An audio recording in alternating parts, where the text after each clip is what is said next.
Burnt Echo, written by Rhys Dylan and read by Tobias Weatherburn. Chapter 1. We couldn't have picked a better day.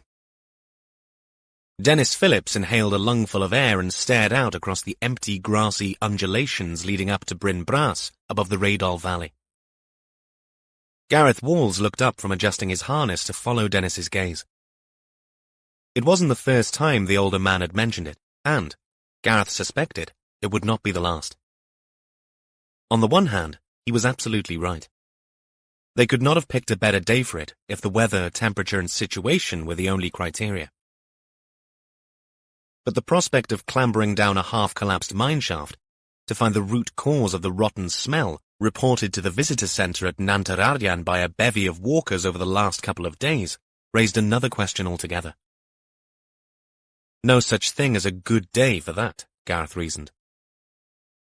And yes, he realised that this provided a training opportunity, and if he wanted to be a part of the call-out team for Mid and South Wales cave rescue, he needed stuff like this under his belt. When Dennis had called to say he and Arfon were going to Ystum Tien and across to Het Vawr on Wednesday evening, Gareth had needed a translation for the spot on the landscape. The Big Hat. An abandoned mineworks to the northwest of the village. The visitor centre at Nantararyan, in tandem with the Silver and Lead Mining Museum close by, had done much to encourage people back to the area after COVID had done its worst. The establishment of the Silver Miners hiking trail to Devil's Bridge and beyond was proving popular with the more active visitors. Less popular was the new and terrible stench emanating from one of the old shafts close to one trail at a lookout point. And so, Dennis, known to everyone locally as the go-to bloke for everything pothole-related, had taken a call from the centre the day before and immediately contacted Gareth to see if he was up for it. He was. Or, at least in the bravado buzz following 3 pints of Brains SA courtesy of the Black Lion pub, where he'd been when he took the call, he had been. But in the here and now, geared up with his 2 significantly more senior colleagues, second thoughts were intruding. He'd been down deep holes dozens of times, and had even pitched up to offer his services at Ffynnon Ogof D in the Beacons when a guy got trapped after falling and breaking his jaw. One of almost 100 that turned up to offer support. A sentiment which had been applauded and admired as an example of how close-knit a community cavers were. But this was different. This was unglamorous, nitty-gritty stuff. Just him at the bottom, with the other 2 at the top as support. Gareth glanced towards the raised square of dry stones marking the spot where the 3rd member of the team, Arfon, had set up some ropes and equipment. Heat probably doesn't help, Gareth said. With the smell, I mean. Arfon nodded. If it is a sheep or a fox that's fallen in there, it'll be cooking nicely. Midday the sun can get right in. Gas mark 2, I reckon. Gareth nodded, not appreciating what Arfon's black humour was doing to his stomach after a bit too much fried breakfast that morning. Arfon looked up and called across. Ready? No time like the present, I suppose? Gareth flicked the switch and checked his helmet light against the palm of his left hand, gave the harness around his shoulders a tweak, and walked to the edge. Funny. I can't see anything down there. Arfon pointed his torch into the dark void one last time. Unless whatever fell in triggered a covering fall on top, of course. You'll know soon enough. He gave Gareth a lopsided grin to reveal a few missing teeth. In real life, Arfon worked for the council, fixing holes in the road. Gareth found it ironic that he would want to spend his leisure time clambering down the very things he spent his professional life filling in. But then who was he to talk? He worked as an accountant for the university in Aberystwyth, looking for holes of a sort himself. The only difference being they were financial as opposed to spatial. But, like Arfon, he too spent his working life trying to plug the gaps. As for Dennis, he ran a garage. Gareth sought in vain for a fitting hole analogy and could only come up with something vaguely vehicle-related around holes and exhausts. But they weren't things Dennis's garage concerned itself with. You okay there, Gar? Dennis asked as he walked over. Yeah, fine, Gareth said, forcing a grin to shape his mouth. Whatever's in there, just get a rope looped around it. We'll do the lifting from up here, right? Right. With a brief expulsive huff of air, Gareth took the offered rope from Arvon, clipped it on with a carabiner, and climbed into the shaft.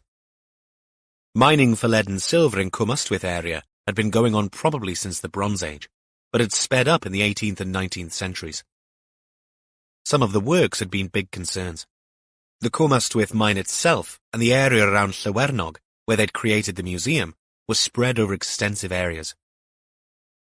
Here, at Yr Het Fawr, as with other small enterprises, all that remained of mining operations were tiny scars on the landscape, laying like traps for unwary sheep or lambs. Not much health and safety in the 1800s. Sod all 1,000 years before. Though signs for the walkers warning them to be wary had been stuck on posts. But then Gareth didn't know any sheep who could read. Come to think of it, many of the students coming into the university these days barely had that skill. He shook his head. What was he doing thinking about illiterate students and sheep? But he already knew the answer.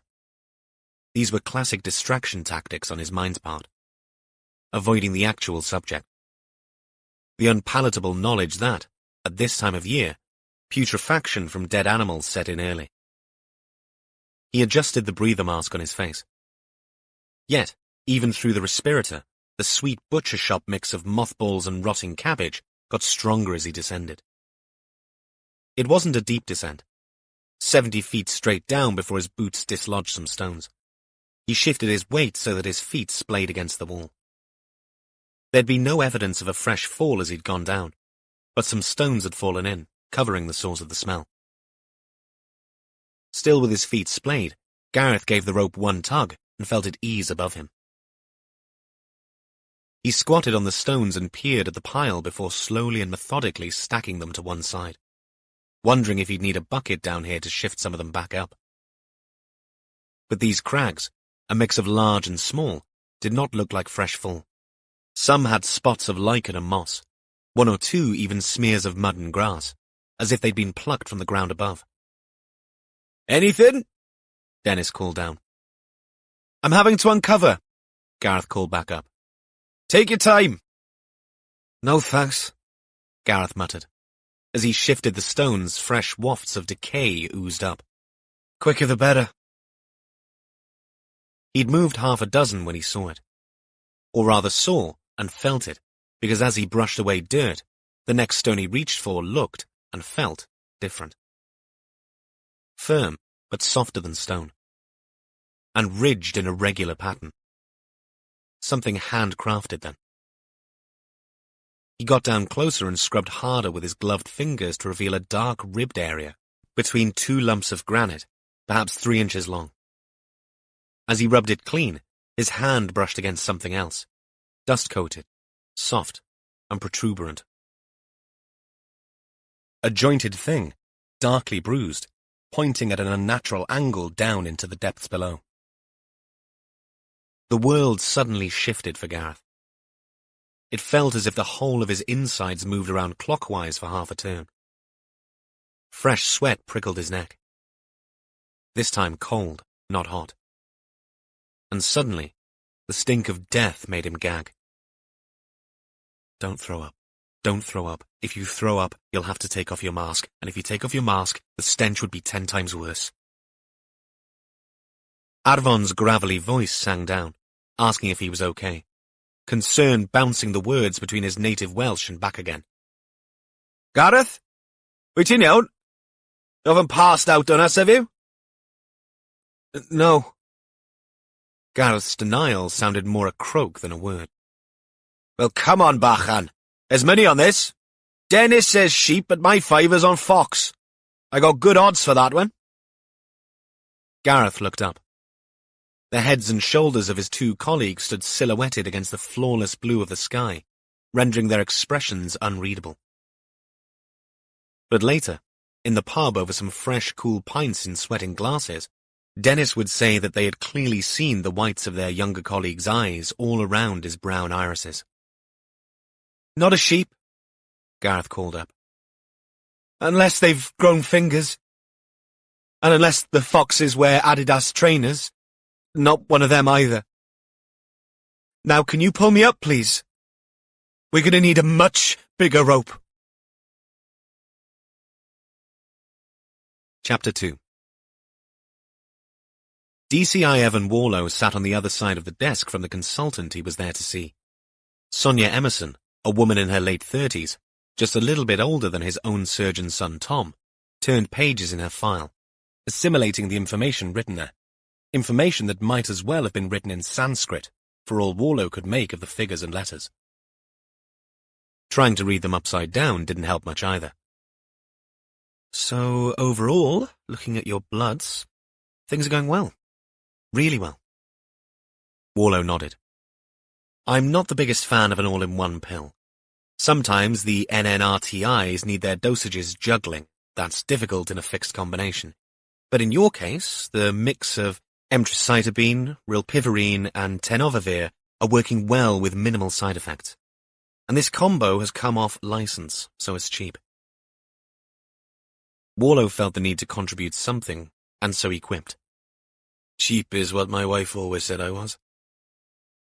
Emerson looked up, acknowledging Warlow's poor attempt at humour with a raised eyebrow and a curl of her lip.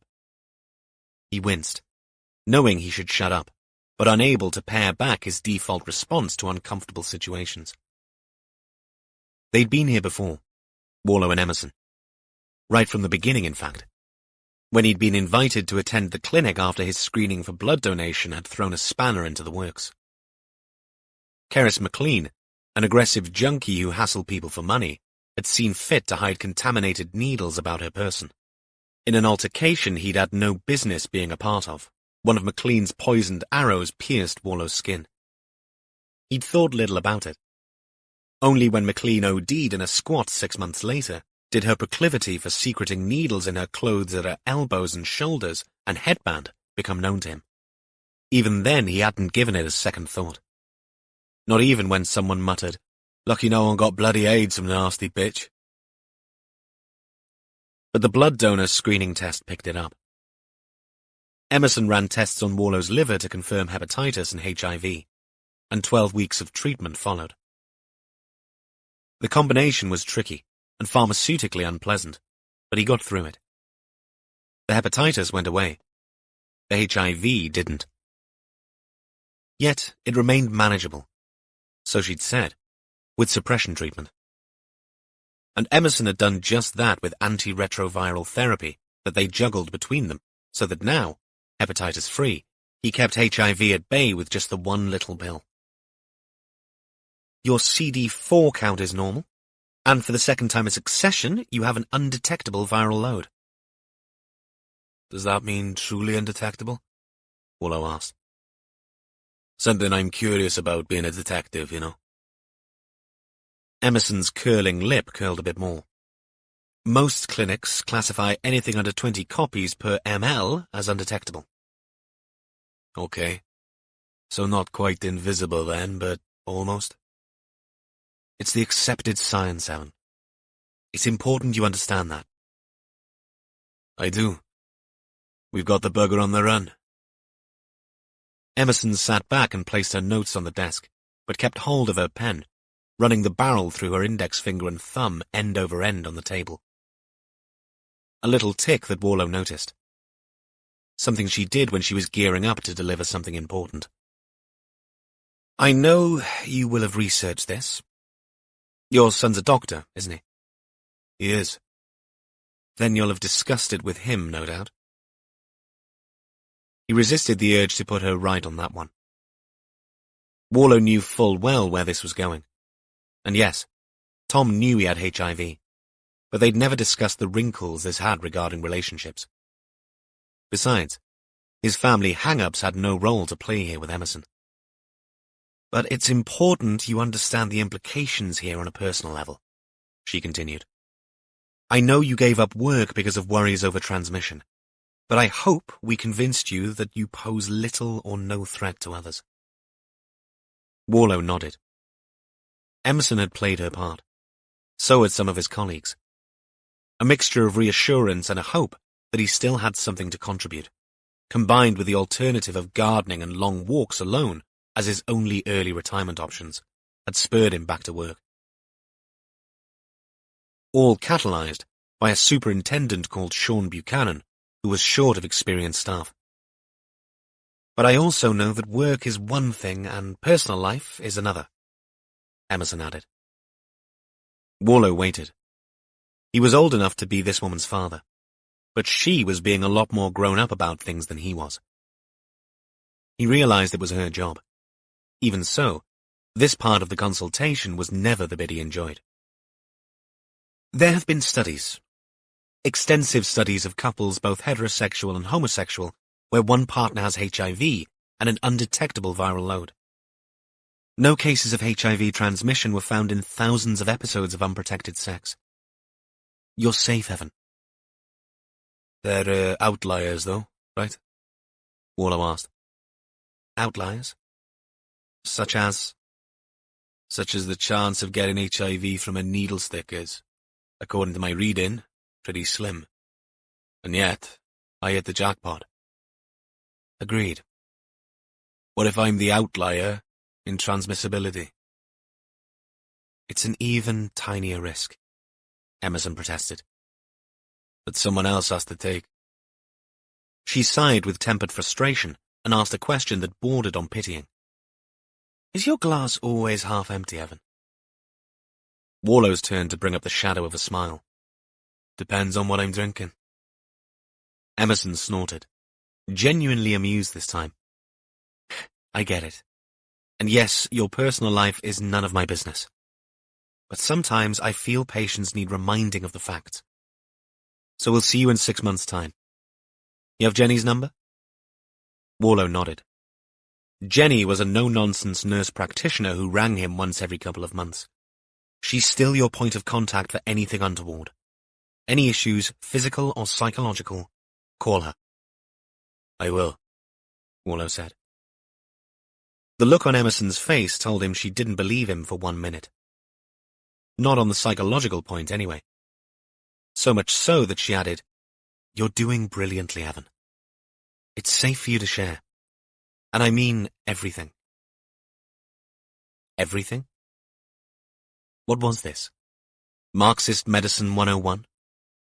Warlow barely suppressed a quasi-political comment along the lines of up the revolution, and instead stood up, shook Emerson's hand and said, Thank you. I appreciate it. He walked outside into the fresh air, mulling over Emerson's words. He'd tell the boys, his boys, the good news. He was fit and well. Yes, he creaked when he got up from a chair, and had made a noise in the back of his throat when he bent to pick up his black lab's bowl. But all that was normal. A youth misspent throwing himself around a rugby field, and the passage of time accounted for all that stuff. Even so, he still had the virus, and HIV could still stick its head up out of the little hole his immune system had it trapped in. Couldn't it? Not if you stay on the drugs. Emerson's voice echoed in his head. Keep taking the bloody tablets it is then, Evan. He muttered out loud as he got into his Jeep Renegade and fired her up. Singleton Hospital in Swansea, where Emerson held her clinics, sat on the edge of a sweeping bay, a stone's throw from the Mumbles. On a fine August afternoon like this, and with an hour or two to spare with no pressing cases on his desk, no one would have blamed Warlow for heading down for a stroll along the coast to Langland.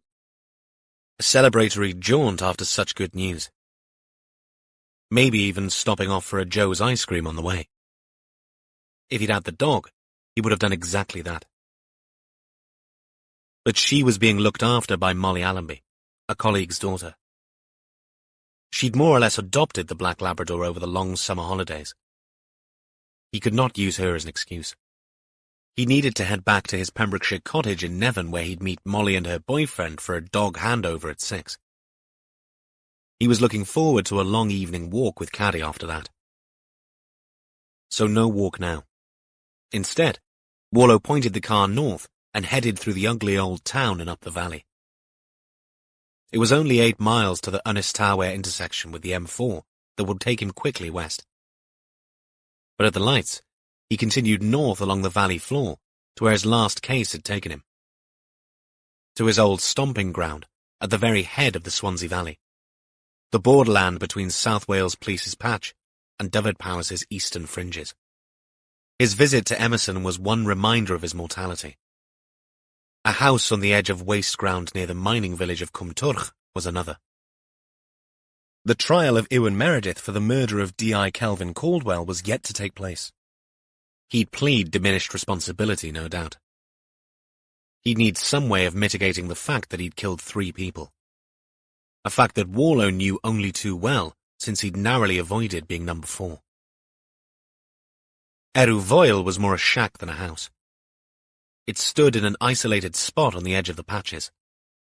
An area of despoiled land, the un-eco-friendly consequence of the Industrial Revolution's demand for iron and coal. Warlow hadn't been back since the incident that led to Caldwell's death. He had seen crime scene photos, of course, pored over all the brightly lit images of where he'd lain in darkness, poleaxed from Caldwell's taser.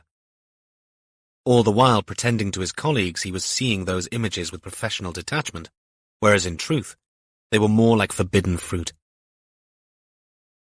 The crime scene techs were long gone by now, and though police tape still fluttered across the entrance to the pitted drive, it was more an emblem than a warning. No one had cleared the cluttered yard. The berlingo that the killer, Meredith, used to transport other victims to a charnel house and then on to a desolate spot on the Black Mountains, was gone. To the left of the front door, they'd boarded the window up with marine ply. That same window was the one Warlow's colleagues had smashed in and dragged him through and out to safety.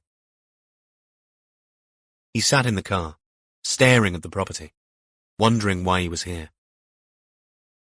On the drive up, he'd considered going in and confronting the very place Meredith did his butchery on Caldwell. The DI had been a far from innocent victim and intended Warlow harm as well. In that sense, Meredith had ironically been his saviour. But that had not been his intention. Warlow thought about the long dark passage in the middle of the house that led to an old slaughterhouse where the DI fell. He thought about the parlour adorned with samplers of embossed proverbs and quotes where he'd struck out with his waning strength and injured Meredith just enough to buy time for his rescuers to arrive. But suddenly, it was enough to be outside and seeing it again. A broken-down shell of a property soaked in tragedy and horror. There would be no need to drown or wallow in it. No need to relive what he'd already relived a dozen times in the darkest stretches of the long night. He wound down the window and listened to the distant hum of cars and heard the wind gusting its regret at having to brush against this decayed corner of a once green land. A couple of miles away was another village. Ystrad Gunlais was in the southwestern corner of Powys, with a station where they'd set up an incident room for the Meredith case. There was a cafe in that village where an old flame of Warlow's worked. She'd been kind enough to supply the team with refreshments during the investigation. He ought to go back and thank her. Especially since his departure from the case, courtesy of the taser and an emergency admission to hospital as a result, had been abrupt, to say the least. Saying thanks properly would be a better use of his time than sitting here, rehashing a near-death experience. He reversed the jeep and drove out, promising himself that he would not return, content that, like some squeezed-out festering splinter, this visit had managed to finally remove the cause of a nagging pain. He drove out and down to the river bridge across the Turch, the winding river named after a snouting boar, and a driver paused to let him out to join the stream of traffic. A tiny act of kindness that confirmed to him he was better off among the living than revisiting the dead. Chapter 3. D.I. Jess Allenby watched her officially soon-to-be ex-husband bring the drinks across the lawn. A pint of something pale for him, lime and soda with lots of ice for her. They had umbrellas up over the tables, and she welcomed the shade. It had taken just shy of an hour to get to Pantarochain in Gresford, on the outskirts of Wrexham, from Welshpool. Delays that had more to do with summer traffic than distance. And since it took about the same time to get to the pub from Manchester, her visit north to help interview some fast-track candidates to the Dyfed-Powys force had seemed an opportune moment to deal with Rick Allenby's "we have to talk" request. At first, Rick had said it would not be convenient.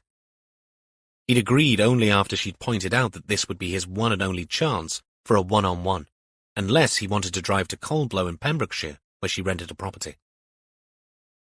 "Not a bad little spot," Rick said, putting the drinks on the table and looking around at the families enjoying the sunshine. "We ate at this pub once, if you remember," Jess said, "on the way back from a weekend in Wales. That's why I suggested it. Molly must have been about 10. "Oh, yeah." He nodded, but without any real conviction. He didn't remember. She could tell. They were on the terrace. Square tables with individual wooden seats under the umbrellas, picnic-style benches and tables on the lawn. Rick pulled out a chair and folded his long legs under him. "How'd your interviews go?" "Okay. One good one. The rest, not so hot." Rick nodded. "Last lot we had in were rubbish. The old lags that were there when we joined probably thought the same of us." She sipped the drink. It tasted bubbly and tart. She almost said it out loud, but knew it would give Rick ammunition. She could almost hear him say, "Like you, Jess?" "Moll okay?"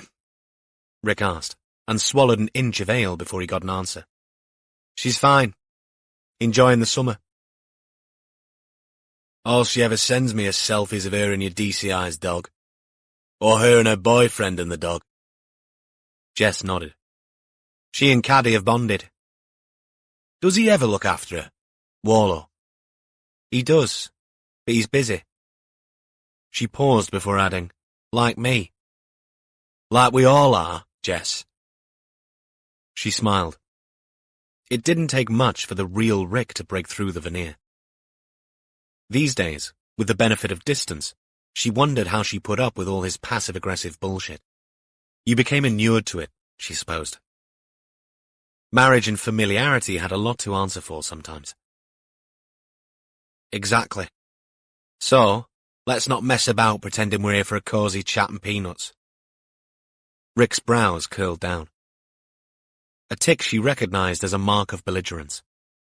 In times past, he would have protested, accused her of being uncharitable. But those days were long gone. He sat forward. "I tried to talk to you when I came down to see Molly. The day you argued with her, and she lost Caddy, you mean? You can't blame me for a dog running off. Molly does. She said you were helicoptering her, interfering. She's still my daughter, Jess." "She is. But she's all growed up, Rick." Jess affected a terrible American accent for that one. "Time you accepted that. It's hard, as a dad." No denying that. Her own father had struggled with the same thing. But there was no stopping it, and she didn't feel like giving any ground. Instead, she brought the conversation back to the present. "But Molly's not here. I am, and I'm all ears. And please don't let this be you asking me for understanding or forgiveness. Because if it is, I'm leaving now." Rick's face fell. "We've signed the papers, haven't we?" "We have. And my solicitor says it's all going through swimmingly. I still don't know why we need that extra expense. I'm not contesting anything." "Yeah, big of you." He sighed. "I am sorry, though. Genuinely."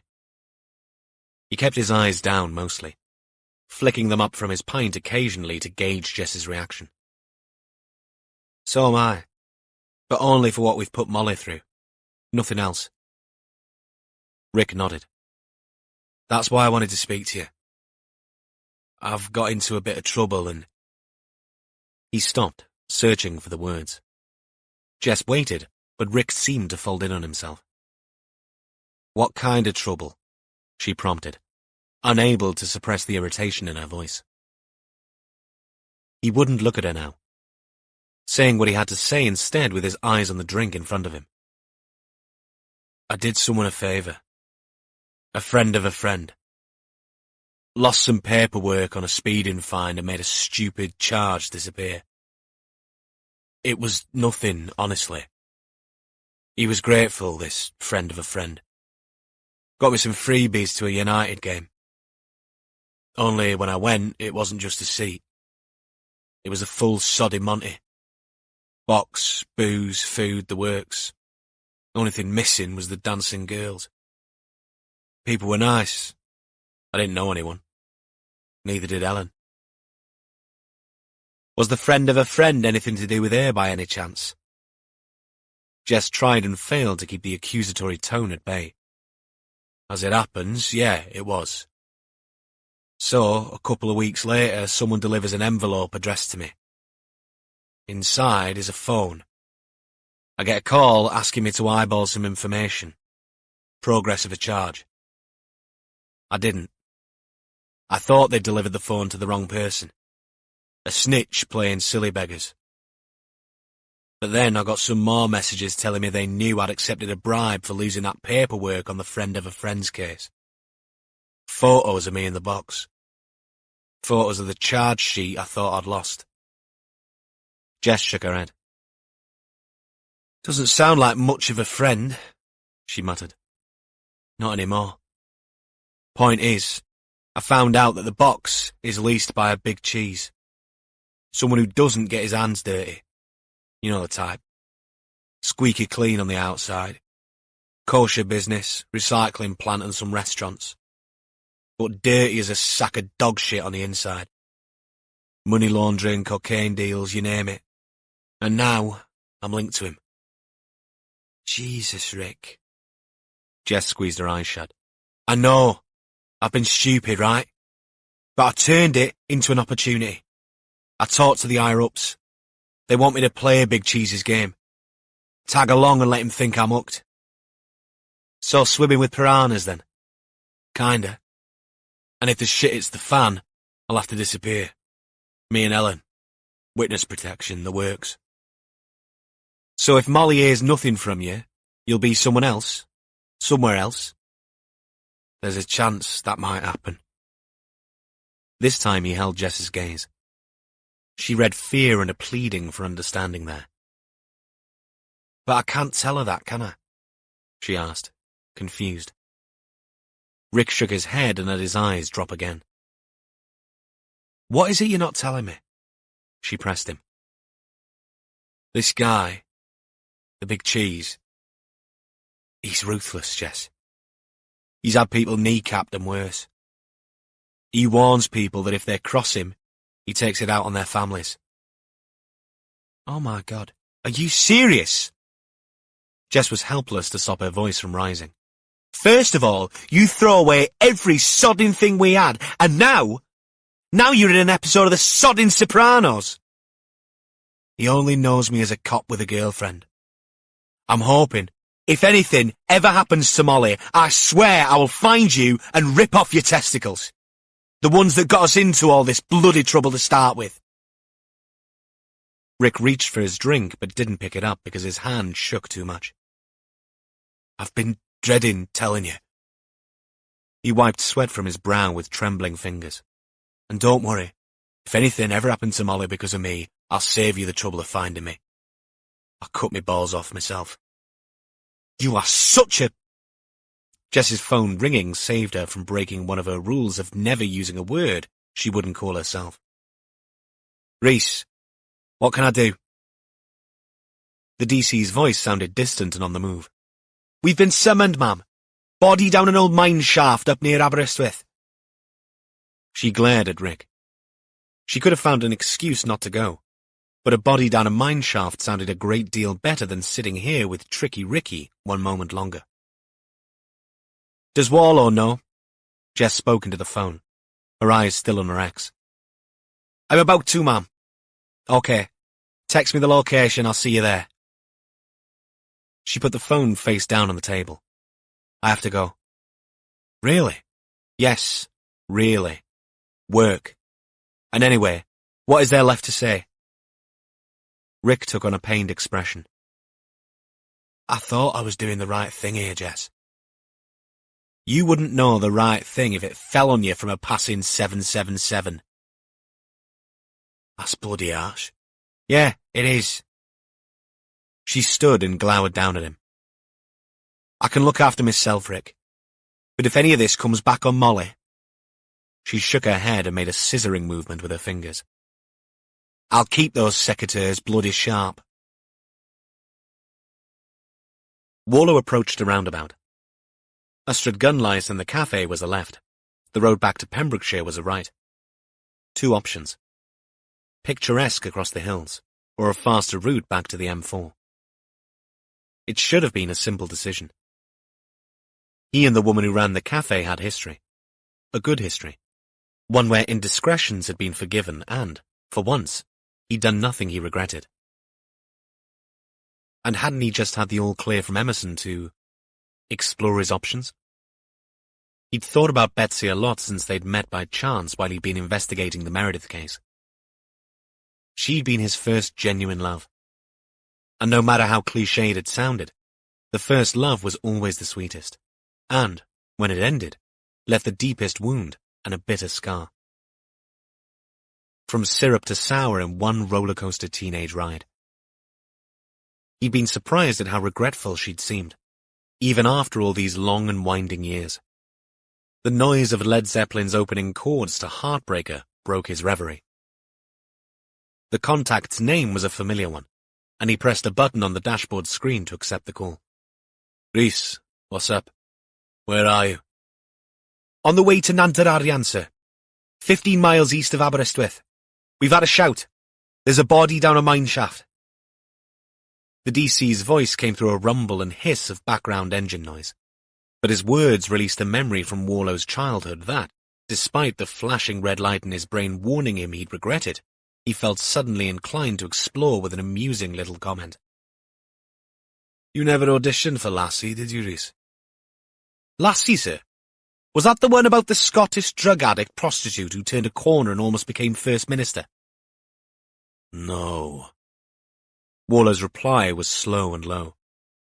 It was a TV show from my youth about a collie dog who was always finding people who'd fallen down wells and was able, despite being a dog, to somehow miraculously impart that information to its owner. For several long seconds, only the murmuring growl of the engine came back to Warlow through the speaker, until some whispering and a stifled laugh broke through. Who was with you in that car, Detective Constable? Sergeant Richard, sir. Right. Forget I ever mentioned Lassie, but make sure the sergeant gives you a bowl of water when you arrive. A muted giggle followed. You've contacted D.I. Allenby? Just did, sir. Good. Get up there and keep me informed. Warlow pulled up at the roundabout, still thinking about the cafe and the woman there. She was married, he knew that, but he remained ignorant regarding the state of the arrangement. From their last meeting, he discerned hints it might not be altogether rosy. But frankly, that should not be his concern either way. He was lying to himself by suggesting a visit to her was anything other than an exploration of buried feelings from long ago. And whereas he might have a badge of office and even a certificate of validation, no detectable virus, yay, it wasn't the right thing to do. He could text his thanks for the cakes. As for anything else, he already had someone to spend his days and nights with. She was black and furry and loved him even when he burped too loudly. She didn't care if he had the virus or not. And when it came down to it regarding the woman in the cafe, or women in general, there was always that 1 in a million chance buzzing around his conscience like an irritating mozzie. And he simply couldn't ignore that. Not yet. A car pulled up behind him. Decision time. Rhys's call meant that decision was already made.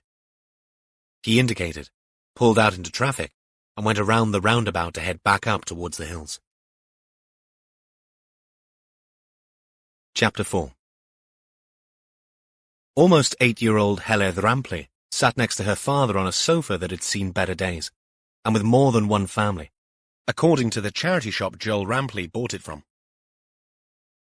Heledd, untroubled at her age by the trappings of wealth, spared no thought for the sofa, other than noticing a few saggy bits which she sometimes sank into and had learned to avoid.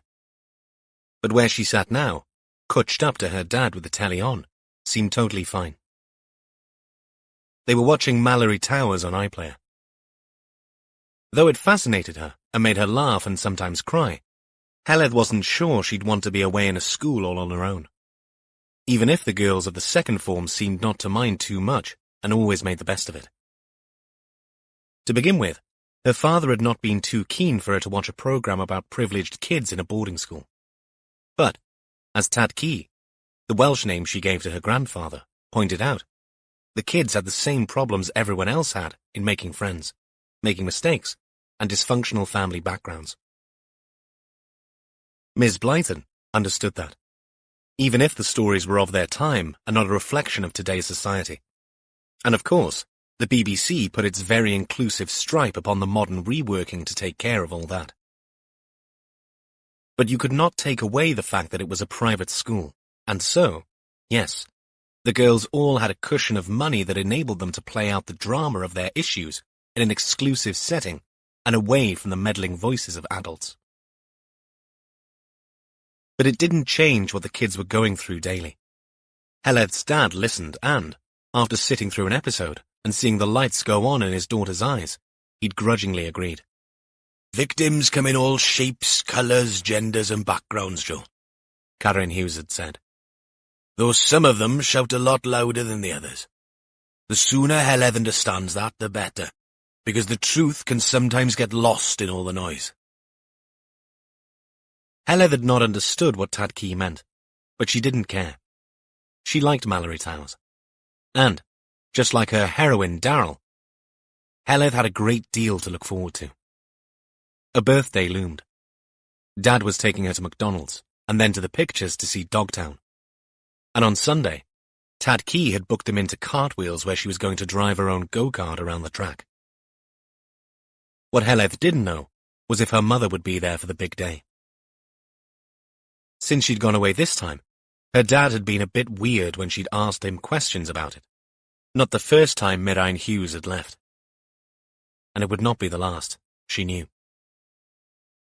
Heled's dad called them Mam's away days. Sometimes he waved his finger around in a circle at the side of his head when he said the word away. But never when Tad Key was around. And only ever after he'd swigged 2 or more of his cans from the fridge. Mostly he'd say things like, "She'll be back before you can say superdocious." Heledd knew he meant a much longer word, but he could never remember it, so he shortened it instead. Dad always got things wrong. Not like Mam. She never got things wrong, unless she got a bit airy-fairy, as Dad said. Again, with the rotating finger after a couple of lagers.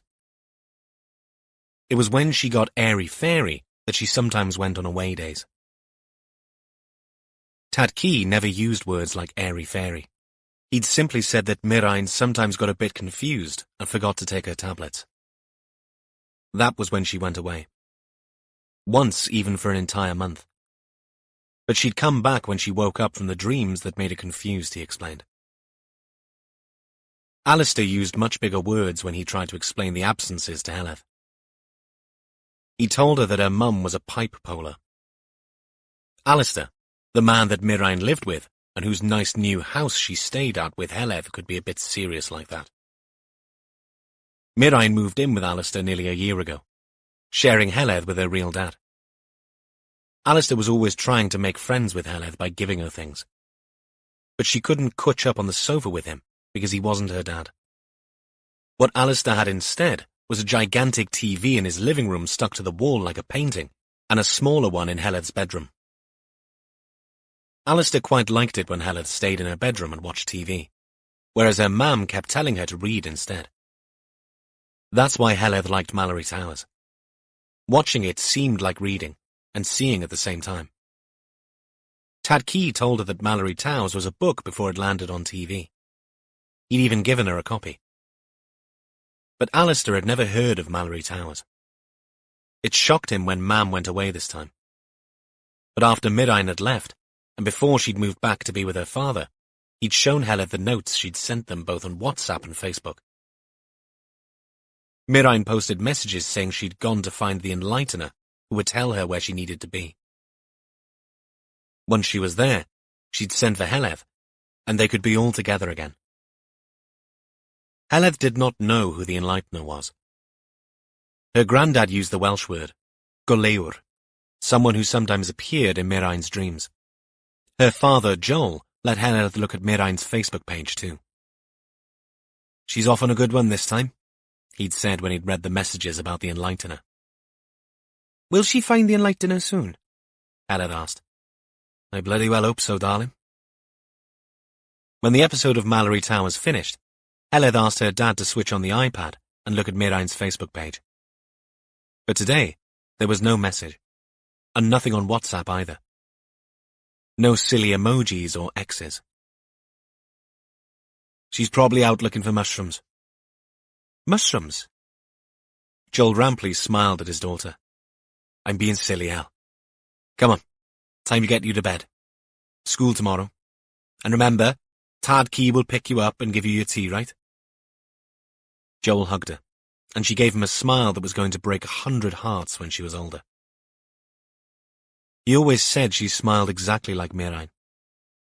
In fact, everyone said she was a mini version of her mum.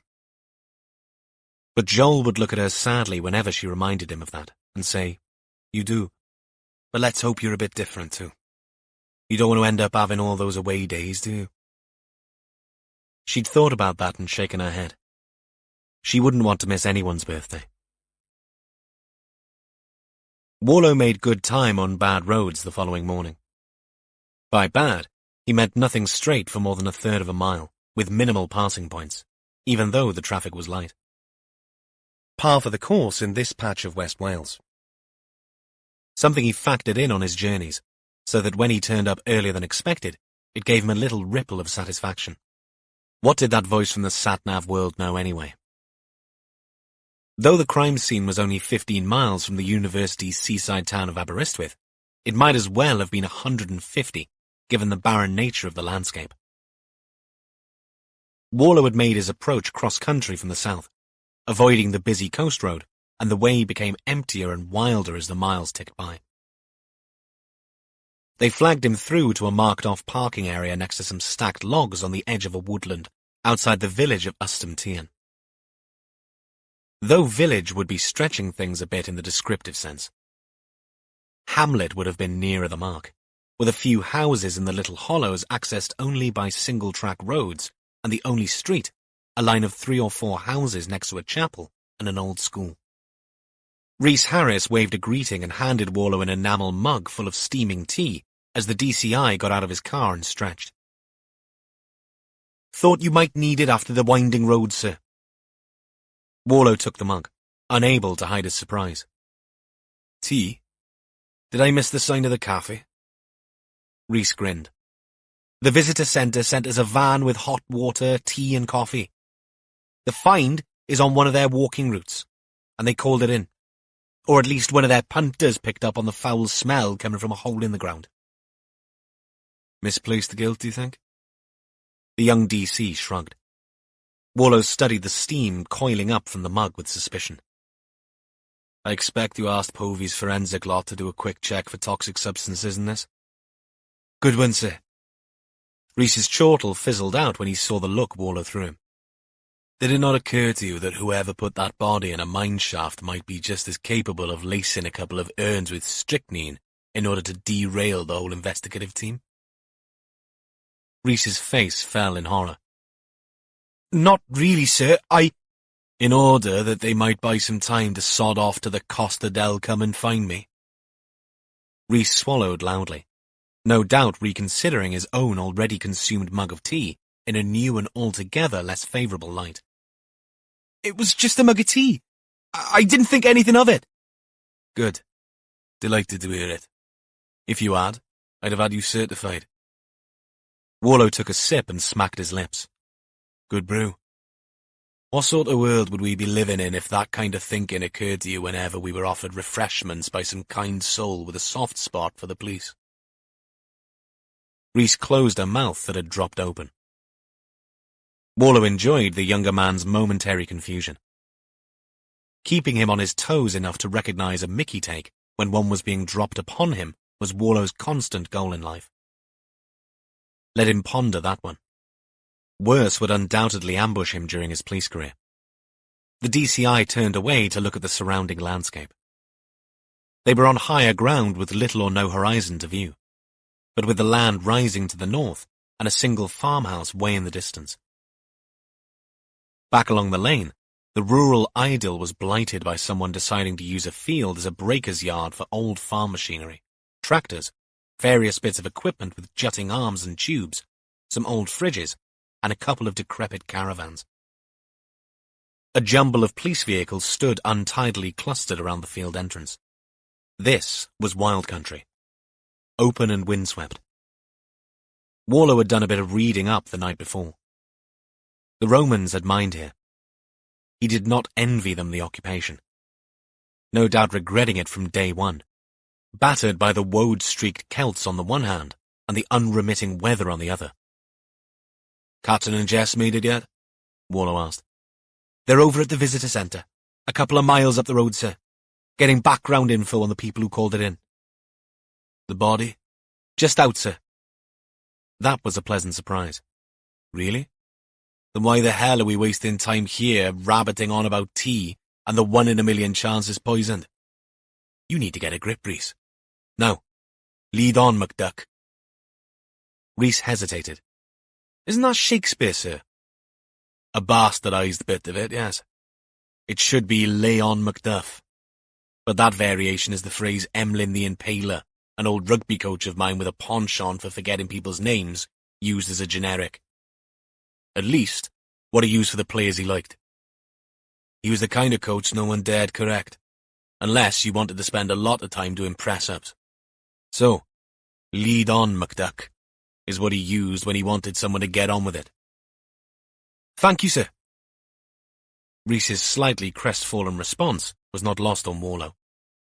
Don't take it personally, Detective Constable. Lucky I didn't use the phrase he reserved for the players he didn't like. That one's a beauty. Suffice to say, the adulterated name rhymes with duck. I don't think I need to draw a diagram, do I? Rhys shook his head. Good. Now if you're done with the Q&A, let's go. Time's a-wasting.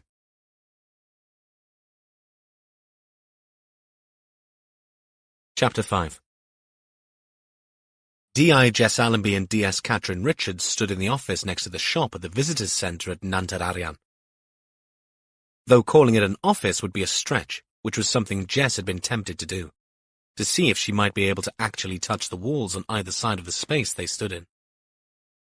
There was no room to sit, even if they'd wanted to. Lorna Dixon, the deputy manager, sat hunched over behind a cheap desk next to a bank of battered filing cabinets. A nervous woman in a baggy sweatshirt with the red kite logo emblazoned on the chest. She'd taken off her glasses and, with her pale face only 6 inches from an exercise book, rifled through it, searching the entries. Ah, yes, here it is. She looked up with a triumphant smile on her flat face. Knew I'd seen it. Wasn't me who took the call, but I'd noticed the report. She laughed nervously. I mean, someone has to. Otherwise the world would descend into chaos, right? The two detectives waited. When, after several seconds of Dixon's grin, nothing else seemed to be forthcoming, Catherine patiently repeated the question they'd asked 5 minutes before. You have the date and time of that entry? Dixon blinked and swallowed, grimaced, and let out a what-am-I-like guffaw. Oh my God, my head is well and truly in the shed today. I don't know what's wrong with me. Catherine nodded. She did. Even the most upstanding citizen could lose their composure when confronted by 2 officers investigating a suspicious death. It was as if behind the perfectly innocent question of how and when the centre first got a report of a terrible smell emanating from the ground on one of their trails lurked something altogether more insidious. something designed to crowbar out of the person being questioned a confession about the day they got on and off the train to Bangor without paying the full fare. Dixon's eyes fell to the notebook again. Yes, let's see. Right, 11:20 a.m., the 22nd of August. Catherine wrote it down in a notebook. Were there any more complaints? Jess asked. Once again, the question seemed to floor Dixon, until meaning seeped in. Oh, yes, 2 more. I know because I took one of them. She turned a page in the book and let out a zippy, "Yep, this time it's my handwriting. One call at 10:17 a.m., the other at 2:30 p.m. Though the second time wasn't a call. The hiker came back to the centre and reported it. It's a circular walk." Did they give a name by any chance? Dixon blinked and froze again. No. The woman who complained, she said the smell was really bad. Rotting was the word she used. I mean, we had no idea it could be a person. I am so sorry. No need to be, Catherine said. You weren't to know how this would turn out. I suppose. Jess gave her a reassuring smile. Thanks for this, though. Always helpful in establishing a timeline. Dixon had the sort of demonstrative face that, when unhappy, constantly looked on the verge of tears. Have you... I mean, is it, has someone fallen in? I haven't been able to sleep. We had no idea the shaft was so dangerous. I don't think you need to worry about that, Lana. Jess chose her words carefully. They'd released no information about the find, and the removal team who'd found the body were, as yet, sworn to secrecy until they established the dead man's identity. I doubt any of this will come back on you. Really? Dixon's delight was almost childlike. Jess sent Catherine a side-eyed glance, and Catherine shut her notebook. Do you have maps by any chance? Of course. This was solid ground for the deputy manager at last. We have 6 trails, all carefully mapped out. The Miners' Trail, the Silver Tramway, the Lead Road. Could we have some? Catherine cut her off. They're on the wall outside next to the shop. Lorna got out from behind the desk. Even though she was stick-thin, she had to squeeze past the detectives to the door. Catherine and Jess followed into the bigger space of the atrium, where a sizable cafe catered for visitors. Dixon hovered next to a wall containing shelving units stuffed with pamphlets. As they reached the shelves, a man with a dirt-smudged face dressed in a smock and scruffy trousers walked towards them. Ah, Lorna, we're off to sort out that fallen tree up on the ridge walk. The path is clear, but it needs tidying. I'll be back in time for feeding. Thanks, Simon, Lorna sang back. On seeing Jess's inquisitive expression, she explained. We feed the kites. She pointed to her badge. They're carrion feeders. They're trained to be around at 3 when we throw out the food. Do many people come for that? Dixon's eyebrows shot up. It'll be packed, all year round. So families and kids? Dixon nodded. We get 3 sorts of visitors. Families, often with small children, who come to see the kites being fed. They may walk around the lake if the weather is good, or they'll have a cup of tea in the cafe and visit the shop.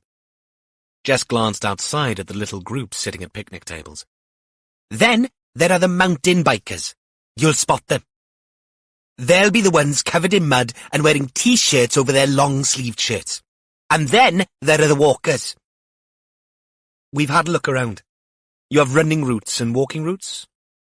Catherine had spotted the maps dotted all over the car park. Yep. They would be the Miners' Walk and the Ridge Walk. Not too far either. You could do them all in under 3 hours. They're all marked with information boards and sculptures highlighting the mining heritage. Jess picked up a brochure. This one for the mining museum further down the road. Are you linked to the museum? No, it's a private concern. They do interactive tours in costume, that sort of thing. They like to give people a flavour of what it was truly like. Damp, cold, dark and dirty, Catherine said. Oh, have you done a tour? Dixon asked. No, but a mine is a mine. Dixon's smile faltered, but she recovered enough to turn to the shelves and pick out a couple of brochures. What's the entry fee? Jess asked. £10. 15 if you want the tour.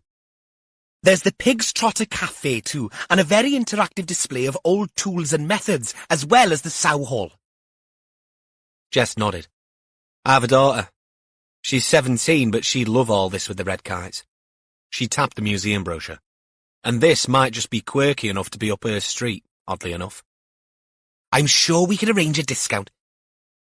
The look from Jess stopped her dead. That won't be necessary, Miss Dixon.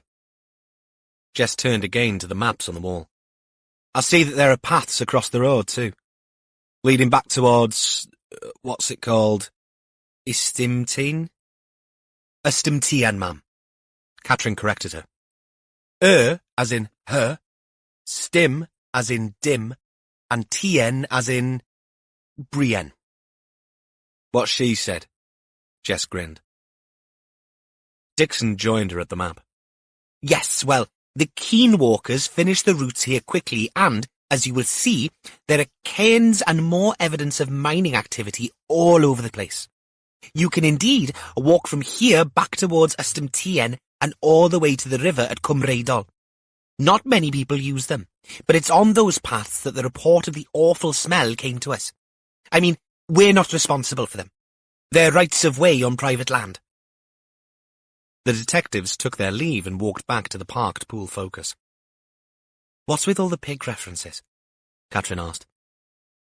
Pig was what they called the heavy ingots of lead and silver ore that were shipped back to Rome after being dug out of the British earth, Jess said. Catherine tilted her head. Every day's a school day with you, ma'am. Jess shrugged. I'm no expert, but I helped my daughter through her GCSEs, don't forget. In other words, I've done a refresher course. I expect Rhys might have more to say if you asked him. Catherine rolled her eyes. Oh, God, that would be a long half-hour I'd never get back. Jess grinned. She imagined the young DC waxing lyrical about Roman Wales. On the road, they passed a sign for an alternative route to Aberystwyth, prompting Jess to ask, Didn't you go to university up here? Catherine nodded, and 2 little red spots appeared on her cheeks. You have a good memory, ma'am. I did, but only for a year. I changed tack and transferred out to Swansea. It's one of the top 10 in the country anyway for criminology. Plus, I lived at home for the first year after wasting 12 months at the seaside. Did you enjoy your year up here? The reply, when it came, seemed to groan under the weight of unspoken baggage. Honest truth? Not in the slightest. Wrong course, wrong people. Jess waited, but the DS did not elaborate, and she did not probe.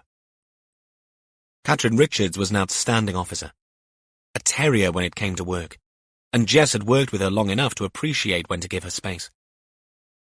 These questions about her past had nothing to do with why they were here, and if she decided to open up about it, she no doubt would. Changing the subject, Jess unfolded the brochures Dixon had provided and studied the map of the extended miners' trail, using her finger to trace it to a point known as Arhet Vawr. Chapter 6. Warlow and Rhys walked up towards the Apache village. The irreverent name D.S. Gill Jones used to refer to the CSI Tyvek tents whenever they were called to a crime scene. They were north of the hamlet of Ystumtien on the fringes of the Rheidol Valley. This was hill country, with rolling green pastures dotted with sheep and conifer plantations. Very much the norm for rural Ceredigion in this part of Wales. But the Apache village stood out like a sore white thumb on a reed-strewn patch which, given that it was August, looked reasonably dry. Warlow had hiked enough of this land to know that it would be treacherous and boggy come October, and would stay like that for 6 months or more. Above, sluggish cotton-wool clouds failed to blot out the sun, and, under their white jumpsuits, Warlow wondered if the techs were down to their underwear on a warm day like today. As they climbed the slope, the DCI and Rhys quickly shed their jackets and ties. They reached the path and a signpost showing distance and direction to Devil's Bridge and Nantararian. Warlow spotted Alison Povey, the senior crime scene investigator, suited and booted in her usual white onesie, waving to them from outside one of the tents. Unusually, her hood was down, and her round face looked red from the heat of the day. "Glad you made it," she said. Povey was a straight talker. "Once you've had a shufty, we'll get him off to be sliced and diced." "HOP been?" "Yes. Tiernan turned up, as happy-go-lucky as usual." Povey's wry smile told Warlow that Tiernan had been his curmudgeonly self. Though he wasn't the worst Home Office pathologist in the Cardiff-based forensic pathology department, he languished at the bottom of the league table for comedic prowess and bonhomie. And none of the others were on the stand-up circuit either. Not that any of those things were a requisite in this line of work, but a little dark humour went a long way, Warlow had found. "He wanted to get the PM done this afternoon, if pos," Povey added. "Understandable. The sort of weather isn't kind to the dead." "Agreed. No time like the present." Povey pulled back the tent flap. Two white-suited and masked techs were attending to the body, photographing and teasing aside folds of clothing to allow better views. Where material adhered to the flesh from the glue of seeping fluids, they'd left it well alone. A good few days' growth of designer stubble on the side of the visible part of the face immediately gave the corpse agenda, which was just as well, because whoever this was had gone head first into the shaft. The flattened skull and distorted features would not make ID easy, even for someone who had known this man in life. "There's not much blood in the shaft itself. What there is may have come from oozing," Povey said. "So he was dead before he ended up here?" Warlow asked sharply. Povey nodded. Tiernan thought so too. Already putrefaction had caused the corpse to swell and bloat. The exposed parts of the torso where the shirt had ridden up was stained a dark purple from lividity. "Any clues to the cause of death?" Warlow asked. Povey shook her head. "Too early to say. The skull is smashed, as is the left side of the face. That could be from the fall. Could be from a blunt instrument. Tiernan will be better placed to tell. But there is something you ought to see. He was doubled over in the shaft and we've straightened him out a bit. But when they found him, his right hand reached back up to where his right foot was." Povey walked around the body and indicated the fingers of the right hand. "See them?" Warlow did, and couldn't help but grimace. The tips of the index, middle, and ring fingers were all bent, broken at the terminal joint to point backwards unnaturally. "From the fall?" he asked. "No, they're all too regular, and close up there are ridges in the skin." "What does that mean?" Rhys asked, his eyes alight with genuine interest. "My best guess is that the fingers were clamped in a vice and a weight brought down on the outstretched back of the hand, causing the joints to snap. I've seen it once or twice before." Warlow sighed. "Lucky you love your job, eh, Allison?" "Does that mean an accident?" Rhys asked. "No accident," Povey said. "Torture, Rhys," Warlow explained. "Someone has had their way with this chap before throwing him down the mine shaft. Speaking of which," Warlow stood up. Povey led the way back out and walked a dozen steps to the spot where Arvon had fed Gareth Walls his rope before he'd clambered into the shaft of a het vawr. The three of them peered into the ragged hole in the ground, and Povey shone her torch in. Warlow was struck by its narrowness. "No way he would have fallen head first into this," he said. "No," Povey agreed. A strapped-up tech looked ready to descend the shaft once more. "We're removing layers of debris as we go. There's a lot of it. My guess is someone threw most of it down on top of the body." "So definitely not an accident," Rhys summed up. "Most definitely not an accident," Povey replied. Warlow stood up and peered around. From where he stood, he could look back and east towards the empty hills and isolated spinneys. This was another desolate spot, not overlooked, which made hiding a corpse easier, but difficult to get to, which made it harder to get a body up here. But one thing was obvious. "I suspect it's safe to say that we are at the site of a very unlawful death." Rhys stayed behind with Povey while Warlow went back to his car. Jess had texted to say they were on the way and the DCI was waiting for them when they pulled up. "You've seen the body?" Jess asked when she and Catherine got out of the Focus. Warlow nodded. "Just. You?" We watched it being lifted out. Luckily, I'd avoided breakfast. And enjoyed the visitor centre. Catherine consulted her notebook. The first report of the unpleasant aroma was the 22nd. A few more followed. Then they sent a team out to verify the shaft. Right, so this man, whoever he is, has been missing for days. Get Gil to check for any missing persons reports. Catherine nodded. Where's Rhys? Still with Povey. I'll catch up with him. We need to brief the uniforms on getting a proper search of the area set up. Warlow watched her go before turning to Jess. You okay? As okay as anyone who's seen a body come up from a mine shaft. I meant after your meeting with Rick. Jess lifted her chin and sucked in some good air before letting it out with a sigh. Hunky-dory. Rick wanted to see me because he's been a naughty boy. I thought you knew that. Nothing to do with trying to keep his fly zipped shut. This time it's work-related.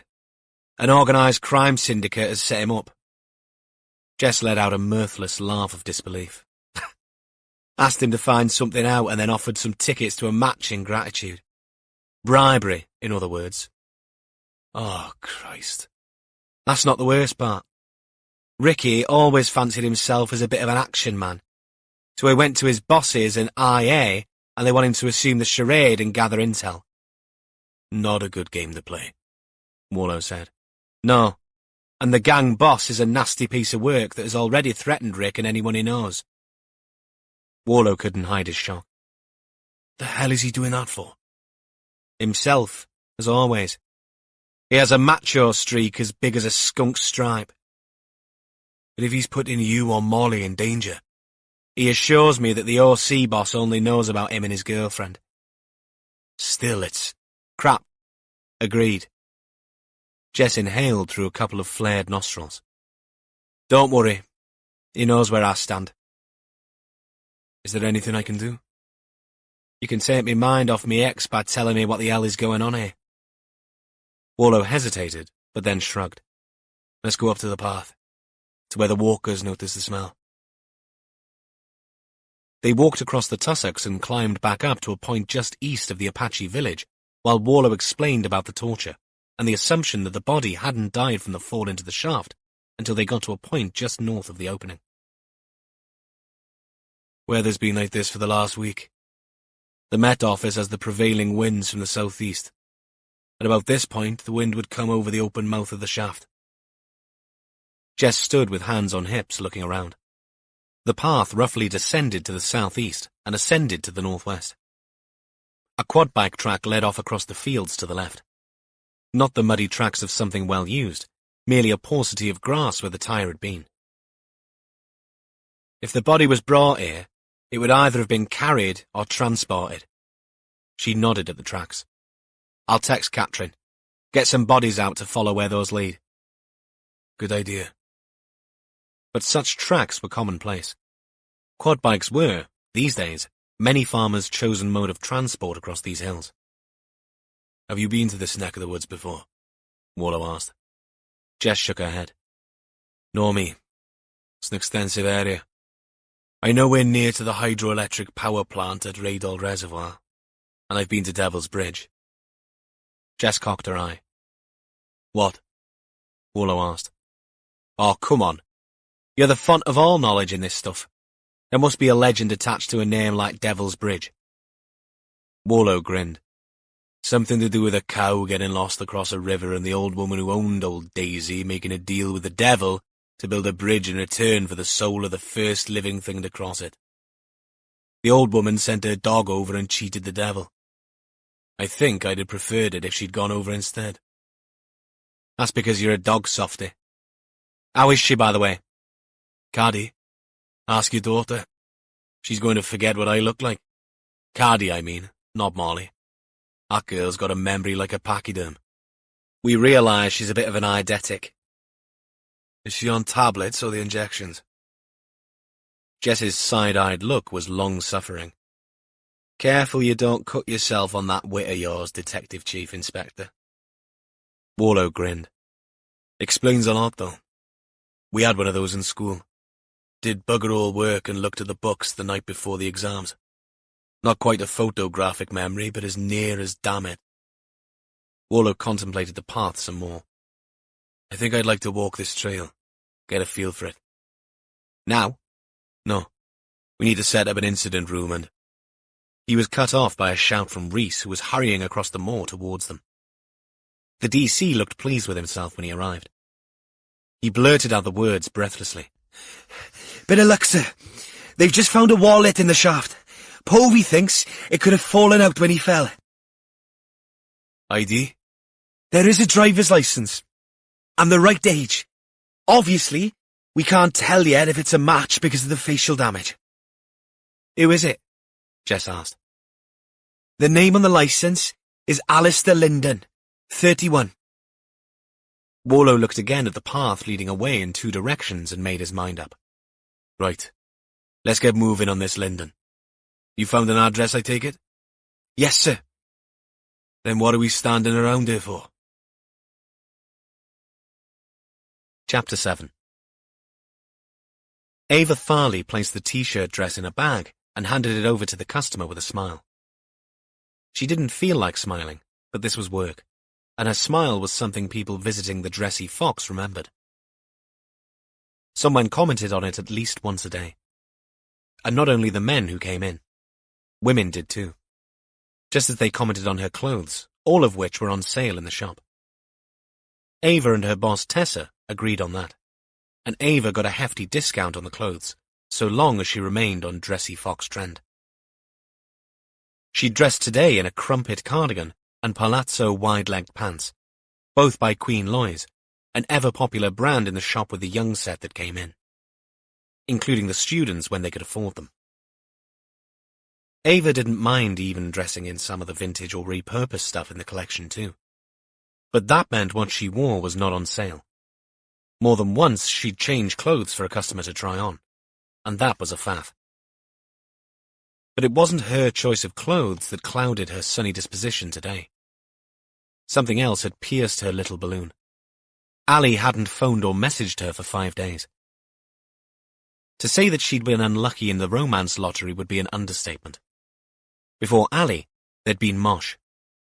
He of the flawless mocha skin and long eyelashes who'd proved to be a manipulative green-eyed monster. He'd been difficult to shake off. Luckily, he'd moved to London, and her refusal to go with him had been the opportunity to break it off. He still messaged her, though, usually when he was drunk or randy, so at least twice a day. Which was more than could be said for Alistair. And she was upset because with him, it seemed different. A chance encounter in the shop while he'd sourced a present for someone led to a chat and a smile. Her smile. His direct approach and easy manner were exactly what she'd wanted then. He'd been kind, measured, and being 5 years older than her, knew how to woo. She'd laughed when he'd used the word woo. Never thought of herself as a girl that ever needed wooing. And his maturity attracted her. She'd grown bored with the pub club's shot scene by then anyway, having been on that roundabout since she was 15.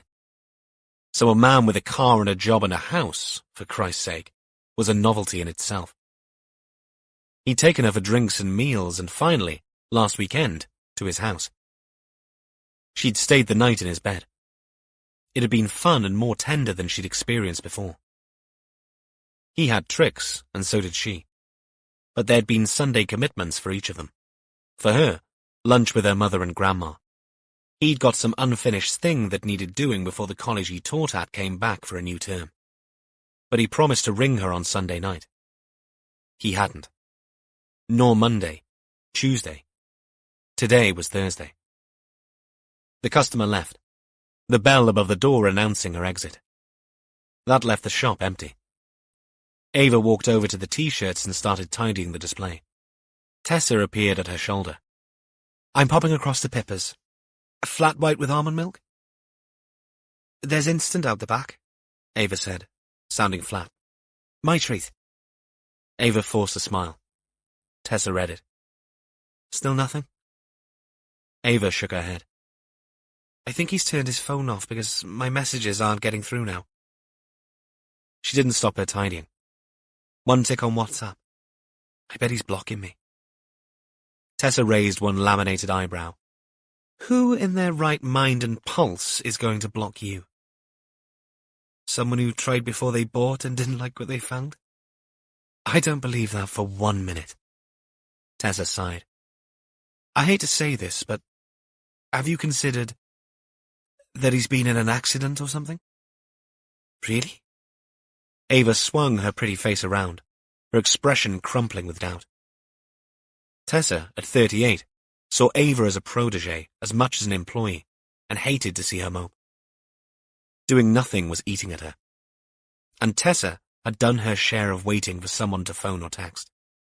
Before Mike and the twins came along, 1,000,000 years ago, she had anyway. All I'm saying is it's worth giving Bronglyce a ring. See if anyone's been brought into A&E. It's a shitty thing to think about, but at least it's worth a try. You never know. No smile on Ava's face now. And if they haven't? If he's just changed his mind? Then he's a complete idiot and you're better off without him. But I like him. He is different. They're all different, Ava. But some parts of them are all the same. I'm getting us a muffin to share. I don't... Tessa waved away Ava's objection. No argument. This calls for baked goods with chocolate chips. If you like, I can make the calls when I come back. Okay, Ava said, and this time, her toothless smile bore a sprinkling of gratitude about it. Detective Sergeant Gil Jones stood in front of a board in one of the designated spaces that doubled as an incident room at Dyfed Powys' police HQ on the outskirts of the market town of Carmarthen. He'd commandeered it, dismissing a seminar on recruitment of specials and volunteers to a pokey room on the ground floor. Tough testicles, he'd muttered to the disappointed HR bod, before adding in an appalling Scots accent, There's been a murder. It earned him a look of strained pity from the admin clerk, but she got the message and scurried off to find a new venue. The whiteboard would double as a photo gallery once they had something to pin up, but so far, all the board contained was a name written in Gil's best non-cursive hand. Alistair Linden. Above that, he'd begun a timeline with sticky notes based on the information Catherine had given him on the bad smell reports. There were gaps, and the stuck-up paper looked uneven. With his usual inability to resist humour, he'd drawn, as he always did on the first note, a feathery fletchling. At the other end on the opposite side of the board, an arrowhead. Tempus fugit sicut sagita, he'd said when she asked what they were. Time flies like an arrow. Tempus fugit, more like, Catherine muttered in response. Beneath Linden's name, he'd written a date of birth and a comment. No police record. Something he'd been able to check quickly on the PNC. White space stared back at him. Space that needed to be filled with Linden's workplace records, family connections, next of kin. But these mundane tasks, essential for the beginning of any investigation, were hampered by Gil's ability to concentrate. The source of that distraction lay squarely behind his pubis bone. And given the degree to which his bladder had expanded with 2 mugs of tea, it probably, by now, stretched a good couple of inches above.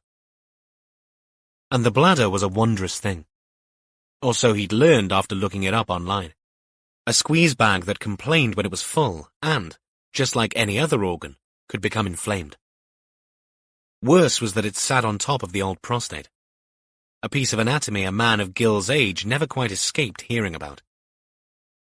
Not only was it, like its near neighbour, the bladder, flouted as a cause of all kinds of ageist issues, like poor stream, hesitancy, the need to get up at night to pee, etc., it also, or so the posters at the surgery said, could be a common host for the big C. So, like the bladder, not a laughing matter, the prostate. Not even when half the men he knew, even the ones who were not illiterate oafs, referred to the gland as their prostrate. A fact which gave rise to a whole extra imaginative dimension when people said they had prostrate trouble. No doubt some people did indeed have difficulty lying face down. But overall, that common slip of the tongue meant something else altogether. Wincing, Gil did a little dance in front of the gallery. He needed to pee with some urgency, but he was putting it off in the same way as someone with a toothache put off going to the dentist. He had relief at hand, but it came at a price. And in Gil's case, the price was having to look in the pan. He'd done it this morning as he had 1,000 times before. Sometimes, like all men, he'd manipulate the stream to reduce splashing by directing it away from the water reservoir and power wash the porcelain. Whoever had thought of designing bowls with an image of a fly baked into the urinal deserved a medal. Giving a man a target to aim for suggested a deep and meaningful understanding of the male psyche. But there were no flies in the porcelain of the Dyfed-Powys toilets. Only water. And that morning, when Gil had peed, the toilet bowl water transformed into pale yellow, tinged with pink. Something that had never happened before. Something he'd kept to himself until he'd looked up online. It hadn't hurt, but nonetheless, the list of potential causes was as unedifying as it was long. Urinary tract infection, kidney stones, enlarged prostate, bladder tumours. It went on. Gil's bladder twinged. No point putting it off. Not the immediate need for relief, nor the long-term strategy. He'd need to talk to someone about this. On the rare occasions he visited his local surgery, he'd got on okay with his GP. And thanks to rude good health, he hardly knew any at the practice well. He did know it would be pot luck who you got. No doubt they'd want to put a finger into an orifice designed for exit rather than entry, recherché tastes notwithstanding. And at the last count, he noted 4 of the 6 GPs were now female. Sexist he was not when it came to doctors, but his wife always preferred talking to a female GP when it came to downstairs matters. On balance, Gil thought that maybe he'd prefer to do the same. That is, talk to a male GP about a problem that might be uniquely male. But one of the XY GPs was a 6'5" giant with hands like promotional foam jobs you saw at football matches and the like. It didn't help that said giant GP was also known as Coldfinger, with a nod to the Bond film of a similar name. Another bladder pang made him bite his lip. No good. He'd have to go. Perhaps he'd do it with his eyes shut. He rewound that one. He obviously could do it with his eyes shut. In fact, he could do it by ear only, listening for the reassuring splash. But that made the final shake to clear maneuver a lot more dangerous, especially if your trousers were light-coloured and showed up fluid of any kind. A fresh urgency gripped him, and this time he actually whimpered. This was hopeless. Gil put down the marker pen he held and quick stepped out towards the loos, whistling his customary walking to the men's tune, Police's Don't Stand So Close to Me, as he hurried along. Chapter 8. Alistair Linden lived on the edge of the town in the Creigiau estate, southeast of Aberystwyth. It meant that the detectives didn't need to go into town to get to it. From what Warlow remembered, that was a blessing, because the one-way system was a time-sucking labyrinth. Instead, they used the A44 and cut south through Llanbadern. Lon Las was a cul-de-sac dotted with a dozen identical half-rendered semi-detached houses. Number 7 looked unprepossessing. A box with dark brown window frames and a few shrubs in a bark-mulched border next to the pavement. No garage in this design, but off-road parking on a tarmac drive. They approached the front door and stood underneath a hipped canopy. At their feet, a couple of pots containing hebes next to a couple of stone Buddhas broke up the mixed gravel that formed an edge beyond the flagstones. Jess rang the bell. No one answered. Warlow stepped across to peer through the front window. Vertical blinds did a good job of obscuring the view. A wooden creosoted picket gate blocked the way along the side of the house to a garden at the rear. Jess rang the bell again. No one home? She shrugged. Well, we know Linden isn't. Worth a look round the back? They pushed through the picket gate and walked around to a rear garden with a lawn and some shrubs, and a small wooden shed against a shiplap fence at the bottom. The back end of the houses on the street beyond faced them above the fence. Another brown UPVC back door barred entry to the house. This time Warlow knocked. No reply. He studied the little patio at the rear. More pots and a couple of odd-looking pebbles in a vague attempt at alleviating the dull grey flagstones. He knelt and picked up the pots in turn. But the key, when he found it, was under one of the pebbles. A false one, light as a feather with a little concavity to house the key. Bingo, he said. Lyndon should have had some security advice. You ever thought of doing this professionally? Jess stood, arms folded. Warlow tried the key. It slid home, and he unlocked the door. Hello? Anyone home? It's the police. No reply. He turned to Jess. I see no alarm. Shall we? They fetched overshoes and gloves, slid them on and walked in. This wasn't breaking and entering. They had a key. And there was good reason to believe that a crime had been committed, judging from the state of Lyndon's corpse. Both officers donned gloves as they walked through. The back door opened onto a modern kitchen. A modern, immaculate kitchen. No unwashed dishes, no pizza boxes. Alistair Lyndon was a tidy man. The dishwasher was empty, the sink clear. The same neatness applied to the living room, whose windows Warlow had tried to peer through from outside. A TV, soundbar, set-top satellite receiver, the remotes neatly stacked under a coffee table, out of sight. A cream three-piece suite and an unblemished laminate floor. All the walls were unadorned, the surfaces free of any photographs or knickknacks. But on a dresser next to the TV was a family photo of a man in cap and gown, flanked by two beaming older people. That him, you reckon? Warlow asked. Probably. I'd say he lived alone, wouldn't you? Jess said. Warlow went upstairs. 3 bedrooms and a bathroom. He entered the master bedroom. On a bedside table was a propped-up card with a shiny image of golden lips over the words, "Thank you for the invitation." Inside, it had been signed simply A with a large X. Lives alone, but obviously entertains. Warlow put the card back down. The bed was a king double. Plain wooden frame, unpatterned off-white and grey sheets and covers. A cupboard nearby held men's clothes. Trousers and suits hung up, shirts folded, underwear and socks in separate drawers. Warlow knelt.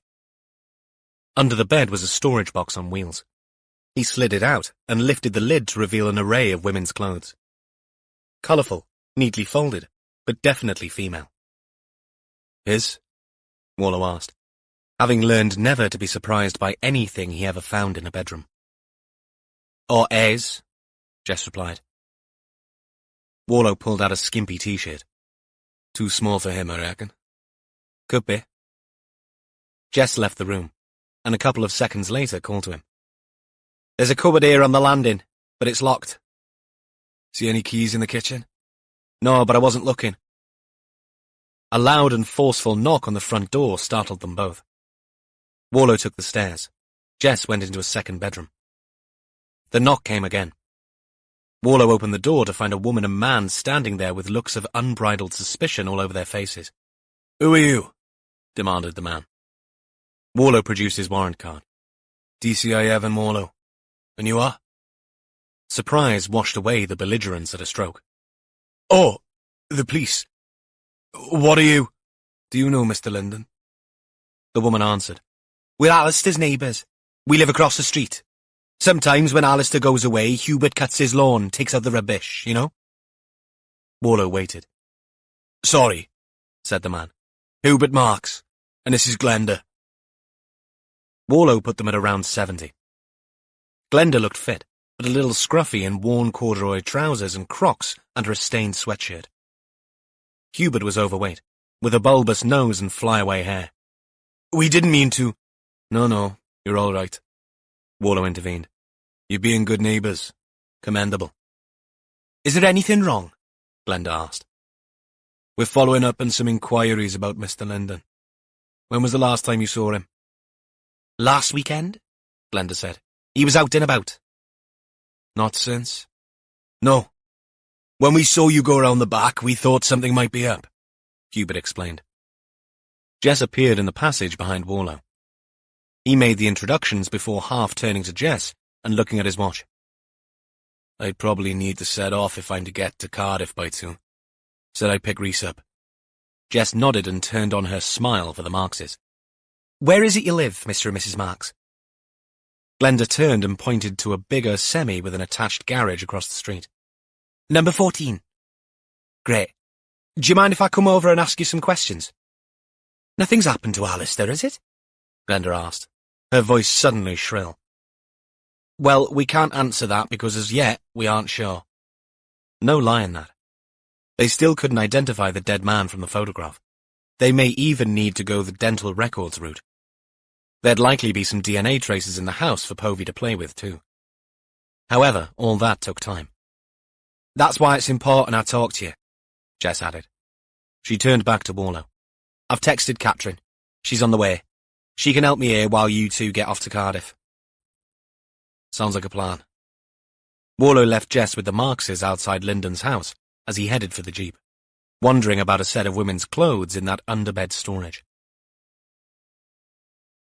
The quickest way to get to Cardiff from Usantien was to cut directly cross-country in a diagonal through Bilth Wells, bypassing Brecon and skirting Merthyr Tydfil. A good 2.5-hour drive, even on a good day. And so far, today wasn't turning out so great. Not if you were Alistair Lyndon. And not if you were DC Rhys Harris either, since 2.5 hours in the car non-stop meant missing at least one meal. Warlow had spent a great deal of time in vehicles with the young detective and knew his foibles by now. Most of this involved food. Whereas Warlow did not mind missing the odd meal, Rhys, now punishing himself with 3 sessions of CrossFit a week in the rugby off-season, needed fuel. Some officers, knowing they were on the way to a slice and dice at the mortuary, shunned food until afterwards. But Rhys, much to everyone's surprise, was made of much sterner stuff, and had shown a keen interest in this gory aspect of murder investigation. So much so that he'd been given, and accepted, the role of resident ghoul. Rhys was their man when it came to visiting the Path Department at the University Hospital of Wales, and was fast becoming good at distilling the findings into an acceptable, if not easily digestible, précis. But that didn't excuse the SIO from being there at the death, so to speak. Warlow was going along to see if Tiernan had anything useful to add, though, in all honesty, he might as well sit in the car and let Rhys do the whole thing. But Warlow was a pro. Unlike Rhys, though, he would not fill his stomach up beforehand. Still, he was not a cruel man.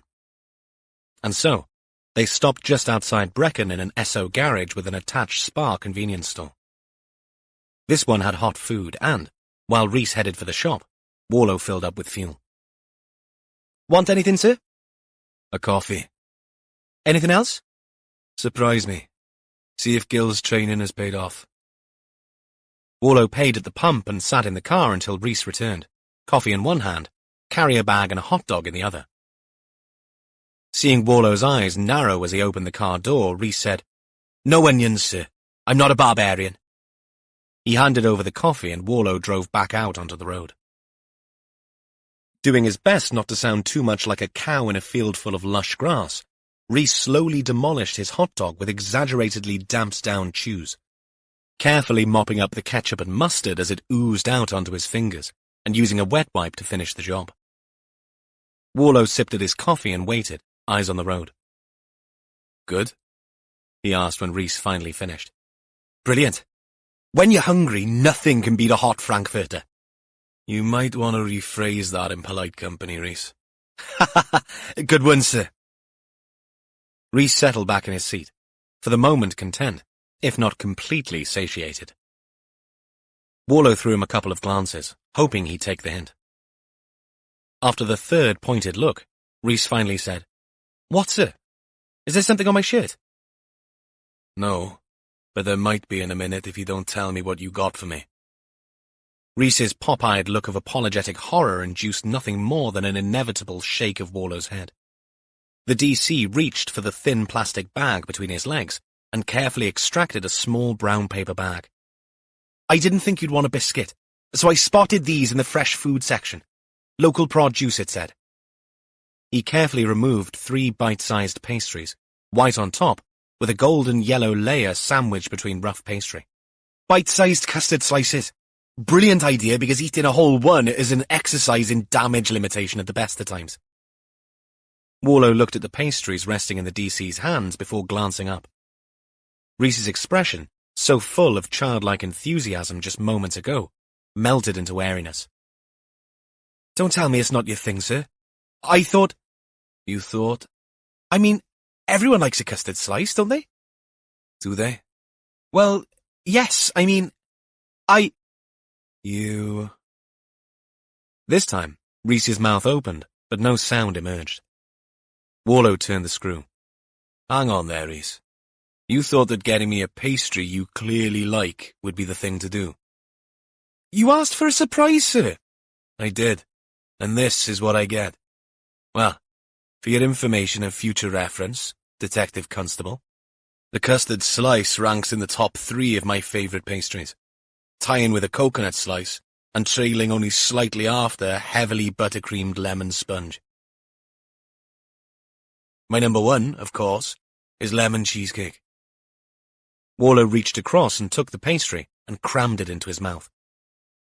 The noises that emerged next contained no words, but ecstasy came close as an adjective. Rhys looked on, grinning. When he'd finished, Warlow said, Right, put those away. They'll be for our return journey. What else did you buy? Crisps, sir. Rhys said it quickly. Despite his obvious relief at coming up trumps with the custard slice, he could not hide the trepidation in his voice. Warlow narrowed his eyes. He'd previously banned Rhys from eating crisps in the car because the noise was too overpowering. But the custard slice bite had changed all that. Knock yourself out. So long as they're not cheese and onion. Rhys shook his head. Prawn cocktail, sir. Like I said, I'm not a barbarian. That's debatable. Now, tell me what Gil has found out about Alistair Linden. Chapter 9. Catherine arrived just as Jess crossed the road to the Marks' property. Jess greeted her and filled her in on the absence of anything terribly useful, other than the enigmatic thank you card from A. No sign of violence? Squeaky clean. The neighbours saw us rooting around and came to knock. I'm about to talk to them. Glenda and Hubert Marks. Catherine took out her notebook and followed her senior officer through the Marks' open front door.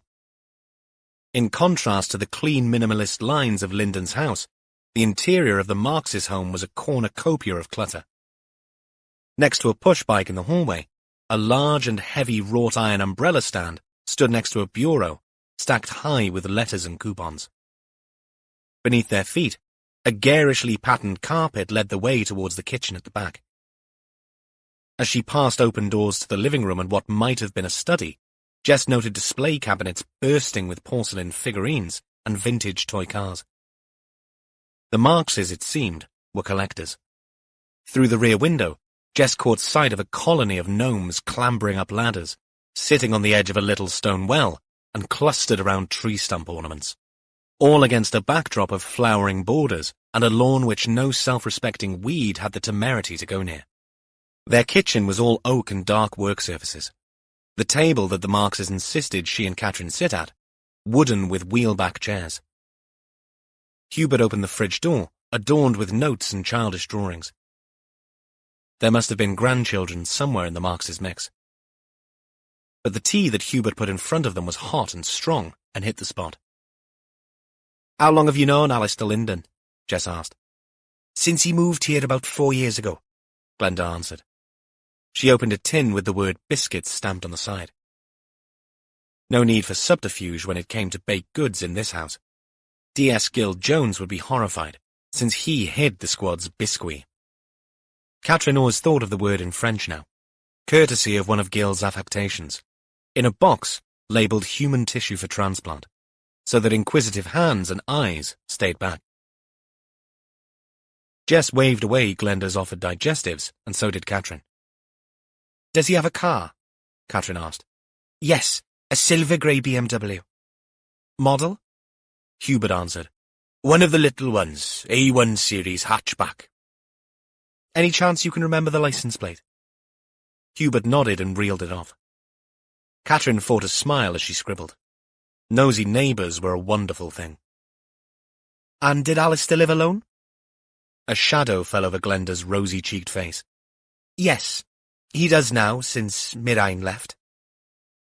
Mirain? Jess put the teacup back down on its saucer. Yes, they were a lovely couple. Mirain was always so bubbly, Hubert said. Glenda nodded. I feel so sorry for the little girl, Heledd. Of course she wasn't Alistair's. Mirain had her before they met. What happened to Mirain? Catherine asked. Flown the nest, Hubert said. Ali seemed very upset. He came over to tell us she'd upped sticks. He looked at Glenda for confirmation.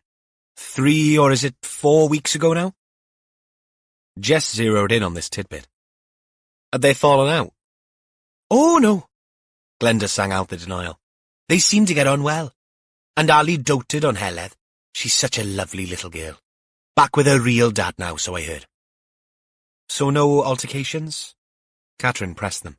No fights, no screaming or shouting? Hubert looked aghast. That's not Ali's style. He's a pretty measured sort of bloke. No, but Mirain, she could be a little moody. That earned him a sharp look from Glenda. That's unfair, Hubert. Is it? Remember the time she lost it with me offering to clean the gutters? I had the big ladder out and everything. Yes, well, you were fussing and caught her on a bad day, that's all. Is there anyone in Alistair's life with a name beginning with A? The Markses exchanged glances, their mouths pouting, heads shaking. A sure sign that Mirain's behaviour had been a topic of conversation over an evening's sardines on toast. And you've seen nothing strange going on over there of late? Another glance between Glenda and Hubert. This one a little more coy. We think he had a visitor last Saturday. Brought a girl home. She left on Sunday morning. And this wasn't Mirain? No, definitely not. This was a younger woman. Blonde hair, heels, you know. Jess didn't, but she let it slide. What about Alistair's work? Catherine asked. Hubert nodded. He's a lecturer at the college. The university, you mean? No, Glenda stepped in. At the college. The Further Ed College. So he's off work now? I don't think he gets the whole summer off, but he's never that busy. They have terms in the college, I think. Hubert, who'd been watching the detective's work, took a deep breath. I must ask, all these questions, they're the sort of questions detectives ask when something serious has happened. At least they do on TV. Jess nodded. You're right, and we are very grateful for your cooperation. And for the tea, Catherine added.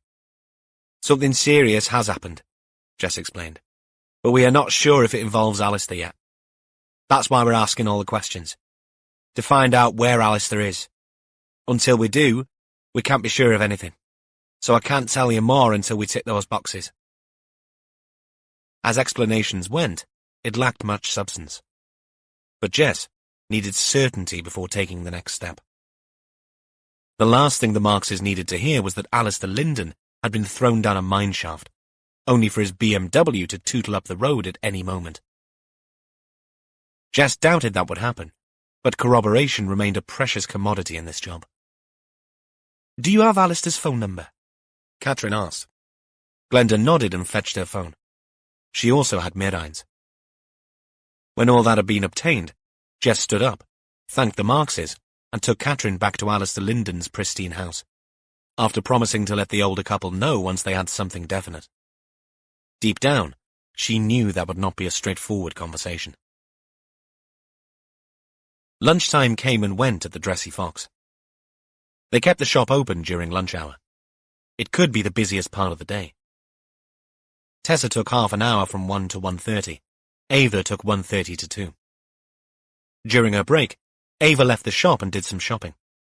Her turn to fill up on bread and milk for the flat she shared. Every 5 minutes, she checked her phone. Still, none of the messages she'd sent Alistair had been received or read. He must have his phone off. The shop was empty when she got back, and Tessa's smile of greeting was brief and hopeful. "Nothing?" she asked. Ava shook her head. "Me neither. I mean, that's good news in a way, but the hospital has no record of anyone being brought in with that name, nor anyone who fits his description." "What do you mean?" Tessa bared her teeth in anxious apology.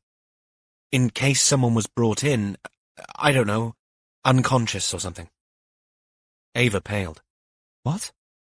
"Sorry, it's just, you read about these things, right? Anyway, there's nothing.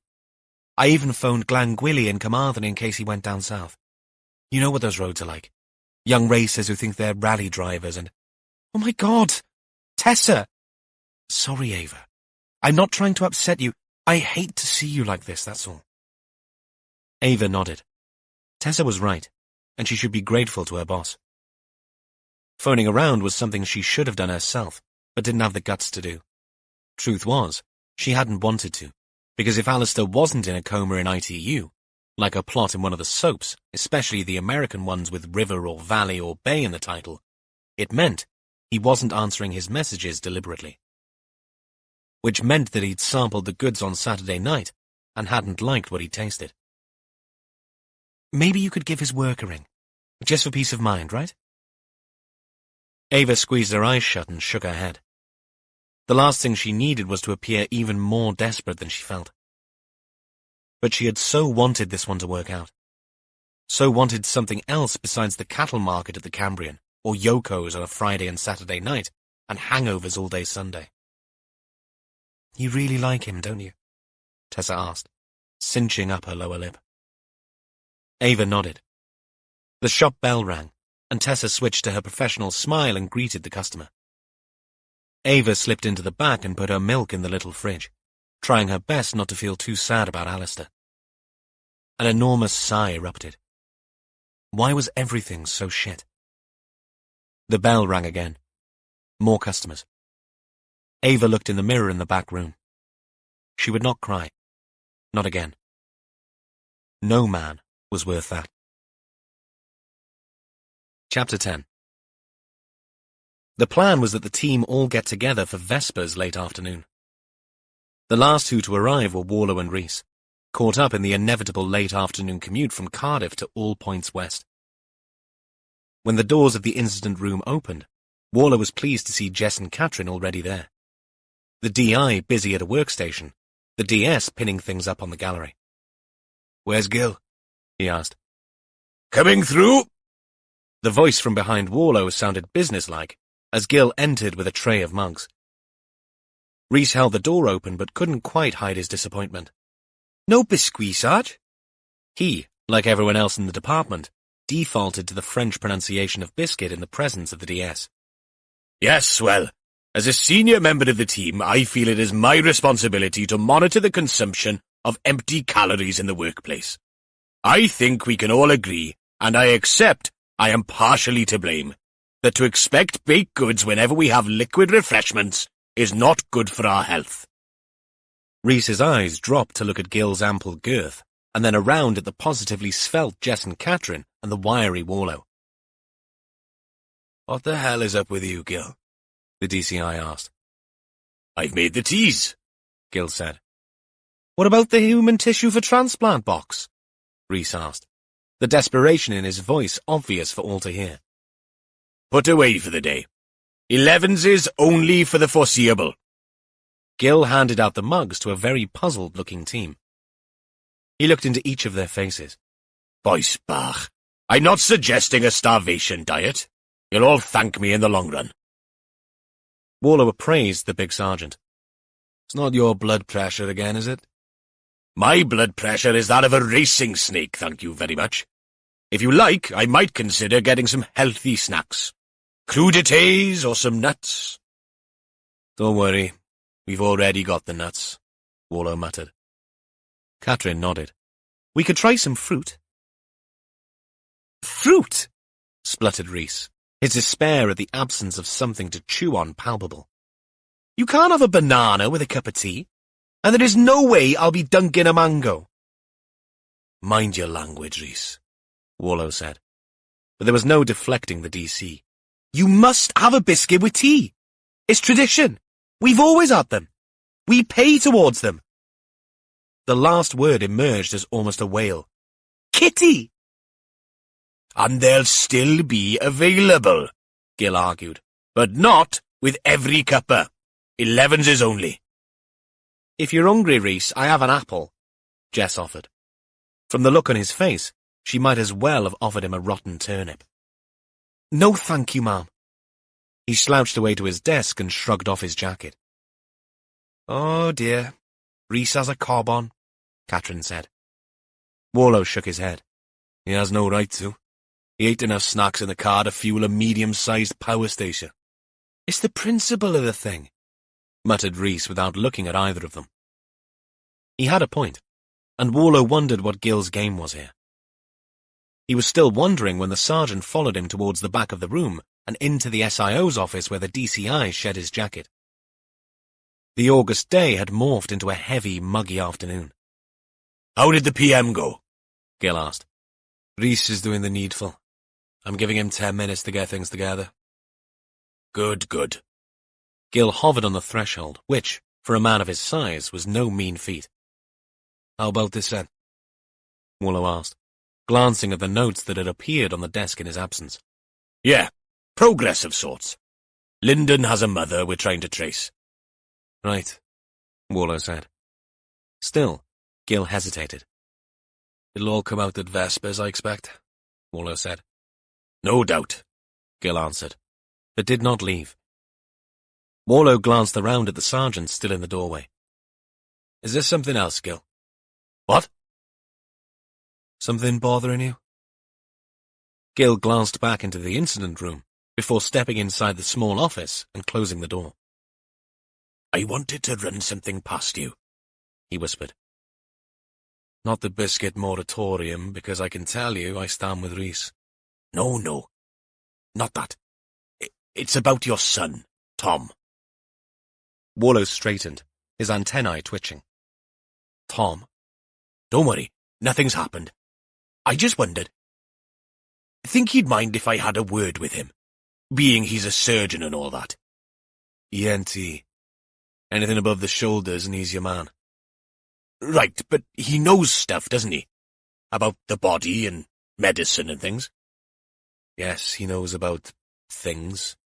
Surgeons all have to do those things before they specialize." Gil nodded. "So you think he'd mind if I called him?" "Of course not. I'll let him know." "I don't want to impose." Gil sounded earnest. "He'll be fine. Tom's not precious about his work." Warlow studied the big man standing in front of him with a fixed smile. "Is it about you or one of the family?" "Me?" Gil's laugh was a good one, though a tad too high for Warlow's liking. No. One of the grandkids. Something to do with tonsils. Ear, nose, and throat stuff, definitely." "Tom's your man, then. I'll text you his number." "Would you? I'd be grateful, Evan." Warlow fiddled with his phone. "Done. Right. Let me get myself together and we'll have a run-through of what we know and what we don't." Gil's brows clouded with suspicion.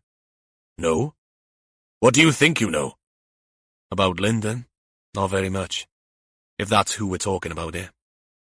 "Lyndon? Of course it is." Gil let out a jovial laugh. A highly inappropriate noise under the circumstances, given they were discussing a murder victim, but one Warlow suspected, born out of misguided relief that the subject was no longer ENT or surgically related. "Lyndon, in the mine shaft." Right. I'll get the troops. See you in a minute." Warlow watched Gil walk out and shook his head. ENT my ass, he thought, unaware of just how close to the mark he was with the second part of that idiom. He gave them all 5 minutes to settle down and had a light bulb moment while he waited. He rummaged in the desk drawer for a 2-fingered Kit Kat, which he removed before going back out into the incident room. The atmosphere remained subdued. Jess had one hand around her mug and typed languorously with one finger of the other. Gil stood back watching Catherine work on the gallery, arms folded. Rhys sat hunched over his desk, half a quartered apple at his elbow, still uneaten. Warlow made a great show of unwrapping the Kit Kat and breaking the fingers apart and then in half. He distributed a couple of inches of chocolate-coated wafer to everyone bar Gil, who looked on venomously. "Cheers, sir," Rhys said, and wolfed down the biscuit. Right. Now that we've got our sugar levels up, he sent Gil a pointed look. What exactly have we got? Since she was the one standing, Catherine led off. "We have a potential ID found at the scene. We're awaiting definitive analysis. Unfortunately, injuries sustained do not allow identification from photographs. But the driving license and credit cards found in a wallet at the scene all point to it being Alistair Linden, who was a 31-year-old lecturer in art and design. Neighbours report seeing him last Saturday, but not since. The report of a foul smell emanating from the walkers near the shaft began on Tuesday." "I checked with Porvy," Jess said. "Given the time of year, putrefaction would start to emit orders between 24 and 72 hours after death." What else did the neighbours tell you? Warlow asked. "The Markses are excellent witnesses," Jess said. "Linden had a long-term partner, a Mirine Hughes, but she left a few weeks ago. They also said that he entertained someone at his home on Saturday night." Quick worker, Gil said. Male or female? Warlow asked. "Female. Might be the person who left the thank you note on the bedside cabinet." Eh? Jess nodded. Warlow stood with hands on hips. Though we're yet to have formal confirmation, we've been to Linden's house. It's empty. There's no car. For now, it's him until proven otherwise. What else do we have? I've let traffic know about the car. They're on the lookout. Linden has no priors, clean as a whistle. Gil shrugged. There was no phone with the wallet? Catherine shook her head. Warlow nodded slowly. Right. Rhys, you're up. The DC, buoyed by a quarter finger of Kit Kat, stood with some sheets of paper clutched in his hands. He towered over Catherine and immediately began pinning printed images on the gallery. "Oh, please no more PM photos," Catherine grimaced. "They're all relevant, I promise," Rhys muttered. You said that last time, Gil reminded him. Those shots of maggot activity under the corpse's scalp were way out of order. "It gave us a good indication of how long the body had been there, Sarge," Rhys argued. It also gave one of her indexers nightmares for a fortnight. She had to go off sick with stress. I'm surprised she didn't end up on the funny farm. Catherine clicked her tongue. Can't say that these days, Gil. No? Okay, I'm surprised she didn't end up on the very unfunny farm. Or does that trigger you as well? Catherine half turned away and coughed. The word dinosaur could clearly be heard as she did so. Rhys finished pinning up 2 close-up images of the corpse's hand and the unnaturally bent fingers. Blood and dirt had stained the flesh, but had also highlighted the deep ridges etched into the skin of the proximal phalanges below the break. As holiday snaps go, Rhys, these leave a lot to be desired, Warlow said. Rhys pointed out what Tiernan had taken a great delight in confirming to him. "So he thinks these marks are from a vice too?" Catherine asked, arms folded beneath a look of great distaste. "Yes, our mineshaft man was tortured." Rhys pointed to more photographs, this time of linear red lines around the wrists. "Ligature marks. He was restrained. Probably plastic garden ties." Rhys had one more sheet in his hand. This he had not put up yet. "This is a close-up of the fatal wound." He pointed to his head, towards the front on the left-hand side. The photograph he posted was mercifully a close-up of a peeled-back scalp to show a smallish crack, but with fragments of bone displaced inwards over the underlying brain matter. It could just about have been anything because no other facial feature was on show. "It's a ragged trauma. Nothing smooth. There was a lot of dirt and dust from the fall, so Tiernan couldn't say if all that came from before or after." but it doesn't appear smooth enough to be a hammer. So a blunt instrument? Katrin asked. Something hard with quite sharp edges, Tiernan thought. Like a rock? Gil asked. Possibly, Rhys nodded. Well, what are we thinking? That he was taken somewhere, tortured, killed away from the scene, and then brought back and dumped her? Warlow waited for responses. If you put it that way, it's definitely a vengeful act, Katrin muttered. Jess stood up and walked towards the gallery for a closer view. Or someone trying to send a message. Could be a drug thing. Maybe he owed money. Maybe he ripped someone off and they smashed his head in with a rock. Warlow nodded. It sounded as good a working theory as any. Okay. Then we need to dig deeper into Lyndon's life. I want to go to the college, see what we can find out. When he was last at work, talk to colleagues. He walked over to the brochure that Katrin had pinned up with the map of the trail from the museum past at Het Vaur. I also want to go back to the trail at some point. Walk a bit. I mean, why that shaft of all places? Happy to come with you there, sir. Get my steps in. Rhys volunteered, his exuberance back with a vengeance. I'll bring sandwiches. It's not a bloody away day, Rhys, Warlow growled. I'll still bring a few sandwiches, though, sir. I will. And he would, too, thought Warlow. He traced his finger along the line of the track on the shiny paper. One thing is certain. The answers are up north, not here in Carmarthen. Are we relocating then, sir? Rhys asked. I'll run it past Buchanan, but I see no alternative. Bloody hell, muttered Gil. On the road again. At this rate, we might as well get the force to buy us a tour bus. That'd be so cool, Rhys grinned. We could have a fridge and a mini-kitchen and a gaming area, possibly a home cinema. Can someone take his batteries out, please? Katrin rolled her eyes. What? Rhys asked, his eyes wide with wonder. Warlow turned to the team. Right. I'm off to see a girl about the dog.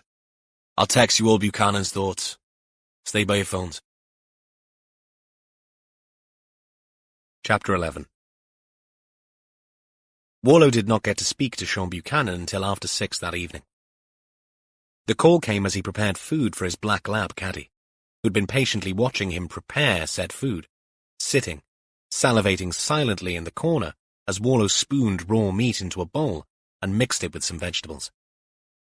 Yet, as soon as he picked up the container, Caddy transformed from patient anticipation into a bouncy furball, up on her hind legs, trying to sniff the contents. A tupsen. Warlow chided her affectionately. Labs, more so than other dogs, were food-obsessed. He'd read that some breeds, usually smaller and labelled fatty eaters, could pick at a bowl of kibble throughout the day. Put down a bowl full of kibble for a Labrador, and it would disappear inside the dog within 3 minutes. Not that Caddy ate kibble. Since when did dogs eat grain? No, she was on the raw stuff. Frozen, fresh, and defrosted for her delight. And from the way she demolished the contents of her silver food bowl, delight would be about the right term to use. Sean, Warlow said into the mobile. Sorry, Evan. Got waylaid in another blasted meeting. Reorganization looms. Not another one? Internal this time, and only involving the higher-ups. You, then? Buchanan snorted. Much higher than me, thankfully. Caddy's bowl clanked against the wall as her snout ploughed in. Are you eating? Not me, but the beast is. How is Caddy? None the worse for her experiences last month? It seemed the entire force knew that Warlow's dog got lost down on the Dale Peninsula in Pembrokeshire for a couple of days. No. Fact is, I think she milked it. She certainly reaped the benefits afterwards. Likes a bit of fuss, does Caddy. On hearing her name, the dog looked up and registered Warlow's smile of reassurance. That gave her the okay to get on with the business of devouring the pulverized flesh of a duck with added seasonal vegetables, curly kale, cabbage, Brussels sprouts, raspberries and blueberries. Warlow was in no doubt that sometimes the dog ate better than he did. How did it go with you? I hear you may have an ID, Buchanan asked. Yes. Work in progress, obviously. But it all points to something local. I think we'll set up a new IR in Aberystwyth, Nick, if that's okay with you. You hardly need to ask. And why not? Buchanan said, ever sanguine.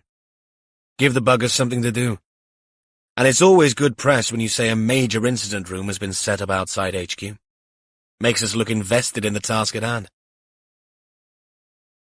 You been on the cynic pills again, Sean? Warlow could almost hear Buchanan smile. You'll take all the usual suspects? If possible. Gil can run the office, which leaves me, Jess, Catherine and Rhys out and about. Good. Jess is off on her course soon, so another case under her belt at this stage is ideal. To become a fully fledged senior investigating officer, hoops needed to be jumped through, one of which was a residential course which Jess had already signed up for. Keep me in the loop, Buchanan added, and ended the call. Caddy finished her food, urinated on the lawn, and then fetched a toy bear, which she brought to Warlow, nuzzling into his leg by way of a thank-you gift for the food. He ruffled the hair on her head. Right. Looks like more holidays for you.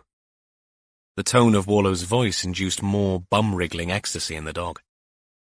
Glad to see one of us is excited about that. He sighed, and speed-dialed Jess's number. Heledd Rampley sat at the big kitchen table, grinning from ear to ear. They played Harry Potter Dobble, a kind of overblown snap involving matching images on the card you turned over in your hand, with something on the card already face up on the table. She was smiling because she was winning. Best of all, her grandfather was losing so badly he could hardly speak. Not that he was useless at card games, but in this game, you needed to know the names of the items on the cards in order to match them. Heledd was a stickler when it came to the rules. Whereas she would say Elder Wand, her grandfather might say Knobbly Stick or Magic Twig. And no matter how quickly he said vase or cup, instead of the goblet of fire, Heledd remained unforgiving. And sometimes the words he used were so weird. Who didn't know that that broomstick was really a Nimbus 2000? He made her collapse in hysterics. But when 7:30 came, Cadwyn Hughes gathered up the cards, much to Heled's disgust. Right, bath for you, young lady, then cereal. Can I have Fruit Loops? Yes, but no extra sugar. Heledd wrinkled her nose in disgust, but good-naturedly. Mum doesn't let me have Fruit Loops for supper ever, and only twice a week for breakfast. Her grandfather had his back to her, reaching into the cupboard. Quite right, too. When is she coming back, Tadkey? Cadwyn stopped what he was doing. It only lasted a matter of seconds, but Heledd saw it. Her father was the same. The grown-ups in her life reacted in exactly the same way whenever she asked about her mother, as if the questions paralyzed them somehow. Cadwyn turned from the cupboard, a box of cereal in his hand. That's a question we'd all like an answer to, Hel. But it's my birthday and... I know, Bloodin. I know. Can I check Facebook to see if she's left us another message? All right. But only after the bath and supper. Go on now. Heledd climbed off the chair and skipped upstairs but stopped halfway. She'd forgotten Mostyn, her stuffed pig, who'd been a constant companion since she was 3. Mostyn went everywhere with her, bath included. She ran back down fearlessly, as 8-year-olds did. When she entered the kitchen, she stopped. Her grandfather stood stock still staring out the window, making funny sniffly noises like she sometimes did when she had a cold. Tadkey? He turned, one hand over his eye, blinking furiously. Are you okay? Cadwyn nodded, and reached for the paper towel. Damn green fly went into my eye. He squinted at her through red rims and swatted at the plants on the windowsill. I thought you were in the bath. Dad has fly spray. I can ask him to lend you it if you like. Good idea. Cadwyn smiled. Now, come on. Bath. Heledd picked Mostyn up from the table. What do you need that pig for, anyway? He'll only get wet. He tests the water to make sure it isn't too hot. I've told you before. She made it sound as if he'd just asked her why you'd need a seatbelt in a car. Ah, yes. Silly me. Carwyn smiled an indulgent smile. Reassured, Heledd pirouetted, ran back out and up to the bathroom, singing the chorus from I'm Still Standing, the Elton John classic, given new life by a gorilla in Pixar's Sing, which she'd watched earlier, by Carwyn's estimation, at least a dozen times. Chapter 12. The college Alistair Linden taught at had several campuses, but a quick couple of phone calls from Gil established that he was based in Llanbadarn. The office in Coleg Ceredigion site that Warlow and Catrin now sat in at 9 a.m. the following morning looked to be at the business end of things, dominated as it was by a giant wall calendar streaked with coloured tape and post-it notes covered in scrawled handwriting. A functional, if untidy room. Elaine Hunt, the woman who greeted them and showed them to this office, wore a lanyard announcing her as the Deputy Director of Learning Experience. She also wore a pair of glasses on a chain around her neck and kept her blonde hair in a bob. I got a message from Detective Sergeant Jones.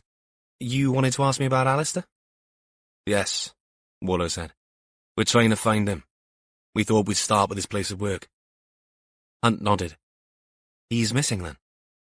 Let's just say we'd like to speak to him or those close to him.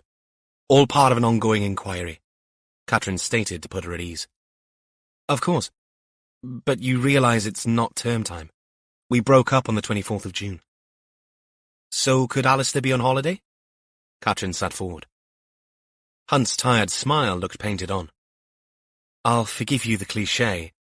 Just because the term ends doesn't mean we all swan off to Portugal for 3 months. Unfortunately, none of us have the entire summer off. So he should be here. Linden, I mean, Warlow asked. Theoretically. We are a big college, though. 7 campuses in all. We're integrated with Coleg Sir Gar in Carmarthenshire with links to both Aberystwyth University and Trinity in Carmarthen. We have open days to organise, fresh courses to set up, both full-time A-level courses and part-time vocational. And we had our A-level results last week. Most of us will be busy now until September. When does the new term start? 8th of September for students, Hunt answered. What does Mr. Linden teach? Catrin asked.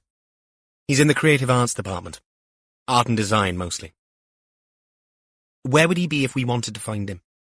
Usually in the labs if he's here. Warlow stood up. Does he work with anyone? An assistant? Some of our tutors are part-time, but I know he's friendly with one of our IT lecturers. Let me try the computing labs, see if he's there. Hunt picked up a phone and punched in some numbers. Someone answered after a few seconds. Byron? Any idea where Alistair is? The 2 detectives waited while Hunt did their job for them. When she'd finished, she hung up and brought the tired smile back to her face.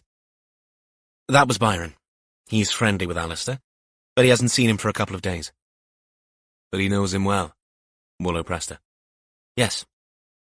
Warlow stood. Okay, if you'd point us in his direction, we'll have a chat with this Byron. Thanks for your help. Hunt gave them directions along corridors and upstairs until they found themselves outside a room full of laptops and monitors visible through the windows. Hello? Catrin called out, pushing open the door. A bearded man with intense dark eyes emerged from a back room. He wore skinny jeans and battered plimsolls and a Hawaiian shirt. Ah, said Catrin. You must be... Her voice froze as recognition dawned on her face. She smiled, then frowned and blushed furiously. Byron? Catrin. Byron grinned, or at least some teeth appeared within the beard. Warlow looked on bemused. You two know each other? Yes, we do. Byron and I were at university together here for a year. Not on the same course, I take it? No. Catrin's narrow eyes seemed to appraise the man in front of her. You've lost weight? Yeah. I'll do a bit of running, you know. My God. How many years has it been? Catrin asked. We were 19. Even you could do that, maths. Byron's taunt seemed a little out of place, but Warlow let it slide. Too many years, Catherine said. Fancy seeing you here. Byron's dark eyes had not left Catherine's face. Okay, Warlow said. I can see you two have some catching up to do, but we're on the clock, Byron. It's Evans, sir. Catherine filled in the blanks. You okay to answer some questions about Mr. Linden? Warlow continued. Byron held his arms up in surrender. Of course. He flashed Catherine a smile and offered them both a seat. Warlow took the lead. When was the last time you saw Alistair? The last time? The lecturer looked away and made a sucking noise with his mouth. Last Friday, we went out for a beer after finishing here. Just the one after work. Ali left the pub at 6-ish. Busy week with A-level results and that. Byron's accent was English, neutral, but south of Luton, definitely. Did he have plans for the weekend? He didn't say. I offered to take him out for a curry on Saturday night, but he wasn't up for it. So the last time I saw him was Friday at the pub before he buggered off early. You saw him leaving his car? Warlow asked. I did. Is that something you did often? Go out for a curry? Byron shook his head. Nah, hardly. I mean, until a month ago he was full on with Mirine and the kid. You know, all loved up and happy families and all that. The lecturer kept glancing at Catherine. Occasionally his eyes would soften, and he'd shake his head like a man hardly able to believe what he was seeing, what fate had served up. Catherine stopped writing. Why until a month ago? That was when she buggered off. Mirine, I mean. Hit him hard, it did. But if you take something like that on, it's only to be expected. Warlow caught Catherine's eye, a signal for her to keep digging. Something like what on? A married woman and her child? Nah, there's a lot of those about. I mean, someone with a history, like Mirine has. You know, mental health. Byron put his fingers up to make quote marks around the last two words of the sentence. Seeing the blank looks on the detectives' faces, he sat back. You didn't know? He sighed. I don't suppose I should be the one telling you all this. Oh, no. Carry on, Warlow said. It all helps. Byron shrugged at the green light he'd been given. She was a bit mercurial, let's say. Lovely girl, a stunner. And the kid was great. Ali loved them both, but you know what these depressives are like. Up and down like bloody yo-yos. He was mad to take it on, if you ask me. All that extra baggage and a kid as well. Warlow gave Byron a bit more space, but the lecturer decided he'd said enough on that subject. Still, Warlow pressed him for more. And what about this week? Have you seen him? No. You don't, not this time of year. See people, I mean. Not for days sometimes. You'd think the pressure'd be off with the students away, but after the exams there's clearing and uni stuff. Some students want to come back and repeat a course. Ali was busy setting up other courses too. Such as? You'd have to ask him. Depends. From ceramics to animation. Kids are drawn to games these days. There's a creative arts department down in Carmarthen. He's been back and forth, chatting with heads of departments. Catherine wrote everything down. Did he ever mention other family, parents? I think his mother is still alive. But he didn't have much to do with her from what I understood. Byron watched, his chirpy demeanour waning a little as time went by. Mind if I ask what this is about? Has he done something, old Ali? Much as we appreciate the cooperation, we are not at liberty to tell you anything, Mr. Evans, Warlow said. Catherine jumped in with a change of tack. What is Ali like? Like? Byron snorted. Yes, personality-wise. Is he happy-go-lucky, subdued? Is he a homebird? Not subdued. Not when it comes to chatting up women, anyway. And he's good at his job. But he leaves it all here. Not like me. I got exam papers in a sink at home. But his place, it's like a bloody clinic. You been there yet? We have been to his house. I agree. It's very tidy, Warlow said. Is that typical? Byron nodded deeply. Oh, yeah. His OCD is a pain. What about that house? It's not cheap. How was he able to afford it? Warlow asked. Byron grinned. That's all part of his dark and dismal past. Ali's been married before. She was a lawyer and her parents were loaded.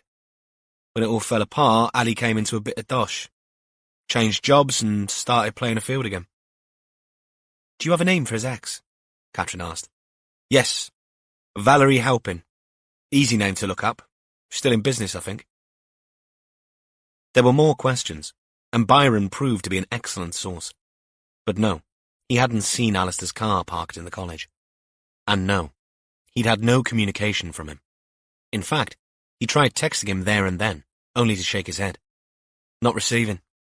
Wherever he is, his phone's off or there's no signal. When they'd finished, Warlow thanked him and gave the standard spiel about not hesitating to get in touch if he thought of anything else. We don't have an incident room number, but DS Richards will give you hers. DS? That sounds very impressive, Byron muttered. For a moment, said DS was surprised, judging by the expression of frozen horror that appeared on her face. But then she tilted her head and fished out a card. Byron took it, studying it carefully before he looked up. Great. I'll text you later. See if we can catch up. Yeah, do that, Catherine said with a smile that showed no teeth. I might not get back to you right away because of Alistair for a start. Byron grinned. What's he been up to, eh? We'll be in touch, Mr. Evans, Warlow said without answering, and took his leave. As they walked back to the car, Warlow asked the obvious question. You didn't want to give him your card, did you? Doesn't matter about that. Part of the job, sir, she said, her mouth tight. Were you and he... Once? Yes. Obviously it didn't work out. No, sir, it didn't. They walked on a bit, the day still bright, until Warlow's inquisitiveness got the better of him again. And you had no idea he was still around there? No. You didn't keep in touch? That is the first time I've seen or spoken to Byron since I left Aberystwyth halfway through the summer term of my first year. She said all of this in an overly bright, airy voice. Warlow nodded, but wisely said nothing else on the matter. If Catherine wanted to tell him more, she would. By the time they got to the car, she hadn't. And Warlow was none the wiser by the time they got to Aberystwyth police station either. He could have probed further, but then, if you had any sense, you didn't poke a stick into a nest of vipers unless you wanted to get bitten. Chapter 13.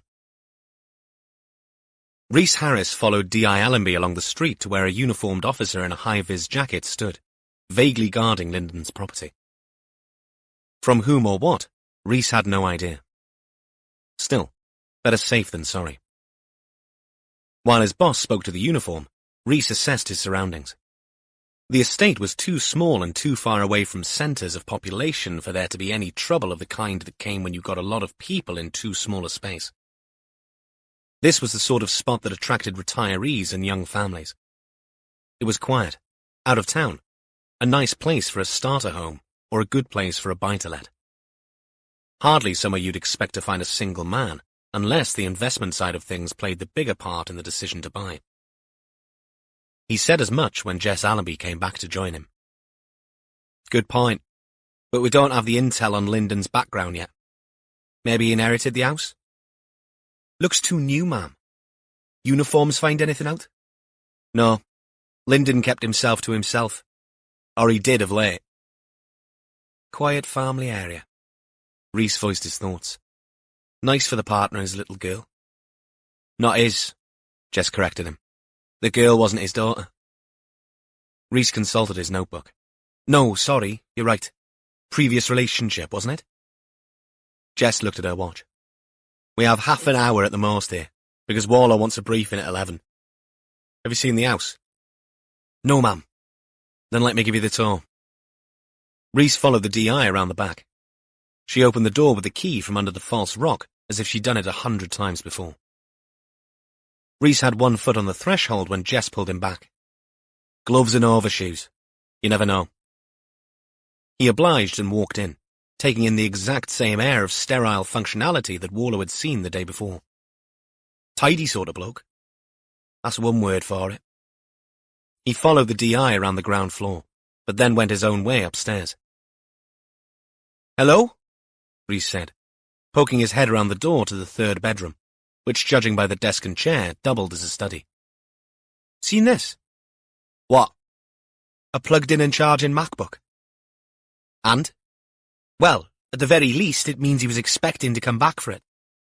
Rhys lifted the laptop lid, and the home screen lit up, with a welcome back Alistair above a text box requesting a password. "Shall I?" Rhys sent Jess a dare me grin. Jess let her chin drop. "Password?" "I can have a go." Rhys sat on a bucket chair and looked around.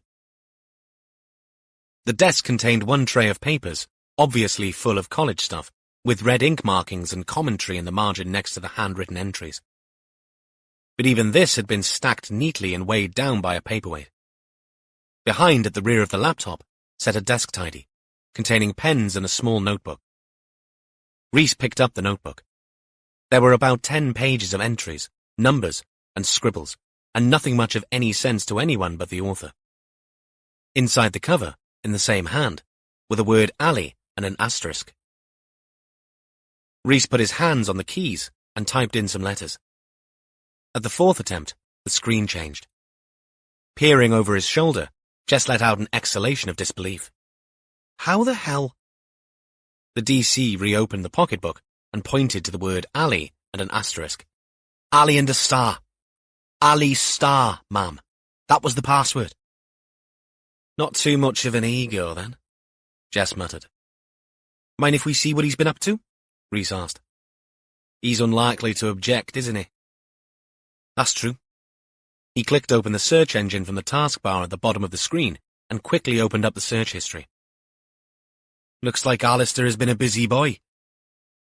Jess watched from over the DC's shoulder as Rhys scrolled through and stopped at an entry that was by far the commonest URL there. "Mostly fans. That's a subscription website, isn't it?" she asked.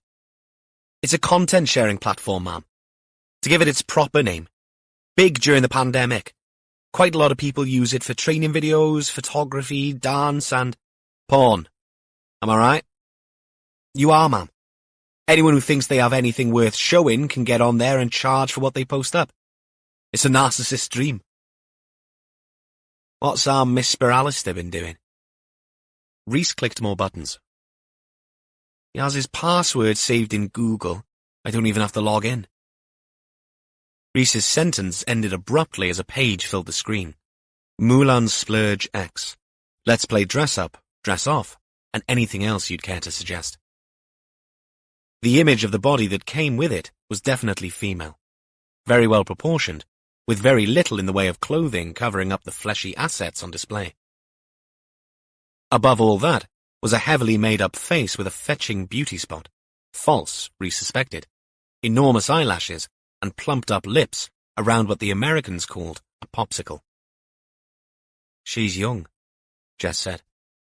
"Has to be at least 18, ma'am." "That's still young," Jess said, trying not to sound too mother-hen about it. But it was difficult when her own daughter was 17. A couple of seconds went by before Rhys asked, "Do you think those are real?" "I doubt it. But be careful. Lean in any closer and one of them will have your eye out." He sat back. Jess laughed softly. Rhys went back to the search engine history. "Looks like Alistair has visited this page at least 50 times in the last 2 months. Jess sighed. "Okay, so we know he's not a saint. Who is these days? Have a look around, see if you can find anything else. I could take the laptop to the station." "No. Technically, that would be theft. We still need official confirmation of the dead man's ID before this place becomes fair game. Make a note of everything and we'll take it all back to the others." "Will do, ma'am. I'll have a word with Gil. He'll know who to talk to if we need to contact Moulin Splurge X." In fact, why don't I give him a ring now? Jess left him to it. Gil Jones picked up after 5 rings. Though he couldn't hear the ringtone, the chorus of Baby Shark had played enough times in the incident room for Rhys to imagine it emerging from the sergeant's pocket, and his panicked desperation to put an end to the noise as he fumbled for the phone.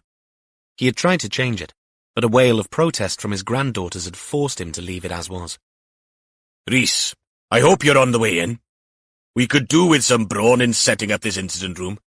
Desks need rearranging, chairs moving, and my back isn't what it used to be. Come to think of it, my front has probably seen better days too. We're still at Lyndon's address, Sarge. D.I. Allenby is talking to the uniforms. What? Gil's voice slid up an octave. And what are you doing? Sitting in the car, stuffing your face, I expect? Wrong. I have Lyndon's laptop open. I've been going through his search history. The line went quiet. Please don't tell me he's got images of kids. No. At least I haven't found any. But he does have a sweet spot for a certain artist on Mostly Fans. He, she, or neither of the above? She. Okay. Any leanings? Bondage, domination, nappies? Not that I can see. I don't think she needs much in the way of props. I mean, not counting the obvious ones. You mean the type that need batteries? That kind, yeah. No, she likes to wear big ears and a bit of a tail. You know, a round fluffy thing at the back. A bit like Jessica. Thanks for mansplaining a rabbit, Rhys. And she's underage? No, I wouldn't say so. But it looks like Lyndon was very much into her. Lots of visits. There's interaction with the messaging portal on that site between him and her. He's paid her to do things online. The older sergeant grunted. None of that is illegal. Offensive to a well-brought-up boy like you, no doubt, but not against the law. I'm not offended, Sarge. In fact, she's— Argloidd, get a grip, Rhys. There was a pause before Gil added, Second thoughts. Keep your hands where I can see them. Ha ha. Good one, Sarge. Yes, well, I will inspect your pockets for crusty tissues when you get back. Sarge! Rhys objected. Is there a point to this conversation other than the obvious disappointment in Lyndon's habits? Rhys hesitated for only a second. I know you've been involved with this side of things. He didn't need to elaborate. The sergeant's expertise stretched to many aspects of police work, some less salubrious than others. Everyone on the team was aware that Gil had spent years on Operation Alice. For that alone, he'd earned everyone's respect. In DCI Warlow's opinion, anyone who could stomach online investigations into child pornography deserved a bloody knighthood. So, for all the wrong reasons, Gil was a bit of an expert on the sleazy side of the internet. I'm all ears, the DS said, and quickly added, Not quite like your rabbit lover, but you get my drift. Right. Moulon Splurge X. Rhys paused and quickly added, That's the online handle she uses to interact with Lyndon and other fans. Lots of other fans. I'm thinking that once DCI Warlow finds out, he'll want us to follow up. He'll want you to follow up, you mean? He who smelt it, dealt it, and all that. This girl might be anywhere in the world. Says she's British. And I can say I'm from Timbuktu, but that doesn't mean I am. Everyone knows I'm from Timbuk3. You know what I mean, Sarge. I do. And your best bet is to have a word with the Polit team. Rhys shut one eye in concentration. Police online investigation team? Well done, Rhys. Top marks for reading the memos. Surprised you have the time in between trawling pornography sites. This is work. Gil cut across Rhys's protests. There's a DS, Pete Donaldson. I'll text you his number. If anyone knows, he will. Thanks, Sarge. Tidy. Right, when are you coming back? We'll be back in 20 minutes. Time to get the kettle on, maybe? Less of the cheek. Never mind the kettle. I was going to ring the optometrist. Why? Get your vision tested when you arrive. You know that stuff you're watching can make you lose your eyesight. You could be right there, Sarge. If Moulon Splurge X turned around a bit too quickly, as D.I. Allenby pointed out, You could very easily lose an eye. You haven't been showing her this stuff, have you? Gil demanded, mock horror in his voice. I didn't mean to. It just popped up when she was standing behind me. My God, man. Show some control. I didn't mean... But Gil had already ended the call, just as Rhys heard the tail end of a guffaw. Chapter 14. Aberystwyth Police Station had a drum tower at one corner of the building. In medieval times, they built these to better protect the inhabitants of castles from siege technology and missiles. The people of Aberystwyth could be a tad boisterous, but not to the extent where anti-siege architecture was called for. Not in a building built in the 1990s. Warlow liked to think that it might be a nod to something Norman, since the street that it stood on had a very non-British name of Boulevard de Saint-Brieuc. Of course, there was a Celtic link in that Saint-Brieuc was an old town in Brittany, and since Breton and Welsh stemmed from the same language roots, he might be prepared to let that one go. Plus, the grey stone build made it almost look like a castle if you squinted a bit.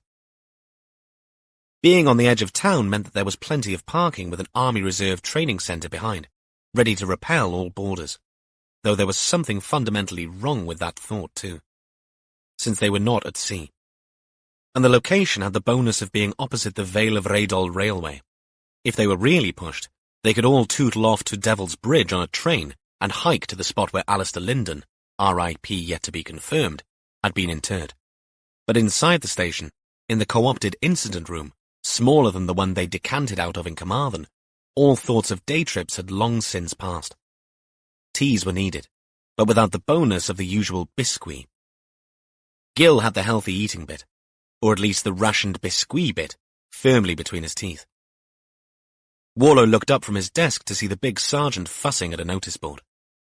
They'd spent the best part of half an hour sorting out which desks they'd be working at. They dispatched Rhys on a recce to identify where the tea could be made, and he'd come back fully armed, but without the human tissue for transplant box, which had remained in Carmarthen, much to everyone's chagrin. Warlow dropped his eyes back to the screen in front of him and wiggled an unfamiliar mouse.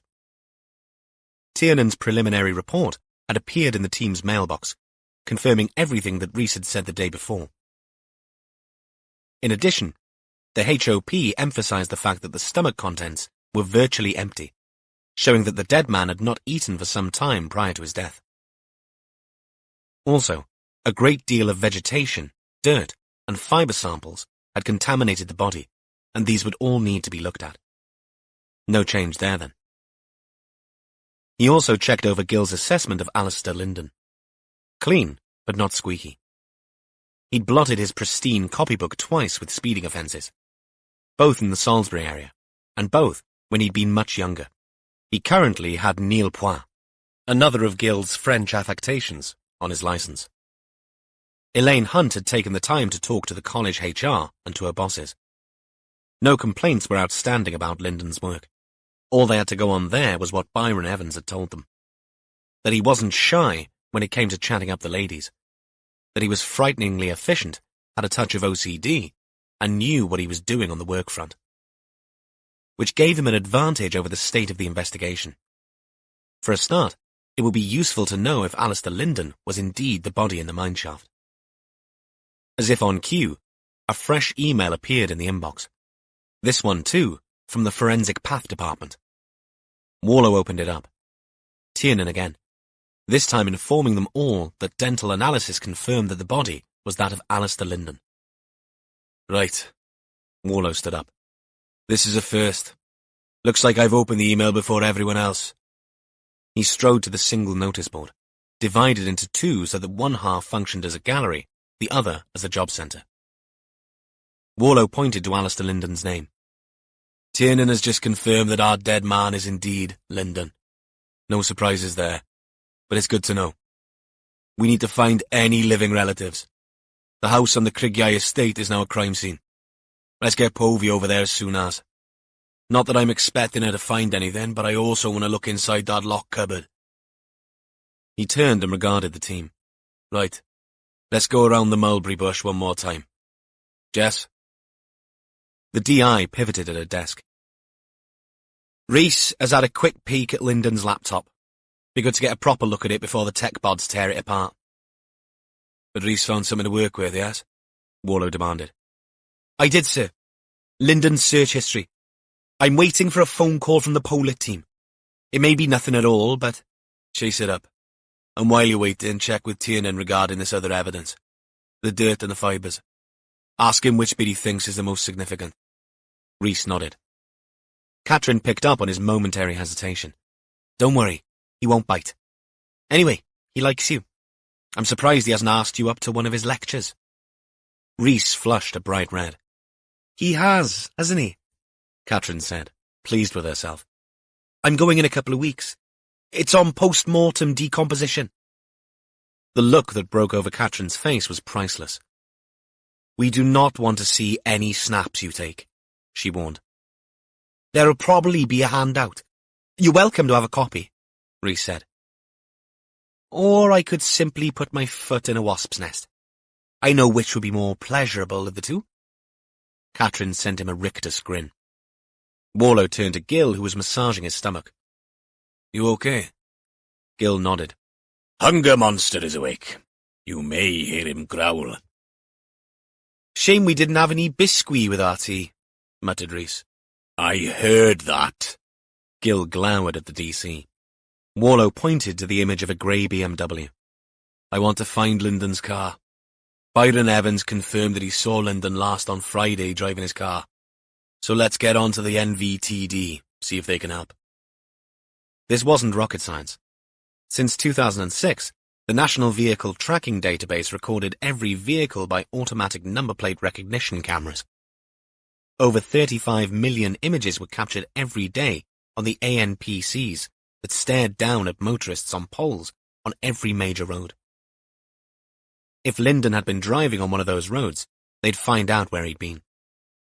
Catherine, where are we with finding the person who left the thank you note for Lyndon? Ideally, if we had his phone, it would help. But we have Lyndon's number and I'm sorting out records from his service provider. Hopefully, that will throw something up for our mysterious A. Good. Right. That leaves the equally mysterious Miraine Hughes. His missing partner? Jess asked. She's an interesting one, Catherine said. Has a record for outraging public decency. Took her clothes off in a car park, apparently. About 4 years ago. If she'd done it online, she could have made some money, sir, Rhys said. It earned him a strange look from the rest of the team. Just saying, he mumbled. Okay, well, she's next on my list. And we all have things to do, yes? Warlow glanced at Gil and indicated the corridor outside. A word, Sergeant, if you will. He led the way and Gil followed, his expression one of guarded interest. You okay, Gil? Warlow asked. Not bad, Gil replied. Did you speak with Tom? Tom? Oh no, not yet. Been too busy with this malarkey. Whose idea was it to move to the North Pole? The Supers? Mine, Warlow replied. And it's hardly the Arctic Circle, but only 45 minutes from Carmarthen. Then why does it feel so far north? Mamvach. I'm sure I saw a bloody penguin on my way up here. Warlow nodded, ignoring Gil's deflection tactics. I'm only asking after your well-being because I'm doing the maths and coming up with an unhappy Gil. No biscuit? The lecture on healthy eating and you wanting to speak to Tom? Are you okay in yourself? Me? I'm fine. Look at me. Know what the current Mrs. Jones said as I left for All Points North this morning? Warlow waited. You look like Iron Man. Gil puffed his chest out. Really? The DS paused, sticking the tip of his tongue out of the corner of his mouth and making a great show of reconsidering his statement. Mind you, it was after I'd complained that my shirt felt a bit stiff around the collar. Maybe what she really said was, you should try doing some ironing, man. Warlow let the laugh come, but it felt a little forced. Gil, if it's something serious, then talk with Tom. He'd be delighted. Of course. Gil was suddenly all smiles. As I said, I promised him, mate, I'd ask an expert. I'll get round to it when I have a spare moment. Good. Make sure you do. We're not very good at discussing our health problems, are we? Us men. They exchanged knowing glances. Warlow was a fine one to talk. He'd kept his HIV status under wraps from everyone on the team bar Jess and Buchanan for months. So he wasn't exactly coming at this discussion from a position of strength. Gil, however, let him off lightly. Useless, the DS agreed. Mind you, when you're perfect, there's not a lot to discuss. There is that. They grinned at one another and nodded.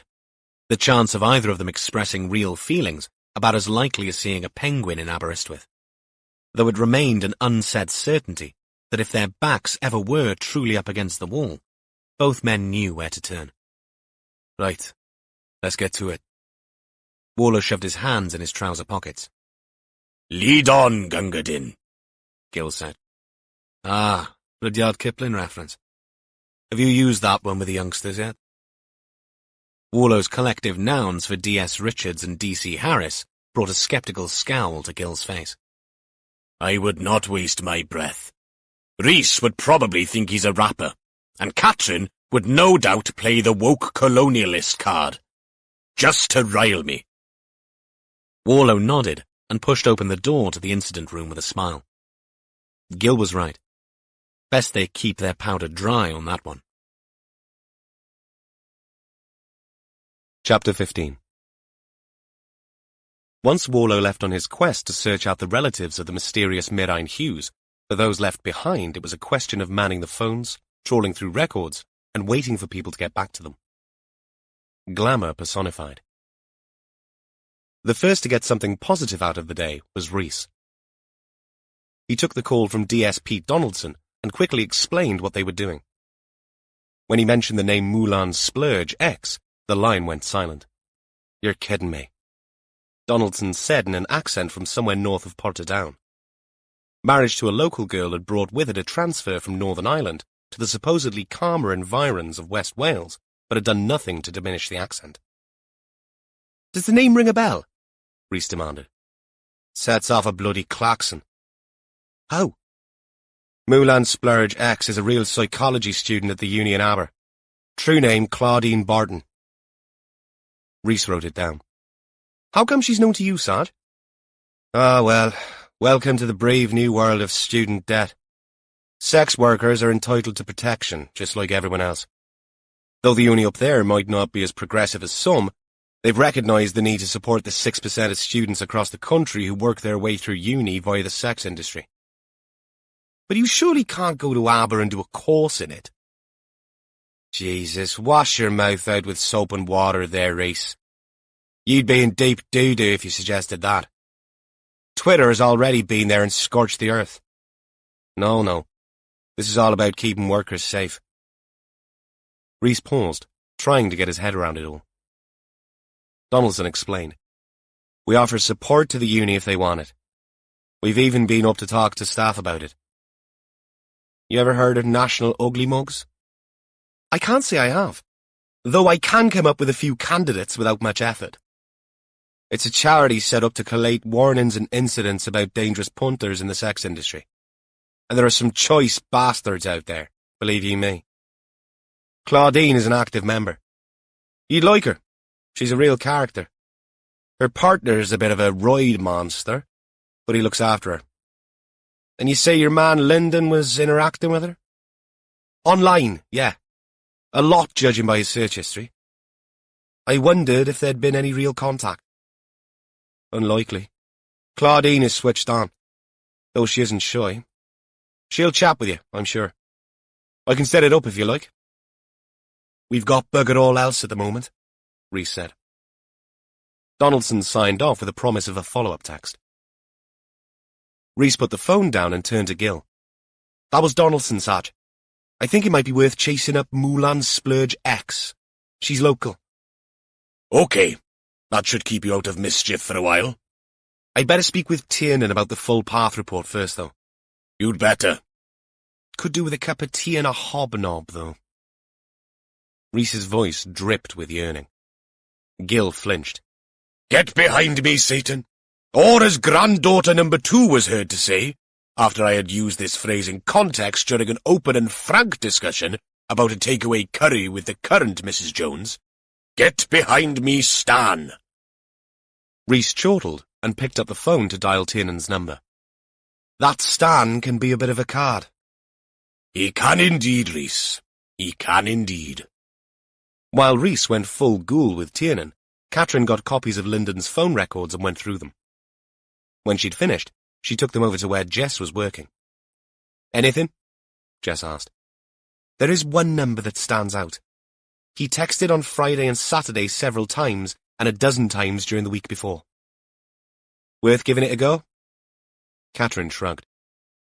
Jess picked up the phone and dialed the number. The voice that answered was female and young. "Hello?" "Hi, this is Detective Inspector Jess Allenby, Dovehead Powys Police. Who am I talking to, please?" "This is Ava Farley." Catherine wrote down the name, underlined the capital A, and hurried back to her desk to begin typing in the details. "Hi, Ava. Sorry for the out-of-the-blue call," Jess continued. "Is anything wrong? Is it my gran? Has she fallen again? Is that it?" Jess felt a sudden surge of sympathy for this girl. "No, it's not your gran. Your number has come up as appearing on a callers list that we're investigating." "A caller? Who?" "Alistair Linden." A choked-back sob came down the line before a whispered and tremulous, "Oh my God." "What?" "I'd rather not talk about it over the phone like this, Ava." Catherine angled her screen so that Jess could see. She held up 2 fingers, palm facing forward so as not to seem rude. 2 Ava Farleys had come up. "Can you confirm your address for me, Ava? Or if you'd rather phone the station back to make sure this is me, that will be fine. Just look up the number online and—" "No, it's fine. I live out near the hospital, Caradog Road." Catherine nodded and changed to a thumbs up. "Is there any chance you can come into the station on Boulevard de Saint-Brieuc?" Jess asked. "The one that looks like a castle?" "That's the one." A silent pause. And then, "I knew something was wrong. Has something happened to him?" "This is a serious investigation we're involved in, and talking over the phone is never a good idea," Jess insisted. "We find these things are much better discussed face to face." Ava let out a ratcheting sigh. "I'm at work. I doubt Tessa can let me go this morning." Jess understood. "It's almost midday. Do you have a lunch break?" "At 1, yes." "Tell me where you work. I'll have a car pick you up and drop you back." Another pause. "That makes it sound really serious." "The sooner the better with these things, I've found." "You sound nice," Ava said. "And you sound sensible. It would be for the best if you could come in. I work at the Dressy Fox on Hale Pren. Would you like the car outside or somewhere else?" "You worried about my reputation?" Ava asked, and let out a hollow laugh. "Not unless you are." "They can park at the back. There's a service road." Jess returned the thumbs up to Catherine. "We'll see you a little after 1, Ava. I appreciate it." When the call ended, Jess joined Catherine at her desk. Ava Farley, age 26. Images of a pretty, petite woman in various locations appeared on her Facebook page on screen, often with female friends and with different coloured hair in each shot. "She looks like fun," Jess observed. "Left school at 17, local college, worked at the Dressy Fox for 4 years. Not in a relationship at the moment, if this is all to be believed." "Any record?" "Nothing on the PNC." "Okay. Well, we'll find out how well she knew Alistair Linden in an hour. We'll do the interview together. Love to, Mum." Warlow met with Joel Rampley at his place of work. Humphreys and Sons, a garage to the northeast of town, sat squeezed into a space between shops. As so often in this area of Welsh speakers, the services offered were written on the wall, first in Welsh and then in English. Who knew that adnabod diffygion meant fault diagnosis?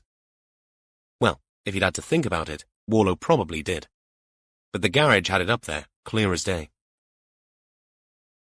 Warlow rang a bell at reception and spoke to a middle-aged man who disappeared wordlessly into the bowels of the workshop and came back with another man in his early 30s. This one was taller, thinner, with a shaved head which, the DCI judged, was finishing a job that nature had already started, opting for the lesser of two evils. Rampley had tattoos on his bare arms and smudges of grease on his jaw. Though it wasn't easy to assess under the overalls, he looked to be a stringy guy, the kind blessed with a fast metabolism. The overalls looked clean on that day, fresh, as did this well-kept establishment. A family business, probably. They likely owned the site rather than rented it. There were better places with easier access to run a garage. Still, people liked consistency, which might be the only genuine explanation for this place's unlikely location smack bang in the middle of town. Warlow introduced himself and offered his hand before asking, "Is there anywhere we could chat in private?" They walked through to a back waiting room, where paying customers could sit out of the cold while their cars got the finishing touches of MOTs and services. Warlow turned down the offer of tea and sat on an upholstered bench with Rampley perched opposite him across the table. Not quite the interview room, but it would do. "Thanks for talking to me," Warlow began. "You don't say no when a copper turns up, do you?" "Some people might. Some people do." "Why?" "Because they think it's their duty to make life as difficult as possible for the police." Joel smiled. "I know the type." "I won't waste your time, Mr. Rampley. I'm here about your ex-wife, Mirine Hughes." Rampley's face took on a pained expression, and he sighed. "What now?" Warlow ran with it. "Now? What do you mean by that?" "I've been here before, haven't I? You found her and she's off the bloody rails, right?" "Not quite." Rampley's turned to frown. "Then what?" Warlow took out his notebook, a sure sign that things were serious here. It never failed. "I have to insist that what I'm about to tell you remains completely confidential for the moment." "Oh, Christ. Something's happened to her, isn't it? Has she done something stupid? Crashed the car or something?" Though he sounded miffed, Warlow picked up on the undercurrent of concern too, and Rampley went up a couple of notches in the DCI's estimation. "Not as far as we know. This has to do with her current partner, Alistair Linden." "Him? What's he done then?" "Mr. Linden was found dead 2 days ago." Rampley's mouth fell open, and his hands came up onto the table as he sat back, eyes blinking as if the light was suddenly a little too bright for them. "Dead?" "That's the part that has to remain confidential. We haven't informed his next of kin yet, nor have we informed Mirine." Rampley looked down at his hands and suddenly pulled them back across his chest, a fist nestling in each armpit. "Christ. Dead? How?" "I can't discuss that. The reason I'm here is that we're investigating the circumstances. It's Mirine I want to talk to you about.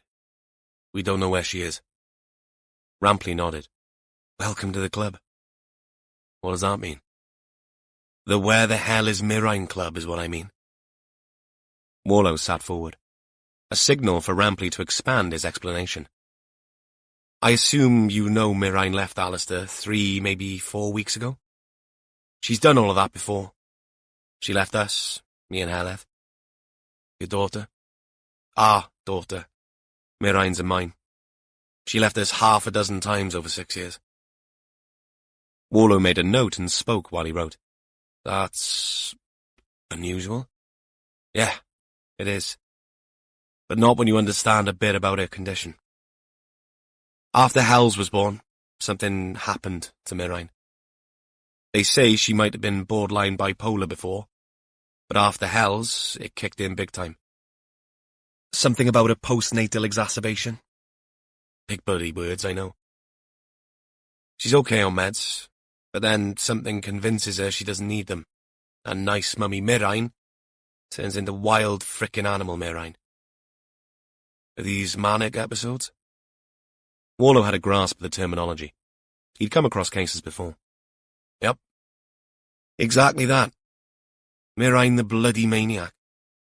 Spends loads of money, Gets pissed in strange pubs where she buys everyone a drink. Takes all her clothes off. You name it.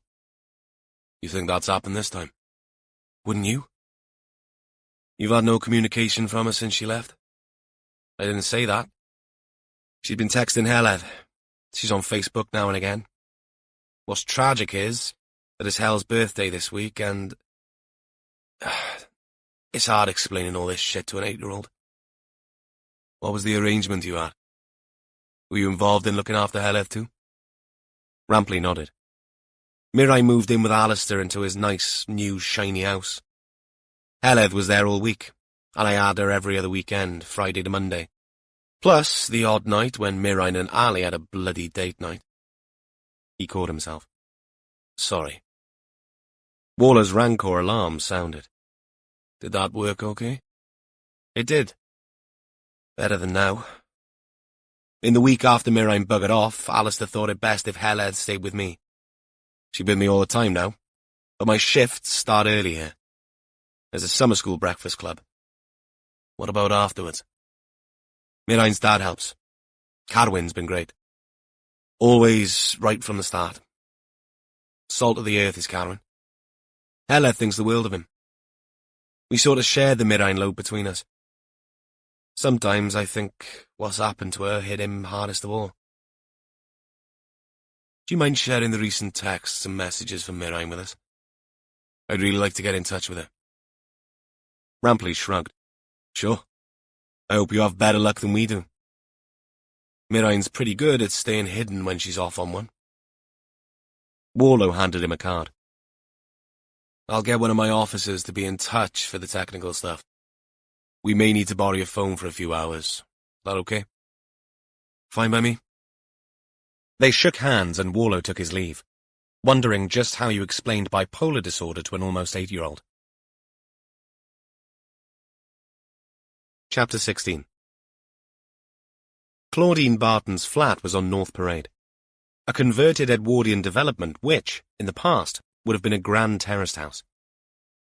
The sort of establishment with lots of rooms where families stayed for their 2-week summer halls, hosted by a landlady with kippers for breakfast and hot water available only between 6 and 9 in the evenings.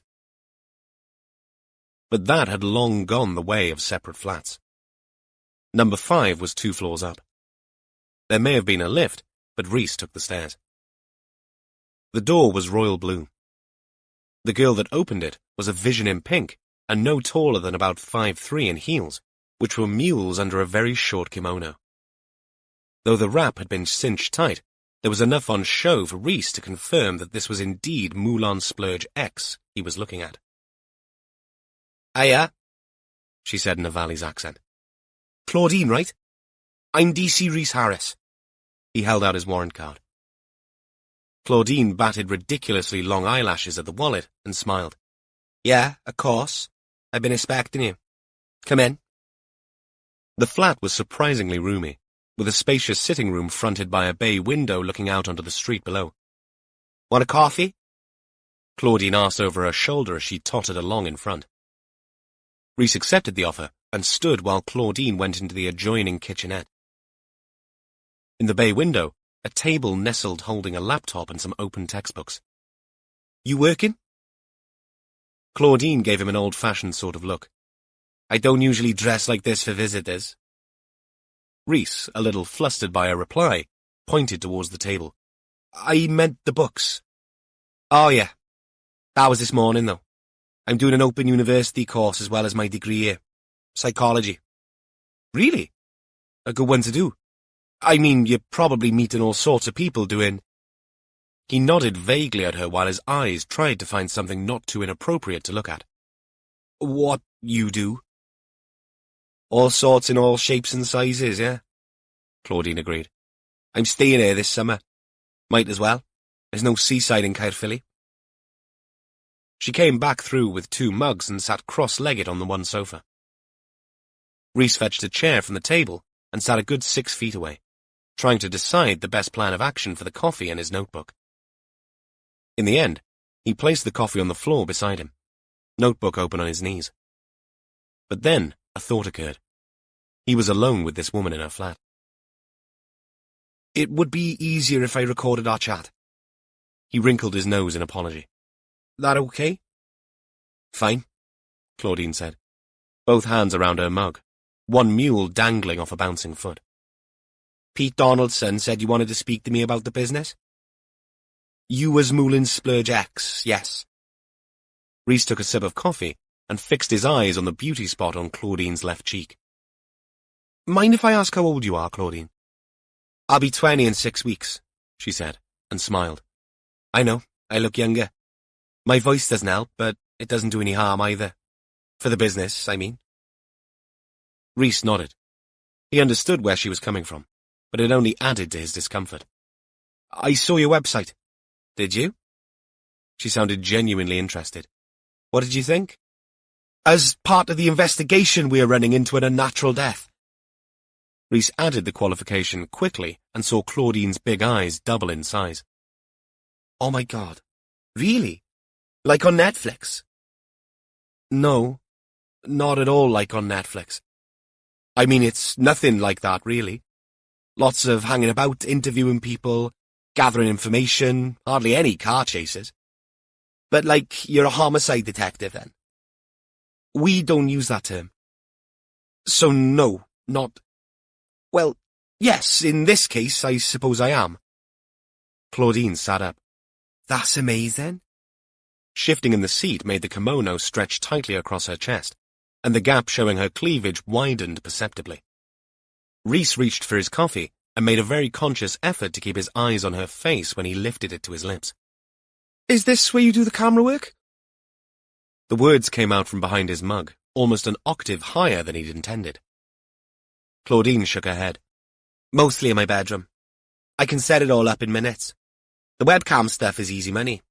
I dress up and chat. People, mainly men, ask me to do things. Sometimes it's just putting lipstick on. Other times it's more... involved. Yep, I know exactly what involved means, thought Rhys, casting his mind back to the Moulin Splurge X showreel she had on the side. But all he did was nod in encouragement. I mean, people pay me to do the strangest things. And I don't mean the obvious. He nodded again. Claudine had a girl-next-door vibe about her. A butter wouldn't melt in her mouth quality, which, given the things that she'd been asked to put in her mouth online, probably left very little room for any churned dairy products, salted or unsalted. Good money, is it? Amazing. I've done other stuff before. Never stripping, but a couple of times I've answered funny adverts. Once I had to go to someone's house all dressed up just to eat a salad in a thong and heels. She paused, turning over what she'd said in her mind. It was me in the thong and heels, not the salad. I nearly bloody froze, but the customer was really nice. Didn't speak much, did what men do, on his own, while he watched me eat. When he finished, I left with 100 quid. He did all the clearing up. Of himself and the salad.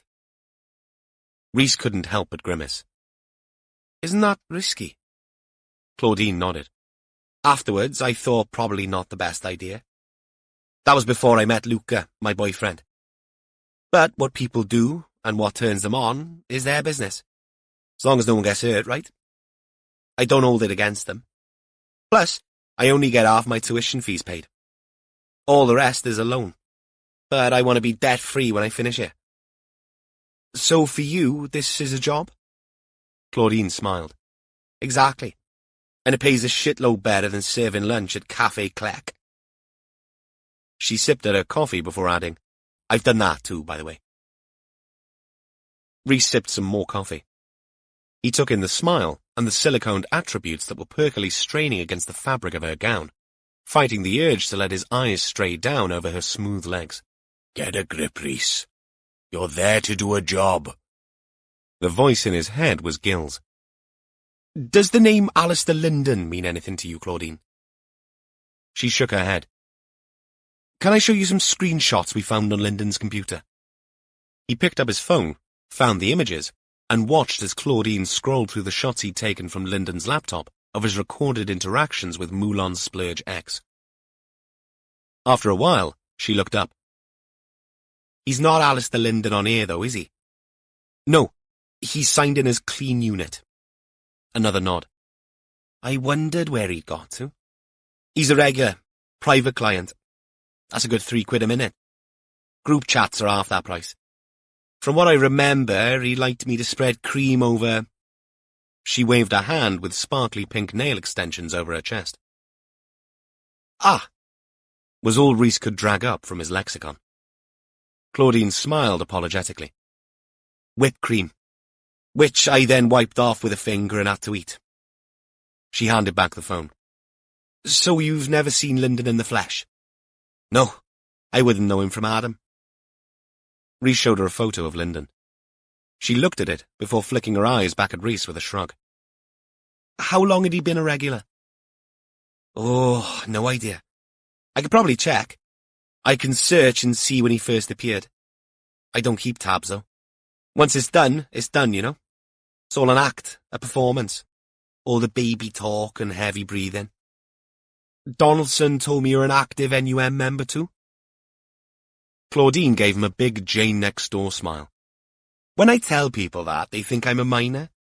The underground type, not the underage type. But I'm on the Mugs committee. It's a great thing to share. You're conscious of safety? Of course. Except for the salad and thong thingy, which I definitely don't do now. Rhys gave her a thin smile. Do you live here alone? That's a Pete Donaldson question, she grinned. No, I live with my boyfriend. Good, Rhys replied. You sound surprised. Do I? It's just... what you do could strain a relationship. Claudine smoothed down the hem of her kimono. All 2 millimeters of it. He can get twitchy sometimes. But it's make-believe. That's what I keep telling him. And it doesn't bother him? That gave Claudine pause. He knows we need the money. This place is almost £700 a month, so I have to keep working. His wage hardly pays for our Friday night pizza.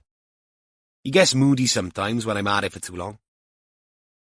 Rhys thought about asking what at it might be, but thought better of it.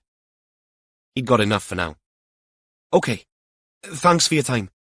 If you could let me have the timeline how long Linden was a client, that would be great. If we have any more questions, we'll be in touch. My number's on here. He handed over a card. Anytime, she said, and stood up. The sound of a key in the door drew their attention. It opened, and a man wearing dark gym clothing walked in with 2 little carrier bags. The t-shirt he wore might as well have been sprayed on over a barrel chest and biceps the size of rugby balls.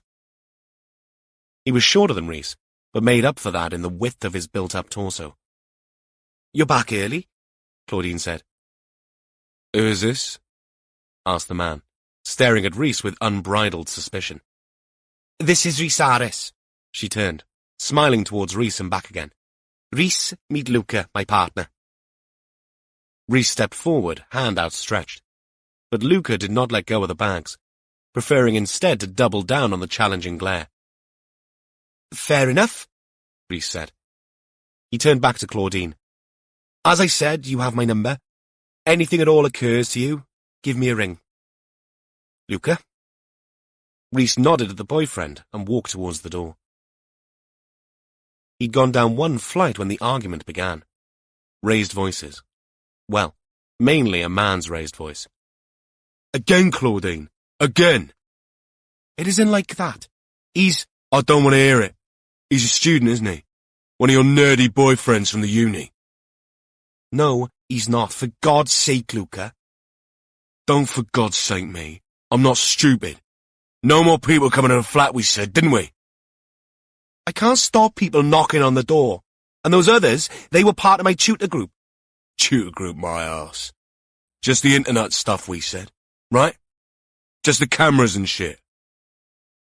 Rhys slowed down, wondering if he should go back up and intervene here, because if Luca had an inside voice, he'd left it at the checkout in Lidl. You think I don't know, Claude? What if I hadn't come home now? What would have happened, eh? Nothing. Bollocks! Luca, shut up, Claudine said. Shut up? No, I won't shut up. I told you what would happen. I told you what I'd do when your punters come to call. He's not a punter. Rhys half-turned in time to see Luca barreling down the stairs towards him, his face red and twisted in anger. Hang on, Luca. You have definitely got the wrong end of the... He never finished the sentence. Luca put one hand on the banister and one on the wall, lifted himself up, and aimed a foot square at the DC's chest. All Rhys heard after that was Claudine's high-pitched scream, and there were words of warning in that scream. Luca, he's a copper!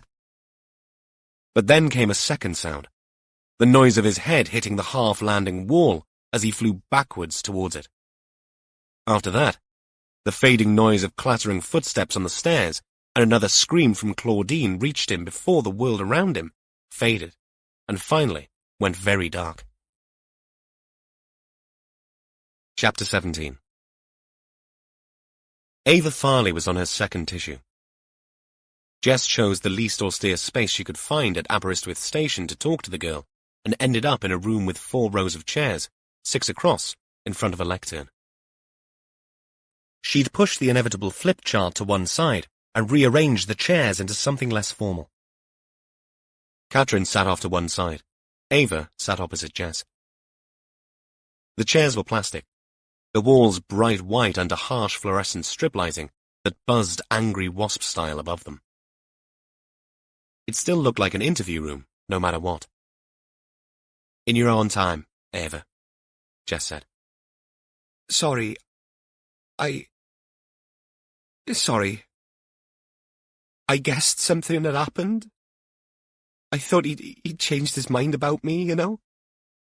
She sniffed and dabbed at her nose. Jess took in the short blonde hair, curling at the bottom, the full makeup, the stylish clothes. Not her taste, and certainly not Molly's, but smart, nevertheless. She looked fit. A runner, perhaps. Some girls went through their late teens and early 20s believing they could do whatever they wanted before the booze and the crap food took their toll. The awakening sometimes came at 30 or just after. But Ava seemed to have realized earlier than some. Jess hoped she'd instilled some of that well-being into Molly already. So, Ava looked after herself. Up to now, Jess saw nothing to dislike. Alistair Linden must have thought he'd won the lottery, judging by what she'd seen of the man in photographs. Not bad, but nothing to write home about. Whereas Ava would merit 6 pages of descriptive prose. Clearly, she'd seen something else in Linden. But then, attraction was a strange old beast, and Jess didn't have to stray far from her own little patch to rattle its cage. Tricky Ricky was a case in point. Physically, he'd be everyone's idea of beefcake, but underneath it, he'd been an emotionally needy egomaniac who craved approval by flirting with anyone who'd listen, when he wasn't trying to be the best at golf or five-a-side or whatever other pursuit sucked at his time. She'd put up with it for years. She'd never understand why it had taken that long for her to realize he couldn't help himself. But that was total BS, because you could always help yourself. All you needed was willpower and a sense of loyalty and maturity. Bloody Ricky. Contemplating him again irritated Jess immensely. He had no place in this room, nor in her life. Not anymore. She sucked in a deep breath and banished him from her thoughts. "How long had you known Alistair, Ava?" 6 weeks, that's all. The first time I met him, he'd come into the shop to buy something for his girlfriend. Said they were going through a rocky patch. So I helped him buy a cropped cashmere jumper. He came back in a week later. I thought he'd come back to return it because she hadn't liked it. That happens. But that wasn't why. He come in to thank me. Sort of. Jess picked up on that. Why, sort of? He looked a bit down, and when I asked him why, he said that the jumper, his peace offering, had come too late and that his partner had left him. Out of the corner of Jess's eye, she saw Catherine taking notes. He was nice. Chatty. Ava continued. Didn't push anything, but I felt sorry for him. A couple of days later, he came back in again, looking a bit rougher. He said it had been so nice to chat with me. Said it had helped because I was a stranger. All his friends had taken sides in the split-up. He asked if I'd have a coffee with him, so I did. You felt sorry for him? Ava nodded. When did you first go out together? A week later. He took me for a meal to a place I'd never been to before. He was nice. Not pushy, as I said. We got a little drunk and he told me all about what had happened. His partner had gone off and left Alistair and a little girl. Couldn't understand why anyone would do that.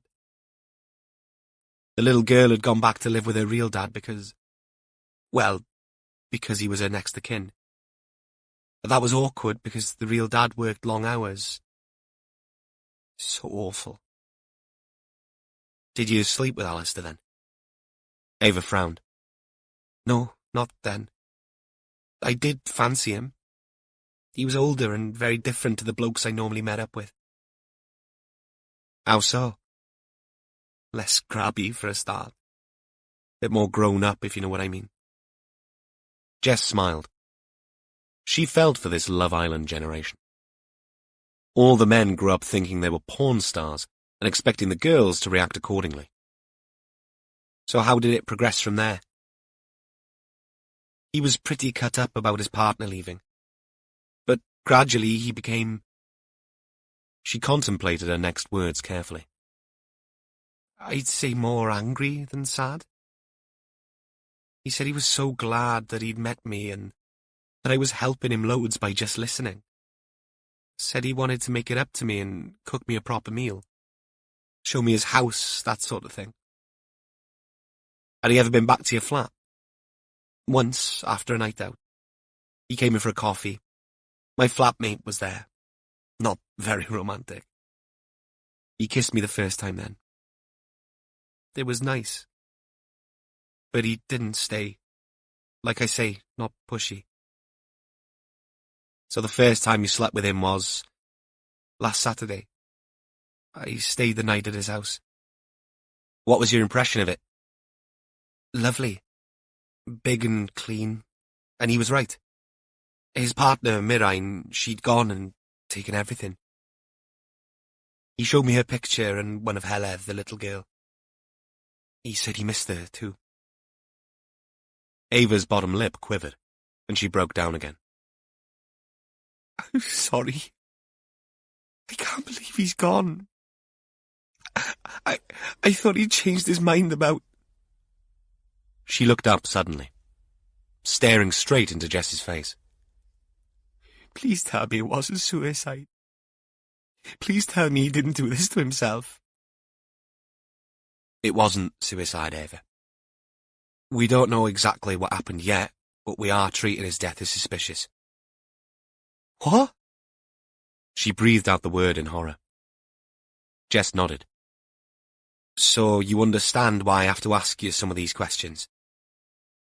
What time did you leave on Sunday? Ava looked down at her hands. Time? I was going to my mum's for lunch. I said I'd cancel, but Alistair insisted I went. We were in bed and he got up to make me coffee and even ran me back to the flat. So sweet of him. The last time I saw him was at 9:30 on Sunday morning when he dropped me off. Was your flatmate at home? Yes. Alistair waited until I was inside and I waved to him from my window. My flatmate said it was cute because she saw me do it. So if we ask her, she'll attest to Alistair being alive at 9:30 on Sunday morning. Another sob as Ava squeezed her eyes shut, and a big fat tear rolled down her cheek. One last thing, Jess said. Did you leave him a note? Ava nodded. Just to say thank you for a lovely evening. Jess glanced across at Catherine and then at her watch. It's almost 1:45. We'll get you back to the shop. Sorry to have taken up your lunch break. Ava shook her head. I'm not hungry. I couldn't eat anything. We'll get you a cup of tea while we rustle up transport. Catherine will take some details of your flatmate's number if that's okay. Ava nodded. Jess sorted out the tea and they packed Ava off. On their way back to the incident room, Jess asked Catherine the obvious. Well, is she telling the truth? I'd put money on it, Ma'am. No one is that good an actor. But the timing is off. I mean, as far as I remember, Miraim was still around 6 weeks ago. Yeah, that is odd. We'd better... Mom! Gil's voice from down the corridor stopped the women in their tracks. The big sergeant hurried over, the effort making him wheeze. Glad I caught you. We just took a call from A&E in Brongleis. Rhys is there. Catherine's eyes went ceilingwards. What has he done now? Hit his head. They're stitching him up as we speak. What happened? Jess demanded. Pretty garbled so far. But according to Claudine Barton, her boyfriend accidentally pushed Rhys down the stairs. Honestly, that boy... Catherine began. Okay. Jess took control. Does Warlow know? I'm about to phone him. Do that. Tell him I'm on the way to Claudine Barton's address and I'll meet him at the hospital. Catherine, you check Ava Farley's story with her flatmate. She turned and hurried up the corridor without looking back. Text me the address, Gil. My God, it never just rains, does it? Warlow found Rhys in an A&E cubicle when he arrived, sitting in a chair and drinking tea. The DC looked a little sheepish, but none the worse for his adventures. How many stitches? Warlow asked. 5, sir. Rhys bent forward and Warlow inspected a neat wound to the left of the DC's crown. I just spoke to the charge nurse. He says you're fine. But I've asked them to do a CT scan. There's no need for that, sir. There is. I want them to check to see if there's a bloody brain inside that skull of yours. Not fair, sir, Rhys protested. He came at me from above. Lucky there was a landing or I might have fallen all the way down. Warlow shook his head and made a show of looking the man up and down. At least you're in one piece. I'm counting 4 limbs and a head. Though you're going to want to call in to the men's at some point. Your shirt looks like something from a slasher movie. And you've got blood. Warlow waved a finger vaguely over his own face and hair. I was going to, sir. They said I might need to stay here for a while until I got the all clear. All right for some. Enjoying that tea? It's a good one, sir. None of the machine rubbish. The charge nurse made one for me. Good. While you enjoy your break, you'd better tell me what the hell happened. Claudine Barton, sir. Hang on. Warlow's gaze drifted off to the right. Ah, here comes D.I. Allenby. Jess appeared and gave Rhys the exact same kind of look. A pained mixture of exasperation and relief that Warlow had worn a minute before. My God, Rhys, she said. Are you all right? Fine, ma'am. I just didn't see you come in. That'll be a huge consolation to your mother when she reads that written on your gravestone, Warlow muttered. He turned to Jess. Rhys was about to tell me all about the peculiar series of events that brought him here. I'm all ears, Jess said. Rhys puffed out his cheeks and threw up his hands. I'd taken a statement from Claudine Barton who admits that Lyndon had been in contact with her, but only online, and that she wouldn't recognize him as all contact had been virtual. Her partner, Luca, turned up. I went to leave, and he threw a hissy fit. I was going back up to the flat to explain when he came at me down the stairs and drop-kicked me. I fell back and ended up here. Like I say, it could have been worse. He blinked a few times and grinned. Warlow grunted. Glad you think so. I've just come back from Barton's flat, Jess said. Her story tallies with yours. Her partner is one Luca Domicini. 3rd generation, Welsh-Italian. Apparently he's a bit possessive. Warlow frowned. What? And he's living with a sex worker? She said he was fine with it being all online, Rhys said. What he can't cope with is her getting attention in the flesh. I also spoke to another resident from a flat downstairs, Jess continued. He was coming home when the ruckus broke out. He heard Domicini yelling and saw him come at you. He says that when Claudine shouted out that you were a police officer, Luca was about to thump you, but thought the better of it and fled. I don't remember him thumping me, Rhys said. Did you pass out? I dunno, sir. I felt dizzy and disorientated, and I vaguely remember someone running downstairs, but then Claudine helped me up and called an ambulance. Warlow sat on the edge of the cubicle bed and picked up a clipboard with Rhys's admission statistics. He opened and shut the clip a few times, pondering the information that Rhys and Jess had given him and weighing it all up. Now we have Luca Domicini in the mix as a hothead. And you say Lyndon was a regular of Claudine's? Rhys scrubbed at some dried blood on his cheek with a forefinger. He often paid for private interaction, so Claudine said. Jess narrowed her eyes. You think Domicini might have turned into a green-eyed monster? Warlow voiced his ideas. If Lyndon's obsession went beyond the internet, it can't be ruled out. Any idea where Domicini is now? She shook her head. In the wind, I suspect. Warlow contemplated Rhys once more. Every cloud, eh, Rhys? Thanks to your skill at getting into scrapes, we now have one Luca Domicini as a person of interest. Are we going after him, sir? We are, but not you. Back to the incident room for you, and Gil will run you home as soon as he's able. There's no need, sir. I'm fine. I'm sure you are, but you look like Dracula's apprentice. We can't have you scaring the innocent people of Aberystwyth. Before you know it, we'll have a mob with pitchforks and wooden stakes besieging the station. Finish your tea, and I'll find the charge nurse. See if I can get us all out of here. Meanwhile, I'm going for a nice long walk up in the hills. Chapter 18. Rhys's injury put a dent in the afternoon's activities. But the investigation needed time to ferment, for inquiries to be fielded, reports to be obtained, scalp wounds to stop throbbing.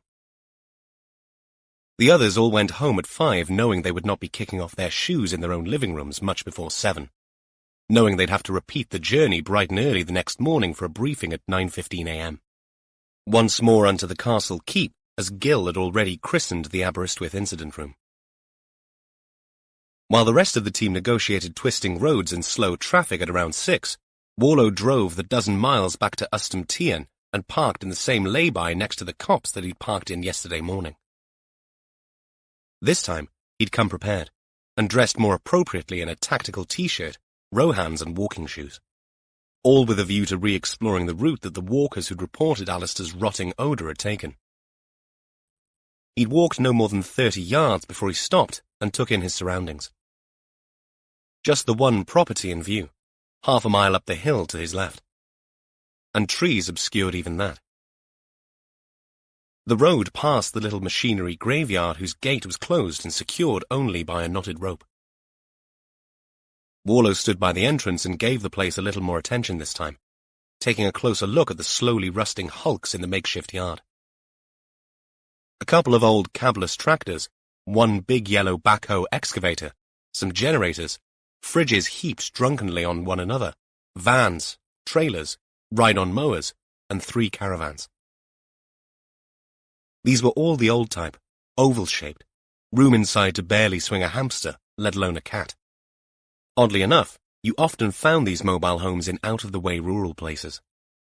They found their way to these isolated spots as temporary accommodation for itinerant workers and farmhands.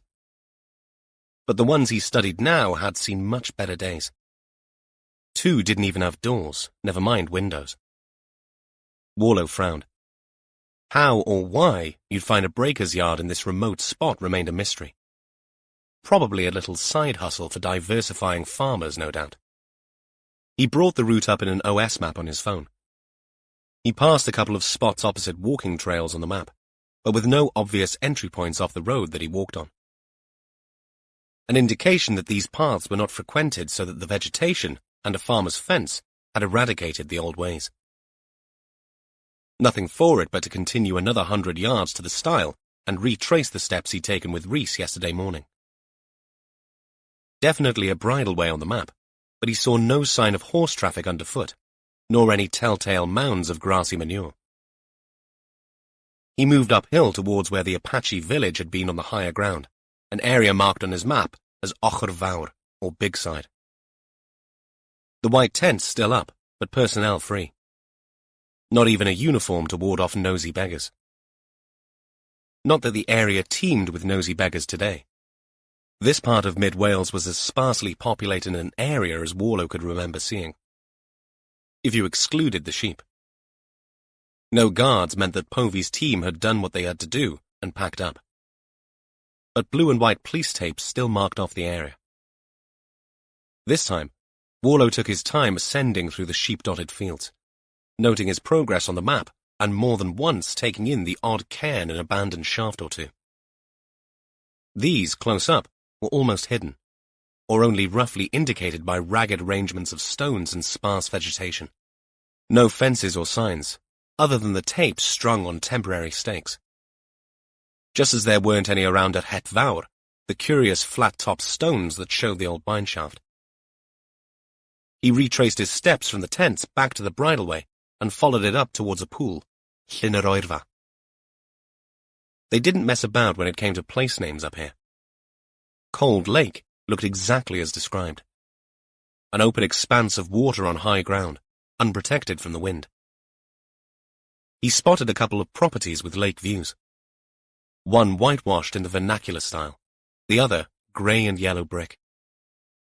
But they'd been built in the lee of the hill behind, out of the worst of the westerlies. No view of Het Fawr from there. From the lake, the bridleway crossed a narrow road and then ascended once more towards the higher ground of Bryn Rossau, with its clutch of wind turbines feeding the grid off to the northeast. He paused at the top to look ahead and then back. Up here was completely empty, rolling moorland. No trees, no houses. Below him, the bridleway angled north towards the out-of-sight A44 and the associated mining museum and, further up, the Red Kite feeding centre at Bwlch Nantarairian, where walkers had reported the bad smell coming out of the ground, which led to the discovery of Lyndon's body. The walkers would have come this way if they followed the OS map, south from the visitors' centre at Bwlch Nantarairian, following the same route on the map that Warlow took, but in reverse. As an experienced walker with Caddy at his side, Warlow had hiked long stretches of the coastal path and the wilder moors and mountains, and he'd seen much better signage than on this route. Looking around at this unpopulated spot, its openness struck him. Unless you knew there were old mines and shafts here, there was nothing to show that there'd been such activity in the area. Not here. Not unless you'd visited the mining museum or Bwlch Nantarairian centre and reconnoitred the land. And you certainly would not know your way around the myriad little side paths leading up the hills. That required local knowledge. Food for thought, that. But it was the thought of food that finally made Warlow turn around and retrace his steps to the jeep. He'd booked a room in a hotel a couple of miles away. The only hotel with rooms in the area, in fact. Despite the horror that had brought him to this sparsely populated locale, as Warlow headed east along the A44, the sun had not yet set, and the evening remained warm. He couldn't help but wonder at the natural beauty around him. Empty roads, the light almost surreal. The kind of evening film directors pray for. Living in Pembrokeshire, Warlow had become used to the stunning views and lush beaches. But here was something different again. These were the Cambrian Mountains. Gentler than their towering cousins in Snowdonia, and less harsh and rugged, too, than the Brecon Beacons further south. They rolled away on either side of the road as he drove.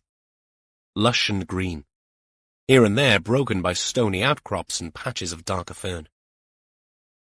There was something almost alpine about it, this plateau of the Mid-Wales Massif. He'd been further north and east only once, to visit Pumlummon, the very heart of this desert of Wales, where the Severn emerged from the earth and began its journey south, bringing commerce and lifeblood to the English cities of Worcester, Gloucester, and Bristol. But it had been a winter trip, and he vividly remembered the bitter wind that froze his fingers. Even Caddy had wanted to turn back. But here and now, this was chocolate box stuff. Warlow ate a good meal in the hotel bar, glad of the time to be alone. He rang Rhys and found the DC in good spirits and none the worse for his injury. He said good night and retired to his room, sat on the bed, and started humming a tune that came unbidden into his head. What the hell was that? Warlow ran it through, layering words onto the melody, dragging them up from a 70s memory bank he didn't know existed. An old song, Alone Again Naturally, Gilbert O'Sullivan's melancholy examination of suicidal thought. In his head, Warlow heard Gil's scoffing voice. Not my choice as a karaoke track at the rugby club, let's put it that way. But it was more the title than the song's content that had bubbled to the surface in Warlow's brain. Alone again. The SIO's curse. By necessity, too, because yes, it could be tough at the top. As a concept, the top was a square peg that didn't fit easily into Warlow's round egalitarian core. But some things, murder inquiries included, were not run well by committee. Someone needed to take the helm and steer the ship through the uncharted waters at the beginning of an investigation. And yes, it could be isolating. A better word in Warlow's mind than lonely, since he did not consider himself a lonely person. More a self-sufficient and self-contained sort of person. Both natural extensions of self-made. Christ, that made him sound like a Lego kid. He paused his musings there, fighting another smile and another imagined Gil put-down. Of course, there were things he missed. A furry head to fondle for a start. And now and again, some adult conversation with another member of the human race. Someone with XY chromosomes and an infectious laugh, preferably. Yet, it did no good to dwell on these things, because he had enough to occupy him for now. Besides, internalizing your thoughts made you a malcontent. And disenchantment with one's lot was a dangerous mindset that could manifest in misguided ideas and actions. He sensed some elements of that in this case already. If someone asked him to put his finger on what he meant, he'd struggle. But that was the general direction his thoughts leaned towards. All he needed now was to add substance to the framework of his nebulous ideas, and all would be well. Sighing, Warlow lay back and closed his eyes. D.S. Catherine Richards, as was her wont, went for a quick run immediately after she got home to the house she shared with P.C. Craig Peters. A traffic officer, Craig was on a night shift and left her a portion of the chicken and broccoli bake he'd made, plated up and covered in cling film in the fridge, ready for the microwave. The fact that he could cook, quite apart from his humour, made him a real catch. The fact that he was a nice man who looked after himself, shared her view on life and the law, and cared a lot about her, made it doubly so. Run finished, Catherine showered and sat in their kitchen, forking broccoli into her mouth while she read through some of the reports she'd brought home, namely, Alistair Linden's bank statements. She glanced through them and found nothing of any note. Alistair was in the black. His mortgage repayments were small. Compared to hers and Craig's, definitely. And there were no odd amounts. No large sums either in or out over a 6-month period that might raise suspicions. Cash might be king, but in this day and age of instant BACS transfer and PayPal, hiding transactions had become difficult. And they'd found nothing stuffed into his mattress at his home either. Whatever happened to him did not seem to have anything to do with money. She drained her glass of iced water and was on the way to the fridge to replenish it when her phone bleeped. A text message from a number she didn't recognize. Hi, Kat. Great to see you. But even better to meet up for a proper chat. It's been too long. Let me know when you're back up or I can come down to stay maybe. Dug into my photo archive for this one. Good times. You're looking more than great, by the way. Almost as good as you did back then. Check this out. Byronsky. All the hair on the nape of her neck stood to attention until she finally let out the breath she'd been holding. Then she read the message again and squeezed her eyes shut. "Shit," she hissed out. Byronsky. A name she had genuinely hoped never to hear again.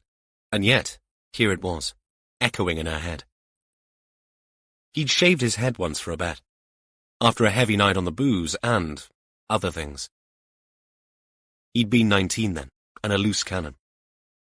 When his father saw what he'd done, his response was derision and an insult, comparing him to Jimmy Somerville after a bad night on the town. "Jimmy Somerville?" she'd asked. "Who the hell is he?" "A falsetto singer from Bronsky Beat. My dad's least favourite group when he'd been into pop music." A reference that had meant little to the still teenage Catherine Richards, but which she'd since come to understand was probably homophobic in intention. But Byron Evans had run with the insult and christened himself Byronsky there and then. A little intimate in-joke between the two of them. The two of them. Catherine cringed. The memory that she'd once been in a relationship with Byron seemed more like a bad dream. Something from a different existence in a past life. Her life as a wild child in her first year at university. A year during which she and Byron had become bosom buddies and, to her shame, friends with benefits. She could hardly believe what she'd allowed herself to do then. What she'd given herself up to. What had she been thinking? They'd met early in the term. He was a funny drunk, and persistent, and she, nice girl Catherine, had revelled in the freedom of being away from home, as some kids did. She'd done everything. Gone to every party, every dance, tried every drink and other artificial stimulant that people offered. Easy to excuse in a silly, naive 18-year-old. Except she now knew that it was a slippery slope upon which some people lost all their footing, ending up at the very bottom of a steep hill, an inch from the gutter. She and Byronsky had been a feckless couple, both academically unchallenged by their first-year course, both majoring in hedonism instead. Her rude awakening had come one late morning when she'd risen with a blinding headache to find him in a pool of vomit next to a pile of white powder on her nightstand. Not that she had it tested, but she doubted it had been talcum powder. That morning had been her epiphany. Not so for Byron. She'd left. He'd stayed, drowning his sorrows by clinging to the student lifestyle until the bitter end. Another bleep from the phone. Another Byronsky message. "Soz, forgot the snap." The photograph followed. A 19-year-old Catherine Richards on the way to a Tarts and Vickers party. She'd gone all out as a hybrid bunny girl a la Bridget Jones, complete with bodice, black stockings, and gloves to the elbow. She was heavier then thanks to all those booze calories. But even so, she'd carried it off well. God, what had she been thinking? Another message followed. "Brilliant, right? The after-party shots are even better. Text me." She remembered the party. The start of it, anyway. In some grungy flat with half the rugby team singing their heads off, slopping beer in a boat race, which she'd been a willing participant in. But she couldn't remember much after the half bottle of vodka she'd downed. Rites of passage? Or a narrow escape? No doubting which of those two questions she had an answer to now. But the photo was harmless enough, if a little too revealing. Way too embarrassing to show Craig. "Bloody Byronsky," she muttered, and texted back. "Busy. I will text you. No more photographs, please. They are not for an internet audience." He texted back. "Yes, Sergeant. I'll be waiting. Be good to scroll through them again now. Just the two of us." No, it damn well wouldn't, she thought. Not on your Nelly, Byronsky.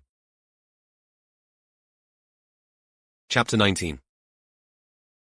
Warlow got up early and ate a hearty breakfast. Even though he rarely indulged, based on principles drummed into him as a child, he decided to get his money's worth. After a full English with a Danish chaser and a cup of so-so overstewed drip coffee, why was it that hotels always got this so wrong? He wandered into the castle keep and logged on to his computer 1 minute before 8 a.m. Tiernan had updated his report overnight. The latest edition dealt with the white substance found around Lyndon's mouth. Preliminary analysis suggested an adhesive gum-like material. So, someone had taped Lyndon's mouth shut somewhere along his journey towards and across the River Styx. Warlow turned that thought over in his head as a smile curved up the corner of his mouth.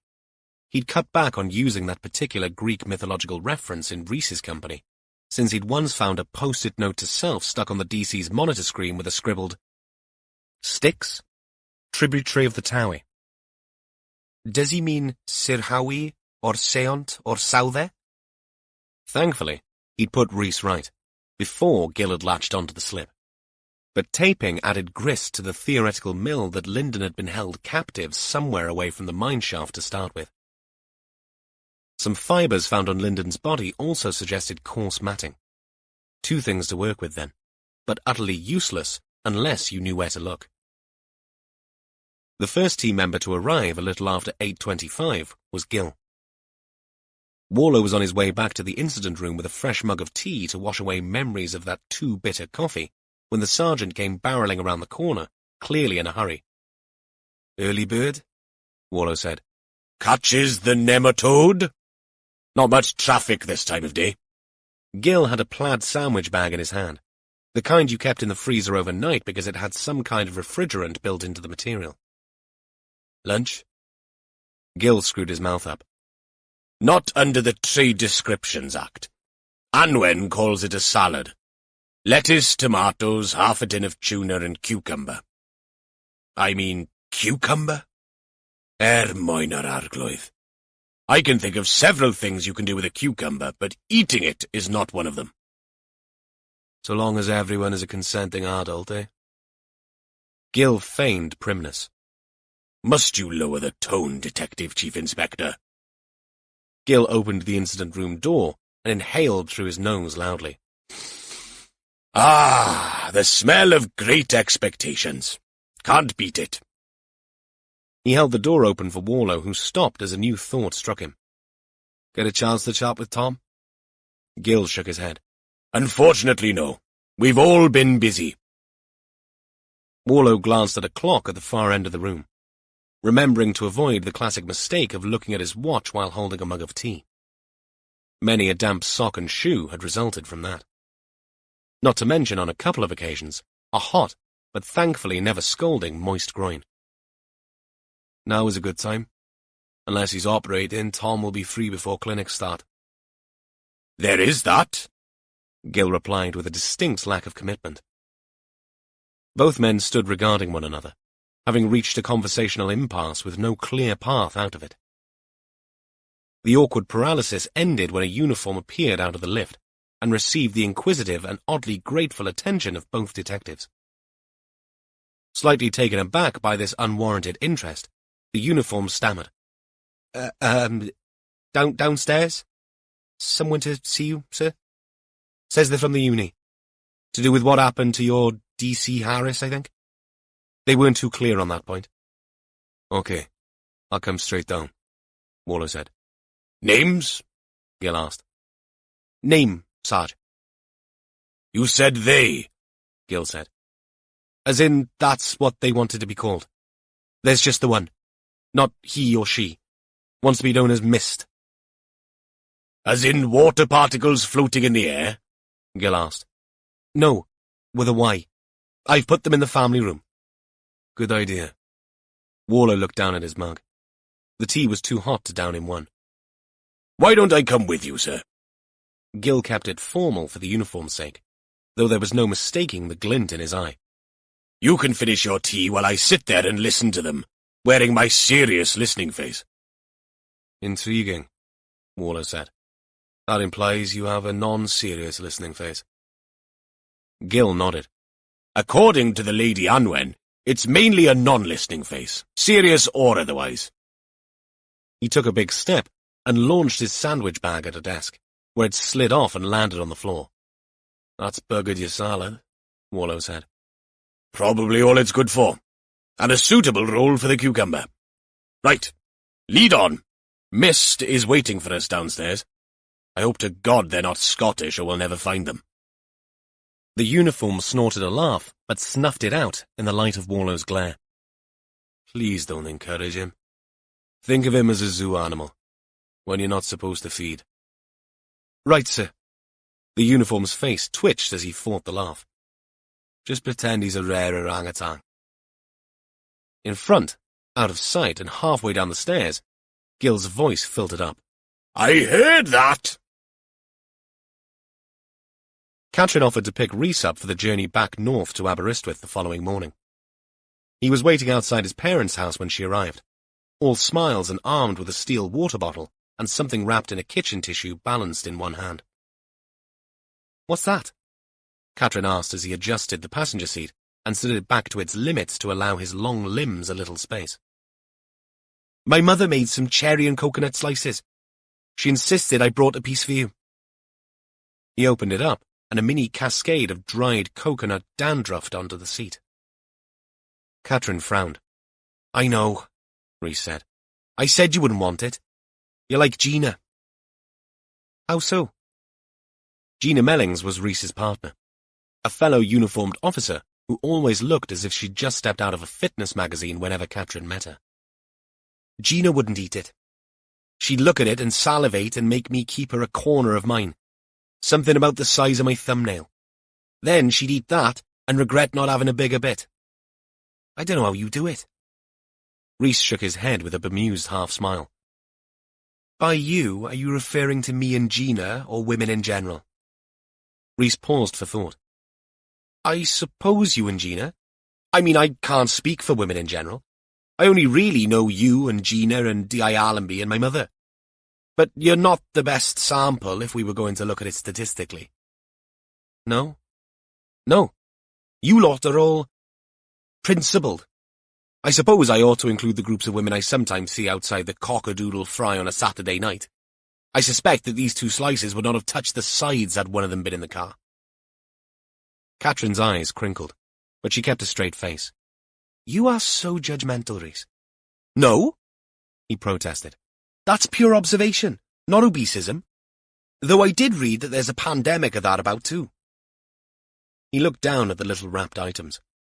"What shall I do with them, then?" "If you can manage a little self-control, we could take them in to Gil. Tempt him with them." "That's cruel." This time, Catrin did smile. "Yes, I know."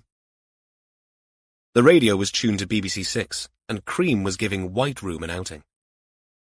Rhys patted his hand on his knee in time. "The wolf would be in his element with this stuff." He leaned forward and placed the little parcel between his enormous feet in the footwell before changing tack. "How did you get on with the bank statements?" "Nothing. He's as clean as a whistle." "You?" "Nothing new. D.I. Allenby asked me to look through his divorce stuff. It all went smoothly according to the papers I read." "You going to speak to his ex?" "Probably." They drove on. At the eastern edge of Carmarthen, the car headed north towards Pen Yale. Catrin glanced over. "Talking of exes, how would you feel if someone from your past suddenly appeared with some embarrassing photos?" "How embarrassing?" "On a scale of 10, do you mean?" "Well, yes. But I meant, in what way embarrassing? I mean, my mother showed Gina some photos of me age 12 being a zombie in Thriller at an Earth competition. That was embarrassing." Catrin nodded. Most Welsh-speaking kids had been roped into some kind of activity involving Wales's national youth organisation, foreshortened in the language to Yr Urdd. Usually concert parties, choirs and sketches, supported by schools in an annual national competition. But for every opera or pop star it spawned, there were hundreds of others left scarred by their involvement. Okay, maybe that was a little harsh. It wasn't the Hitler Youth, for God's sake. But she knew where Rhys was coming from. Unfortunately, it wasn't the direction of travel she wanted to take. "No, I meant embarrassing in a social context. Perhaps even salacious context." Rhys's eyes widened and, as per, he leapt in with both feet. "What, like if Gina had done some page 3 stuff, you mean?" "Yeah, maybe, that sort of thing." He didn't answer her right away. If Clapton's sublime guitar solo hadn't been filling the car, Catherine was certain she'd have heard Rhys's cogs whirring. Depends. I mean, if Gina had done that and someone else showed me, I'd be miffed. If she showed them to me, full disclosure and all that. He gave her a sideways glance. I wouldn't complain. I mean, I might want to inspect the goods to make sure they still worked. Oh, for God's sake. Rhys threw his hands up. Well, I don't know what you mean exactly. I mean, what if they were properly embarrassing photos? She dropped her voice low, which brooked no logic at all since they were the only people in the car. Meant for personal consumption. All right. Then I might not want to see them. But if I did, I might want an explanation. Not of why they were taken, but why I needed to see them. Catherine nodded. The one thing you got with Rhys was an honest answer. It might not be the one she wanted to hear, but he was right. She couldn't remember what kind of photographs Byrinsky wanted to show her. There were a good 6 months of her first year in university that she struggled to remember. She wasn't proud of that. She also had a sneaking suspicion she would not be proud of whatever Byrinsky wanted to share.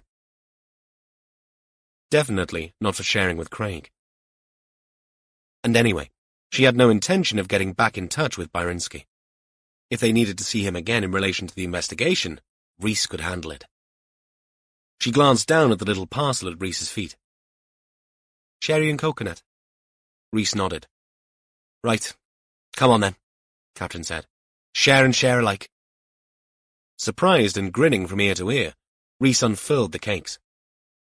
Catherine took one and bit in. Sugar and fat dissolved in her mouth, and she made a noise halfway between a whimper and a moan. Not exactly Harry Met Sally, but close. Cake really was the best way to forget your woes. Chapter 20. Mist turned out to be exactly what Warlow and Gill had been expecting. Both detectives were conscious of the fact that preconceptions were a dangerous thing in investigations, as indeed in life. These days you walked a tightrope when it came to identity politics. Not just as a police officer, but as a member of the public. It was a rabbit hole where the law, science, shouty politics, and free speech often locked horns, while common sense stood by holding its ribs with laughter. And in these days, where even discussion could bring the wrath of God of cancellation down upon you, it was better to stick by the letter of the law and otherwise keep your powder dry. Thanks for listening. Before we move ahead, take this peaceful moment to simply be. This free audiobook continues shortly.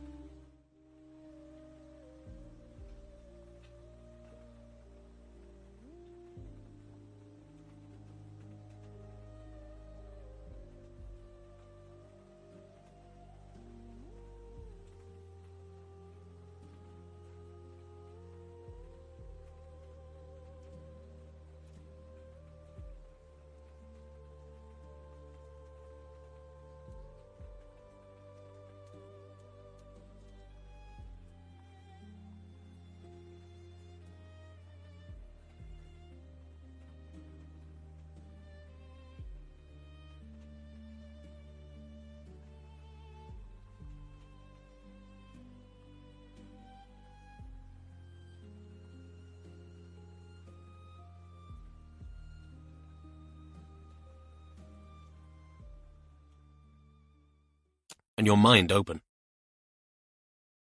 He discussed these and other issues with Gill on several occasions and was aware of how the sergeant stood. As police officers, they had to keep their minds open, to consider what made people tick, and sometimes talk. But by and large, the men shared the same worldview.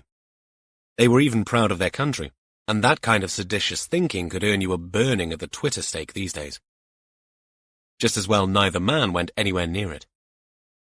So when the Gen Z calling themselves Mist turned out to be an early 20s bearded person with a skull t-shirt, a lip ring, and both little fingernails painted black, Warlow wasn't surprised. Mist stood up when they entered the room and studied their lanyards with interest. Their first words were, "There are no pronouns on your badges." No, Gill said. We're non-binary here. I'm Sergeant Jones, this is DCI Warlow. They're labels, but that works. Miss said, untouched by and probably unaware of Gil's sarcasm. Their accent placed them somewhere in the valleys east of Merthyr, if Warlow was any judge. "How can we help you, Miss?" Warlow asked, just managing to chop off the added at the end of mist, which would have been a categorization disaster. "I'm a neighbour of Claudine Barton's. I heard about what happened yesterday." "Right," Gil said. "I live with my cis partner in a ground floor flat in the same building." Warlow could see Gil calculating, his brows a ploughed field of concentration. "So you're cis?" "I am." Gil nodded. "Ah, cis, right. Cis, right." Both Mist and Warlow glared at the sergeant. "Sorry, for a minute there, when you said your cis partner, I heard cis partner, which of course suggested a whole different can of worms in a very Game of Thrones, Cersei and Jaime Lannister kind of way." That earned him a quizzical look from Warlow. Gil responded with an unvoiced mouthing of the word siblings. Mist, who had lost what negligible amount of humour they might have been born with along the angst-ridden way of their teen years, stared back. "I refuse to watch that. Its themes were a perpetuation of binary stereotypes with little or no concept of gender choice. I've made my choice of name by adopting a non-limited mid-identification which allies me to nature. I go by Mist and use they. My partner prefers Nya as a cat gender identifier." That little piece of information exploded a silence grenade in the room. It took a good few seconds to clear. "They're identifying as a cat?" Gil asked eventually. "They like cats." "Not many cats in Game of Thrones," Gil said, a response which, under the circumstances, was as good as any. "Dragons, yes, and a lot of barbecued meat as a result. But cats," Gil shook his head, "not so many." Mist didn't answer. "Do you have any information for us, Mist?" Warlow asked, quickly realizing that wherever this was going was not a destination he had any real appetite for. Mist cleared their throat. "I do. On my way home last night, Luca, who prefers a binary handle, came running out of the house and jumped on a motorbike. I'd not seen that before. He used to have a cycle, but not a motorbike." Gil nodded. "Number plate?" Mist shook their head. "Make or model?" Another shake. Gil made a show of writing something down. "We'll get this out to the rest of the force pronto. On a motorbike." He looked up. "At least he's not on roller skates. Continuing the Cats theme. The musical with them all dressed up like cats." "Thank you, Mist," Warlow said with a fixed smile. "That is useful." Mist stood up. Warlow offered a hand, which Mist declined. "There's too much interference of a power relationship in a handshake. I prefer to keep to my own space." "Lovely," Gil said. "Thank you again. If you could give me a phone number in case we need to contact you." "Do I have to? It's just that the account is in my dead name." "Dead name?" "The name I had to use before identifying." "Ah," Gil said with a smile so fixed it looked as if it had been sculpted on. "We'll try not to use that then. Just the number will do." When Mist had gone, both detectives walked back upstairs in silence until, finally, and as inevitably as sunshine after the rain, Gil broke it. "Did I hear that correctly? She wanted to be identified as a cat." "You did." "Does that mean she sits in front of the telly licking her own?" "That imagination of yours should come with a bloody government health warning," Warlow interjected. "I was going to say pause. Only people with their heads in the gutter would have assumed otherwise." Gil shook his head and sighed. "I don't know. Do you sometimes feel that the world has moved on a bit too far and that somehow we've been left stranded by the tide?" "Maybe. Or perhaps I'm bloody glad I'm not at university again. Those are choppy waters to navigate." "Only if you seek to be in the same boat. Me, I think I'd be on a windsurfer on my Todd. Earphones on, hair in the wind, and shiver me timbers. The idea of you on a windsurfer shivering your timbers needs a great deal of imagination. I might require a biscuit before I can stretch to that. Ah, well, that image will remain an enigma then. We are biscuit-free again today, I'm afraid. Warlow sighed. You can go off people, you know. The Saturday morning's catch-up meeting took place in a business-like tea, but sans biscuit atmosphere. Rhys's scalp wound was inspected by the team, and the general agreement was that the nurse who'd sutured him up had done a fine job. Must have been hard stopping all that cotton wool from coming out while she was tying the knots. Gil peered at the wound. It's a nice, neat job, Jess said, flashing Gil an admonishing glance. And it's given us someone we need to question. Warlow explained what they'd learned from Jess's visit to Claudine and their brief interview with Mist. Then he updated them on Tiernan's report. You think Alistair Linden was abducted then? Jess asked. Perhaps, or drugged. We need a toxicology report to know that. Either way, it looks like gagged and bound, if you remember the ligature marks on the wrist.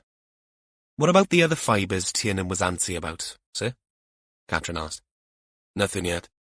Rhys, keep an eye out for more intel on that. But in the meantime, we need to find out as much as we can about Luca Domicini. The bloke with the ninja skills that poleaxed Rhys? Catherine said with glee. I wasn't even looking, Rhys objected. What, as he was coming downstairs to meet you? Gil asked. Did you have your eyes shut?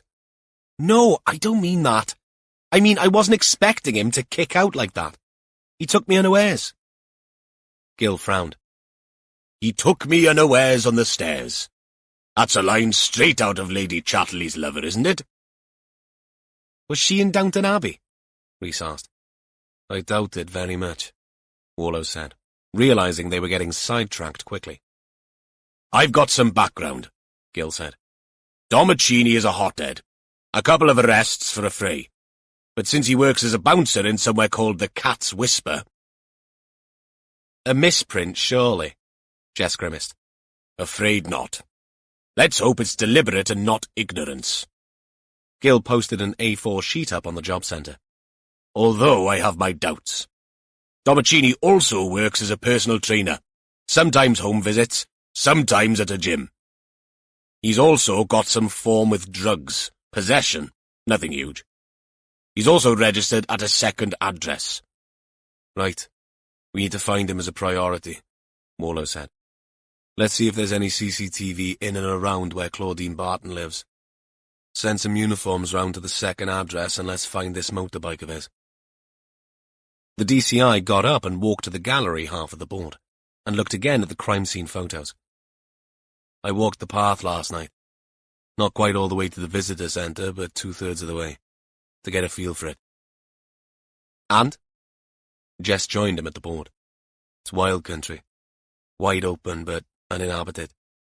The question is, was he brought down from the higher ground, or taken up from lower down? There are no signposts. You need an OS map to keep track. So you're thinking that whoever put him there must have known about these shafts? I do. But what the link with Ustimtian is, I have no idea. Yet, sir, Catherine said. Quite right, Catherine.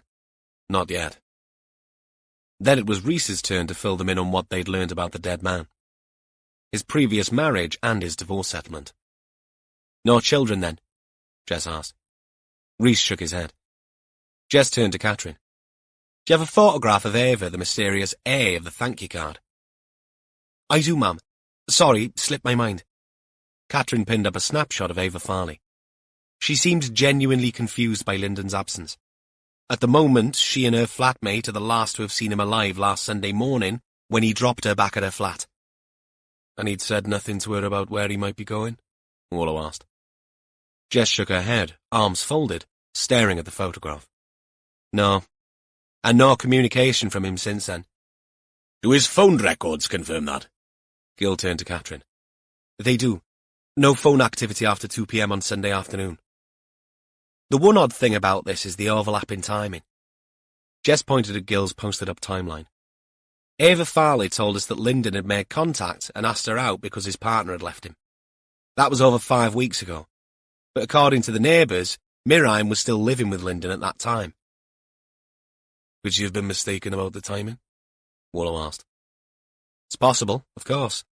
I'll double-check. Jess made a note. Which brings us back to the mysterious Miriam. Despite going off, she's been communicating with her daughter through social media. I think we ought to talk to her. Agreed? Everyone nodded. Wallow continued. We'll need access to her Facebook account. I said we might need to borrow her ex-husband's phone. She doesn't sound very reliable, sir, Rhys observed. If mental illness is one thing, it's unpredictable. That doesn't mean we shouldn't follow it up. Wallow went to the SIO office and sent Joel Rampley a message. He came back quickly. At work, can't help. Try Miriam's dad, Cadwyn. A number followed. Wallow dialed it and got an answer immediately. Mr. Hughes, my name's Evan Wallow. I'm a detective chief inspector looking into a serious crime. I know who you are, Cadwyn Hughes interjected. Joel told me you'd spoken to him. We'd like to speak to your daughter, Mr. Hughes. Wouldn't we all? It might have been an odd response from a father, but then this wasn't Cadwyn Hughes's first ride on the ghost train when it came to Miriam. Joel suggested I speak to you. He said she'd been communicating via Facebook and messaging services. She has been. She's done that before, but not for a while. Would it be convenient to come and have a word with you? I've got Heleth, that's Miriam's daughter, with me. I promise it wouldn't be for long. A prolonged beat of silence followed. Aye, all right. Wallow wrote down the address and went back out to the instant room. Jess, fancy a trip out to meet Miriam's father and her daughter? Chapter 21. Luca pretended to adjust something on the rear wheel of his cousin's Honda 125. He'd parked behind a Sky van with his front wheel against the curb, so he could stare through the spokes of the wheel up the street to his flat. He'd been there for about 15 minutes after hiding out at his mate, Tapper's place, overnight.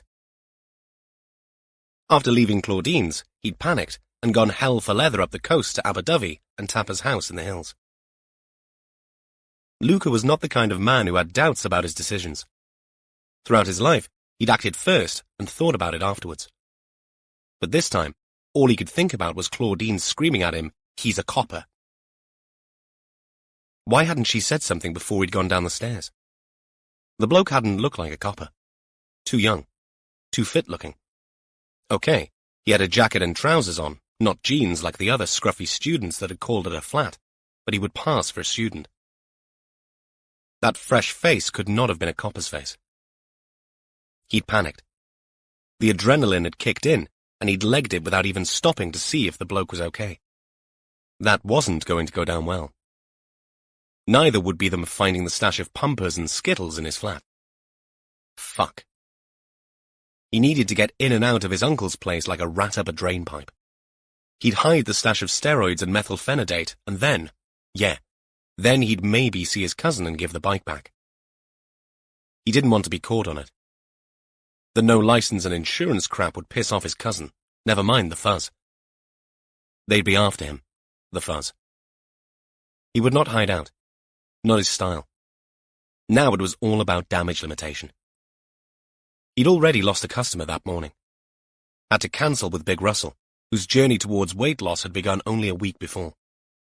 At 25 quid an hour, it was good money for bugger all work, other than telling the lard arse that he was doing great when he lifted a 5-kilo kettlebell. Russell had a long way to go on his journey. A cash cow if ever there was one. Maybe a year or two, judging by the way he'd lasted only 3 minutes on the running machine. Or in his case, the walking machine. If and when Luca went to the cop shop, he'd say he didn't know the bloke at Claudine's was a copper, but some kind of rival or a punter from the Cat's Whisper come looking for trouble. There was always one idiot threatening to knife him when he stopped them from going into the club, or helped them out through the door. It wasn't as if he made that stuff up. Yeah, when he saw the bloke on the stairs, he'd been in fear for his life. Never mind that he'd left his girlfriend alone to fend for herself. No, He'd say he ran away to draw the punter off. Though Claudine's texts had told him the bloke had hit his head and they'd called a fucking ambulance. Shit. Luca got up. He'd taken off his helmet and put on a beanie instead. The bloody thing itched like a bastard. In and out like a rat up a drain pipe. Come on, Luca whispered to himself. He looked up and down the street. No sign of anyone. No one sitting in their cars watching for him. So, as good a time as any. He stayed on the side of the road opposite the flat, head down, feet moving quickly over the pavement until he got to where he could cross. He looked up and down, and then up again. He'd taken 2 steps when the response vehicle came around the corner 50 yards away. Luca did an about-turn halfway over the road and tried to make it look as natural as possible. He stopped, tapped the back of his pocket as if he was looking for something, before pirouetting and heading back to the pavement, walking quickly away from the flat and the bike, barely resisting the urge to sprint. He'd gone 20 yards when he ducked behind a Range Rover and watched as the cop car stopped outside his place. Luca whimpered. An officer got out and knocked on the door. Tudor Street was a row of terraced houses. Luke had kept the place going, even though he spent half the week at Claudine's. Working at the Cat's Whisper meant he wouldn't get home until 3, and this was much more convenient, as well as not disturbing Claudine. The house had belonged to his uncle, now having his nappy changed twice a day in a nursing home and being fed through a straw, so he didn't need the place anymore. There'd be no one home, and the fuzz couldn't get in without a warrant. All he needed to do was stay out of sight until they left. The dog was not big. Its owner stopped to let the terrier cock its leg up against a tree. She had no idea Luca was squatting down out of sight between the alder and the front of a parked Range Rover. Neither did Pickles the dog until he caught sight of a creeping hand and immediately let forth a salvo of barks. The noise startled his owner badly, but not half as much as it startled Luca, whose one weakness, though Claudine would later attest to him having many, was a fear of dogs of all sizes. Luca shot up and ran with a wail onto the road. Pickles, on a long lead, followed him with yelps of joy at having flushed out this hidden prey. The police officer 30 yards away turned to look. Luca, with a scream, sprinted past 3 cars back towards his flat, sidestepped onto the pavement, and grabbed his bike. He didn't see the police officer lean in to talk with his partner. Didn't stop when the officer shouted at him to do so. All he could think of now was firing up the Honda and sodding off as quickly as possible. Headless panic ruled. Probably the root cause of why he chose to only look behind him when he reversed the bike out and not glance ahead at what might come the other way as he kicked the bike into gear. With luck, it was an Asda delivery van that Luca collided with, trundling along looking at house numbers. Still, Luca had been accelerating, and the collision sent him over the handlebars and splat against the windscreen of the van, which screeched to a halt while he, like an egg on a greasy plate, slid off and down onto the road in time to see, through one already swelling eye, 2 police officers running towards him. Daddy's taking me to the pictures and to McDonald's today because it's my birthday, and tomorrow Tadkey is taking me to Cartwheels. Is he now? Jess grinned at the little girl. She was turning out to be a real chatterbox. They were sitting in Carwyn Hughes's kitchen in Bow Street, a village 3 miles to the north of Aberystwyth. Anoilva, the deer place. A white-painted bungalow a stone's throw from the railway line with a large garden to the rear. You like going to the pictures, then? Heledd nodded eagerly. Dad buys humongous popcorn and a Pepsi and sometimes chocolate. Her face became serious. But only Dad. Mum makes me take an apple. She doesn't go to the pictures a lot. An apple isn't quite the same, is it? Jess wrinkled her nose. Heledd thought about this and backtracked on her disloyalty. I still like going with Mum. She can do funny voices like the cartoons. Warlow listened and then caught Jess's eye, pointed to himself and Cadwyn, Heled's grandfather, and nodded towards the window. Tell you what, Heledd, Jess said, getting up. Can you show me your Tadkey's garden? I hear it's full of vegetables. Heleth's eyes doubled in size. Tadky's got massive onions and beetroots and tomatoes in the greenhouse. She was on her feet in an instant. That okay, Mr. Hughes? Jess asked. Cadwyn Hughes smiled indulgently and raised a finger. Remember, keep those pigeons off my beans. Heleth made a sound in her throat like a pigeon cooing and led Jess out through the back door. She's a one-off, that one, Cadwyn said. Warlow watched him move to the window and follow Jess's progress down a narrow path that split the neat rows of planting in two. He wasn't a big man, but still had a mop of trimmed silver hair and a face brown from hours outdoors. The jeans and work shirt he wore looked clean but well used. But it was the man's hands that struck Warlow. The fingers were thick and calloused from hard manual work. Is she like her mother? Warlow asked. Areen spit. Cadwyn's reply emerged automatically in his first language. Areen spit, literally translated, meant the same spit. The less tawdry translation might have been cut from the same cloth, though that didn't carry the same punch. He turned back from the window with an apologetic look at Warlow. Sorry, do you? I do. People of Cadwyn's generation living in this part of West Wales often felt much more comfortable communicating in Welsh. Warlow switched effortlessly into it now. Can we speak about Merain? Of course. Do you want to go through to the living room? Warlow had turned down the offer of tea. Though it was a hard-to-break habit, he didn't want to impose any more than he had to on the little girl's birthday. Cadwyn led him through to a neat room with a sofa and one armchair, a sideboard, and a TV. A few family photos adorned the walls, but no art. Cadwyn answered the DCI's unspoken question. We moved here after I retired, and then Elined became unwell. Warlow took in the photographs. Faded wedding snaps of a younger Cadwyn and his bride, Elined. The same woman, smiling and holding a baby that must have been Merain, along with a bigger snap of an older Cadwyn and Elined, and a pretty woman holding another baby next to Joel in front of a caravan under a blue sky. That Merain? Warlow pointed. Cadwyn nodded. That's her with Heleth down in Aberaeron. Last time we were all on holiday together. We'd been here just a year when my wife passed. It was quick. Ovarian, they said. Heleth was only 2. Sorry to hear that. Cadwyn shrugged and pointed to the armchair. Warlow sat, while his host took the sofa. Heleth's dad, Joel, mentioned a group chat you all had. Warlow said. Yes, I'm no expert on these things. Heleth's like a little wizard on the computers and things, but I just about managed the phone. Would it be okay to see your messages from Merain? Cadwyn retrieved a phone from the sideboard and put on a pair of glasses.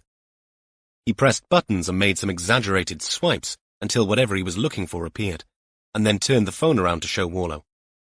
It's called Heleth's Gang. Her choice. And her most recent messages are here, since she went missing? A pinched expression was the only response Cadwyn gave to that question. Warlow eased back. Must be hard, knowing your daughter is unwell. Harder than anyone could know. I understand it got worse once Heleth was born. Cadwyn nodded. But it's not her fault.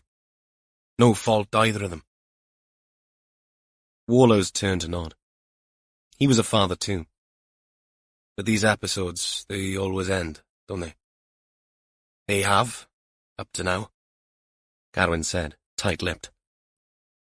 Warlow stopped scrolling through the message app and glanced at the sideboard, taking in the cups and certificates. Yours? He asked. Gardening club. Bit of a hobby of mine. You know your onions, then? A little smile curled up Cadwyn's mouth. Something to do after I retired. I'm busy enough. Mate of mine keeps horses, and I help with that sometimes.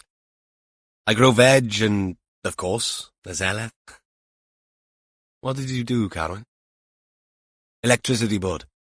SWEB, then Swaelec. I worked down south a bit when it was Southern Power.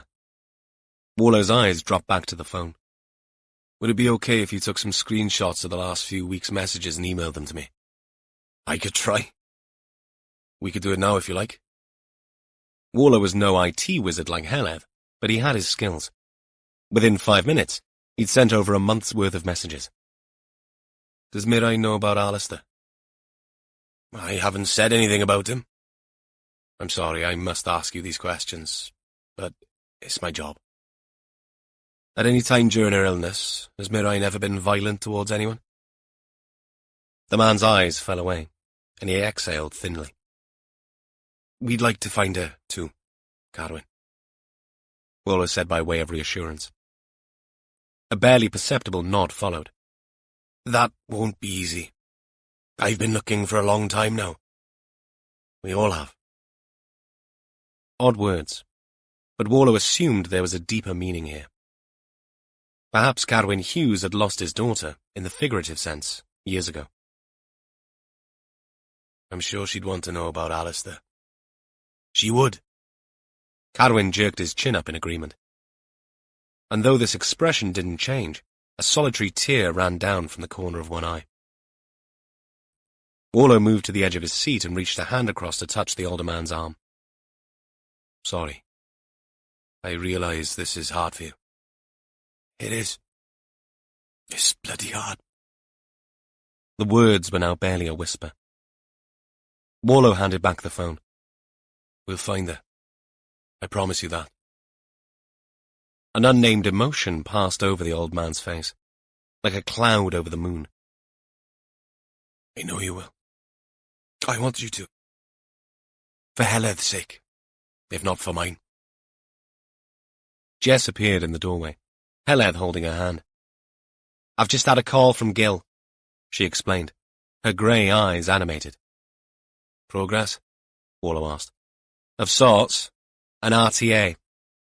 Our motorbike man has been in a little accident.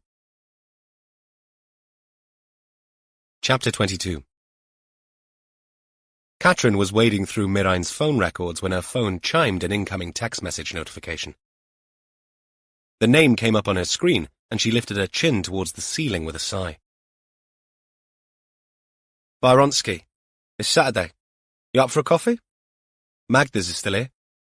Remember those post-hangover fry-ups? These days it's lattes and macchiatos, and almond croissants. Here's another snap from the archive. The photo, this time, showed the younger Katrin on a bed, face down, her hair a lot longer than, half covering her face. Bed sheets covered only part of her backside. The rest was all on show. Her pale skin in the dim light of a dark bedroom looked oddly darker than usual. She remembered that Byronsky had a couple of cameras that he was always playing with. This shot looked grainy, something to do with how you processed the image, no doubt. But it wasn't so much the image that bothered her now. The term archive sent a flutter through her gut. How many more of these did the sod have? She began texting back a firm refusal of the offer, but stopped halfway through. There was only one way to find out how many snaps Byronsky had in his archive. And that meant confronting him. This needed nipping in the bud. She sat back, eyes on the screen in front of her, but her mind somewhere else altogether, trying and failing to piece together the details of that flighty 10 months of her first year of university. She hadn't thought about all that for a long time. She'd moved on. A different degree, a career, a couple of boyfriends in between, and then Craig. She glanced around the room. A few uniforms had been co-opted as indexers and researchers, but Gil looked busy at his desk. So did Rhys.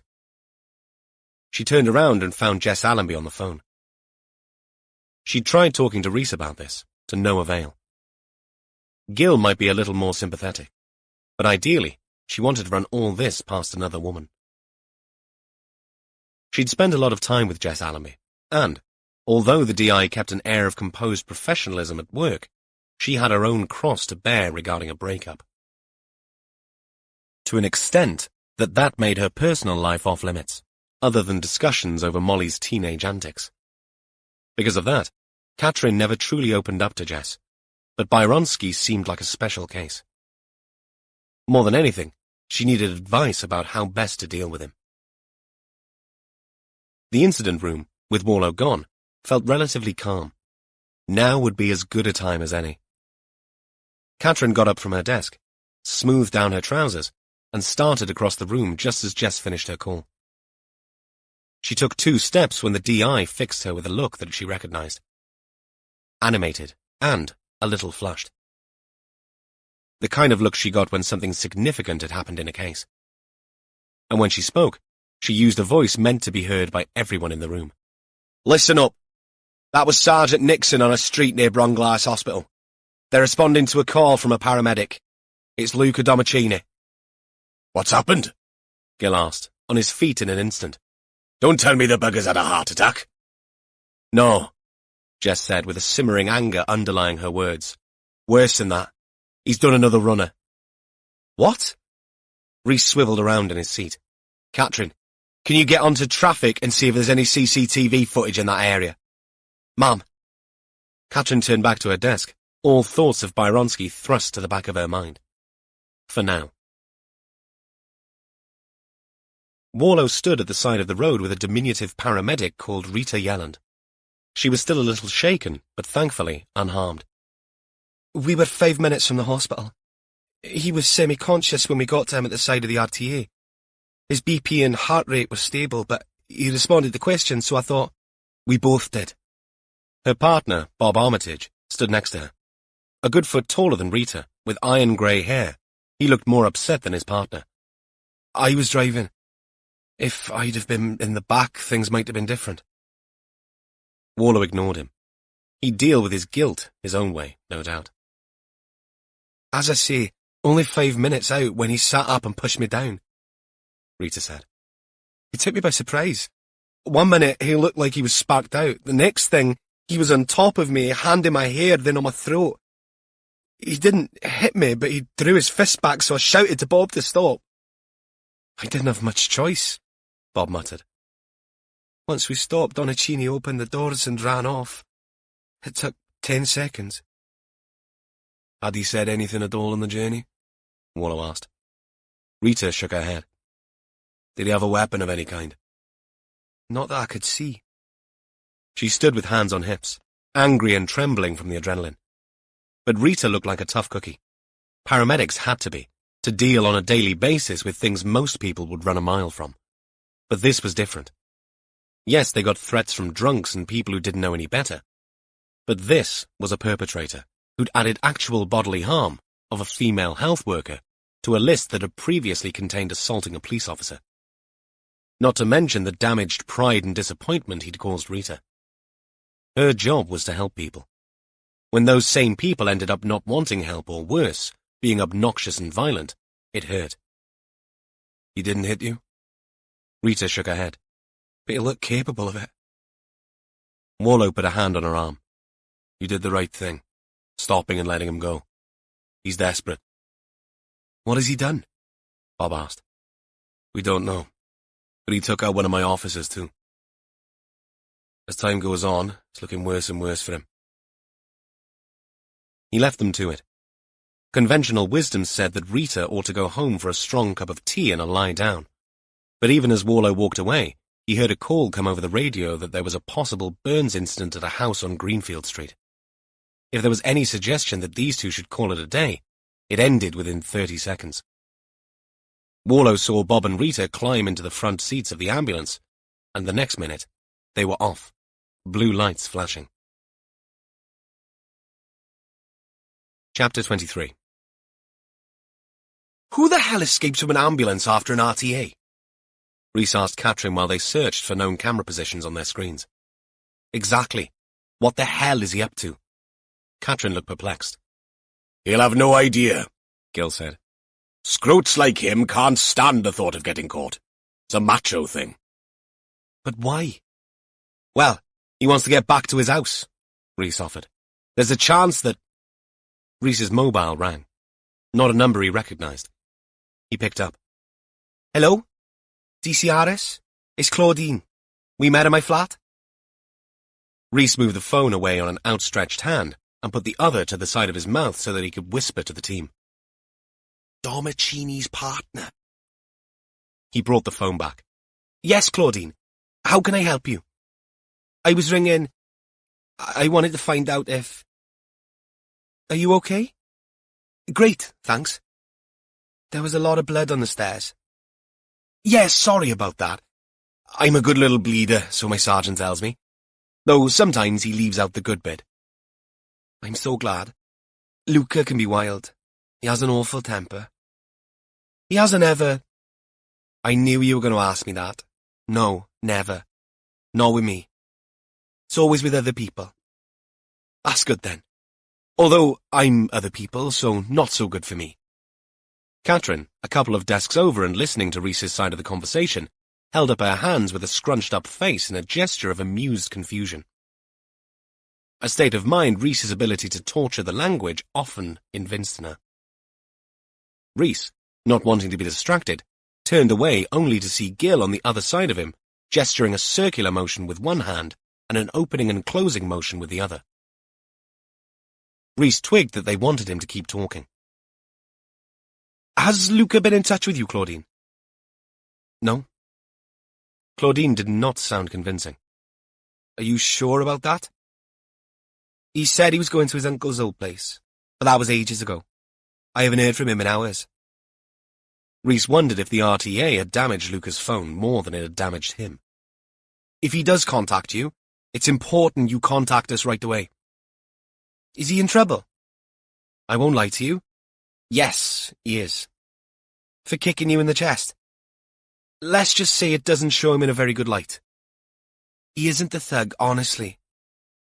That was debatable. Okay, but if he contacts you, please tell me. I will. In the silence that followed, Rhys tried desperately to think of something else to say, but it was Claudine who ended the stalemate.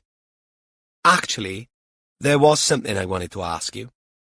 I couldn't before because I'd only just met you and then, when Luca turned up. All hell broke loose?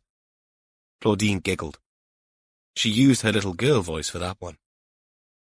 Can we meet? I know it's a Saturday, but a quick coffee in town? Just you and me? Do you know the quayside? No, but I can find it. Half an hour? I'll be there. When he'd finished, Gil clapped him on the back. Well done, Rhys. She said she wanted to say something, but not on the phone. Think Domicini's with her? Catherine asked. Dunno. I didn't get that feeling. I'm meeting her in town. Jess nodded. Off you go then. Find out as much as possible about Domicini. He may have some places he frequents. If anyone will know, it'll be his partner. And so, paradoxically, it wasn't Catherine that went out to coffee with an old flame, but Rhys with a new acquaintance. One with expertise in the sensual arts, who was closest to their person of interest in a murder inquiry. She was sitting on a stool near a window bench in the coffee shop when Rhys entered. The last time he'd seen her, she was dressed to thrill. Now, she'd adopted a student uniform of tight skinny jeans and shapeless hoodie. Though her eyelashes were still long, she'd scrubbed most of the makeup, including the mole, off her face, and had opted for glasses to correct her obvious short-sightedness instead of the tinted contacts she wore for her clients. Can I get you anything?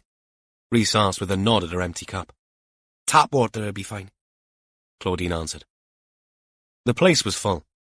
Shoppers, a group of teens being conspiratorial in the corner, and random couples leaning in, their worlds constricted to the air around and between them.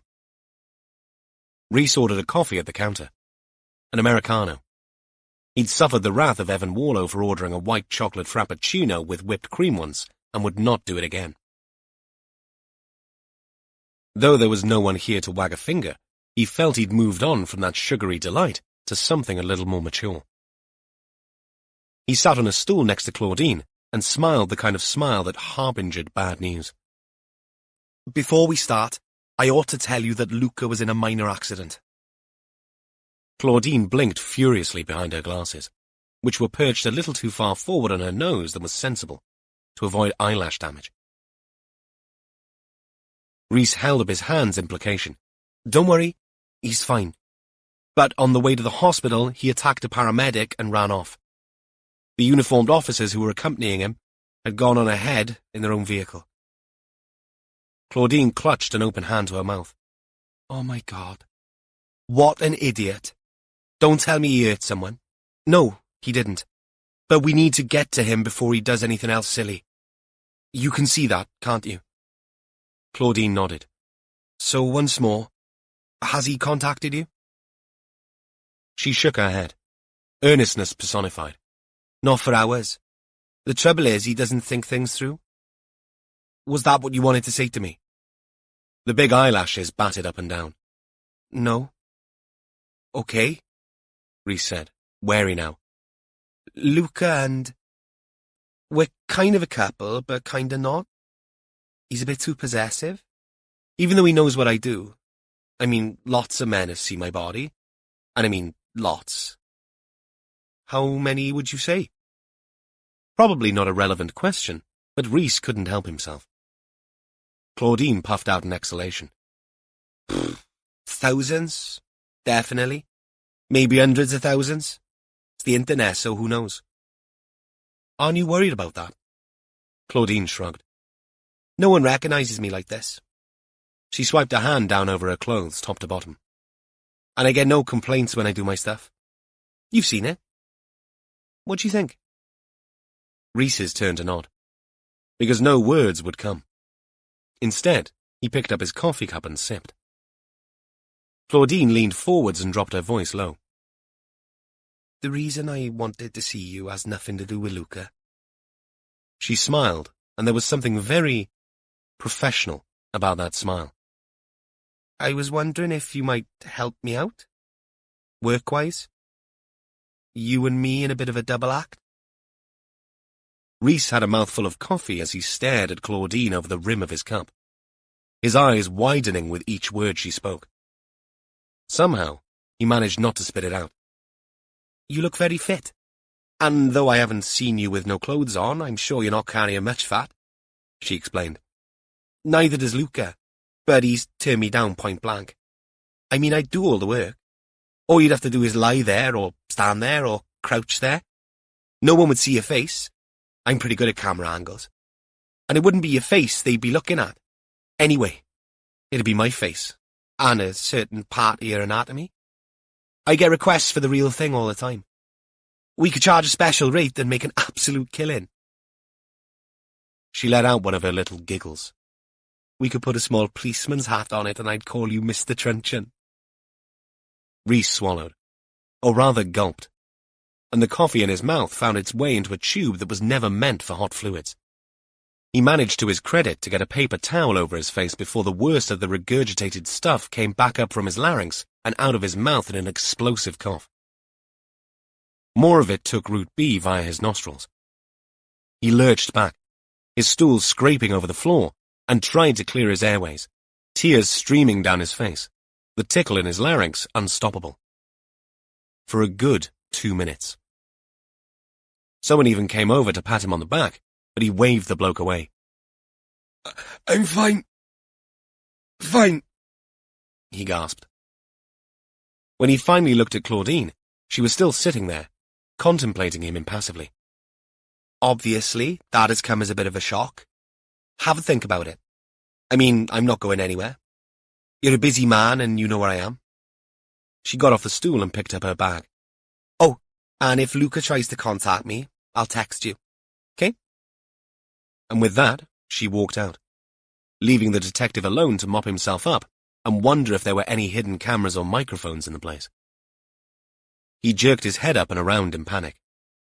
He could almost accept it if it had been a wind-up. But something told him it had not been, and no one was taking any notice of him now.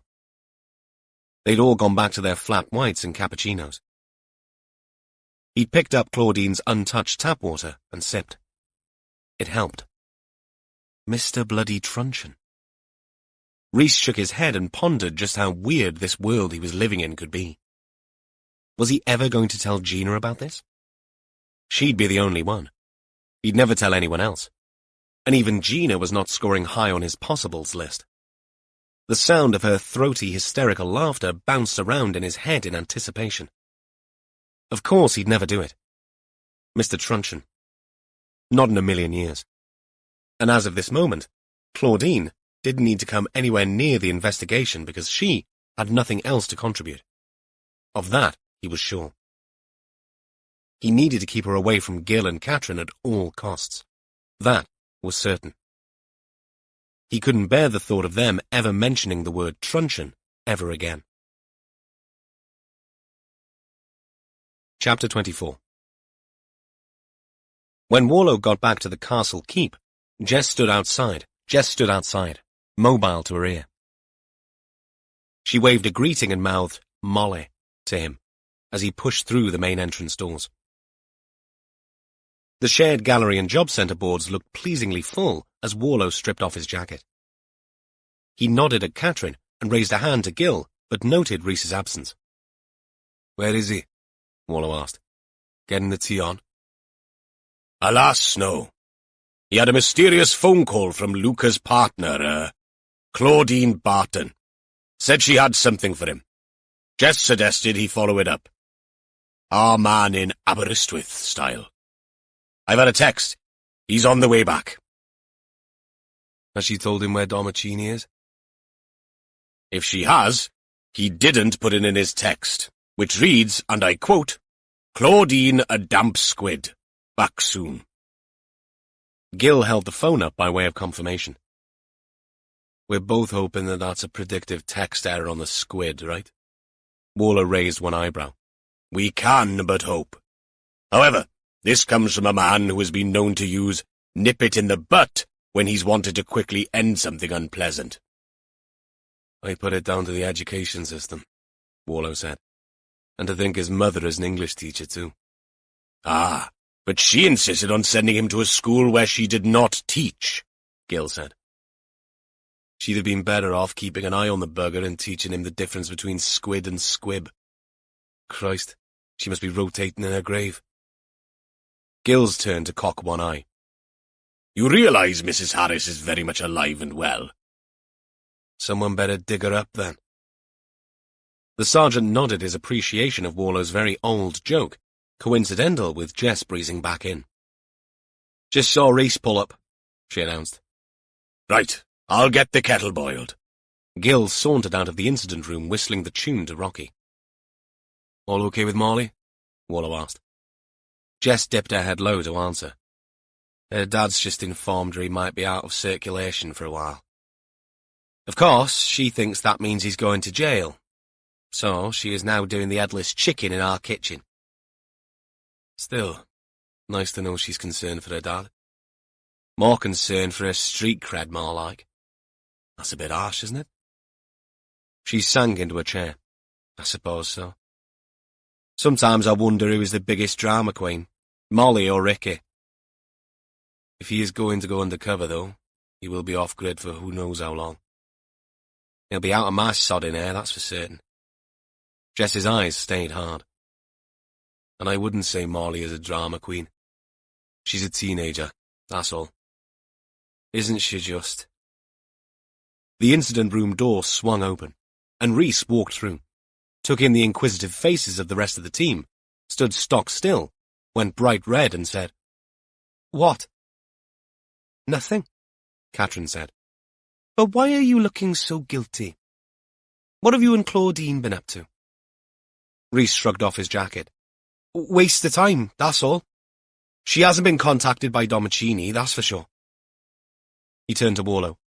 "Hello, sir. Did they find a phone on him, do you know?" Didn't ask. "I'm wondering if it got damaged in the RTA." Good point, Warlow agreed. "If she didn't want to speak to you about Domicini, what did she want?"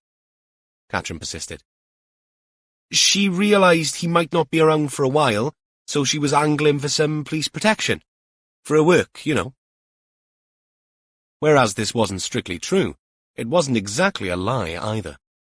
After all, the offer she'd made Rhys would have involved him being a presence and an obvious one if the policeman's helmet thing was ever in play. Catherine's eyes narrowed. "Why is it I get the impression you are only telling us half a story here?" "Ah, well, Sarge, must be all that detective training." Rhys's smile beamed out. Catherine said no more, but her glare could have stripped paint.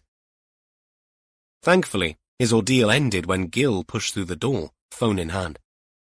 "I've just taken a call from one of the rural crime team. I think you know him as Tomo?" Warlow nodded. He knew Tomo. They'd worked together on a case over on the far eastern edge of Powys where 2 farmers were murdered. Tomo, what does he have to say? "Someone said they'd seen something in a quarry over at Ystrad Meirig. Some stuff floating in the water there. Looks like it belonged to Alistair Linden." The journey south and east took 25 minutes. It might not have been far on the map, but the roads wound up and down towards one of the oldest villages in Ceredigion. Warlow drove with Rhys as passenger. "What can you tell me about this place?" Warlow asked. Rhys had his phone out, Googling. "Not much, sir. I mean, we did touch on Ystrad Meirig in school because it had a castle 1,000 years ago. Not anymore, of course. All that's left is a mound of earth. But it had strategic importance. Quite a few battles in the area. Us against them." "Them?" "The Normans, sir." Warlow turned one sceptical eye towards the DC. "And you're in the us camp, are you?" "Clue is in the name, sir. Lots of Rhyses around this part of the world. Mainly kings and princes." "Don't tell me you're the heir to the throne." Rhys laughed out loud. "Someone already pinched that, sir." He flicked through pages on his phone. Right. Looks like there is more than one quarry here. It's a big area. But the place we want is just to the east. Not the main quarry. I have instructions." Warlow followed them and parked up next to a Ford Ranger with the usual blue and yellow checkered side panels. They were at the bottom of a gouged-out area of countryside. Once again, no houses or farms within sight, with a track leading up to the higher ground and another, a patchy village of white tents. Away to their left, the sloping land fell away to reveal a deep, scoured-out area with a flat expanse of water within it. But his eyes were drawn to the huge orange mobile crane with its telescopic boom extended out over the tallest edge of the quarry, 50 yards away, and 70 or so feet up from where they had parked. The thick cables of the crane's load line led straight down into the water. Warlow walked across to the edge for a better view. Here, they were about 30 feet up. For once, the gods had been kind, and the day remained still and calm. No wind to rattle the crane cables. There were divers in the dark waters, and a small inflatable boat. Someone signaled, and the crane's winch took the tension while the divers in the water hung back. The cables ran, and the water stayed calm until the rear of the vehicle approached the surface.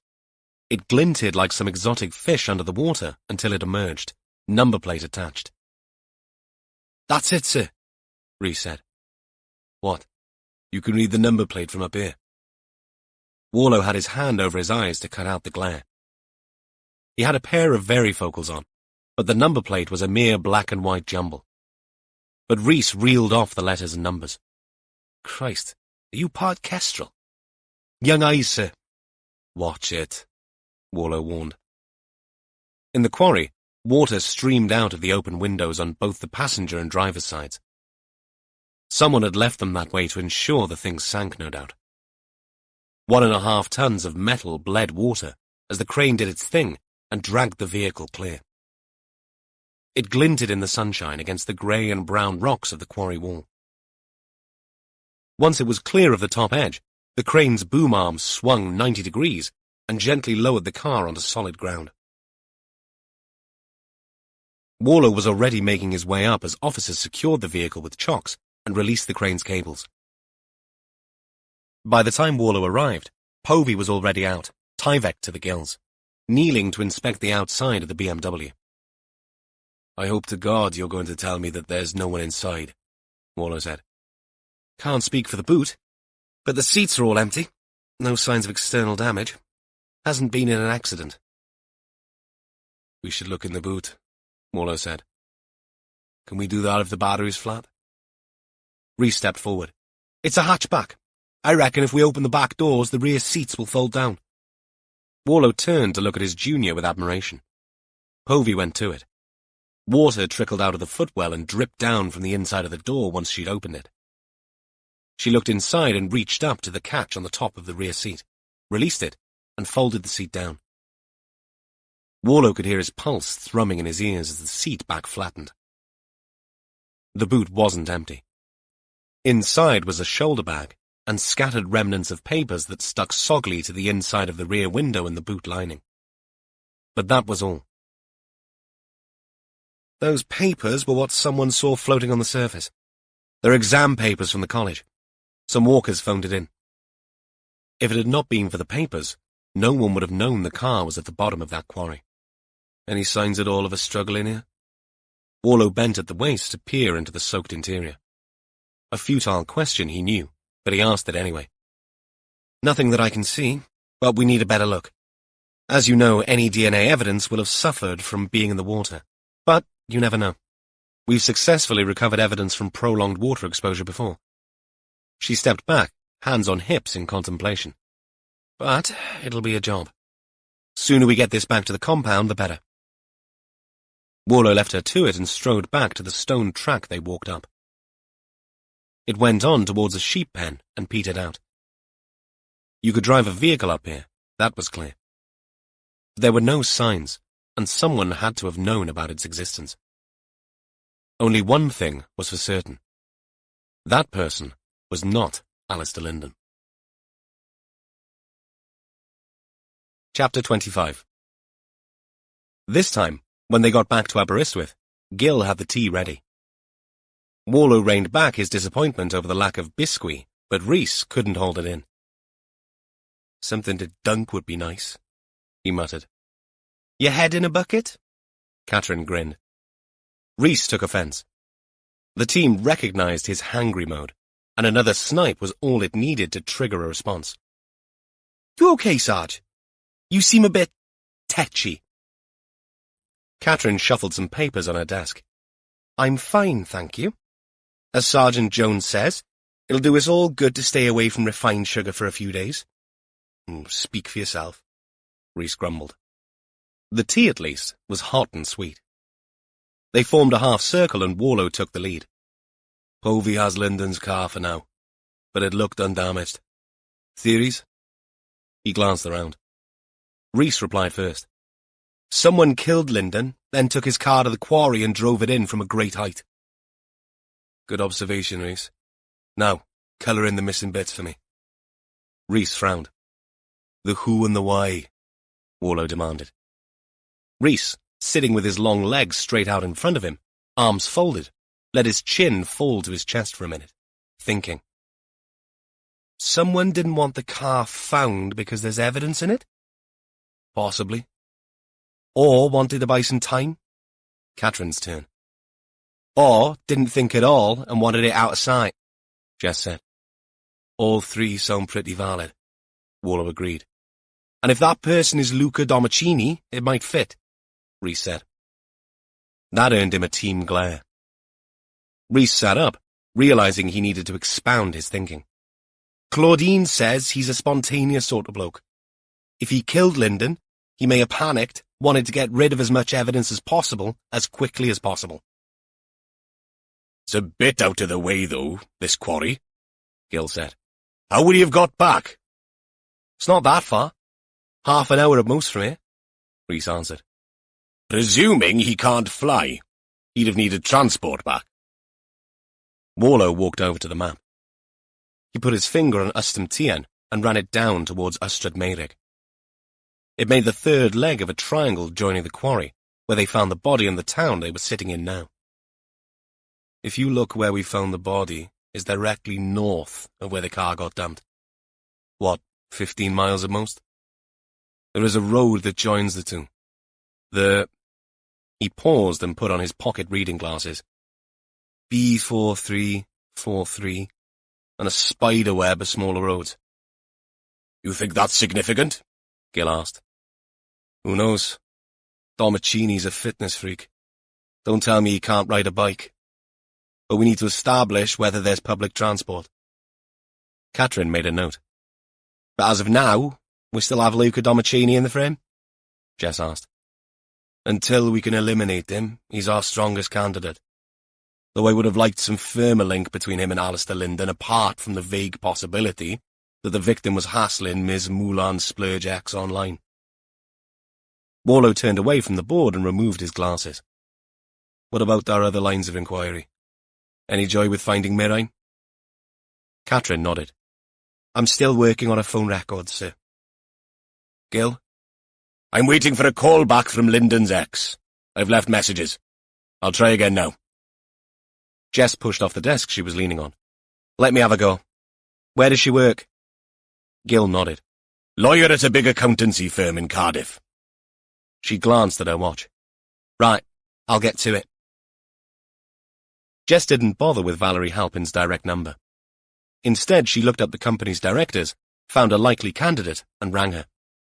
It could be that Miss Halpin hasn't received our messages or, as is sometimes the case these days, thinks it's a scam. Jess explained after laying out her credentials and adopting a no-nonsense approach. She was that by default, but more so when she needed to be. While she waited for the director to contact Miss Halpin, Jess checked her mobile for more texts from Molly. Since they'd spoken, there'd been only the one. Is he going undercover, Mum? Jess smiled. It had taken her all of 15 minutes to run through all the possibilities for her father's enigmatic chat and, discounting prison, come up with this. She texted back an acronym. TAIL. The acronym was something she'd come up with to let her daughter know that wherever the perceived teenage urgency, Jess could not discuss it now because she was busy. They would talk about it later. The acronym annoyed the hell out of Molly over the years. To be fair, the number of times Jess had needed to use it had diminished considerably. And this time, it had more to do with security than Molly wanting to impinge upon Jess's paid police time. She waited. Molly didn't text back. Message received then. She got a call from Cardiff a minute later. Hello? Said a female voice. Is this Valerie? Jess asked. It is. I've been asked to phone you. No doubting the frisson of irritation in the tone. It didn't matter. Jess was used to much worse. From resistance to downright violent threats. Thanks for getting in touch. Okay to call you Valerie? Yes, I suppose. Good. I'll get straight to the point, Valerie. I'm ringing about your ex-husband, Alistair Linden. A deep sigh. What's he done? I don't like doing this sort of thing by phone, Valerie, but it's bad news. I'm afraid Alistair Linden has been found dead. No sigh this time. Just empty silence.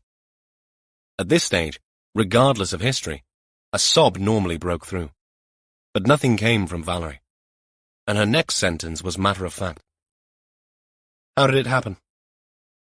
I'm not at liberty to say other than we are treating Mr. Linden's death as suspicious. We wanted you to be aware before the press statement which is going to happen soon. Thank you. When was the last time you spoke to Alistair, Valerie? In court, 18 months ago. Nothing since? He sometimes sends me a card. Birthday? Could be. I wouldn't know. If I recognise his handwriting, I burn the envelope before opening. Wow. That made her and Ricky's relationship seem positively cordial. I take it your divorce was acrimonious.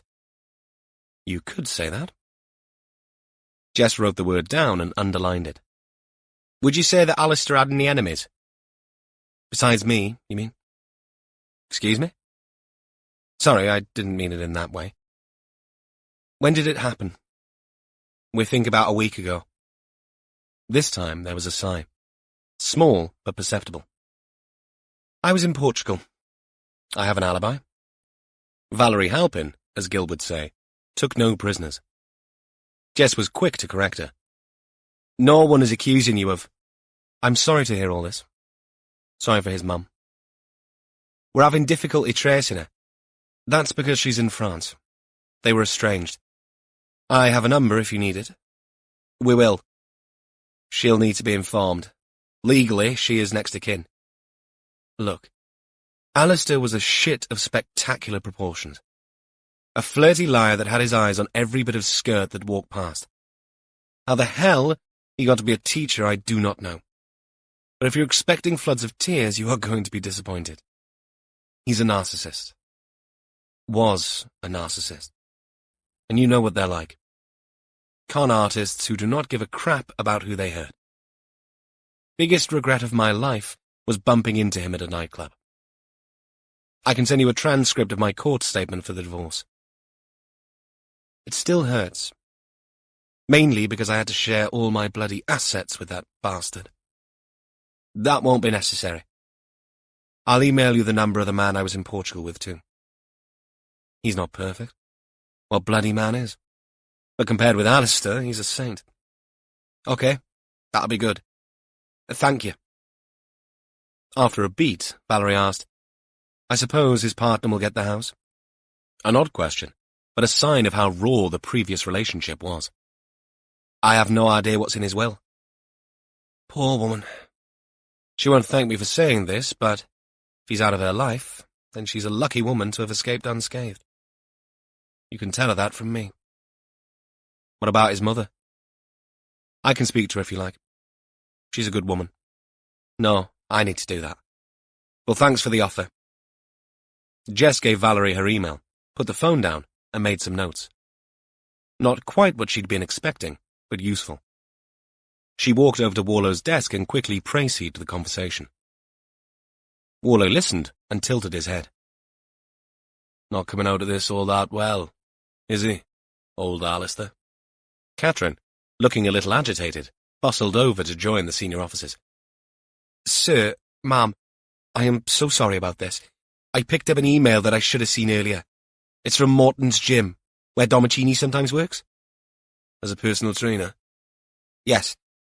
Anyway, the manager there has been through his list of members and, surprise, surprise, Alistair Linden is on that list.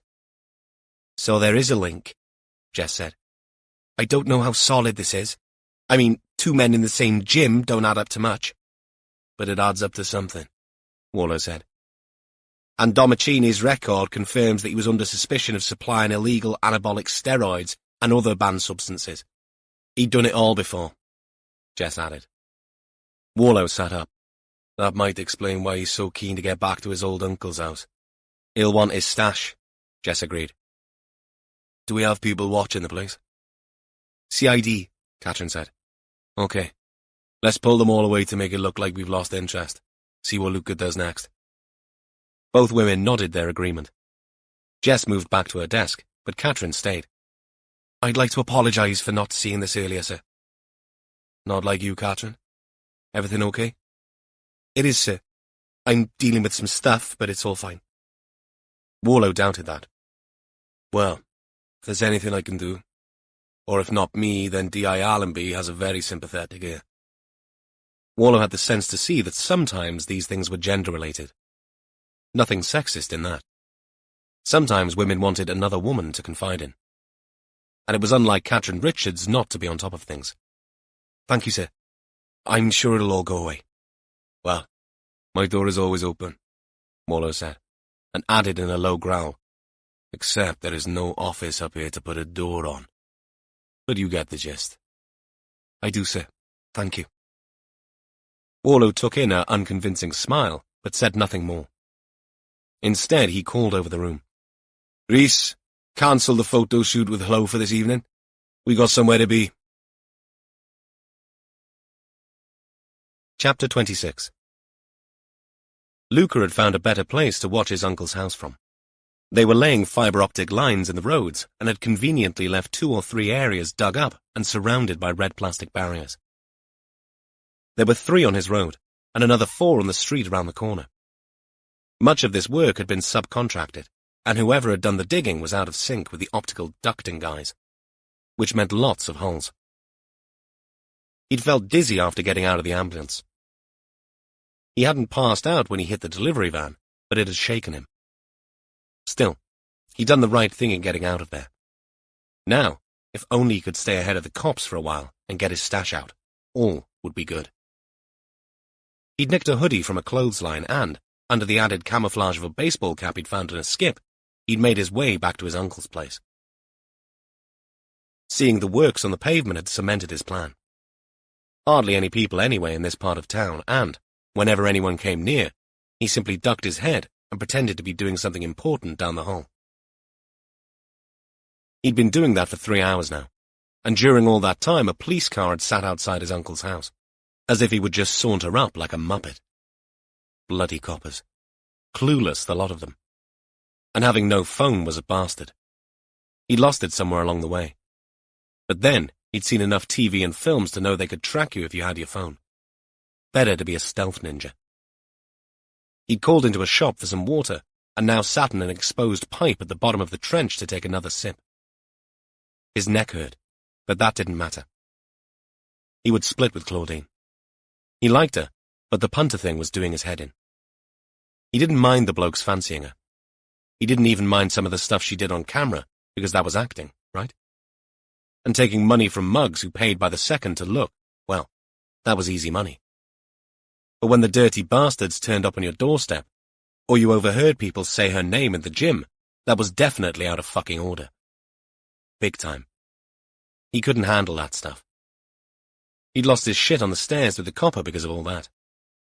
Luca shook his head. He still couldn't believe it. He looked nothing like a copper. For a start, he wasn't a fat slob. Luca ran a hand through his hair.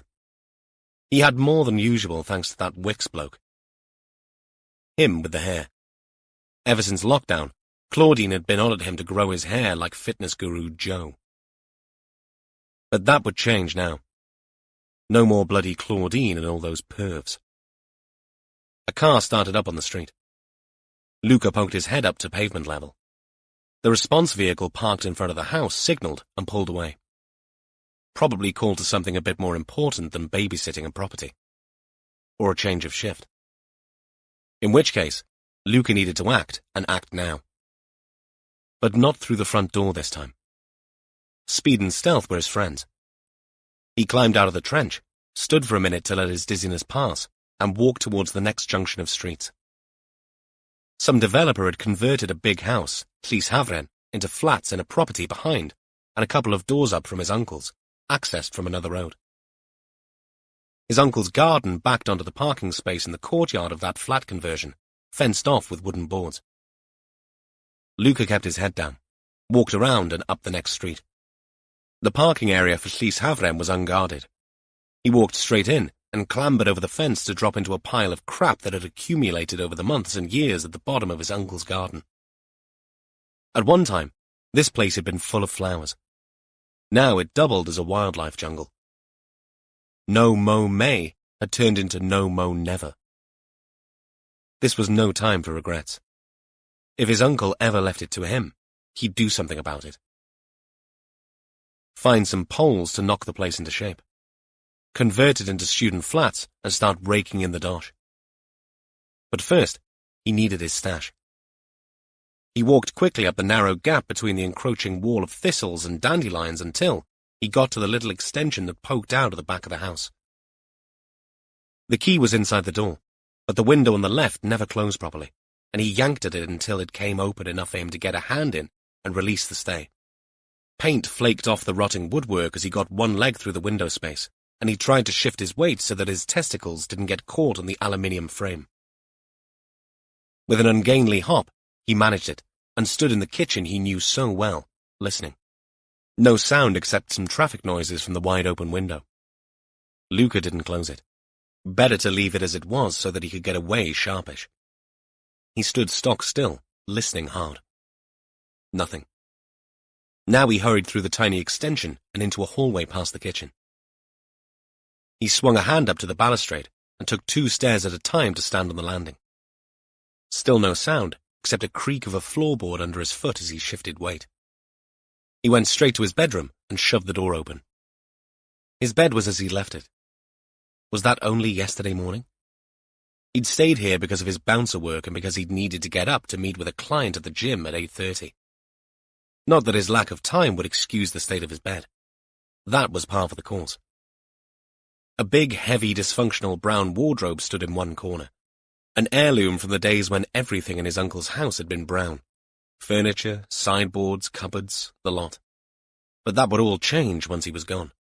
For one brief second, that thought pierced Luca's single-minded obsession, and he paused, remembering when he'd loved coming here to be with his uncle and auntie. Those days when they'd played in the garden and she'd read to him. Talked to him about the old days and their life as kids in Italy. But that was then, and this was now. Luca pulled open the wardrobe door, ripped out his hanging clothes and reached up to push up the false roof he'd put in. Above that, a shallow plastic toolbox no more than 4 inches deep hung from a hook screwed into the wood. He unhooked it, pulled it down, put it on the rumpled bed, and unsnapped the lock. Everything was as he'd left it. No one had touched the stash. He made 2 fists, and standing alone, and with his teeth clamped shut, hissed out a, "Yes, you beauty." It was then that he heard another creak on the landing. In a heartbeat, all his elation evaporated. He snatched up the plastic bags of drugs and turned in time to see a man in a suit walk through the bedroom door and say, "Please, stay calm, stay exactly where you are." Luca didn't know this man, and he wasn't big, nowhere near as big as Luca. He took a step forward. "I can see you're not inclined to take any advice there, Luca. No weapons? Good. Now, there are 1 or 2 things you need to know." Luca stopped. "That police response vehicle you saw leave earlier has been replaced by a much bigger van. And there's another one in the little car park you jumped the fence off. All full of helpful officers who will be delighted to accompany you to the station. And I use the word accompany advisedly." "You can't be in here! You don't have a warrant!" Luca's voice barked out. Adrenaline made his legs tremble. Warlow flourished a bit of paper. "The other thing you ought to know is that—" Luca ran for it. He lunged at the man, who simply stepped aside and let Luca go for the door. He had 1 foot over the threshold when something big and hard caught him in the chest and drove him backwards into the room where he landed, arse first, on the bed. Winded, Luca tried to sit up, but only managed a wheezing spasm, ending in his falling back again. The man in the suit stepped forward, holding up a lanyard with his warrant card clearly displayed. "DCI Evan Warlow. As you will have probably sussed out, the chap you met outside the bedroom door is Detective Constable Rhys Harris, the officer you kicked down the stairs at your girlfriend's flat. And believe you me, there is nothing in the world that he would enjoy more than apprehending you were you to flee again. But then you've already found that out the hard way." Rhys stood, tensed for more action, his fists balled, while Warlow continued. "He has several stitches that he wouldn't have if it weren't for you. I am almost certain it will please him enormously to return the favour." With a flourish, Rhys flicked open a metal baton. Luca looked down at the drugs in his hands and dropped them to the floor in a hot potato fashion. "Those aren't mine," he said. "Of course not. Probably your iron-pumping uncle's. Now, turn around, and my colleague Detective Constable Rhys Harris will put handcuffs on you." Luca didn't move. Warlow shook his head sadly. "Or don't, and resist this, in which case we'll be joined by my colleagues, eagerly awaiting my signal. They're all out there, champing at the bit, and one of them has a big red battering ram which will make a mess of your front door. You've seen him on the telly, all shouty and pissed off. My point is, we'll end up apprehending you anyway, but with a lot more swearing and a rainbow of bruises, none of which will be mine. Either way, I'm easy." "I didn't know he was a copper," Luca said. "Strangely enough, that might have helped a lot if it hadn't been for the illegal substances you came back to get." "Red-handed, sir," Rhys added, without taking his eyes off the man hunched forward on the bed. "Indeed." Warlow turned to Rhys. "Detective Constable Harris, please arrest this man on suspicion of causing actual bodily harm, and on suspicion of possessing a Class B drug, which is what Ritalin is, if I'm not mistaken." Luca looked up from the bed, all the fight leaching out of him. "I'm sorry about—" He pointed at Rhys's head. "I'm sure you are," Warlow said. "Now, Let's get you along to the station so we can find out what else you're sorry about. Chapter 27. The person lucky enough to be dragged in to sit at Luca Domicini's side during his initial police interview did not look enthralled to be there. Warlow put Gil and Catherine together for the interrogation, while he and Jess observed on a screen in a separate room. The woman next to Luca was a police station representative. It was late, and the law firm had sent down the poor sod on the roster.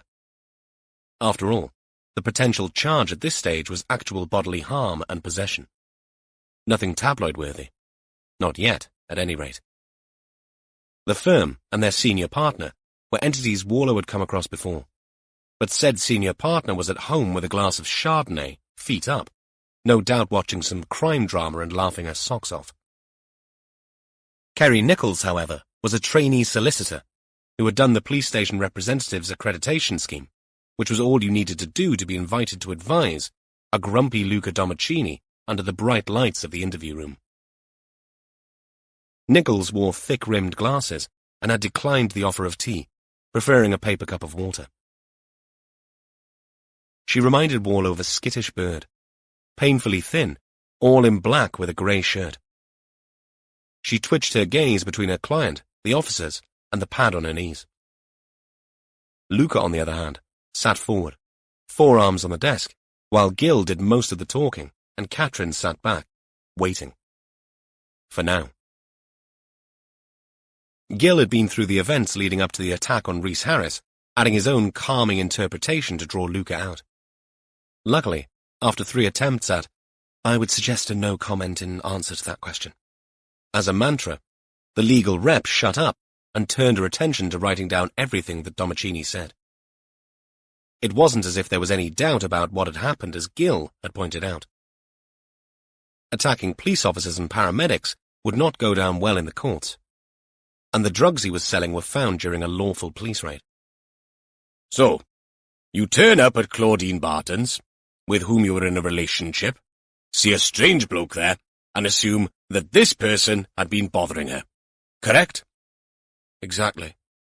Gil nodded. Understandable, given Miss Barton's line of work. You were wary, protective. I didn't know who he was. And did Miss Barton seem upset at all? Luca thought about this, knowing full well she hadn't, but he accepted the gift for what it was. Maybe. It all happened so fast. Yes. We have a statement from the victim. Gil picked up a sheet of paper. He flew at me without warning and kicked me in the chest. Luca glowered. I was worried he might become violent. He is a violent-looking sort of chap, D.C. Harris. Wouldn't you agree, Sergeant Richards? He glanced across at Catherine. She returned it with her eyelids at half-mast. Gil turned back and slid his glasses down from where he'd pushed them up over his forehead so that he could use them for their intended purpose. Now, about the drugs. Not yours, you say? No. Even though you removed them from a box hanging from a hook in a hidden space in your wardrobe? Luca's forehead seemed to be doing a dance all of its own. Next to him, Miss Nichols leaned over. I'd suggest a no comment to that one. Gil ignored her. Good idea, especially since the witness we have who saw you do that is a detective chief inspector. Luca shrugged. When I say not mine, I mean, they are mine. But I would not sell them or anything. They're for me. So they are yours, Catherine remarked. Her voice brought Luca up short.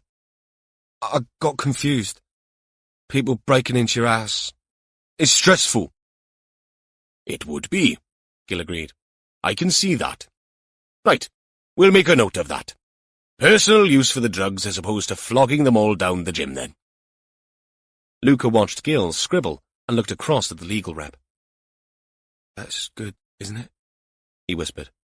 Me not knowing who it was I attacked and the drugs being for personal use. Nichols looked up and gave him a twitch of her lips that didn't last long enough to be a genuine smile. I expect you come across a lot of violence in your job, Mr. Domicini, Catherine said. A derisory smile flickered. I'm a bouncer. It's in the job description. might in part explain the attack on D.C. Harris. Lucas sighed. I already told you, I didn't know he was a copper. Should that make any difference? Of course it should. I'm not bloody stupid. I wouldn't have attacked him if I'd known, would I? But fair game if he was an innocent member of the public? Katrin framed the word as a question and dropped her chin to add a dollop of disdainful skepticism. What about your job as a personal trainer? Any violence there? Gil asked. Violence? No. What are you on about? Katrin pressed on, not giving Domicini time to think. Claudine Barton, or Moulin Splurge X as she is better known, has built a name for herself. All her fellow students know who she is and what she does. Yeah? Lucas spiked his response with a challenge. Did anyone ever mention Claudine at the gym? Did you ever lose your temper there? What? No. Okay, sometimes I heard her name, but I didn't let on. Not then. But I never forget her face. So if one or two of those student twats turned up at the nightclub, it was game on. Is that what happened to Alistair Linden? Who? A deeper frown from Luca now. Real confusion this time. Alistair Linden. He's a member of the gym, and he's also one of Claudine's fans, judging by his internet history and his bank account. She has more than one fan. Gil crossed his arms over his chest. But Linden was local, on the doorstep, not some anonymous bugger 1,000 miles away. I don't know an Alistair Linden, Luca persisted. Sure he isn't someone you gave drugs to? Katrin made quotation marks in the air to emphasize the word gave. Like I told you, I don't... She didn't let him finish. Did he say things about Claudine? Did he have a filthy mouth? Is that why you abducted him and smashed him over the head with a rock? Luca's posture changed in an instant. What? No. What? Who is this Linden bloke? He threw Nichols a wide-eyed glance. What the fuck? Nichols, all credit to her, took up the challenge, her back straightening. I thought we were discussing actual bodily harm and a drugs charge here. We are, but we think they both might be linked to something else, and so we're asking questions about Alistair Linden, Katrin replied. I don't know an Alistair Linden, Luca said again. Katrin turned back to Luca. Maybe you saw him hanging around Claudine's flat? Or more likely, heard him say something at the gym? Maybe he turned up at the nightclub? We'll find out if he did easily enough. We're at the beginning of our inquiry into his death. Death. The D word. It had the desired effect on both Luca and his representative. A locked and loaded silence followed, during which the officers kept their eyes on Luca's face, while his danced all over the room and ended up on Kerry Nichols. What the hell is this? You didn't say nothing about this. I didn't know, she spluttered, turning back to the officers. We were not told. We're telling you now, Gil cut across her. Alistair Linden was abducted and killed a week ago, and his dead body hidden down a mine shaft. Lots of violence involved in that sort of thing. Some of it before, some of it after death. We are giving Mr. Domicini here the opportunity to tell us what he knows about the situation. Nothing, Luca blurted out. I don't know nothing. I'd like to take a break, Nichols said, already reaching into her bag for a phone. Sure. Here, or would you like us to take Luca back to the custody suite? Nichols looked across at the man sitting next to her, whose foot had begun bouncing up and down on the floor, and whose face looked like a pot about to come to the boil. Best I make a call before consulting with my client, she said, hastily. Fine. 15 minutes, Gil said. And then we'll show you some photographs of Mr. Linden. See if they'll help jog your memory, eh, Luca? Katrin was all smiles. Can we get you a sandwich or anything? Gil asked. Katrin sucked air in through her teeth and tilted her head like someone asked to consider a very tricky little conundrum. Let's not be hasty, Sergeant Jones. I'd suggest Mr. Domicini refrains from eating for now. These photos are best seen on an empty stomach. Luca's face blanched, and as for Kerry Nichols, she was almost out of the door before Katrin finished the sentence. Gil and Catherine joined the senior officers in the observation room, while Luca made his way back to the cells, making it known to everyone, and loudly, that, "I haven't killed no one, you bastards!" "Well?" Gil asked as soon as the door behind him closed. "He has all the attributes," Jess observed. "He's powerful, quick-tempered, not a fan of Claudine's admirers." "He isn't subtle, I'll say that about him," Warlow said, but he couldn't hide the nagging doubt that tugged at the edges of his mouth. "You're not convinced, sir?" Catherine asked. "I saw his face when you mentioned Lyndon. I read genuine surprise. And I doubt old Luca would pass the interview for Ada. He doesn't know what the hell you're talking about." Gil and Catherine exchanged glances. "But we still show him the photos," Warlow added. "He stays top of the list until we can establish his movements on the Sunday that Lyndon disappeared. Get a cuppa while you have the chance." When they'd gone, Warlow arched his back and an ominous click resulted. "That doesn't sound good," Jess said. "Sleeping in a strange bed does wonders for my lower back. You know what it's like." He glanced at his watch. 8 p.m. had come and gone. "You need to get home to that daughter of yours." "And your dog?" Warlow nodded. "She's going to forget what I look like. I'll sit in with Gil and let Catherine get off too." He paused, before adding an observation. "Is it me, or do you get the feeling she's not quite firing on all cylinders?" "You've noticed too? Something's bothering her." "I asked, but she's keeping things buttoned up, and that's not like her." "Who knows what goes on behind closed doors, eh?" "You think it's domestic?" "I'm a sodding fine one to ask," Jess replied. "Me too. No chance of either of us opening a marriage guidance counselling business on the side, is there?" Warlow's split from his wife was old history. Her recent death had only rubbed salt into a festering wound. If he'd hoped that Denise's passing would have given him closure, he'd been wrong.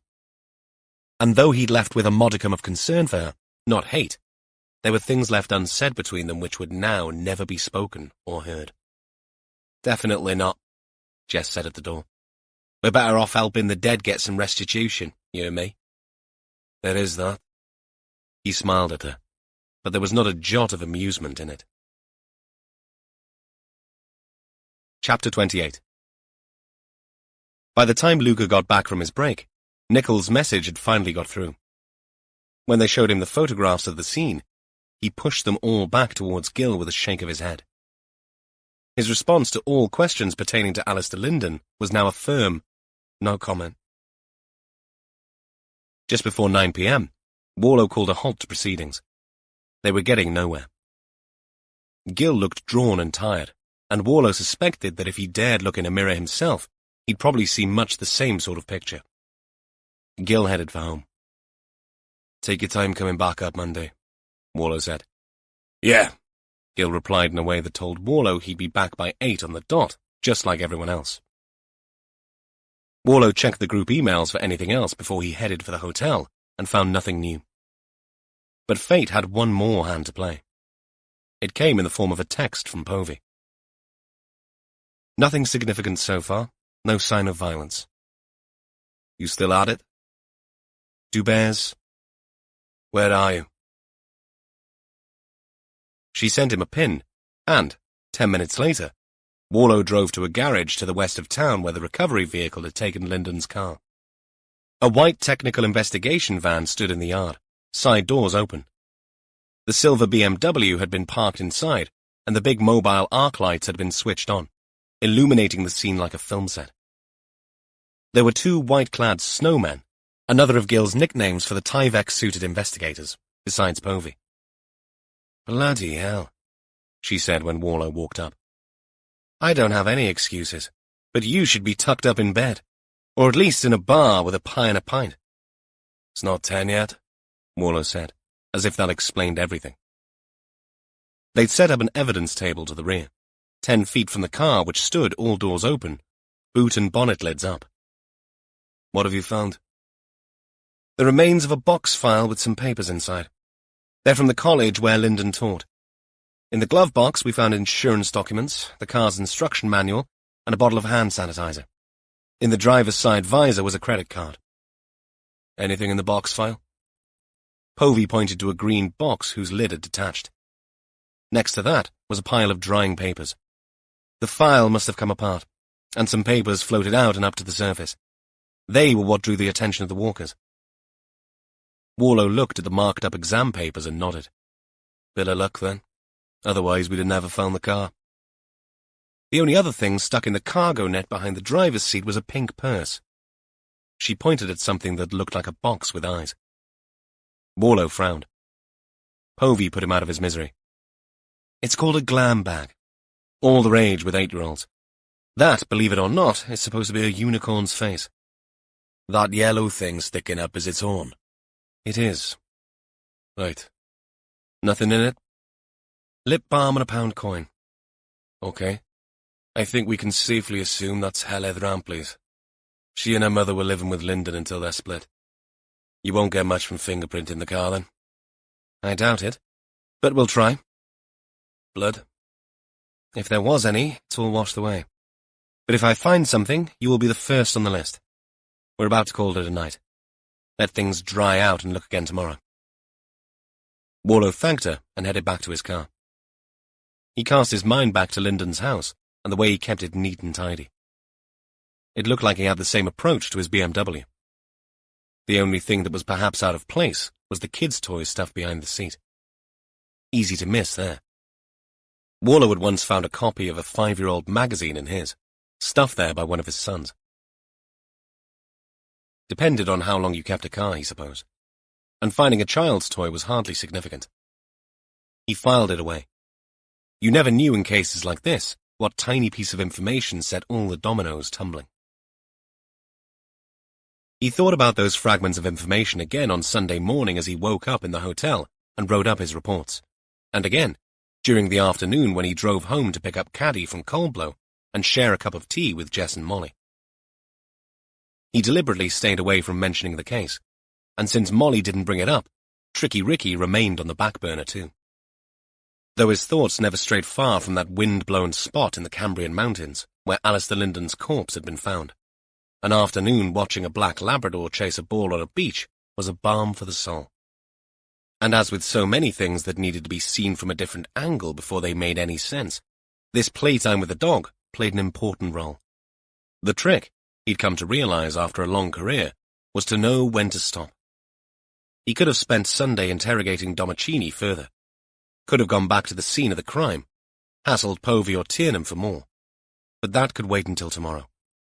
This downtime in his experience had a stimulating effect on his subconscious, the cauldron where abstract thoughts marinated.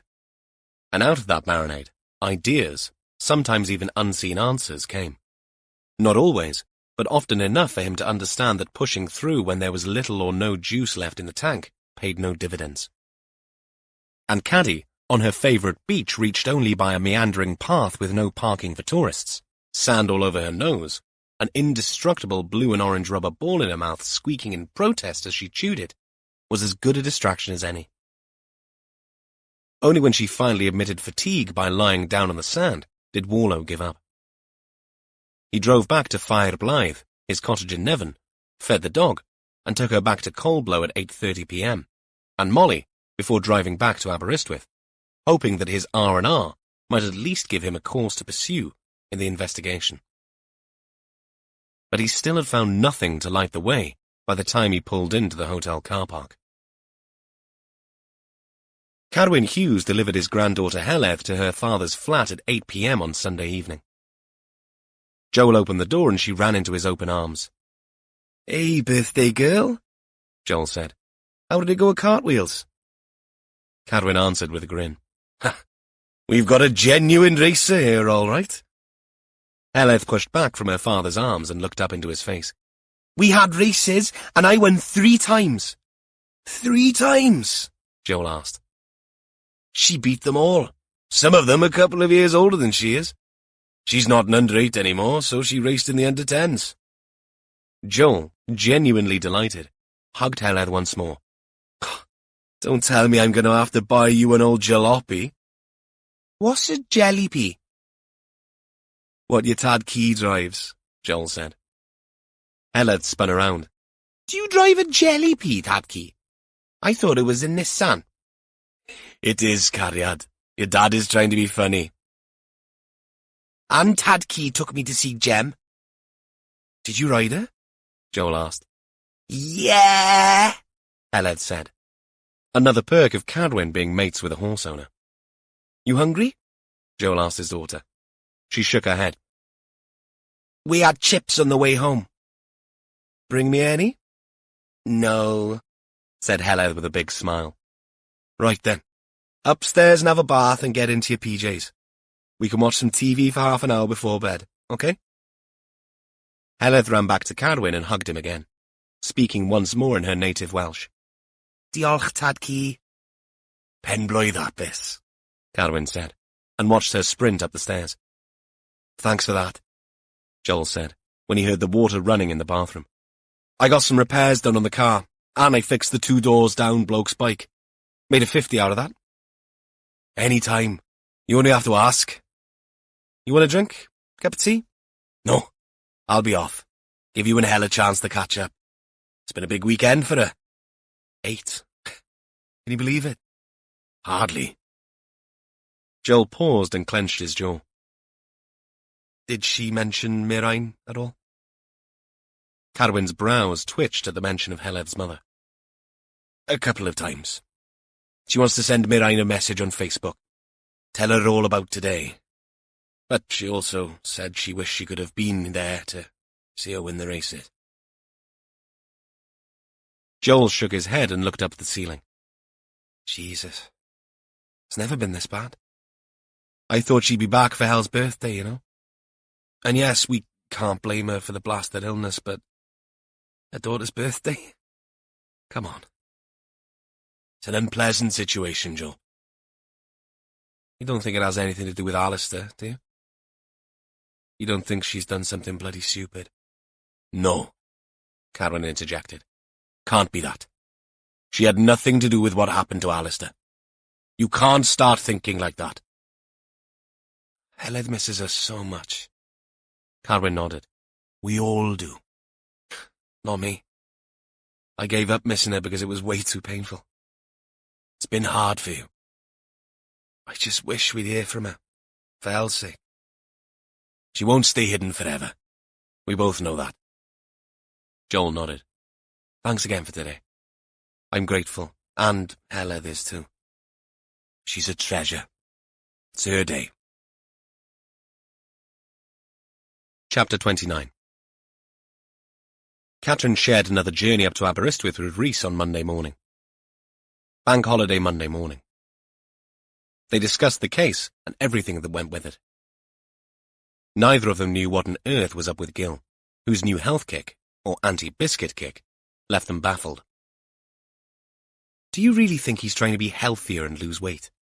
Catherine asked as they reached the outskirts of the town. Rhys shrugged. Why would a racing snake, his own words, want to lose weight? For a racing snake, read bloated anaconda. And the fact that you keep quoting him proves to me you are spending too much time with him. But he's my mentor. Exactly. Half of everything he says is bull. Rhys, who'd been tapping away at a song, stopped and turned his incredulous face towards Catherine. Such! You cracked a mentor-minotaur pun joke. She grimaced. See? He's even influencing me. The truth was, not having heard from Byrinsky by text since she'd replied to him had buoyed her mood. Wait until I tell him. Rhys went back to tapping with vigour.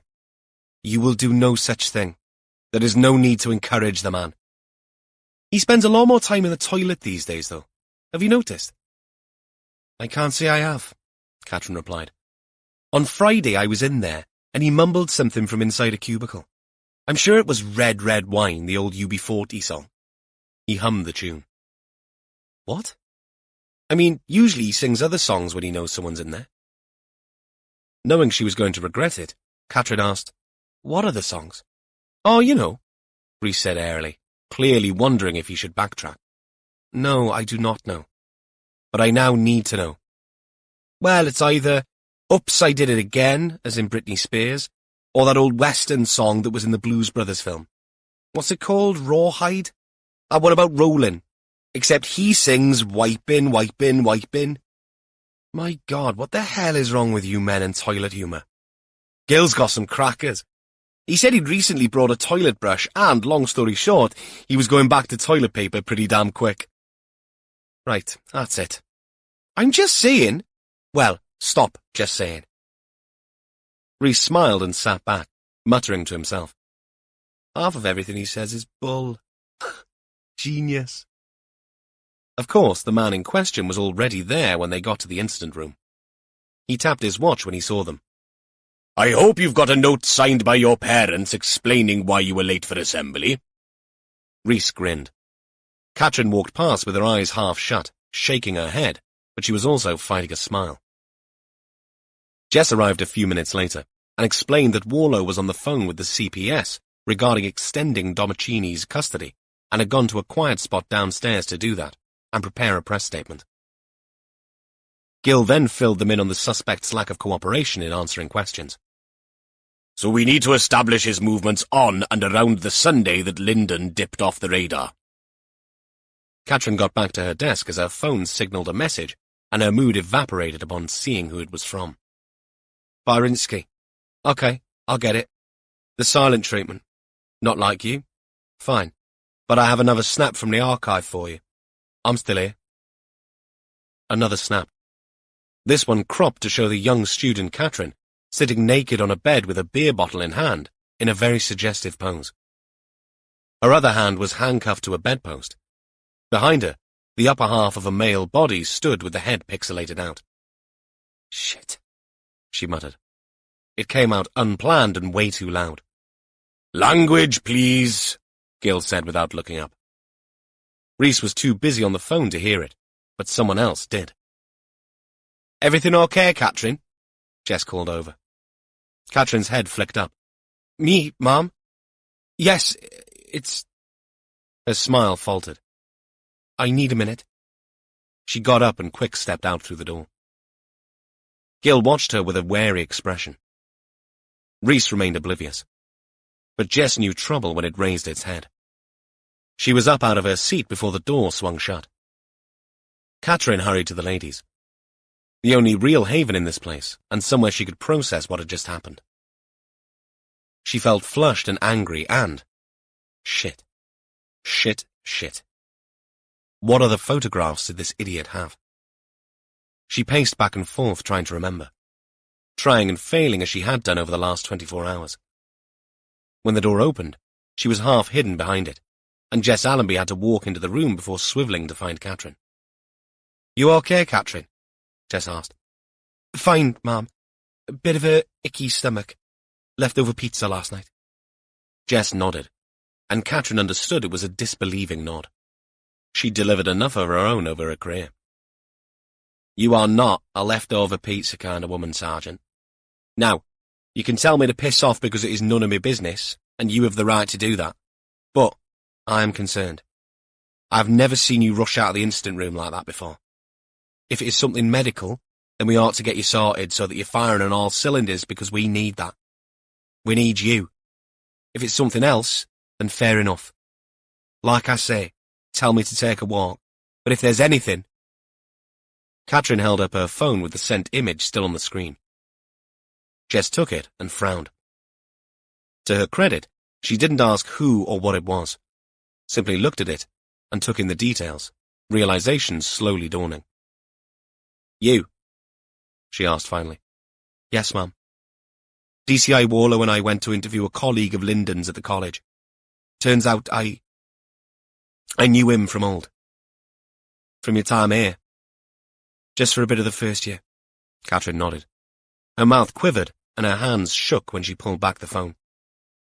I left to change courses, but also, if I'm honest, to get away from what had become toxic. From Byron. I thought we both moved on. Seems like he hasn't. Are there other photos? Yes. Like this. Not as bad. But they've progressed in degree, if you understand what I mean. I do, Jess said. Katrin's next deep breath stuttered into her lungs. I'm not sure what to do, Mom. This is personal crap, but I wouldn't want Craig to see these. It's not me. Not now. What does good old Byron want? Jess made Byron sound like something you wiped off a shoe. To meet me on his own. To talk about old times. And you? Catherine shook her head and skidded out a sigh. Right, Jess said.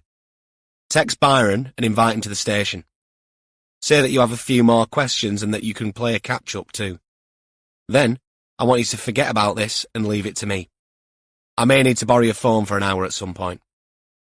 For the photos, ma'am? Yeah. I could send them. No, I don't want you to. I want you to put it out of your mind and do what you do best. Work this case. Yes, ma'am. Jess pulled her in for a hug. Thank you, Catherine said in a broken voice. Gil got up from his desk and massaged the back of his neck, stiff from staring at the screen, then pulled back his shoulders in a stretch. He stopped when the creak of the buttons across his belly became too ominous. "Just off to spend a penny," he said to Rhys. The DC didn't look up, but came back with one of Gil's own stock phrases.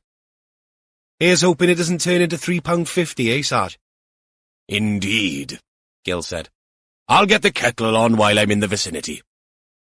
"But the kitchen isn't in the same direction," Rhys said. Gil didn't bother to turn around when he replied, "And your point is?" In the men's, he chose a cubicle instead of the urinal, and, after relieving himself, only then did he look into the water at the base of the bowl. Another pink tinge. "Ay, caramba," he whispered. He zipped up and walked to the sink to wash his hands. No escaping the mirror, though, and he glanced at himself with a shake of his head. It was a fact that he'd never been handsome. He'd been a little too jowly for that. But once, a long time ago, admittedly, someone had commented that he bore a resemblance to Marlon Brando. And yes, it had been on a work night out, and the lady in question wore glasses made from the bottoms of bottles, but he'd never forgotten it. In the right light, there was still something there, he liked to think. That no one else thought it except, in weak moments, the Lady Anwen, as he liked to call his wife, didn't matter. And as you got older, these things mattered less and less. But disease and ill health cared nothing for how old you were or what you looked like. Bloody ironic that all this should happen now when he and Anwen had decided that they had to do something about their weight. Plural. She'd mentioned scary words like 5 and 2 and alcohol-free nights in. She'd even suggested the odd vegetarian meal, or at least a meal without red meat, once or twice a week. They should eat more fish, definitely. He saw the sense in all that, and, since Anwen ran the kitchen, he knew he'd go along. They both wanted to enjoy their time with their granddaughters, and the job wasn't getting any easier. They'd settled on a transitional period for the dietary change, and, thanks to his brother-in-law's allotment, a surfeit of homegrown vegetables seemed to arrive in a constant stream since they'd moved down to Llandilo. He'd even taken to bringing a salad to work, freshly prepared by the Lady Anwen every morning. And of course, he'd cut down on the biscuit. But there could be no denying the evidence of his own eyes, and the change of colour in the bowl. No denying, too, that every day brought him closer to an appointment with Coldfinger. Gil shuddered. For now, though, there was the job. He held his hands under the blower until they were dry, and headed towards the kettle. Chapter 30. Warlow hated this part of the job. The higher the case profile, the shinier the brass who came to speak with the press. Every murder case had its own quirks, and Alistair Linden's death was no exception.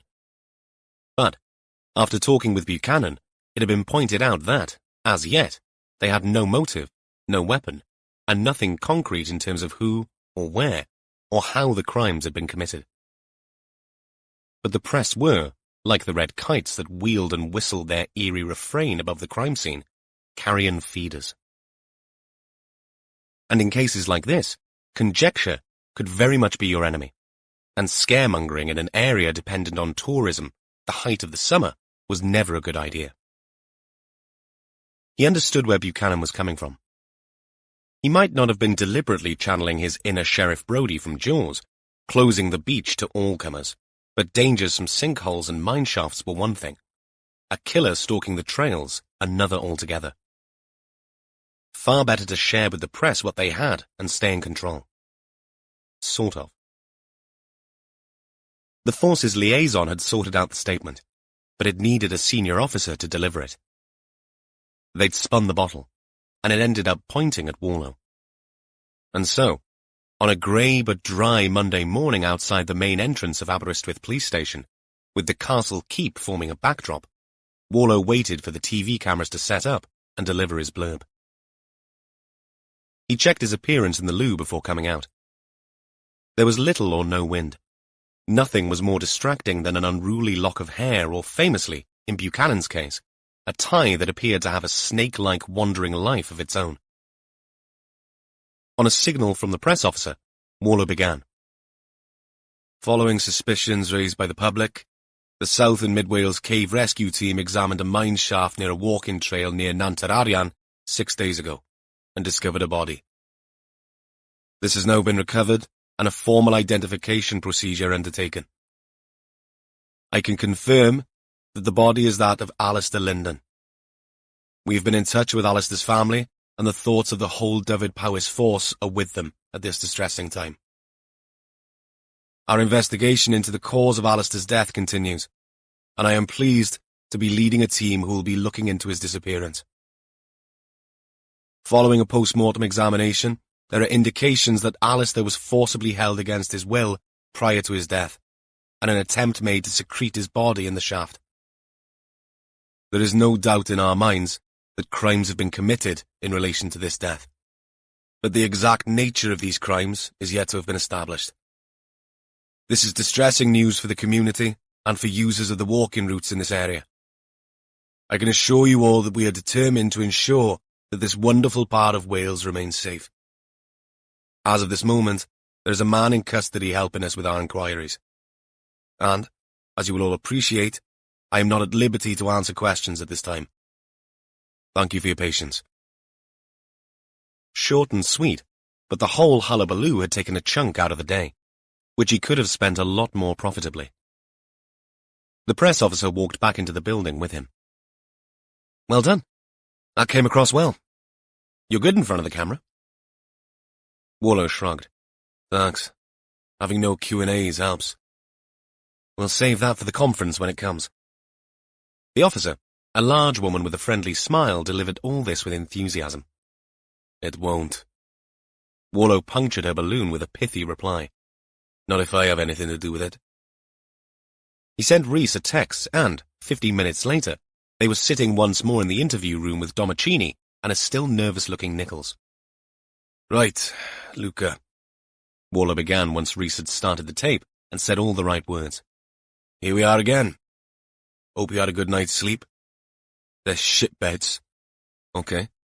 Next time we'll see if we can get you an upgrade. Nichols' lips thinned in annoyance, but Warlow ignored her. Once more, would you care to tell us what your relationship with Alistair Linden was? No comment. Alistair was alive and well on Saturday the 20th. We know that because he was out with a friend, and that has been confirmed by CCTV. Including this clip from the Cat's Whisper, which is where you work. Am I right? No comment. Rhys had a laptop open on the desk, positioned to make it visible for all four-seated people. He pressed a button, and the video clip rolled. Time and date stamped. It showed a time of 21:22. There was no sound, but the camera, situated up and to the right of the main entrance, showed a queue of people waiting to get in, and two black-clad, armband-wearing bouncers. One of those was Luca Domicini. Into the frame walked two people. One, the male, looked older than his female companion, but wore a shirt outside his jeans and had a trimmed beard and very white teeth. This was Alistair Linden. The girl on his arm was Ava Farley. On screen, Linden spoke, but the words he exchanged were with the other bouncer, not Domicini. However, as he walked in through the doors, Domicini's eyes followed him in. So, What we have here is clear evidence you were, in fact, near Alistair Linden for the time he was in the club, and that you recognised him. Nichols sent Luca a strong warning look, but this time he ignored it. Is that who you're talking about? I don't know him. I've seen him up at the uni as all. When I went to pick up Claudine sometimes. In the Union Bar there. I've seen him a few times. A creep, trying to hit on the younger girls. Warlow saw Rhys trying to form a word on his lips that no doubt might have included spring chicken, but luckily he refrained.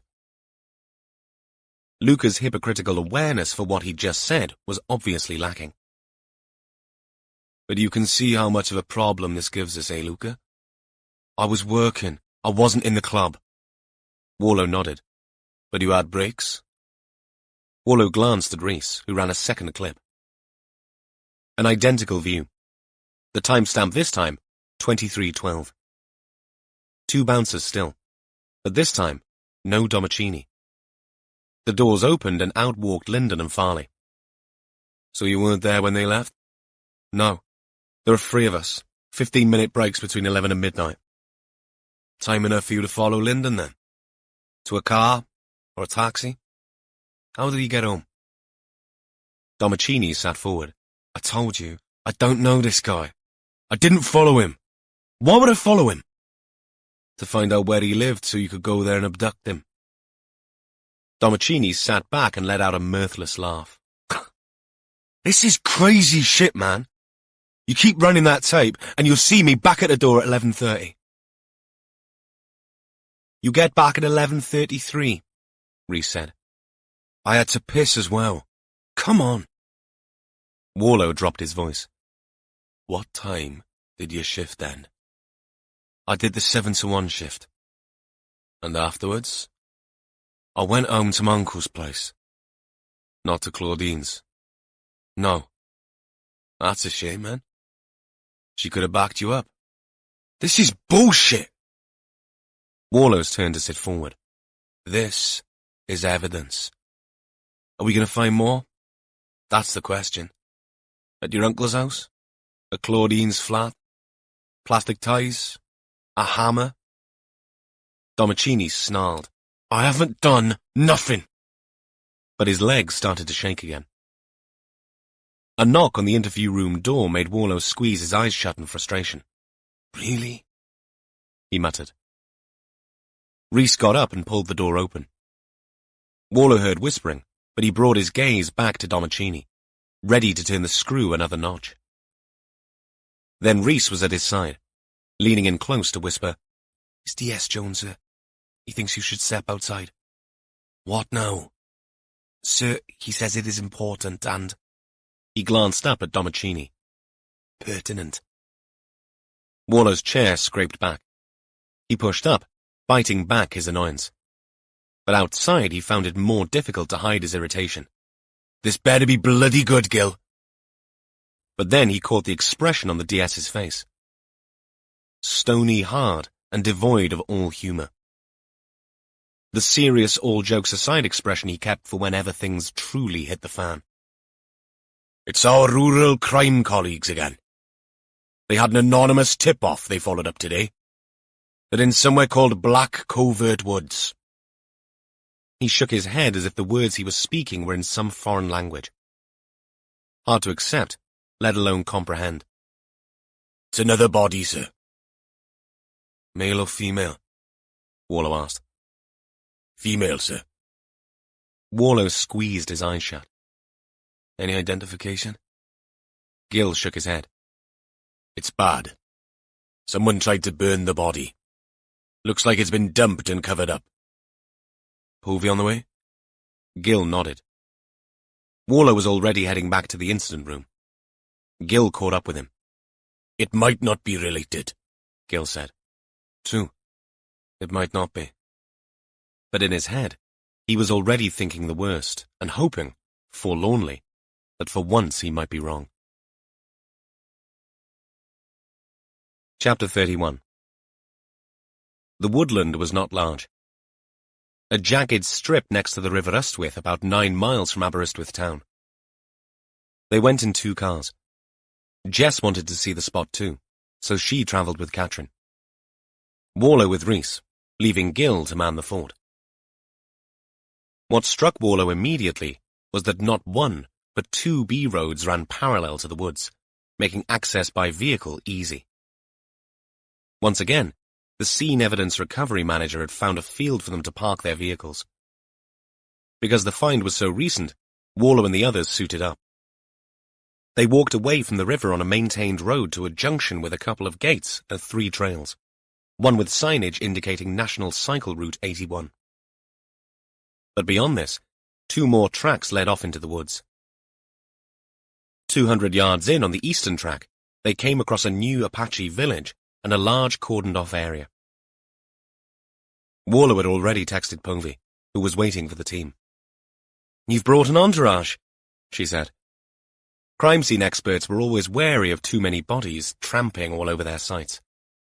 "This is something we all need to see." Warlow delivered his reply in a way that announced an end to any discussion. "Okay, well, be careful. We're only beginning on this one. The exhibits tent is over there, but I suppose you want to look at the body?" "I do." The access corridor was very narrow, earmarked by waist-high tape attached to marker posts stuck into the soft ground. The area was hopelessly overgrown fern and grass, and the eponymous trees on this birch grove section of the woodland. Out of sight of the main track, the body lay at the bottom of a slope. The perpetrator had used 2 black bin bags in an attempt at covering it up. But foxes or other predators had tried to remove the wrappings, such that the blackened torso remained exposed to the elements. The face was unrecognizable. The skin there, and on the neck an exposed arm, blackened by fire. The flames had scorched half of the head clean, but the other half still retained a skein of blonde hair, while the heat had contracted the flesh of her face to expose her teeth in a mocking corpse's grin. "Is she clothed?" Warlow asked. "From what I can see without removing the plastic bags, yes," Povey said. "HOP? Tiernan is on his way." "Any sign of fire here?" "No." "So the burning took place somewhere else and she was dumped here?" Jess asked Povey. "That would be my guess, yes. The search advisor is already here, and will get going in the surrounding area as soon as possible. But we've already found some drag marks coming down off the road. My take is that they've parked up there and dragged her down. Interestingly, only the torso and head seem to have been badly burned. The feet seem intact where the black bag is torn, and the jeans she's wearing are visible where the bags meet. Scorched, but intact too.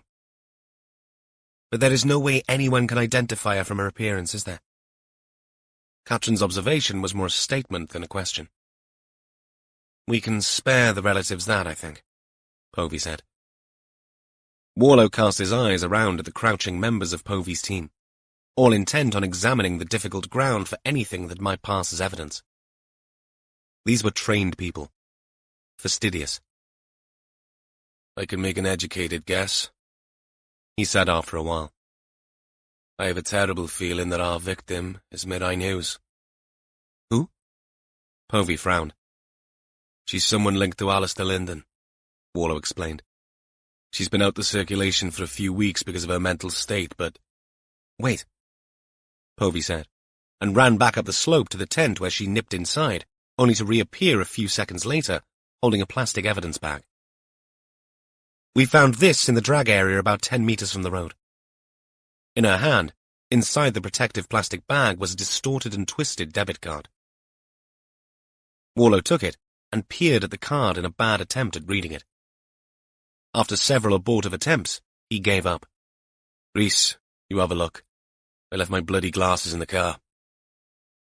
Rhys took it and read out the half-melted remains of a surname. U-G-H-E-S, he read out, and then looked up. "Oh, God," Jess said. "That poor woman.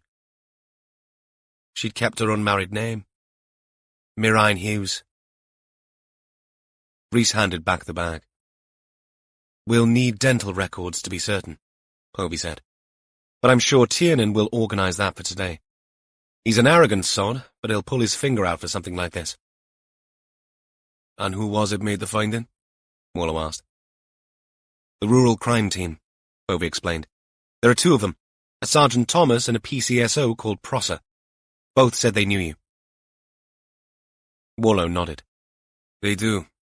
We have, as they say, history, and none of it pleasant. The team retraced their steps, eager to get out of their snowsuits. Catherine and Jess headed back to the incident room, and Rhys texted Tiernan to find out when he was due to arrive, using the pretext of possibly hanging around for his arrival. Not that Wallow had any intention of doing such a thing. Seeing a dead body was enough to dampen anyone's mood. He didn't need an added dose of Tiernan to send it plummeting further south. Wallow found the rural crime team's big four-wheel drive parked farther down one of the B-roads, advising drivers headed for the woodland that access was now restricted. Both officers wore high-vis jackets, and both turned smiling faces towards Wallow as he approached. Tomo, the sergeant, waved down a car, but Hannah Prosser walked towards Wallow with her hand outstretched. We meet again, sir. Under the most delightful of circumstances, too. Hannah shrugged. Goes with the territory, I suppose. She looked as fit as he remembered, hair tied back under her cap, the bulky, top-heavy uniform unable to disguise her lithe frame. He was delighted that she did not appear in any way nervous or unhappy to see him. The last time they'd properly spoken, he'd been consoling her for losing her father, in the pejorative sense, since he'd been arrested for murder. That sort of thing could easily ruin a person. He'd made damn sure that there were no comebacks for her from the force. But still, it had taken some backbone to even want to stay. Naturally, he remained unsure of what kind of reception he'd receive. He needn't have worried. It was a testament to her strength of personality. I see Tomo is still herding cars. He has a sheepdog gene, we reckon. It's good to see you, Hannah, Wallow said with genuine feeling. Nothing remotely unprofessional here. He felt about her the same way he felt about Catherine. As a mentor and, God forbid, in this white-privileged day and patriarchal age, fatherly. A little bell rang somewhere in his head. Bloody hell. If Mist or one of their legion could read his mind now, they'd be summoning the howling Twitter mob before you could say burn him at the stake for white knighting, or even thinking such thoughts. But he ignored the bell. Ignored it because he hated even having allowed Mist and the idea of the thought police to enter his head. He was a believer in victim and oppressor. It was the bread and butter of his job. Such terms defined criminal acts. But to define the whole of society and every single interaction within it in the same way gave him brain freeze. If victimhood and identity was the new religion, then he'd remain an agnostic atheist who dealt in fact, thank you so much. And the fact was that Hannah Prosser had been dealt a lousy hand by a murdering father, and Wallow had done what he could to help her survive it. Thank you, sir, for everything. I was going to email you to let you know that they have accepted me to the force. I'm a fully fledged constable from September. Wallow grinned. Fantastic. So, goodbye to rural crime then. For a while. I'd like to come back to it, eventually. It's where my heart is. They'd be lucky to have you too. He nodded. But from what he knew of Hannah Prosser, she'd be flying high within a few years, or he'd eat his hat. Tomo supervised the car he'd stopped and helped it reverse to a passing place and turn around before coming back to join his colleagues. He was a big man in all senses of the word, red of face including nose, but not from booze, as was the common misconception. Hannah had put Wallow right on that the last time, citing rosacea as the root cause of Tomo's ruddiness. Nasty business, this, Tomo said. Any clue who she is? We have a link to the first death. Alistair Linden? Tomo frowned. That's right, but we'll need formal confirmation. Awful, Hannah said, looking appalled. The tip-off, Wallow asked. Did it come to either of you? No. There's a sticker on the back of the old Ford. Report anything suspicious to this number. It's also on Facebook and the Force website. The message came through yesterday. What did they say? that something had been seen at the bottom of a bank in these woods. They wondered if something, an animal, had been dumped. Have you heard the call? Anna nodded. Male. I'd say localish. Sounded quite shaken by it, as if mentioning the word animal upset him. No caller ID? No, that's the odd thing. We've traced it to one of only 2 payphones in town. There'll be CCTV, of course. Warlow sighed. We'll get someone onto that. How long are they likely to be up there? Tomo asked. I don't mind helping out, but we have somewhere to be. Warlow understood. I'll get someone else to do this. Tiernan the pathologist isn't here yet. It could be a while. Another car was approaching, and Tomo hurried over to flag it down. Thanks, he called over his shoulder. It's a bad business, sir, Anna said. Very. We have someone in custody, but... He let the sentence hang and put a brief smile in its place. Look after yourself, Anna. You too, sir. Her reciprocating smile would have done a toothpaste advert proud. By the time Warlow got back to his car, his smile had long gone. Having 2 people dead on your watch tended to take the shine off things. First Lyndon, and now his partner. Worse was the nagging doubt that he had no way of dispelling. If they'd moved faster, got more answers, could he have prevented Mirain's death? Rhys got back to the jeep, and they watched Tiernan drive in. Rhys raised a hand. Tiernan ignored him. Lovely chap, Warlow said. Probably thinking about what he's going to have to do, sir. Rhys said in a moment of surprising candour. Can't be pleasant knowing what's waiting for you. No, replied Warlow, remembering the charred remains he'd briefly seen. Still, everyone had a job to do, and his was now to tell a father that he'd lost his daughter, and a child that she'd lost her mother. Chapter 32. Warlow and Rhys arrived at Cadwyn Hughes's address at Bow Street a little after midday. Rhys had texted ahead, and the man opened the door before they could knock. I saw you arrive, he said.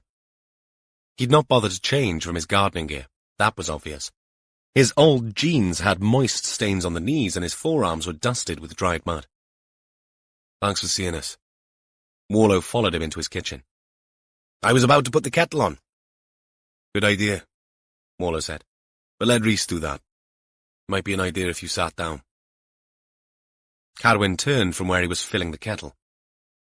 All movement stopped, and his expression froze.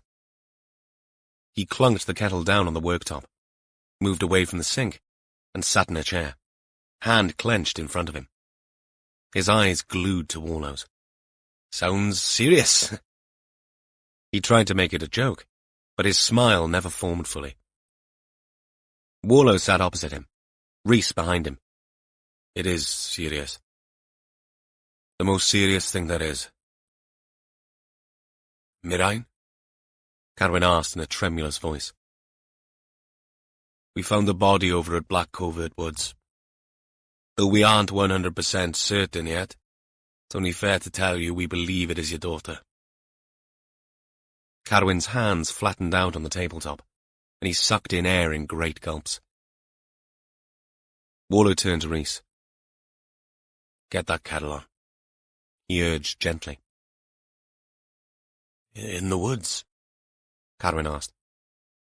Yes, Warlow said. Someone had tried to get rid of her body. Out of desperation, I'd say. Cadwyn hunched forward, head down, his hands now on his thighs, moving up and down the material of his jeans as if he was trying to scrub the denim off. He didn't glance up when he asked, How? We don't know. Not yet. There'll be a post-mortem today. As soon as I have any information, I promise you'll be the first. The older man glanced up, his face contorted in pain. Joel, does he know yet? No. Nor Helen? No. Warlow had discussed this with Jess. Joel was Heleth's father, but he and Mirain had divorced, and so Cadwyn, Mirain's dad, remained the next of kin. I'll do it, Cadwin said. I need to be there when Heleth finds out. It ought to be me. We can save you the pain, Cadwin. Waller's offer was genuine. Cadwin shook his head. No. I'll do it. I'll go and see Joel once we've finished here. The kettle boiled. Tea was made and drunk. Waller did his best to quiz Cadwin gently about Mirain's movements. The answer had been a reiterated and firm, no idea. Waller listened as the grieving father explained painfully how Mirain's disappearing acts had begun in her teenage years, worsening as the illness progressed. How she ended up in cheap hotels and once an Airbnb. He explained how she'd get ideas, grandiose the doctors called them, about finding herself, needing to be alone, her brain tricking her into imagining she was something she was not. Once, she was convinced she was a concert pianist, and they found her in a music shop playing a piano. The notes she played were nonsensical, but she believed they were a masterpiece. Twice, she'd ended up being admitted for rebalancing after these episodes. And so, Cadwin conceded that he'd given up trying to find her this time, because she'd always come down from those awful highs and then need his and her mother's help. But while she was flying, it had always proved pointless. Do you always worry? You always fear she'll do something stupid or get herself into real trouble? As a father, you can't help it. Waller kept probing. Both men knew that guilt over not trying harder to find her this time would haunt the both of them. We're going to get a family liaison officer to come and speak to you, Cadwin. Stay, if needed. I don't want anyone. It's standard practice in cases like this.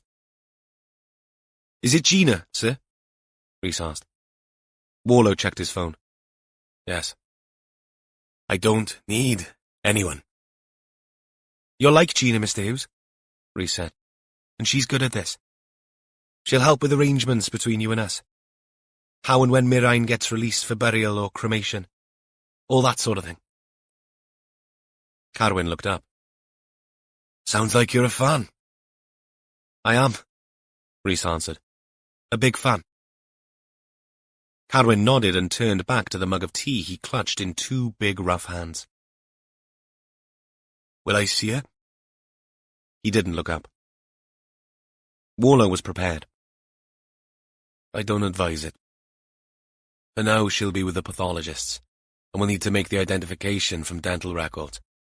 Confirm it with DNA, but that takes some time. The dental records are quick. Cadwin nodded. I don't want to see her if... You won't have to.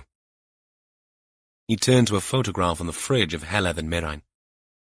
That's how you need to remember her. Cadwin nodded again. We've talked about the last time you had communication with Mirain, but we'll need to go through all of it again, in more detail. We need to piece together where she went and what happened. Yes. Okay. Waller leaned in. This will be the smallest of consolations, but I promise we'll find out what happened to her, Cadwin. You said you'd find her, and you did.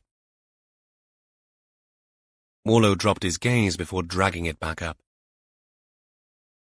I wish it could have been different.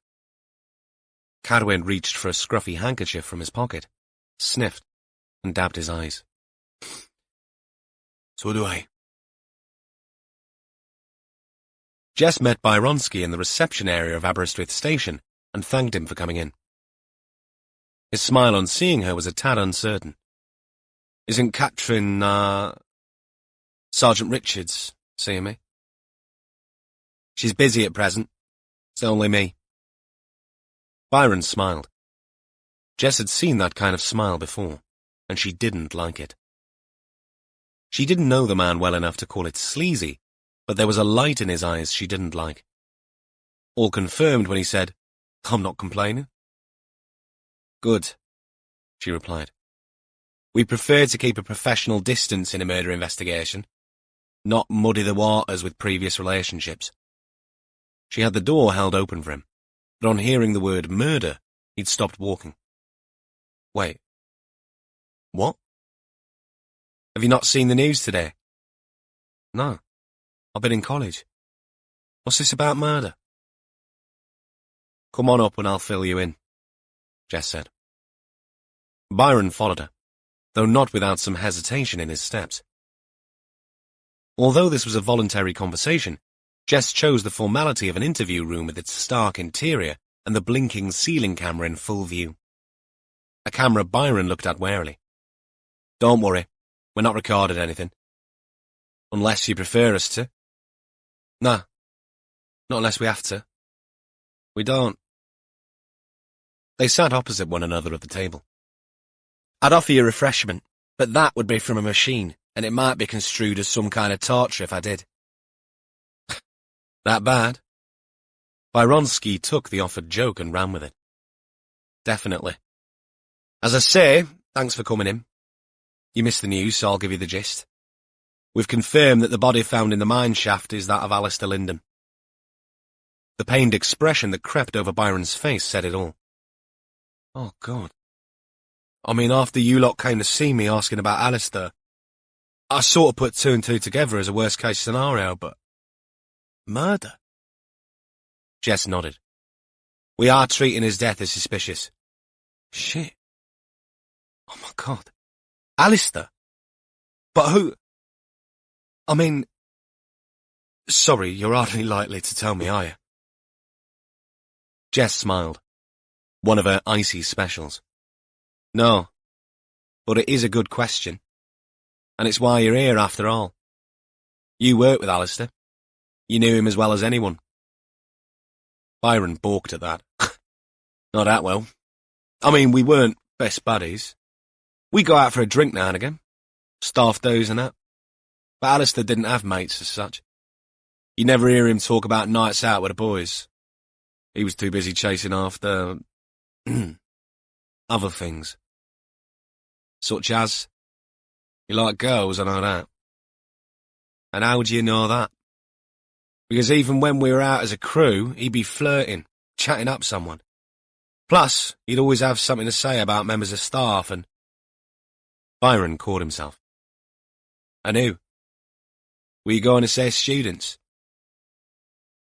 It's a sixth form college.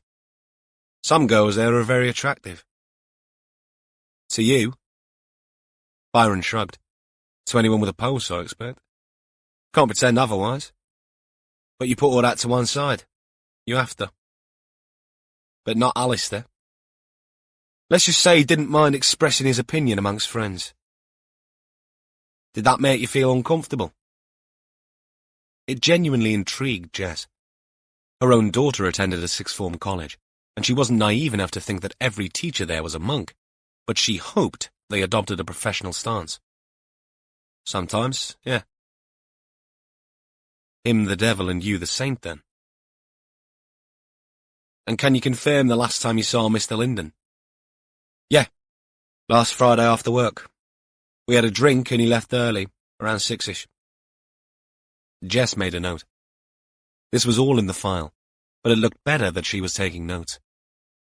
And you can account for your movements on the Sunday after that Friday? Byron pondered. I'll play football on Sunday morning. Afternoon we go to the pub. I'm usually back at my flat at 5. But after that, nah. I'll be on my own. Sunday night horrors, you know. No, I don't. The inevitability of Monday. Don't you get those? Not usually. Lucky you. Suspicion suddenly clouded his brow. Hang on. You don't think that had anything to do with Ali's... with what happened? These are routine inquiries, Byron. Look, Ali could be a bit funny. Aloof might be the best word. And he liked the ladies. Byron added a jocular tilt to the word, but the joke faded when he registered the unamused expression on Jess's face. We were workmates, that's all. Anyone you can think of who might want to do him harm. No. No one. Did he tell you about Ava Farley? Who? Oh, hang on, is that A? Yeah, he said he'd met a girl called Ava. Said she was coming on to him. But Miriam was in the mix still. I mean, she'd gone, but he was expecting her to come back. He frowned. I think. Right. Well, that's very useful. Is that it? Can I go? Byron stood up. There is one more thing. Jess gave him her best dazzler of a smile. Byron sat down again. I understand that you and Catherine Richards have some history. She kept it light to start with, pandering to his ego. You could say that. We had a bit of a wild fling in uni. And you've been trying to re-establish a relationship? Byron made a noise like a horse snickering. I wouldn't call asking her for a coffee re-establishing a relationship. Perhaps not. Jess took a phone out of her pocket and typed in a code. It lit up, and she scrolled to the image that Byronsky had sent to Catherine that morning. Not the most flattering photograph, would you say? He gave a hollow laugh. Just a bit of fun. Jess nodded. Indeed. Would you say that the woman in this photograph would be proud of this image? Proud? Not proud, I suppose. But it happened. I mean, you can't change that fact. It did happen. Clearly it did. But from what I can see, she looks more than a bit intoxicated. You could say that. She could drink me under the table. Jess sighed. A soft sound, but one heavy with subdued anger. He still didn't see it. Idiots like him seldom did. And so, when she was drunk, you asked her permission to take this image? Byron looked up from the phone to Jess's calm face and straightened his shoulders.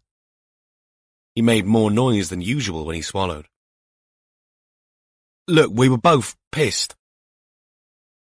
Jess sat back and put the phone down, image upwards, letting her gaze drift up to engage with Byron. When she spoke this time, the friendly conversational tone had disappeared, replaced with a stiff formality that had sent a chill through many a perpetrator.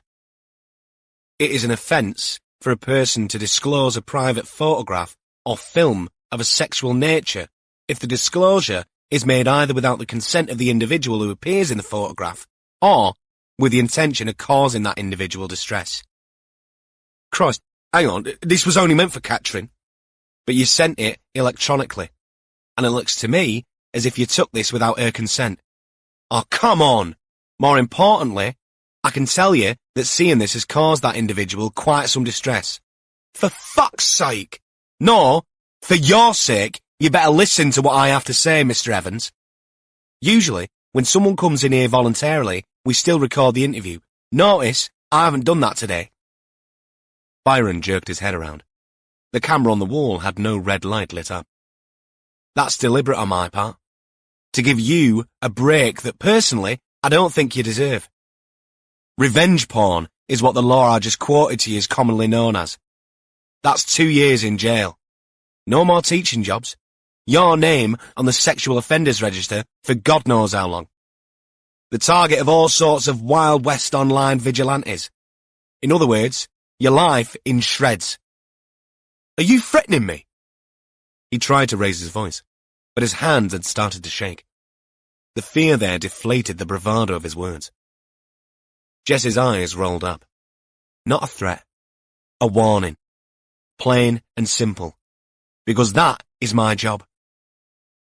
Now, we will be in touch again if we need to contact you about Alistair Linden.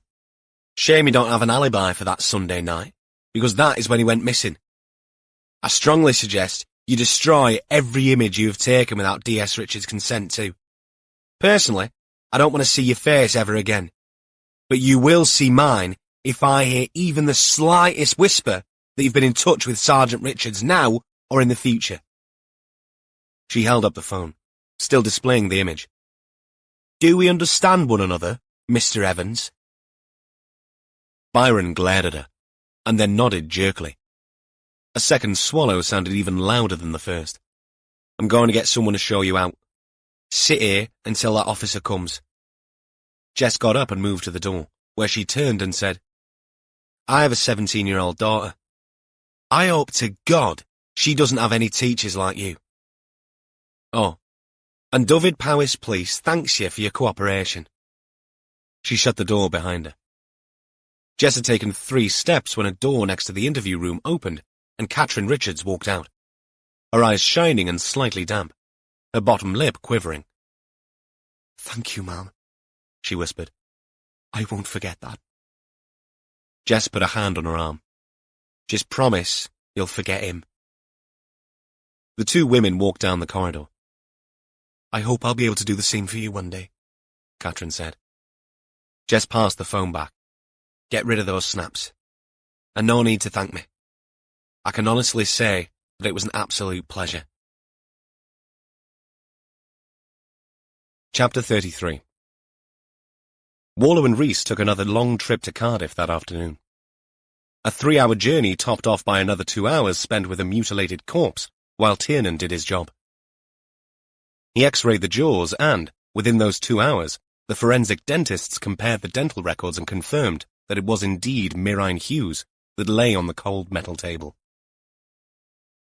Lay unseeing, while her organs were removed and weighed, samples of filth and dirt and small, still-wriggling insects taken and bagged for further investigation. Warlow watched it all, masked up, polo mints in his mouth, with the usual numb detachment he used for such occasions. Rhys, undeterred by the sights he was seeing, once more paid close attention, genuinely interested in what was, by far, the worst aspect of the job for most people. This time, Warlow found it even harder, because somewhere inside him was an unremitting belief that this was the key. That Miraine's death held the answers to what had happened to her and her partner. But he also knew with gut-wrenching certainty that he'd have to dig deep to unearth that answer, and not all of it was going to be found in her cold flesh. They did not travel back to Aberystwyth late that afternoon. Neither man fancied another 3-hour-long slog in the car, especially as they could be in Carmarthen in an hour and a half. Warlow made the call. Better they start afresh in the morning. He dropped Rhys off at his house and drove on for the last 50 minutes to Nevin and his cottage. And though he yearned for a caddy fix, Warlow did not disturb her this evening. He left her instead in Coldblow with Molly. With a bit of luck and no morning traffic, he'd make it to the incident room in Aberystwyth in an hour. At some point, they'd need to issue another statement and identify another body to the hungry press. He'd need his bloody tie again, and reached up to his neck, but it had been long since removed, and now made a bulge in the material of his jacket pocket. He took it out and hung it back up, checking it for stains. None. It would do. Hungry from not having eaten properly all day, Warlow made himself some decent food. An omelette with some mushrooms and a chopped-up avocado and tomatoes with a side of sourdough toast.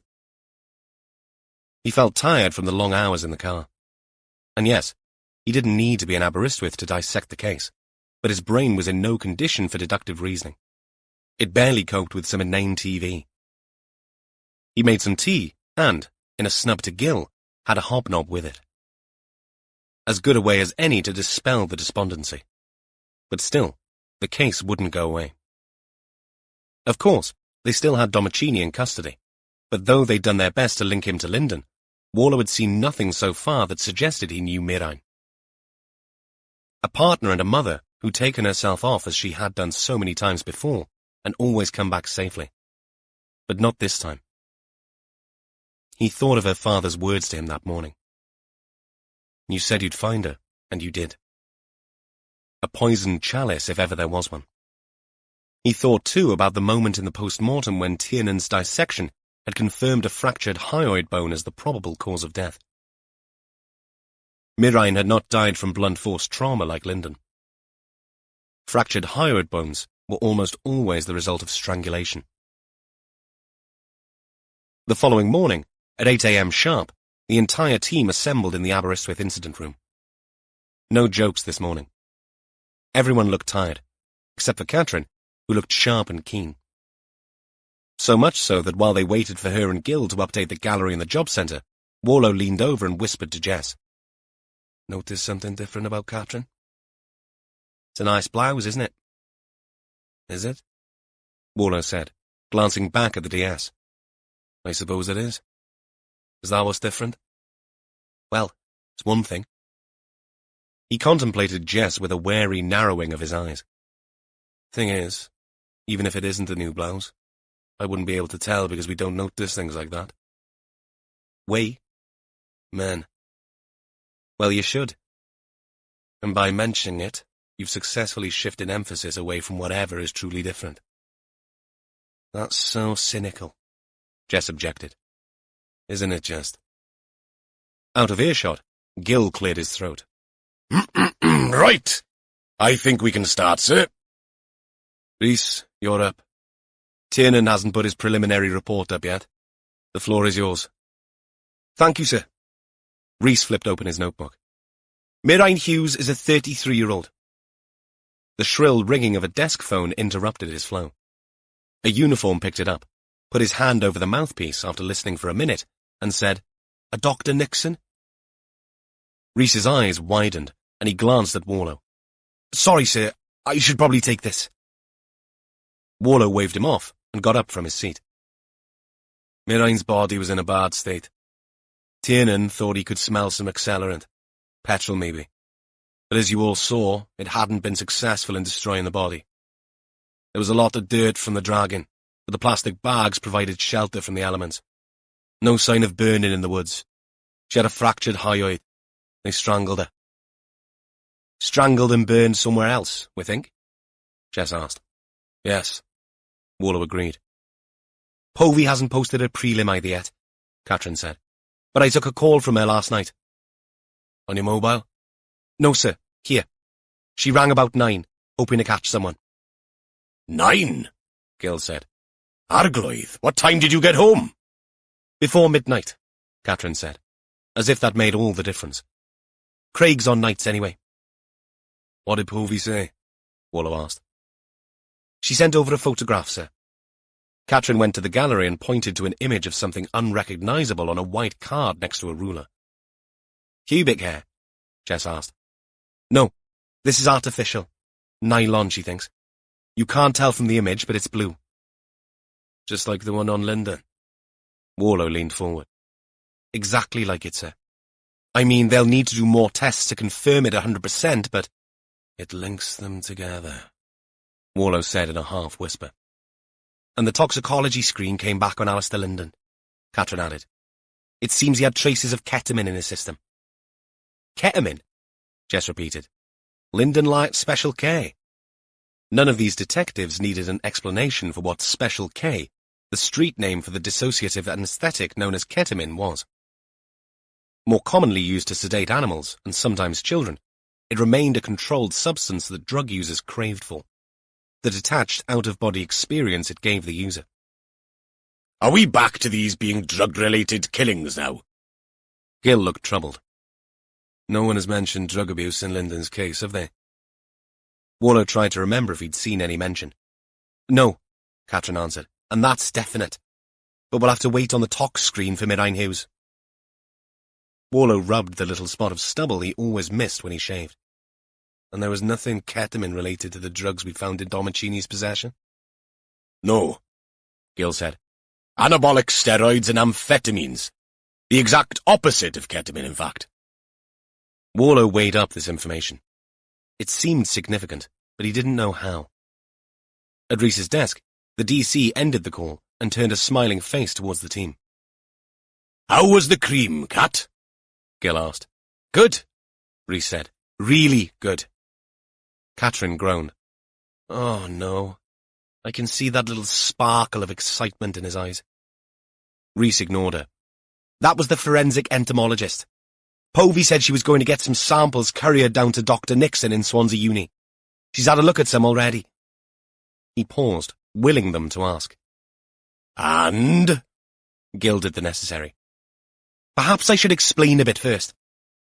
Catherine's eyes rotated skywards. Look out, he's going to go full Blue Peter on us.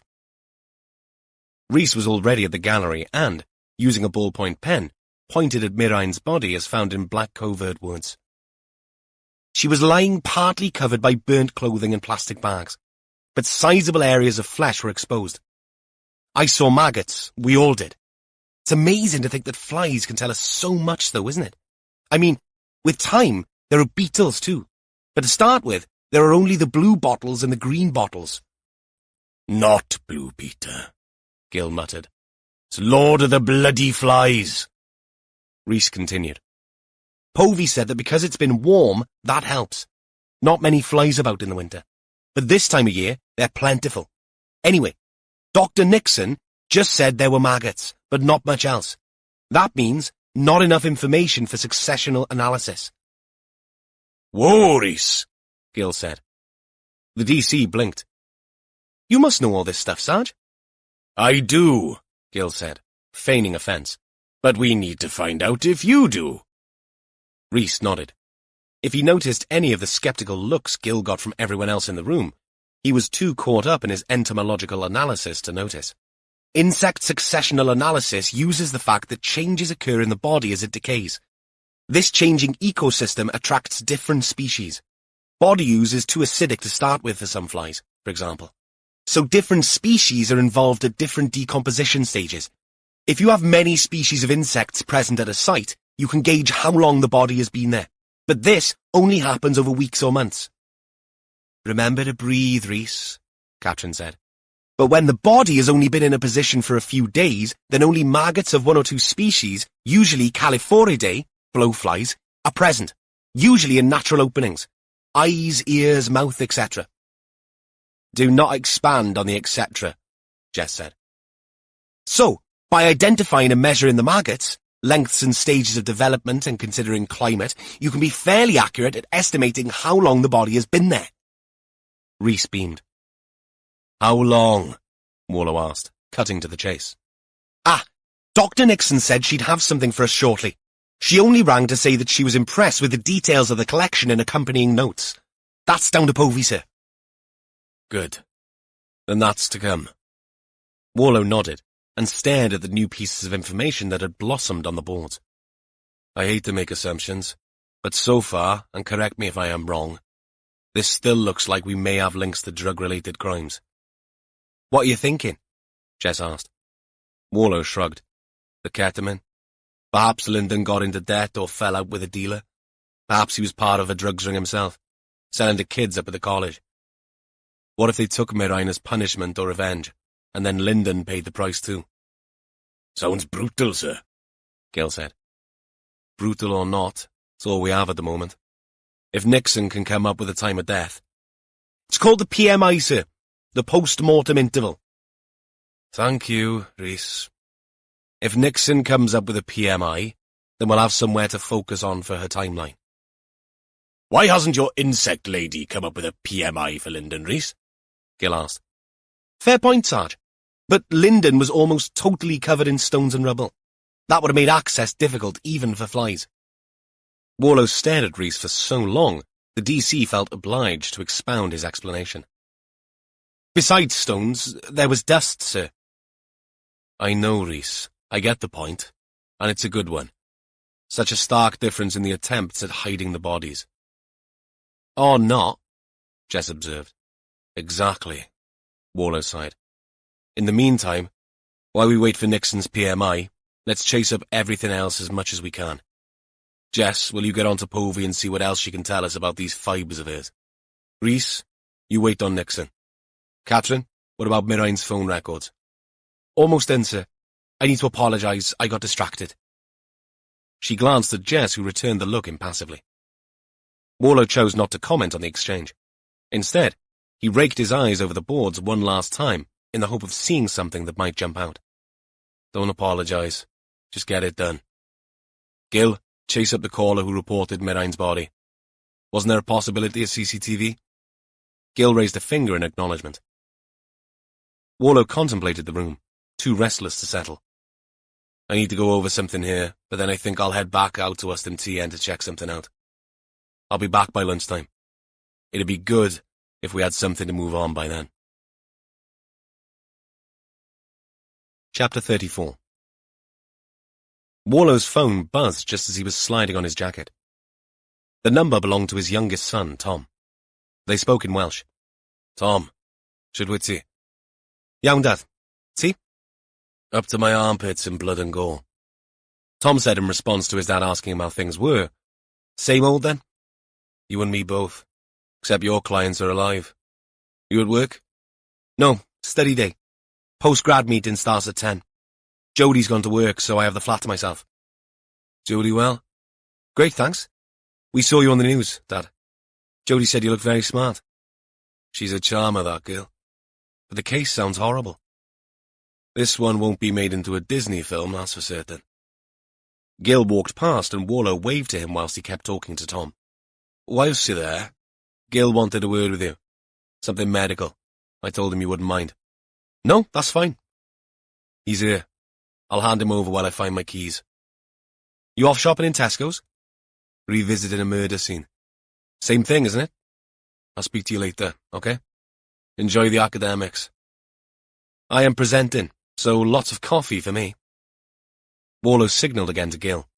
It's Tom. Gil looked momentarily horrified. Oh! Right, well, I don't think I need to bother him now. I mean, he's here. No time like the present. Gil stared at the phone Warlow handed to him. The urge to hand it back and make his excuses was strong. But he'd put all this off for too long. And once again, on getting up, his morning pee had been pink-tinged. Behind him, the incident room had swung into quiet, determined work mode. No one was taking any notice of him for once. He turned and said, Okay, I'll be 2 minutes. No one responded except Rhys, who looked up and held up a thumb in acknowledgement. Gil pushed through the door and walked outside. The day was shaping up to be a good one, though there was a stiff breeze coming east over the Irish Sea and Cardigan Bay. But the sun warmed Gil's face as he stood in the car park, watching seagulls wheeling in the wind. He shivered a little as he spoke into the phone. Not the wind, more an adrenaline anxiety. Hello? Tom's voice came through loud and clear. Tom, this is Gil Jones. Hi, Gil. Dad said you had some questions for me? They already knew one another, having met at Tom's mother's funeral. I'm so sorry. Nothing worse than some stranger asking for advice. It's what I do, Gil. Besides, you're not a stranger. Well, thanks for that. Your dad has caught me on the hop, though. I only mentioned the idea in passing. Tom didn't answer, and Gil knew he was being given space, a technique he'd used many a time himself for on-edge suspects. Right, Gil said with a mental girding of the loins. I realise you're an ear, nose and throat bloke, but your dad said you'd done surgical rotations and other things. Yes, I've done my share. This is definitely an opposite end of the system question, so to speak. You know, waterworks. I said I'd try to find out for a mate. Well, you're in luck there, because I did a 6-month rotation on a urology unit a few years back. Honestly? Before I got the ENT rotation. Knee-deep in catheters every day. I have my own collection of renal stones. Really? Tom let out a pulse of air. No, not really. That was meant as an icebreaker, Gil. Arglwydd, I thought you turned into one of these trophy collectors. Like serial killers. Sorry. Don't apologise.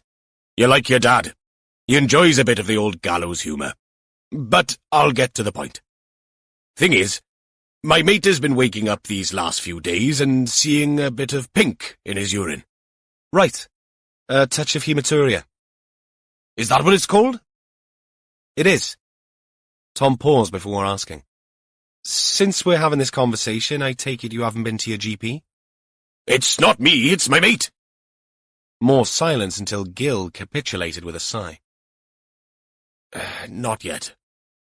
You should. That would be my advice in any case of hematuria.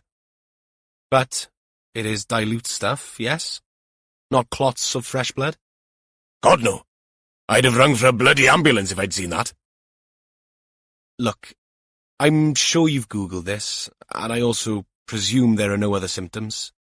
No pain? No. Are you going more often? Any difficulty when you go? No. Well, a bit, but that's normal for men, right? I mean, I'm not getting up at night or anything. Plus, I do drink a lot of tea. Well, there are hematuria clinics that deal with this kind of thing quickly. Your GP might want to feel your prostate and check for a kidney infection. But it doesn't sound as if it's acute. Right. Gil's voice dropped low. He'd read up on all this stuff. Kidney infections, prostate cancer, bladder cancer. The list was a long and crappy one. The clinic will arrange a battery of tests and an exam by someone who knows what they're feeling for. Cold finger. My eyes are watering already. No way around that, I'm afraid. No. But I feel well. Anwen, that's the missus, she's got us on a health kick. Less meat, salad for supper, that sort of thing. Says I need to lose some weight. As someone who's seen my physique, I realise that must be a difficult concept. Tom chuckled. The healthy eating sounds good. It all helps. Once you've been to the clinic and they've done tests, I'll be happy to talk you through the results. And I have some links in South Wales. I can put you in touch with a couple of really good guys. Thanks, Tom. The change of diet is interesting, though. I remember seeing one woman in clinic who'd done exactly that. She'd become a vegetarian and presented with pink urine, but in her case, it was beeturia. Beet what? Beeturia. Pink urine after eating beetroot. About 10% of the population experience difficulty breaking down the pigment in beets, and their urine goes pink for 48 hours. Stools too sometimes. Gil didn't answer because his voice had suddenly disconnected from his brain, which was doing backflips. Beeturia. I've never really liked beetroot, he said absently. Avoided it, to tell the truth. I see, Tom said. His words contained a hint of where the hell is this going now in them. Until about a week ago, Gil went on, when Anwen got it into her head that we should do all this. She mustered the family troops. My brother-in-law has an allotment, and he's been bringing all this stuff over and— Don't tell me. You've been eating lots of beetroot, Tom interjected. I have. Loads of the dark maroon bloody stuff. In salads, even sandwiches. Tom's laugh was a soft ripple. Then what I'd suggest is to stop eating them for a week. If your urine clears up— I'm one of the 10%. Gil's tone had changed from anxious patient expecting the worst to condemned man receiving the governor's pardon letter on his way to the gallows. It's worth a go anyway. Too bloody right it is. Beeturia. Ah, Tom, you're a marvel. I haven't done anything. Yes, you have. Oh, yes, you have. I owe you several pints for this. Okay, but stop the beats first, and then go to the GP if it doesn't work, okay? Yes, doctor. Sorry, it's Mr., isn't it? I always get that wrong. Tom will do fine. Diolch, Tom. Diolch o'r galon. And they were indeed heartfelt thanks. With the call finished, Gil stood with the phone in his hand, staring up at the sky and the birds above with fresh eyes, letting the relief wash over him. Okay, he couldn't be certain, but it all fitted. Bloody beetroot. Right. This calls for drastic action, he muttered to himself. He walked across to his car and opened the boot, leant in, and removed something from under a blanket. With Gil on his phone to Tom, Warlow made use of the time by checking through the local database and shared emails once more before heading off for Ustamtian to see if anything jumped out. The trouble was there appeared to be a lot more threads to pull on now that Mirain's body had been found. There were links between the two victims, of course there were. They'd lived together for several months as a couple, so there were bound to be.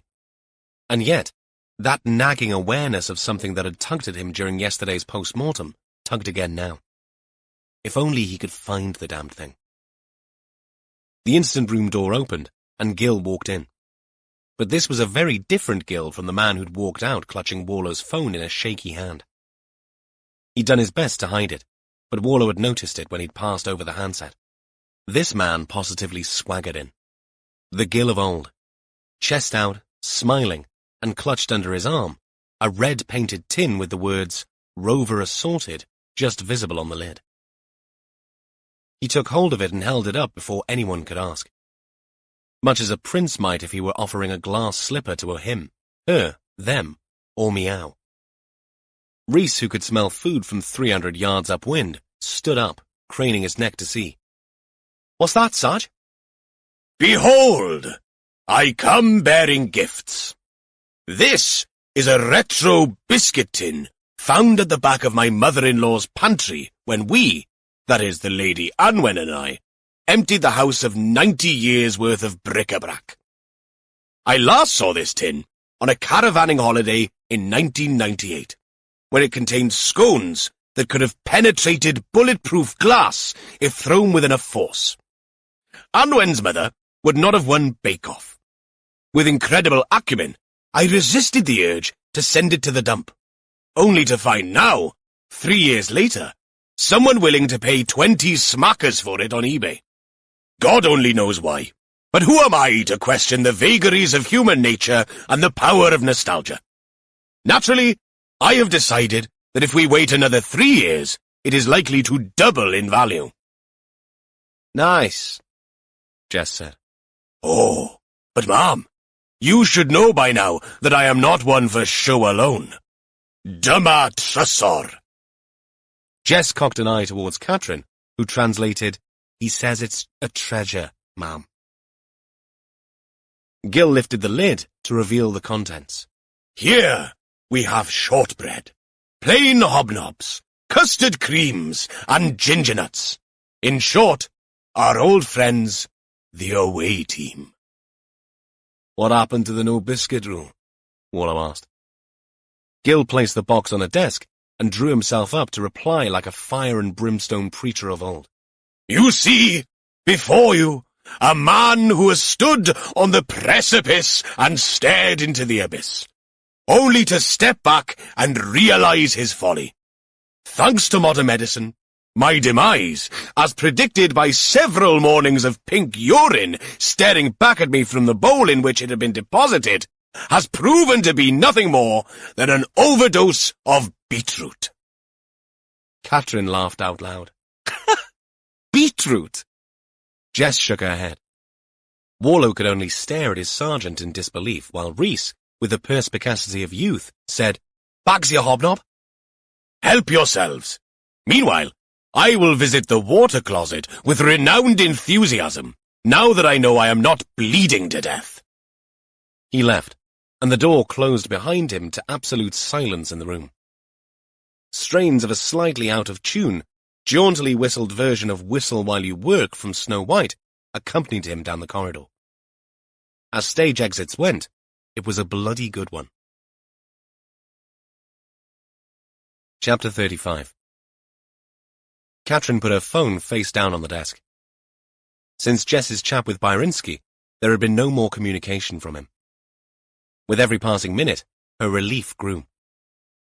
For the first time in days, she could concentrate fully on the task at hand, which was collating the phone records for Alistair Linden, and now for Mirain Hughes. She'd printed it all out, because somehow it was easier to look at it on paper than on a screen. Alistair Linden's phone had gone dead on Sunday the 21st of August, a little after 2 p.m. Up to that point, he'd been active. Phone tower pings placed him near Nantararian. But at 9 p.m., his phone was switched off and had not been switched on since. Mirain's records showed an unusual pattern. Not the same as Linden's, but not too dissimilar. According to the records, she'd used her phone to message for the last time on Saturday the 20th of August, the day before Alistair's phone died. But her phone stayed active, and mobile phone tower pings placed her in the Llanbadarn area of the town until it, too, had ceased to respond 2 days later on the 22nd of August. What did that mean? That she was killed after Alistair? Catrin explained all this to the team as she stood next to Gil in front of the gallery once she'd pieced it together. She used a pen to point at the snaking timeline. So Ava Farley leaves Linden on Sunday the 21st of August in the morning. No one sees him after that. His phone goes dead several hours later in the Ystrad Meirig area. My best guess is that his phone's at the bottom of the same quarry we found his car in. Jess nodded her agreement. Why not in the car, then? Gil asked. Thrown in separately, Jess suggested. That makes a kind of Sixth Sense, Katrin agreed. Great film, Sixth Sense. Gil was staring at the boards too, but he was seeing something very different. When the kid tells his mother... What's the name of the actress again? Toni Collette. That's her. When Haley Joel Osment tells her about the grandmother's earring in the car. Gives me shivers every time. He looked around at the nonplussed faces of his colleagues and shrugged. Just saying. Spooky. Like this bloody case. And I'm saying that suggesting Lyndon's phone is in the quarry doesn't really help us with Mirai News, Jess said. No. He studied the map they'd posted up to include Aberystwyth and its environs. You say her phone stopped responding to signals somewhere else altogether.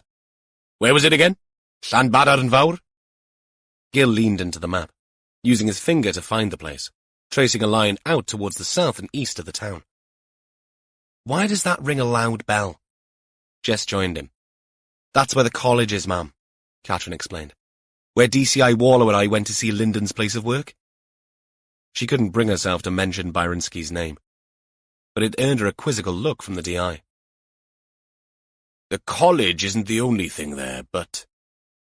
Gil let his suggestion hang in the air. Significant? Jess asked, fishing for thoughts. You know what the wolf thinks of the C word, Gil answered. Referring to Warlow as the wolf made them all nod their head. And C, for coincidence, was a very dirty word indeed amongst the team. So, how do we put all this together? Gil asked. Are we still saying that the killer, or killers, abducted Mirain and held her to coerce Lyndon to pay a debt or do something for them? They run out of patience, abduct him, kill him, get rid of his car and phone, and then kill Mirain and try to burn her body. But that doesn't work. Or they're interrupted in that attempt, and they panic and dump her in the woods. Katrin finished speaking with a frown. It explained the timeline, but her expression spoke for everyone in that it somehow didn't quite fit. Jess summed it up. None of this works because during those 4 weeks of her supposed abduction, she was posted on Facebook and messaging her daughter on WhatsApp. It's even more complicated than that. Rhys stood up at his desk and his words drew everyone's attention. I've been emailing Dr. Nixon. She's come back to me with her preliminary analysis on the maggots. Now that's not something you hear every day, Gil muttered. Maggots are amazing, Rhys said, his eyes alive with enthusiasm. You can measure length and the number of spiracular slits. The raised eyebrows of everyone around him made him hesitate. Breathing holes. You measure length and the number of breathing holes to estimate developmental time. The longer the length and the more breathing holes, the longer the maggots have been there, and... Why does it complicate matters, Rhys? Jess nipped the explanation in the bud, not letting him stray off the point. Because, according to Dr. Nixon, the post-mortem interval is at least 3 weeks plus. Mirain had been in those woods for at least that length of time. Whoever was sending those messages to Heledd Rampley, it wasn't her mother. She was already dead. Everyone stared. Gil was the first to clap Rhys on the shoulder. Hey, maggot man. Good job. Ever thought of becoming a detective? Jess turned away, her phone already in her hand. We need to speak to the Marxes again. Warlow parked in the, by now familiar, lay-by next to the cops in Ystum Tien. The discovery of Mirain Hughes's body would bring the press out in droves again. They'd already been to take establishing shots, and the area was still marked off with police tape. But he wanted another look at the Lyndon crime scene before the hyenas arrived. Seeing Warlow there would no doubt whet the press's appetite, and he'd do his best to avoid that scenario if he could. The day had opened out into a pleasant late August morning. From somewhere, the thrum of a tractor engine filled the air, and a woodpecker rat-tat-tatted in the copse nearby. Though he acknowledged the country sounds at some level, his mind was very much elsewhere. He hurried down to the stile and crossed over to ascend the hill to Het Fawr. He opened his phone and searched for some crime scene images. Something had come up on Povey's latest report. A blood sample taken from one rock had matched Lyndon's, and he wanted to see where it had lain. He took his time orientating his position. The rock was in the lab for analysis, but they'd left markers in the ground, and he found the spot quickly enough at the bottom of a steep slope which might, in the past, have been a shaft entrance, but which time, weather, and erosion had filled in. Now nothing more than a bowl-shaped depression with steep sides remained. He found the marker and stood looking up to the rim of the higher ground above. From his low viewpoint, he could see little except the rocks of Het Vawr 50 yards away. Was this where Lyndon died? Had the murderer marched him up to this point and then hit him with the rock that was even now being forensically assessed? Had there been an altercation here? Had Lyndon tried to get away? Unanswerable questions all. Warlow clambered up to the rim and looked back to where he'd come from. The land sloped away. Warlow made out his car and the incongruent scrapyard which had been out of sight behind the slope of the land and some trees while he was down in the depression. Intrigued again by its incongruousness in the landscape, he headed straight for it, ignoring the path he'd come up by. Forcing his way through a little grove of trees, he arrived at the edge of the field at its rusting hulks. He crossed the fence, this one devoid of barbed wire, thank God, and wandered through the junkyard. The pulsar must have included this in the search area when the brief had been a hunt for a potential weapon. Yet, as he wandered through, looking up at the enormous machines and the caravans and the chest freezers, what struck him was the opportunity this strange place presented. An ideal spot to hide something. Or even someone. He spent 20 minutes looking into and under spaces, not sure what he was hoping to find until he came to the caravans. One had a door missing. Two had no windows, but the third had windows and a door, though that was open with a damaged top hinge. He pulled the door open further. It came with a resistant creak. Inside, the wooden fittings with a curved bench seat and a table were still intact. The rest was a complete mess, with stained curtains, ripped open cupboards, and a detritus-strewn floor covering a murky carpet under the dirt. Warlow backed out, a vague idea forming in his head like a silhouette without form or detail. He dialed Povey's number and gave her the benefit of his thoughts. The pulsar did include it and they have searched it, Povey told him. Did any of your lot have a look at it? No, nothing got flagged up. Nothing that looked remotely like the murder weapon. But that's not all we should look at, is it? No, it isn't. To her credit, though overwhelmed now with 2 crime scenes and all the extra work that entailed, Povey remained motivated. I'll get a couple of my best nitpickers over there. See what they can find. Thanks. Oh, and we should have some toxicology reports on Mirine Hughes by the end of play today. We know what we're looking for, so the immunoassays are almost done. Warlow thanked her and headed back to the car. Now it was a matter of pulling on as many threads as they could until one came up with something solid. Chapter 36. PC Gina Mellings had never seen Mallory Towers on the TV, but by the end of today, she was going to be an expert, since she was now on episode 3 of Series 2, with Heleth Rampley sitting by her side on the settee. They were at Joel Rampley's flat. He'd taken the day off work, but kept going to the window to check on the small media circus loitering on the street outside. But what the hell is it they want? Joel asked for the 10th time. Gina got up from the sofa. She'd shed the heavy accoutrements of her uniform and looked slim and capable in her trousers and top. Don't forget the reason they're here. It's getting a snap or a quote that will sensationalize the story. As simple as that. But we're trapped here. I've already had some neighbours on the phone. The chap downstairs is on a mobility scooter and he's scared to go out. I couldn't even go to the gym last night and Hells should be in summer school. I don't want to go today, Dad, Heleth said. It's okay, Hells. You don't have to go. Everyone will ask me about Mum, won't they? Joel sighed and went to his daughter, sat next to her, and put his arm around her. She snuggled into him. You're going to have to be very brave, Hells. Yes, people, even your friends, are going to want to talk about your mum. But it doesn't matter what they say. It doesn't matter what you read or see on the TV. You knew her better than anyone else. You know she loved you, right? Can we look on the computer to see if she left any more messages, Dad? Joel squeezed his eyes shut. There won't be any more messages, Els. There can't be. What if I looked on Tadkey's computer? His Facebook, Els. It's the same. Gina walked back over to the settee. It's almost tea time. What do you fancy, Heledd? She shrugged, her face miserable. What do you normally have? Gina persisted. Heledd shook her head. I don't want anything. Well, today, you can have anything you want. Right, Dad? Gina side-eyed Joel. Yep. Anything.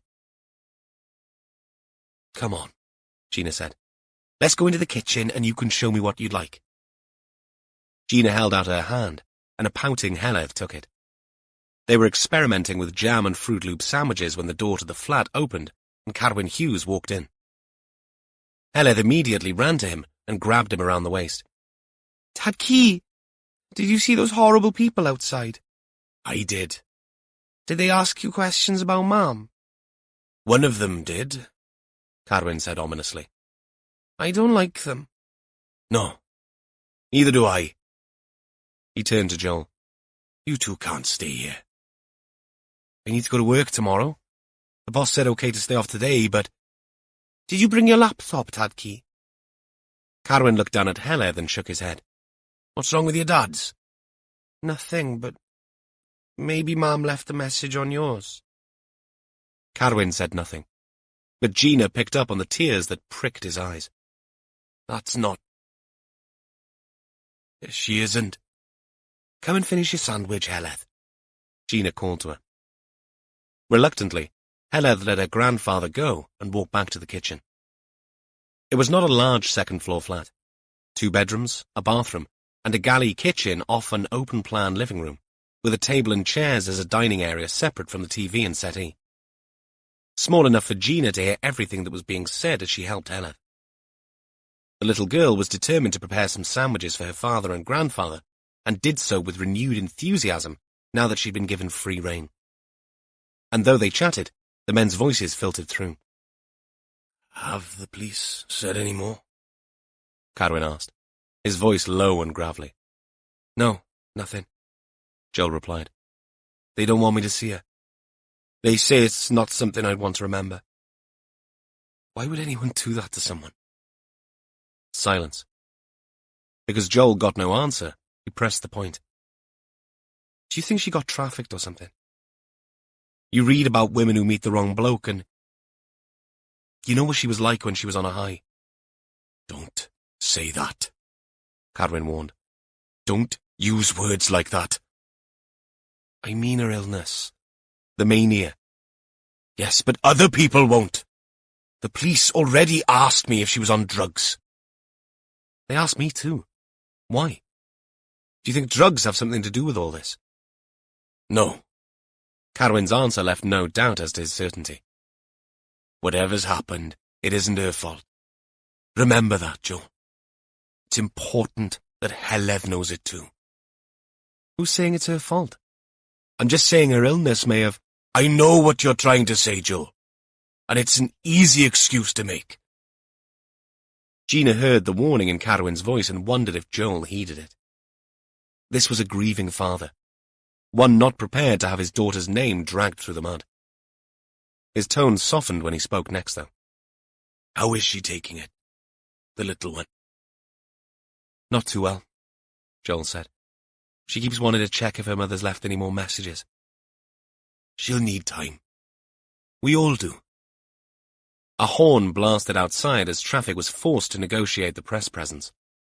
A presence that seemed to have little regard for the occupants of the street or traffic. Gina stepped out of the kitchen in time to see Carwyn walk to the window and stare down. Diawled. Those buggers aren't helping, are they? Tell me about it, Joel said. I'm half expecting one of them to climb up a ladder. Heledd appeared, smiling, and carrying 2 plates laden with sandwiches of white sliced bread. This one is red jam and loops. She held 1 plate up. And this one is apple and banana. She took the plates over to the dining table and set them down. Both men watched her indulgently.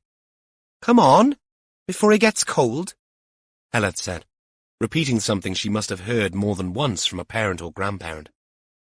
"I'll get the kettle on," Gina said, and added as an afterthought, "Why don't I bring Heleth over to you tomorrow, Mr. Hughes?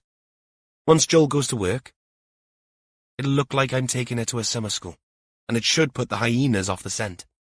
I'll come too. We can stay well out of the glare of all this that way." "Good idea," Joel said. Carwyn nodded, though not with as much enthusiasm as Gina had expected.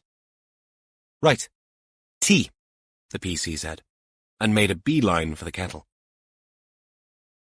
Hubert Marks opened the door to Catherine and smiled broadly.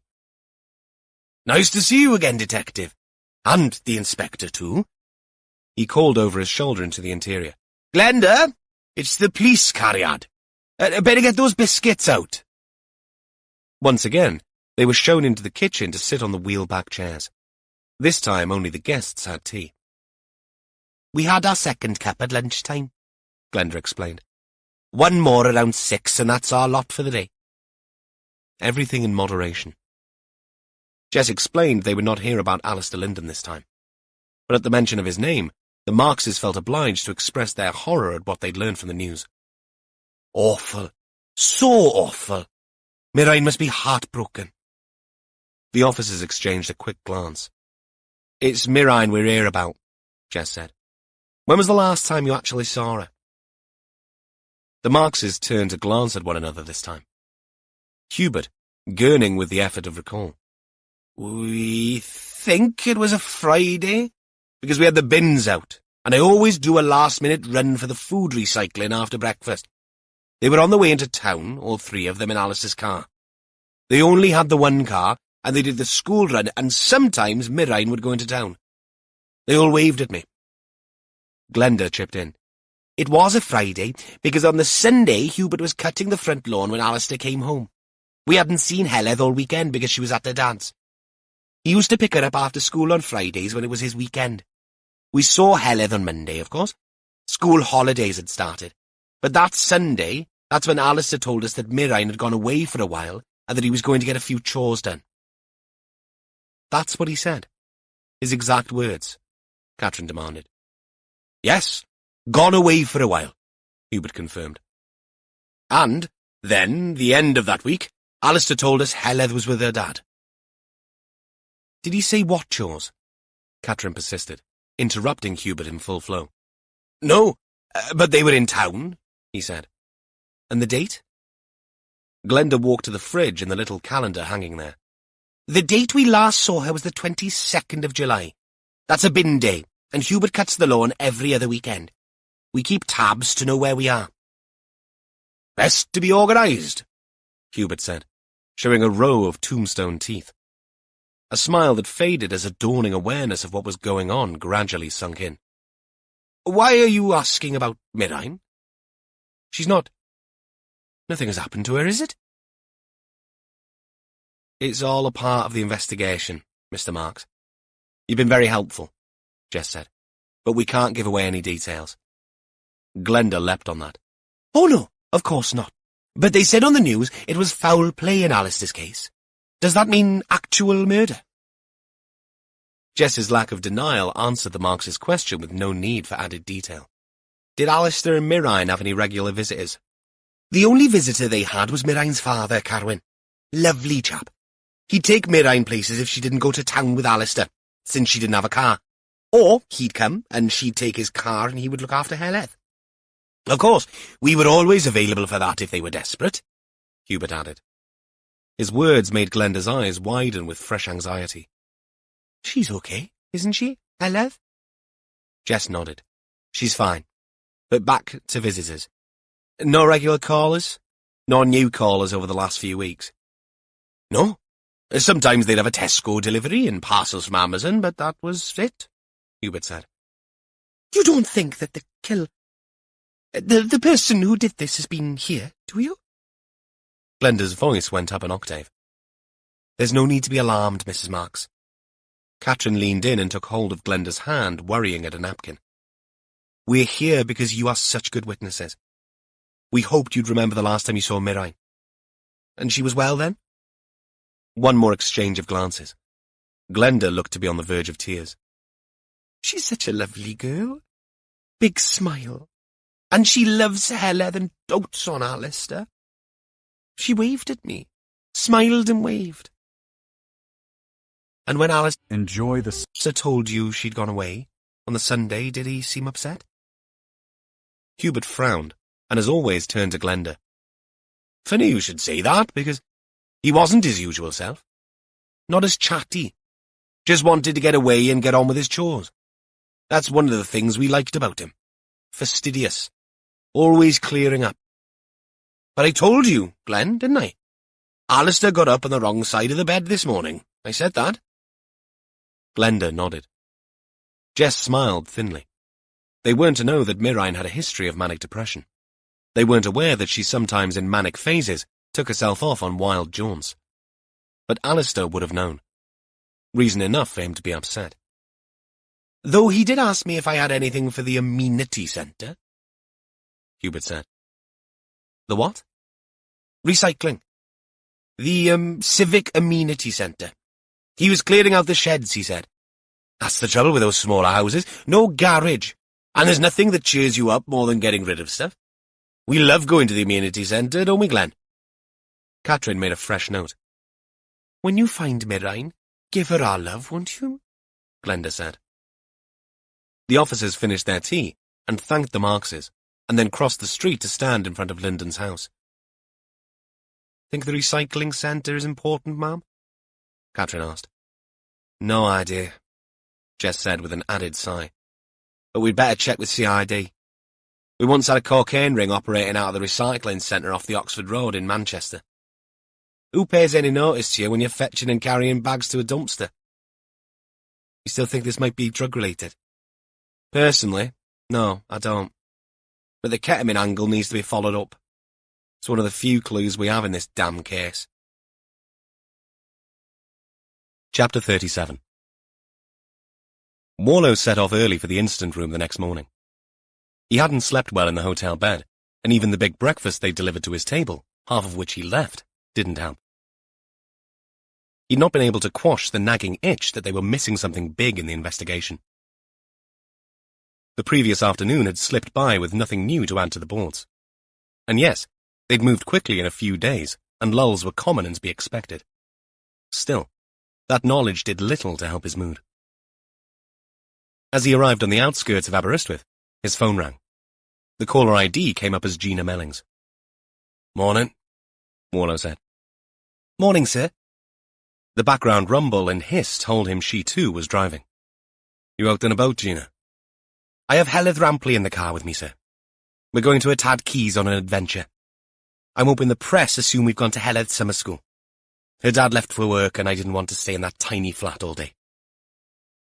Good thinking, Bat. Person? Warlow said. Batwoman is fine, sir, Gina said. Thought it might be, but you never know, right? You don't, sir. How are they? I mean, can you talk? Heledd has my earphones on and is playing Alto's Adventure on her iPad. It's okay to talk. Because her mum has been away for a while, it hasn't sunk in she isn't coming back. She keeps asking to check Facebook for messages. What about their father? Upset, obviously. But more upset for Heledd than for himself. Understandable. Mirain's dad is the worst of the three. I can understand that too. But he's putting on a brave face for Heledd. They both are, to be honest. But I'm just ringing to let you know where we'll be. Noted, Warlow said. Blast. The word slipped out of his mouth before he could stop it. After a 3-second pause, Gina said, Did you not want me to go there, sir? What? No. Oh, God, take no note this. I've just hit a bloody tailback. That means that the team may well arrive at the office before me. Is that the end of the world, sir? No, but it's not my style. And worse, it's ammunition. The tailback put an extra 20 minutes on Warlow's journey thanks to a burst water main. But, as he walked in through the instant room door, his annoyance evaporated. He sensed a frisson in the air. If someone had asked him to explain it, he would not have been able to. But there was something in the way everyone looked busy. Too busy to take much notice of him as he slid in and slipped off his jacket. Even Gil, the master of the withering put-down for any latecomer, let him off the hook. "The burst water main, was it?" Gil asked. "Indeed," Warlow said. "See?" Gil turned to Rhys. "I told you he didn't sleep in." Rhys's mouth dropped open. "I never said—" Behind Warlow, a voice said, "Brilliant timing, DCI Warlow." Warlow swung around to see Jess carrying a tray of coffees and teas. "I suggested we do a walkthrough once you arrived." "Sorry, burst. Water main. Yes, we know." "Oh." Jess sent Rhys a look. "Gina, sir. She rang and said you'd been held up." Warlow looked around at the team. "Fair enough. You are detectives, after all." Gil bent over, and something rustled under the table. He emerged with an oblong of grease-proof paper and a plate. "In discussion with the Lady Anwen, and considering my remarkable recovery from a terminal illness—" "Beturia," Catherine said.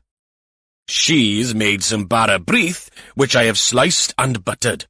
I've even brought serviettes for the diolchgarwch." "Gratitude, ma'am," Catherine muttered to Jess. Gil handed out the serviettes, bizarrely decorated with Christmas trees. "All I could find in the spares drawer." "Now you're talking, Sarge," Rhys said as he accepted a slice of the fruit loaf. "I was going to bring in some caerphilly, but there's no need to go overboard, is there?"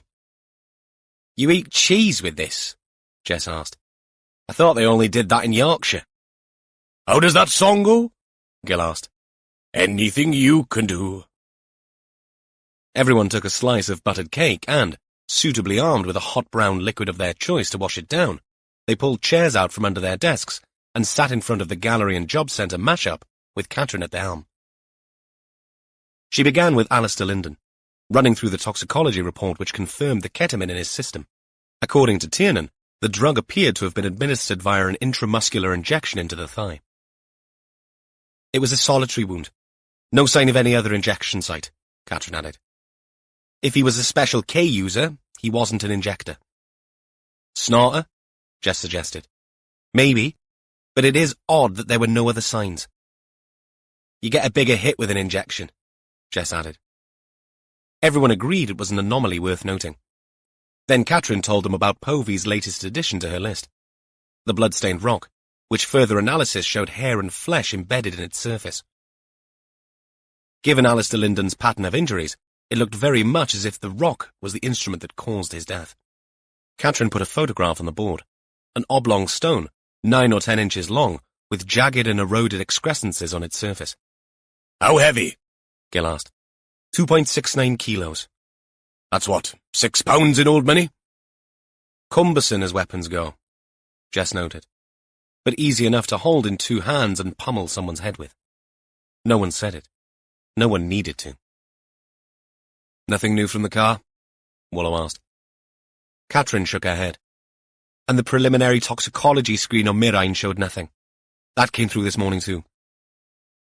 "She was not a user," Rhys said. "Nothing to suggest it. She was on medication, olanzapine and fluoxetine." "Were her prescriptions up to date?" Wallow asked. Catherine nodded. She picked up a fresh one the week before she disappeared. Then she told the team about the last time the Marxes had seen Mirine and that. According to them, she'd been happy. But the sergeant's eyes kept straying up to Gil's wavy timeline. She directed everyone's attention to that now. "We have Rhys's bug evidence. Mirine died almost 4 weeks ago. That puts her time of death at or around the weekend that Alistair tells Hubert Marks she's gone." "What about the Facebook and WhatsApp messages to Heledd in the following days and weeks? How do we explain that?" Rhys asked. "The only thing we can say for certain is that it wasn't Mirine that sent those messages." "Whoever killed her wanted everyone to think she was still alive," Jess said. "In order to string Linden along?" Gil posed the question. "There's something nagging me about Ava Farley," Jess said. "She was the last person, aside from the killer, to see Alistair alive. But I need to check her statement. That's happening today." "You think she could have killed Mirine? Get her out of the equation?" Gil asked. "There is motive there if she and Alistair were having an affair," Warlow said. Jess shook her head. I'm not sure I'd go that far, but something she said doesn't add up. I'm going to speak to her again. Go over her statement. Whoever sent those messages pretending to be Mirine must have had access to her laptop or her phone or her iPad, Rhys said. No sign of any of those at the house, though. That's another strange thing, Warlow muttered. Mirine's things all locked away at the house she shared with Lyndon. Another thread to pull. But as yet, he was feeling nothing. No tingle of anticipation or a hint that they were progressing. Lyndon was a tidiness freak, sir, Catherine said. The Marxes confirmed that. Warlow cast his mind back to the house. Its neatness with everything squared away. They sat picking crumbs of bara breath up with their fingers and sipping the last of the beverages, each with their own thoughts. They had a lot of information, but as yet, no glue to stick it all together with. And whoever had done this was still out there. If this was some drug-related vengeance, who was to say there would not be more victims? Warlow looked away. They were missing something. He could sense it. But there was no point voicing these thoughts. Not yet. There is one more thing. Gil got up. One of the clerical staff took a message last night from Byron Evans, Lyndon's colleague. You've spoken to him, right, Mom? He looked at Jess. What did he want? Jess's eyes narrowed. Gil shrugged. The message said that he'd found something that might be important. What does that mean? Warlow asked. Jess shook her head. Can I leave that with you, Gil? Evans is a creep. Really? Gil smiled. I specialize in creeps. I'll give him a ring, see what he's got. Gil got up from his chair, but then paused, looked at his watch, and then at Warlow. Domicini, sir. He's still here. We have him for another hour unless we charge him. I hadn't forgotten. He's on my list. But let's go through everything else before I have a chat with our friend Luca. A little bell rang when Jess opened the door of the Dressy Fox. Ava Farley stood behind the counter next to a till. Her smile faltered for just a second as she recognized the DI. A lone customer swiped through a hanger full of tops to the left, and a larger woman, presumably the shop owner, hovered near the back, checking stock from a cardboard box. Hi, Ava, Jess said. Thanks for agreeing to chat again. Ava's nod was small and uncertain. There are a couple of things we need to clear up, and it shouldn't take more than a few minutes, Jess explained. Fine. We're not busy. The customer walked by, muttered a quick thanks, and Ava responded with a wave and a cheery, thank you. At the back, Tessa did not look up. Your statement said that Alistair Lyndon first came into the shop a few weeks ago. Can you be a bit more precise? Ava thought, and then turned to her phone, talking as she did so. He came into the shop and then came back a week later, and we went for a coffee. That was when I gave him my number, and he texted me to thank me for being a good listener. She scrolled through and found the right screen, which she then showed to Jess. That first message was on a Wednesday, the 20th of July. He came in first the week before that. When you went to Lyndon's house for the meal he cooked you last weekend, was there any sign of his ex-partner? No, none. I felt better about that because he must have been telling the truth. You know, there would have been something in the bathroom or in the shower. Stuff he wouldn't have used, but there was nothing at all. The weekend of the 23rd of July, the weekend after you had coffee with him, were you around? Once again, Ava scrolled through her phone. Just like Molly, it was a multimedia record of her life events. Yeah, I thought so. I was at the Fix-It Festival in Cardiff. I don't remember a lot about it if you want details, but there are 4 other girls who will tell you I was there for 3 days. If you could give me some names, that would be great. Are you checking up on me now? Ava asked, taken aback. It's what we do, Ava. Checking and rechecking. Then why haven't you found out who did it? Who killed him? Tears welled in her eyes. Because we need to check everything. Like I'm doing now.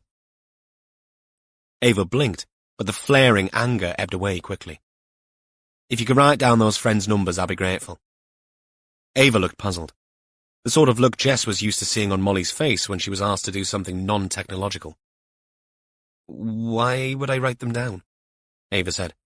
I've already sent them to your phone. Bloody Gen Z. Chapter 38. Warlow sat across from Luca Domicini and Kerry Nichols, who seemed to have gained confidence over the few days since she and Warlow had met.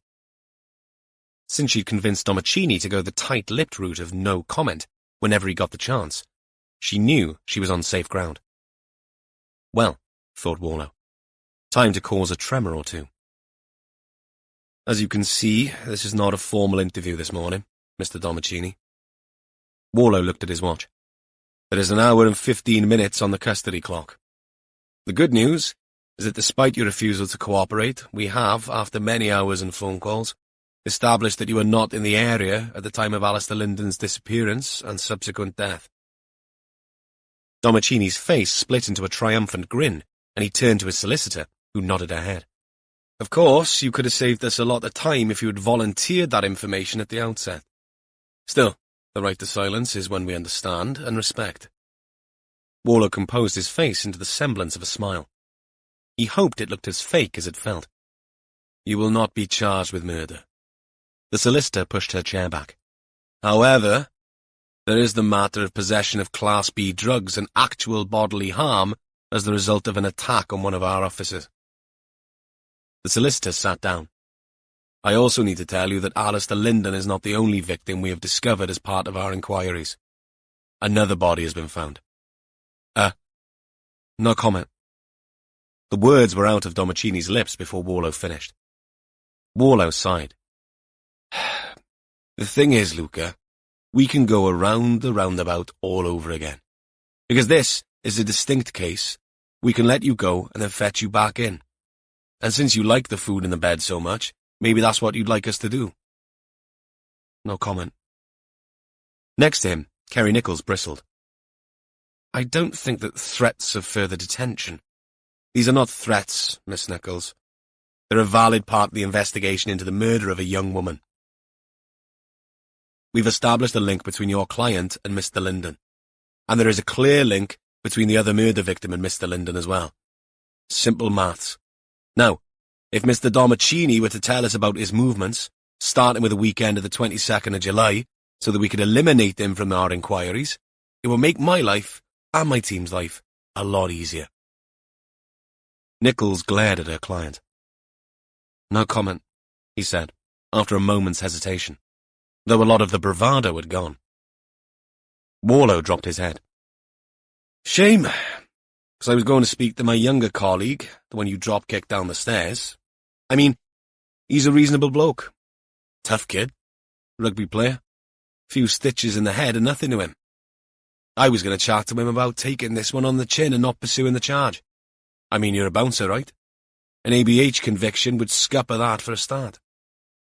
So what does that leave you with? Some personal training down at the gym?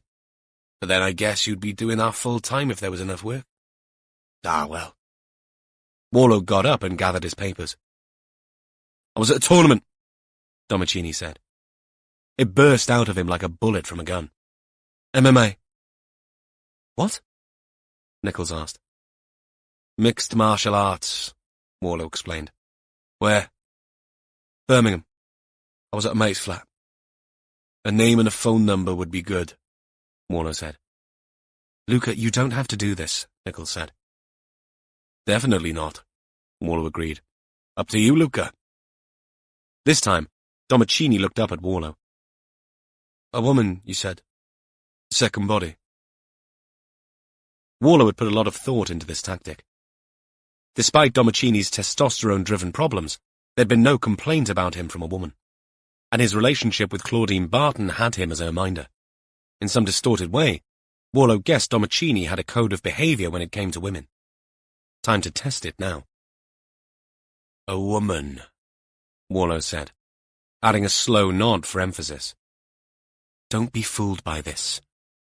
Nichols sent Warlow a disdainful look and kept it up as she spoke to her client. Let them prove you were involved. Say nothing, do nothing. But this time Domicini frowned and turned on her. Hang on, a woman has been killed here. It was nothing to do with me, and I can prove that. Why wouldn't I help? They're manipulating you, that's why. But Domicini shook his head and turned back to Warlow. Like I say, I'm sorry about the other officer. I'll have a word. Red miss, man. Sounds like it's your favourite colour. You need to work on that, Luca. I know. Then, much to Nichols' disgust, he wrote down the name and phone number.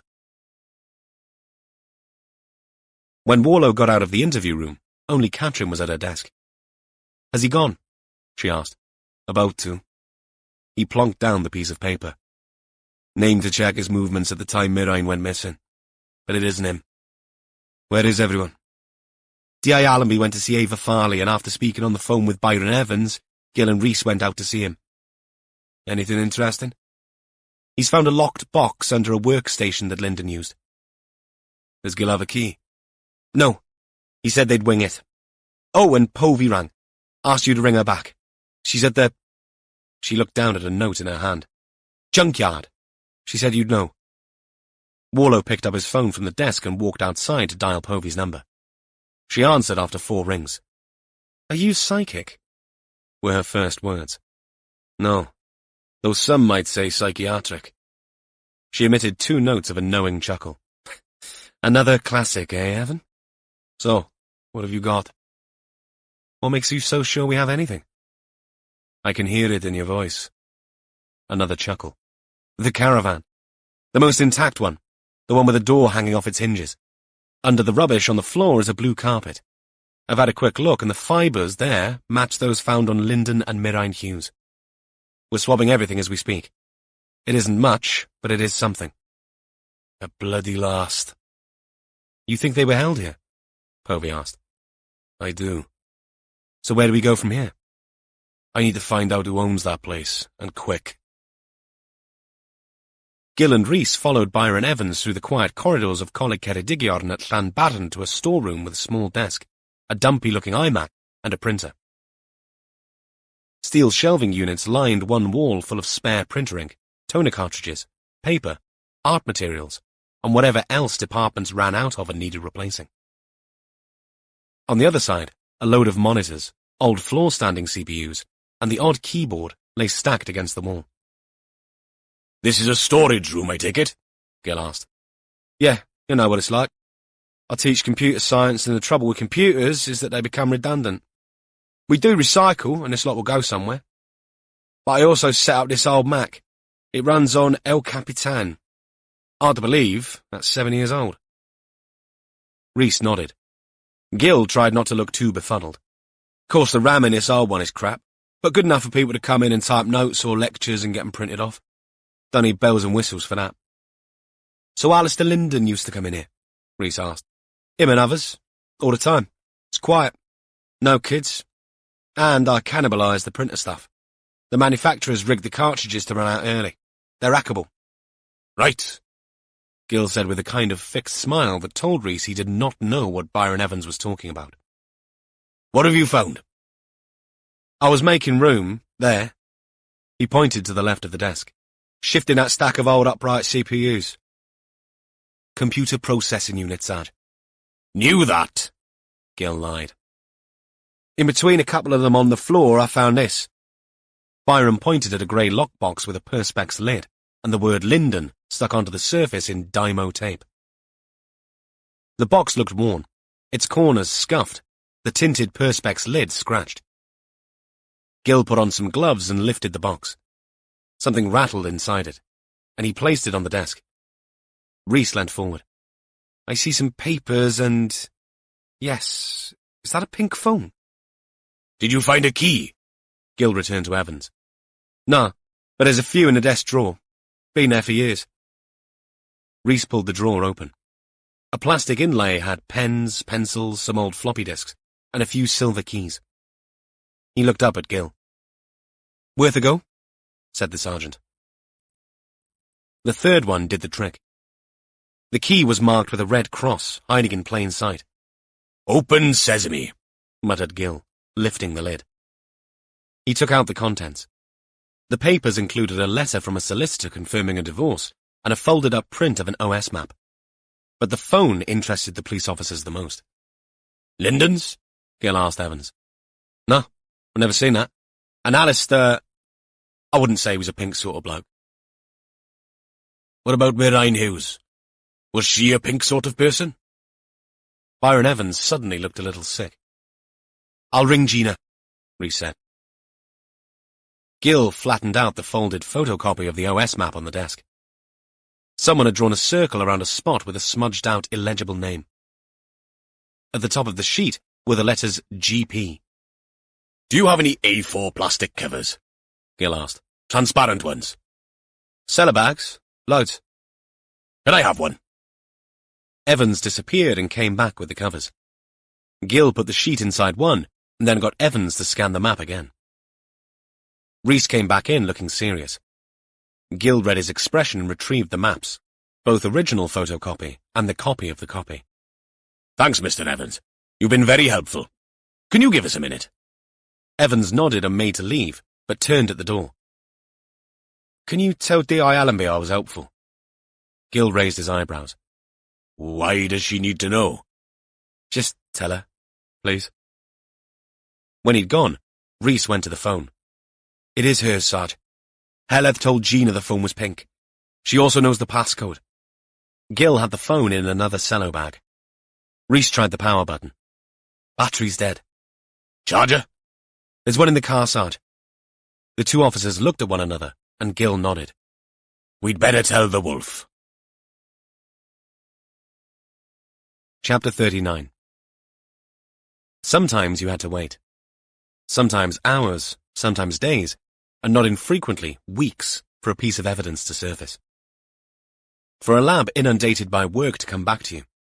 For the CPS to weigh up relevance or the weight of evidence before you could arrest and charge. But today was not one of those days. Momentum. That was the name for it. A domino falling, or the beat of a butterfly's wings. The snowball that triggers an avalanche. Whatever idiom melted your butter, Warlow could feel it now. And it came, innocuously, by way of Rhys ringing him from Gil's car and telling him what Byron Evans had found hidden under that little lecturer's workstation in Coleg Ceredigion.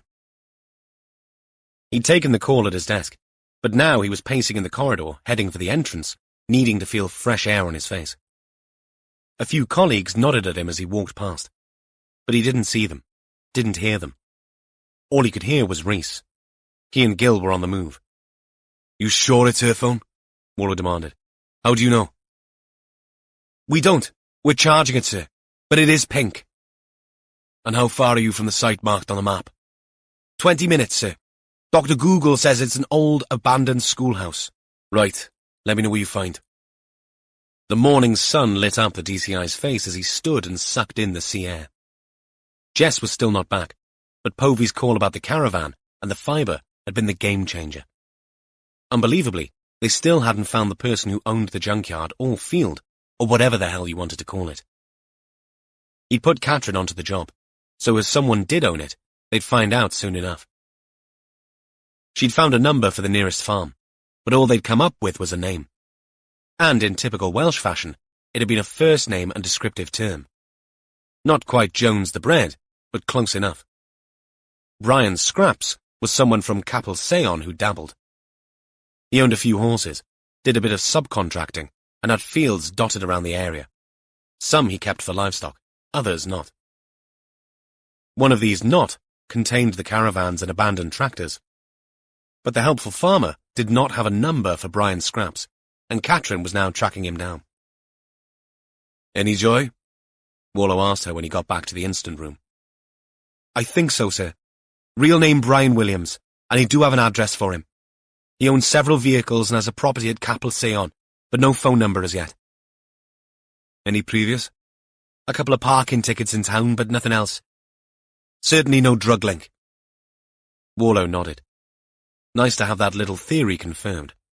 Alas, not to be. The address will have to do, he said. I'm going out there now. See if we can track this bloke down. Want company, sir? I do, but you're going to be more use here. Katrin nodded. She was being polite. They were both well aware this trip might be a total waste of time. She handed him a torn-off sheet of paper with the address and directions. Back south over the river, and then the A4120. Warlow grunted out a thanks and grabbed his jacket. And if anything else comes in, he waved his phone at her. I will, sir. Straight away. Lledrod was an abbreviated name that, when stretched out, led Llethri Troed, which meant at the foot of a slope. So Rhys explained as he Googled the name. Not much imagination used there then, Rhys, Gil said. That could apply to almost every other village in Wales. We're only driving through, Sarge. The actual building we want is half a mile out. The map sent them northeast of the village and then down a narrow lane to a spot at the bottom of a hollow. That it had once been a school was clear from the sturdy wall and the wrought iron fencing sitting on it. The gates were padlocked, and over the school's name a dilapidated hand-painted sign read Gollum's Pottery, though the wire used to secure it had rusted and given on one side, which meant it hung drunkenly at a comical angle. That'll be the GP on the map then, Gil said. Why would he have a print of a map anyway? Rhys asked. Why not use the map? He was a careful bloke. A touch of OCD even. OS maps are bloody big things. And they have a life of their own once you start to unfold the buggers. And it was a photocopy, remember? He's found the bit on the map he wanted, copied it, and made a spare. That's just 2 seconds at the photocopier. Why not just download that section? No search history on a photocopier, Rhys. The DC nodded. I suppose if you go to the trouble of using one, it makes sense to print a spare. Behind the gates, the building was losing its battle with the elements. Several windows were now glass-free and stared back at the men like empty eye sockets. They'd hammered chipboard against the front door, but this too looked eroded and swollen from the rain, with one side angled away from the wall. Your choice of a bed and breakfast venue is bloody awful, Rhys, Gil said. The local history site I found said it was a private school once, but that closed late 60s and in 1970 it became some kind of art commune. Is that who Gollum was? Gil asked. You're not into Lord of the Rings, Sarge? I know an orc when I see one, but it wouldn't be my chosen subject on Mastermind. Gollum was the chap who wanted the ring back from. Whoever else had it. Bottom line, he thought it should be his. Right. So 70s and Lord of the Rings means they were hippies then? If you say so. Art commune, Gil muttered. I wondered if that was why Lyndon had this marked on a map. Wasn't that what he thought? Art and design? Maybe there was a Lledrod art movement. Local history and all that. Not much art here now, by the look of it. Gil rattled the gate. The rusty padlock looked seized solid. His eyes drifted up to the wall and the spiky wrought iron fence topping it. We're going to have to climb it, aren't we? Go on, you first. Rhys chose the gate, since it had a flat top with no finials or rail spikes. It wobbled alarmingly as Rhys got over it in a half-vault, landed on his toes, and dusted himself down on the other side. It isn't too bad, Sarge, he said. Gil glared at him, but managed, with even more alarming wobbling, to clamber over. They inspected the warped boards over the front door. A sizable gap showed a very dusty and murky interior. Rhys got down on his haunches. We might get through if we crawled on our bellies, Sarge. I'd need prolonged emergency liposuction to get through there. Forget it. Let's have a look around the outside first. Gil stood back and surveyed the grounds which, like the child-sized gap to the side of the door, appeared to be a daunting prospect. The Ceredigion countryside was reclaiming the land from the old school. Bramble and nettle had encroached on all sides, leaving a very narrow gap around the side of the building to the rear. Yes, post. Did you bring a machete, Rhys? No, Sarge. That's the trouble with you. No foresight. There's a joke there about circumcision, Sarge. Gil batted away some branches and muttered, Leave the jokes to me, Detective Constable. At the rear of the property, a yard area of about 30 square meters ended with more overgrown greenery. In the middle of it all stood a grey block constructed of the same stone as the school. I wonder what that is, Rhys asked. If this was a school from way back, then my guess is a toilet block. Outdoor toilets? You don't know the half. Gil peered through the brambles. I can't see us getting through this. Rhys had wandered off. Hang on, Sarge. There's a path of some sort. Gil followed to find Rhys staring at a neatly cut and beaten down area of vegetation that led to the block. Someone has been here, that's certain, Gil muttered. Go on then. After you. Rhys led the way, picking at the recalcitrant fronds of blackthorn branches that caught in his trousers and shirt. He'd shed his jacket because of the heat, and now, in the middle of all this greenery, instead of feeling cooler, it had warmed up considerably as the humidity rose. It's muggy, Sarge. Thunder on the way, I reckon. They picked their way through until they stood in front of the block in an area of concreted ground which formed a barrier against the overgrowth. The block sat at right angles to the school building, but there was no sign of a urinal. Instead, the doors of the cubicles were off, and a couple of the walls taken down to make 3 spaces instead of 6. In each space sat a curious construction of bricks arranged almost like a beehive above a rusting metal box with an open mouth. In the third space, bricks removed from the beehive just above the box left a void of 2 feet in diameter. Beth Ifern? Gil said. Kilns, Sarge. I watched someone make something like this on YouTube. Kilns? For pottery? Gollum's pottery. Rhys walked across to the kiln with the wall removed, his brow lowering as he sniffed the air. This one smells a bit of damp burnt wood and something else. And there are smears on the floor here, Sarge. Looks like wax or... Is that fat? Someone been making candles, Gil said, walking over. Don't tell me this is bloody witchy stuff. I hate bloody witchy stuff. He stopped and stared at what Rhys had seen. That's not wax, Rhys. That's burnt fat. Someone's been barbecuing out here. Gil stepped back, almost as if he'd been stung. His face drained of colour as he stared at the kilns. Don't touch it, Rhys. In fact, touch nothing. What, Sarge? What is it? Rhys looked around in panic. Mamvach. This isn't a barbecue. It's a bloody crematorium. Chapter 40.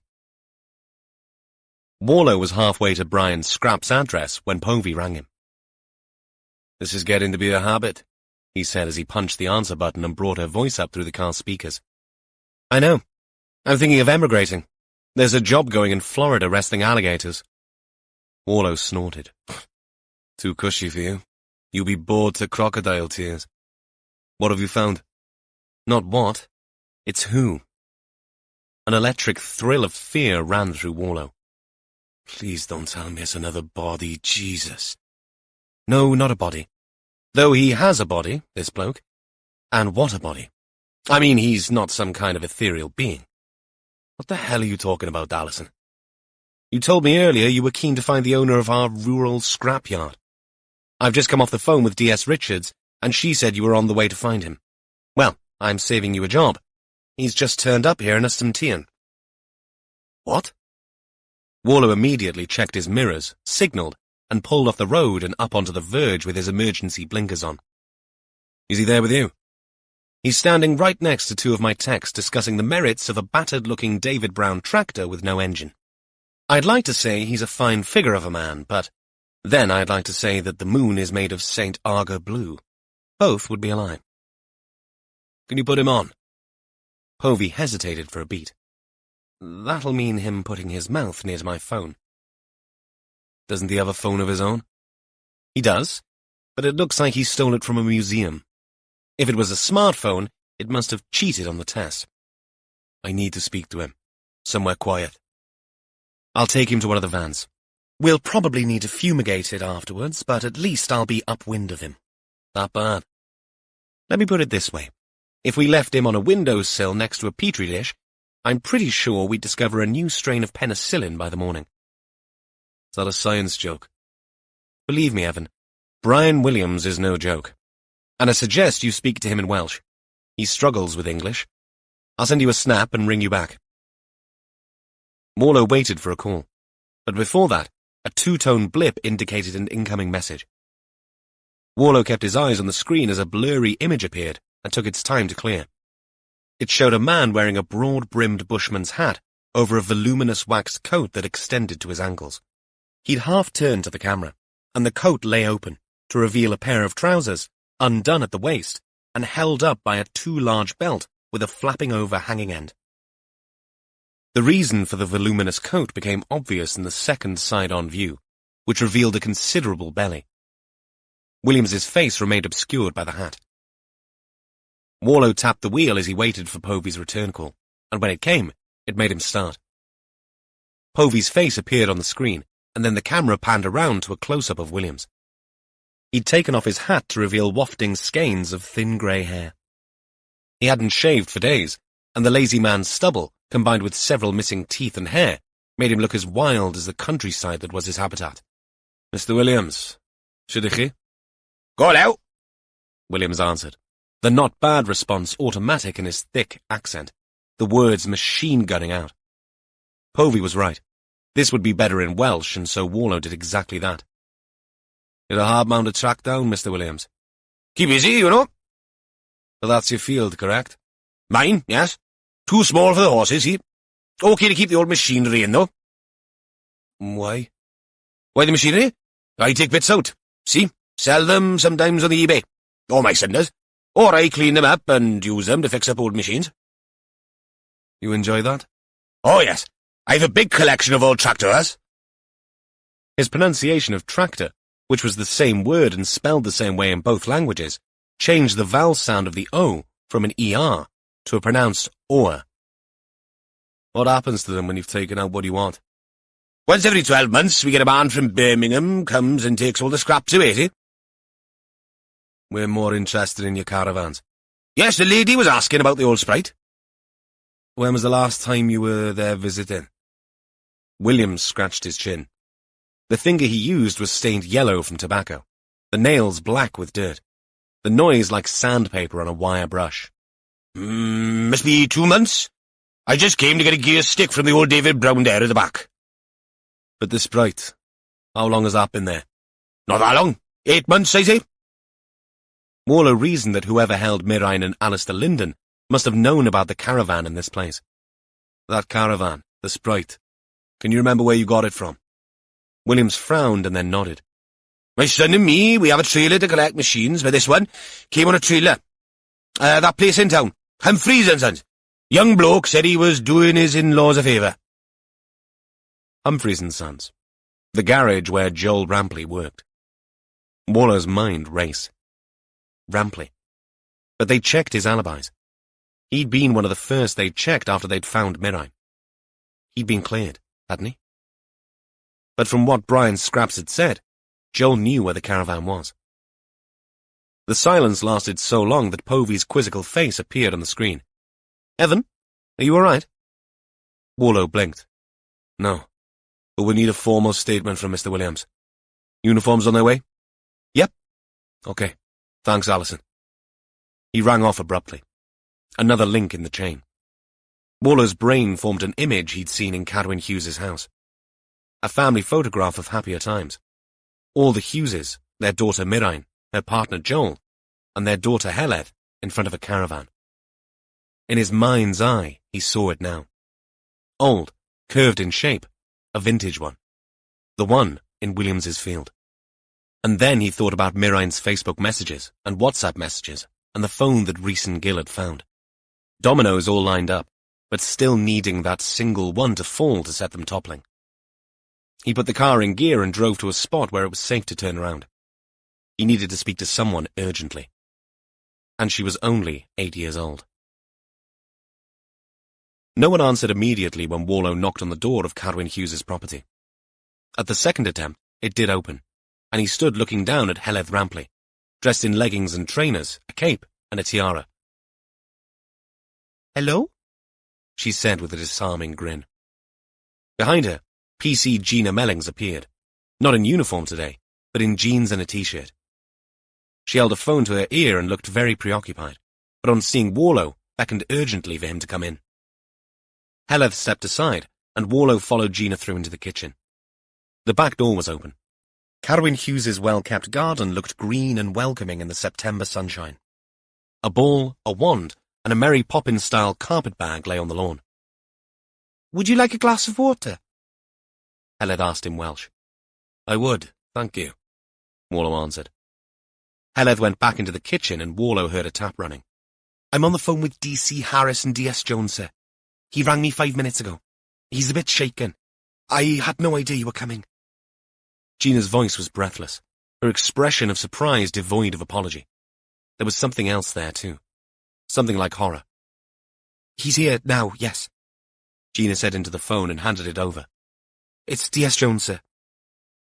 Intrigued, Warlow took the phone and listened to Gil tell him what they'd found. The kilns, the burnt remains, the smell of scorched meat.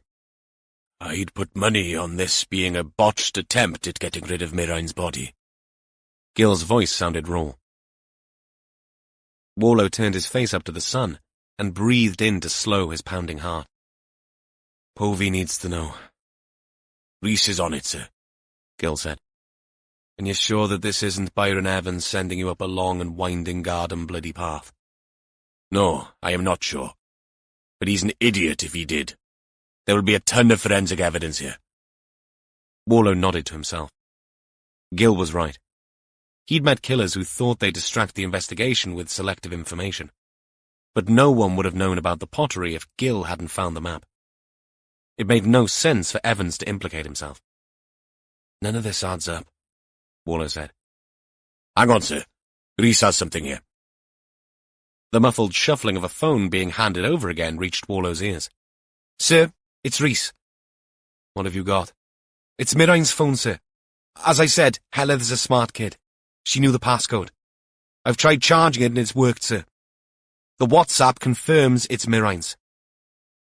The DC's voice hardened. And there are messages dated after she died. Lyndon? Warlow rumbled out the question.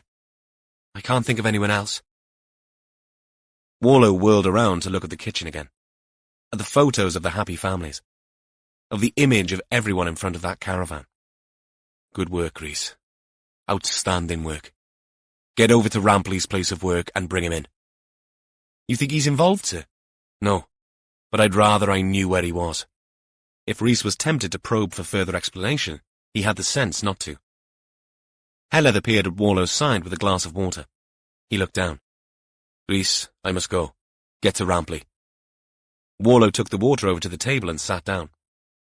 Heledd, can I ask you something? The little girl nodded, eager to please, and walked across to sit next to Warlow. Gina tells me you remembered your mother's passcode for her phone. She nodded again, a toothless smile on her face. That's brilliant.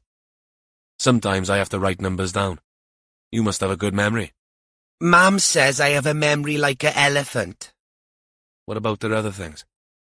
She had an iPad. Can you remember the passcode for that too? Heledd reeled off the numbers. 891216.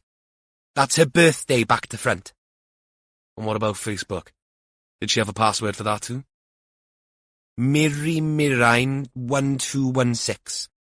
Again, reeled off without hesitation. Did anyone else ask you for those passwords and the passcode, Heledd? She tilted her head and jutted her chin out. Only Alistair. After Mum went away, he said that he could find her phone if he had the passcode, and he could send Mum a message if he had her Facebook password. Warlow kept his expression calm. He'd had enough practice from talking to people who'd done heinous things. It didn't do to let your emotions show. Not that this little girl was guilty of anything except being blisteringly honest and guileless in the face of a monstrous manipulator. But Heledd, inches away from him, watched him for signs, and in the end, couldn't help herself as her eyes went bigger and her smile slid into a pout. Mum told me to keep them a secret, but Alistair said it would help find her. You did nothing wrong, sweetheart, Warlow said.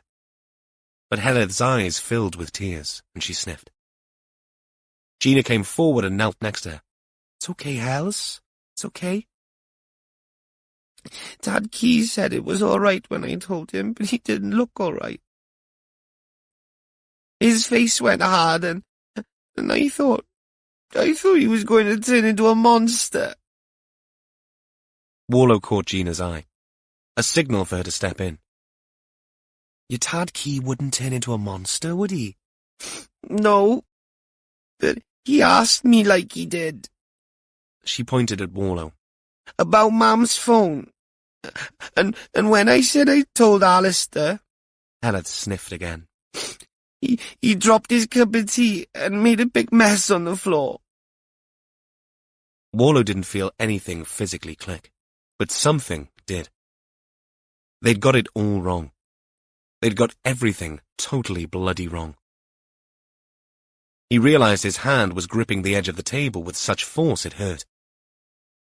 He kept his voice as even as he could, not to alarm the little girl, and asked, "Where is Carwyn?" Heleth turned her face to Gina's. It was the DC who answered. "He went to his allotment for a while. Said he had some things to do." Warlow stood up and drained his glass of water. "That was good. Can you get me another one, Heleth?" The little girl, keen to please, took the glass to the sink. Warlow leaned into Gina and whispered, "Lock the door when I'm gone. Front and back. Do not open it to anyone except me, understand? Where are the allotments?" "Somewhere south of the river." "Text me the location." Confusion crumpled Gina's brows.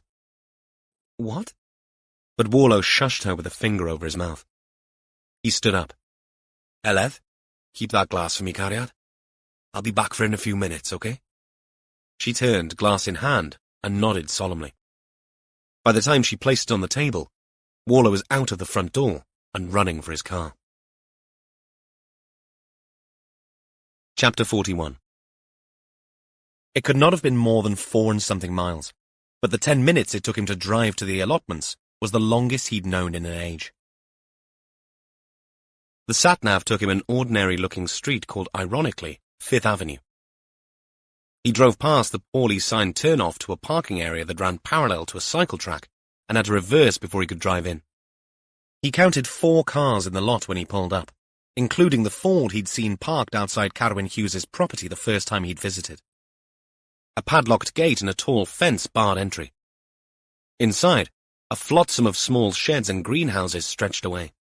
The hills to the east across the River Rheidol just visible through the trees lining the banks. Aberystwyth was not a big town, and Warlow realized that Boulevard de St. Bruic and the Castle Keep were within shouting distance. But that would not help him now. He yanked at the padlocked gate. It clattered under his hand and stayed locked. But the movement and the noise caught the attention of someone, and a head popped up 20 yards away, trowel in hand, bandana around the forehead. Warlow waved frantically. "Police! This is an emergency! Let me in!" The woman, in her 70s at least, looked around just in case Warlow might have been addressing someone else. "Police!" yelled Warlow again. The woman walked over, negotiating the paths between the strips. "You can't come in without a key." Warlow held up his lanyard. "I need to get in. I need to find Carwyn Hughes." "Carwyn? He is here." "I know he's here. Where exactly?" "Far end. His shed has a yellow door." "Good. Now can you let me in, please?" "Good gardener, Carwyn. Nothing's happened, has it? His daughter's missing, you know." "Please open the gate."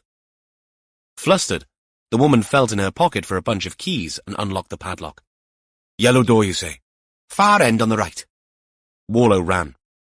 The allotments were in strips. The path took him parallel to the cycle track and then veered right to a broader central path. Another gardener looked up from tending a vegetable patch to watch him run by. He raced past the plots and the little buildings, flicking his eyes from shed door to shed door. Carwyn's little bit of heaven stood 3 from the end.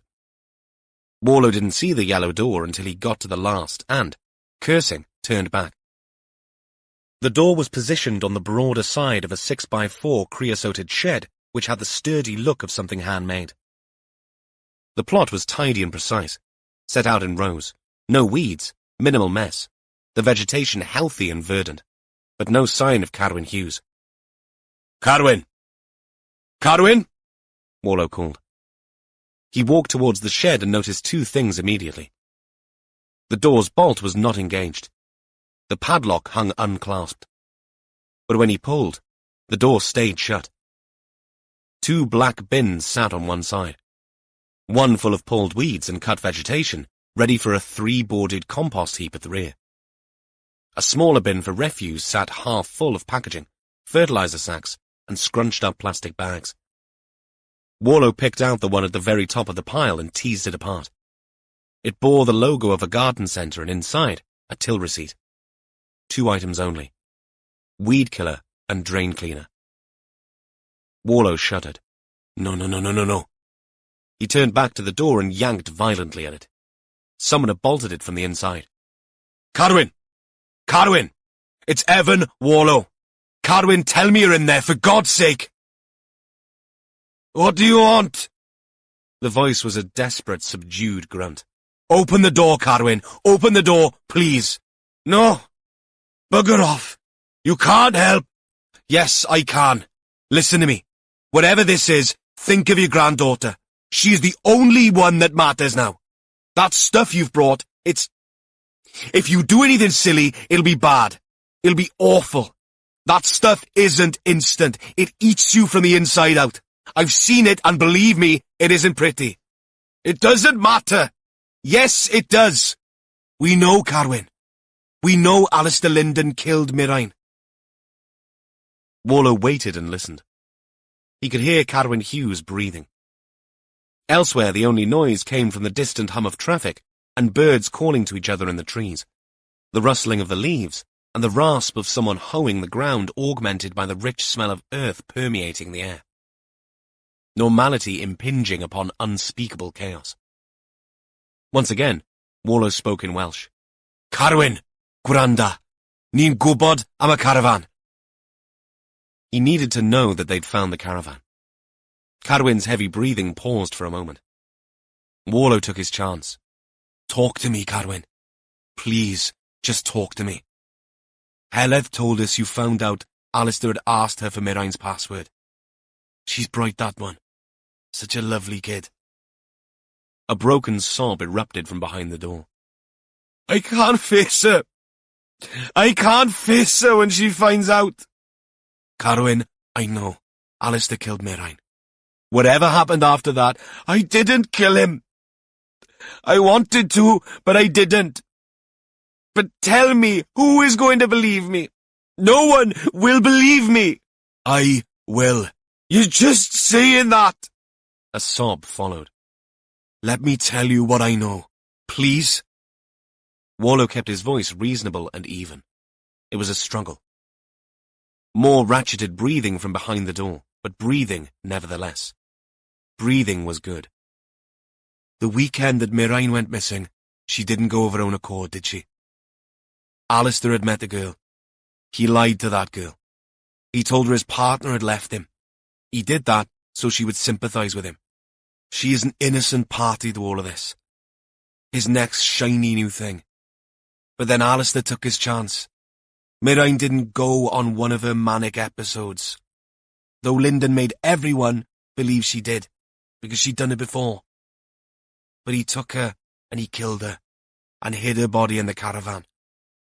Am I right, Carwyn? Nothing. Carwyn? Tell me about the caravan. He spoke then. A low rumble through the door. I sold it for scrap, and Joel borrowed a trailer to take it out to Ystumtien. But Mirain, she was mad about it. She wanted one last photo of the bloody caravan. To remember her mother and our holidays before her mother got ill. Mirain's illness made her do those wild things, but what can you do? During one of her odd periods when the medication wasn't working too well, she went back out to visit the bloody caravan and that bastard Alistair took her. That's how he knew where it was. Was it the text that gave him away? Another deep exhalation from Carwyn. I won't lie to you. I never liked him. He had that look on his face always. Like he knew something the rest didn't. Like he was better than us. But what could I do? Mirain. She fell for him. As a father and a grandfather, you have to shut up and put up. Heledd said they argued, but he was hands off with her. I kept an eye on that. I don't think he liked kids. Was it the texts, Carwyn? Wallow asked again. The Facebook messages. They were for Heledd. But I could tell something wasn't right. And the texts, they weren't like Mirain. Too short and something was off, that's all. And when Heledd told me Alistair had asked for the passwords, then I knew what he'd done. Those messages were nothing but burnt echoes of my girl. Did you take him to the caravan? Not to start with. First I brought him here. I said I needed some help to move some bags of topsoil. And I got some ketacetic from the stables. Ketamine? Maybe. I know it is ketacetic. That it worked. I hit him once with a spade, and then I injected him. And after that, he was quiet. When it was dark, I took him to the caravan, wheeled him out in a wheelbarrow to my car like the sack of shit he was. When he came to, I convinced him to tell me everything. Carwyn's voice had dropped to a quivering whisper. I made him tell me what he'd done to my little girl. How he'd strangled her and tried to burn her body, and how he dumped her in the woods like a bag of bloody rubbish when that didn't work. The words hissed out of his mouth like bitter spit. Waller remembered the broken fingers at post-mortem. Was it you who phoned in where to find her? I couldn't leave her there anymore. Out for the birds and the animals to pick at. I couldn't. He sobbed. What happened to Alistair, Carwyn? After I found Mirain in Black Covert, I was going to do terrible things to him. I was going to make him pay for what he'd done. But when I got to the caravan, he'd got out. I saw him run as I parked the car. He ran and I ran after him. It was pitch black. He ran through the trees and up the hill towards the Retvaur. But he must have fallen. I swear. I heard his scream and stumble and then a noise. A crack. I'll never forget that. He fell and hit his head, a terrible blow. He moaned only once and then there was nothing. I took a while to find him. He must have fallen full pelt because the rock had smashed the side of his head in. He had no pulse. He was dead by the time I got to him. Forensics in Tiernan would know if one blow had done the job. They could confirm or refute Carwyn's story. So you dragged him up to the shaft? I panicked. I didn't know what else to do. I walked the land dozens of times, checking the overhead cables to the farms. I knew what Retvaur was close by. I threw him in and covered him up with stones and dirt. Buried him. Which is more than he had done for my Mirain. He faltered again at the mention of her name, and this time, the slow sobs that followed lasted a good minute. Carwyn, listen to me. We found the stone that killed Alistair. From what you've told me, it all fits. No! Carwyn shouted. They'll say it was me that struck him. They'll say it was me that tortured him. Perhaps, Waller replied. And in truth, the decisions about all of this were not his to make. But you didn't kill him. And this was a man who had murdered your only daughter. It isn't an excuse for all that you did. But I bet there will be people on a jury who might wonder if they would not have done the same. There would be charges. False imprisonment, assault, even administering a noxious substance if the CPS felt it was in the public interest. But a good barrister would argue a strong case for extenuating circumstances if it came to trial. And there would be reasonable doubt. I didn't kill him, Carwyn said again, softly.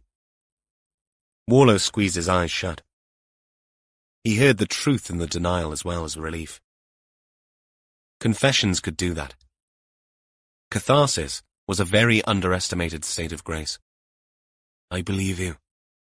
And Heledd will believe you when she is old enough to understand. She's lost her mother, Cadwyn. Don't let her lose her grandfather, too. Warlow leaned closer to the door. I promise you, I will do everything I can to make sure you don't get punished for something you didn't do. You may well go to jail, but it won't be for life. After a long 15 seconds, the metallic sound of a bolt sliding back came through the wood of the door. Warlow stepped back. The door opened. Cadwyn Hughes stood there in front of a rickety chair, some tools, open fertilizer bags, and 2 plastic bottles. One a weed killer, the other a drain cleaner. Both were unopened. He blinked in the light. He looked older than Warlow remembered. Stooped and broken, but intact. He stumbled forwards, and Warlow caught him, and for a moment held him. Good man, Warlow said. Good man. Chapter 42. There were, of course, loose ends that needed tying off. Warlow visited Gollum's pottery and met Povey there. It didn't take her long to confirm that the splashes and greasy stains they'd found were human remains. Warlow tried to imagine that scenario. Half a body inside an oven. The smell, the crackle of flesh, the smoke, and quickly filed the imagined image away into the locked cupboard in his head, where he kept such things. He'd learned never to take them out and study them unless he absolutely had to. The trouble was that the door tended to spring open at the most inopportune of times. That Lyndon's half-assed plan hadn't worked was obvious. Had he abandoned the idea? Or had he been disturbed so that he'd panicked and gone to Black Covert Woods? That they might never know. The team went into full throttle in an attempt at dotting as many I's as they could. Lyndon's work in the creative arts brought him into contact with artists, and he would often visit art shops in the area. The Gollum's pottery link was there for everyone to see. It remained a bit of a movement, with some older ceramic artists proudly mentioning it in their bios. It wasn't beyond anyone's imagination to believe that Lyndon had visited the place to see where the roots of certain kind of art had begun in the area. As for motive, they had Lyndon's ex to thank for providing them with an opinion. He'd always be looking for the next best thing. In a room he'd talk to you but have one eye on finding someone more interesting, prettier, more influential. Are we saying he'd got fed up with Mirain and tossed her aside? Gil asked, a dull anger behind his eyes as they sat in the instant room late that evening. The Rover's biscuit box open and almost empty. He wanted a new life, a new girlfriend, another bright and shiny thing, Jess said. Until the lustre faded, and he'd start looking again, no doubt. Ava Farley has no idea how lucky she is to be rid of him, Catherine said. No one argued with that one. There was some light relief. Someone had left a plastic bag for Rhys and a card signed only with a big X after the words, thank you. Everyone waited for Rhys to open the parcel, which he simply stared nervously at. Well, come on, Gil urged. Might be something edible.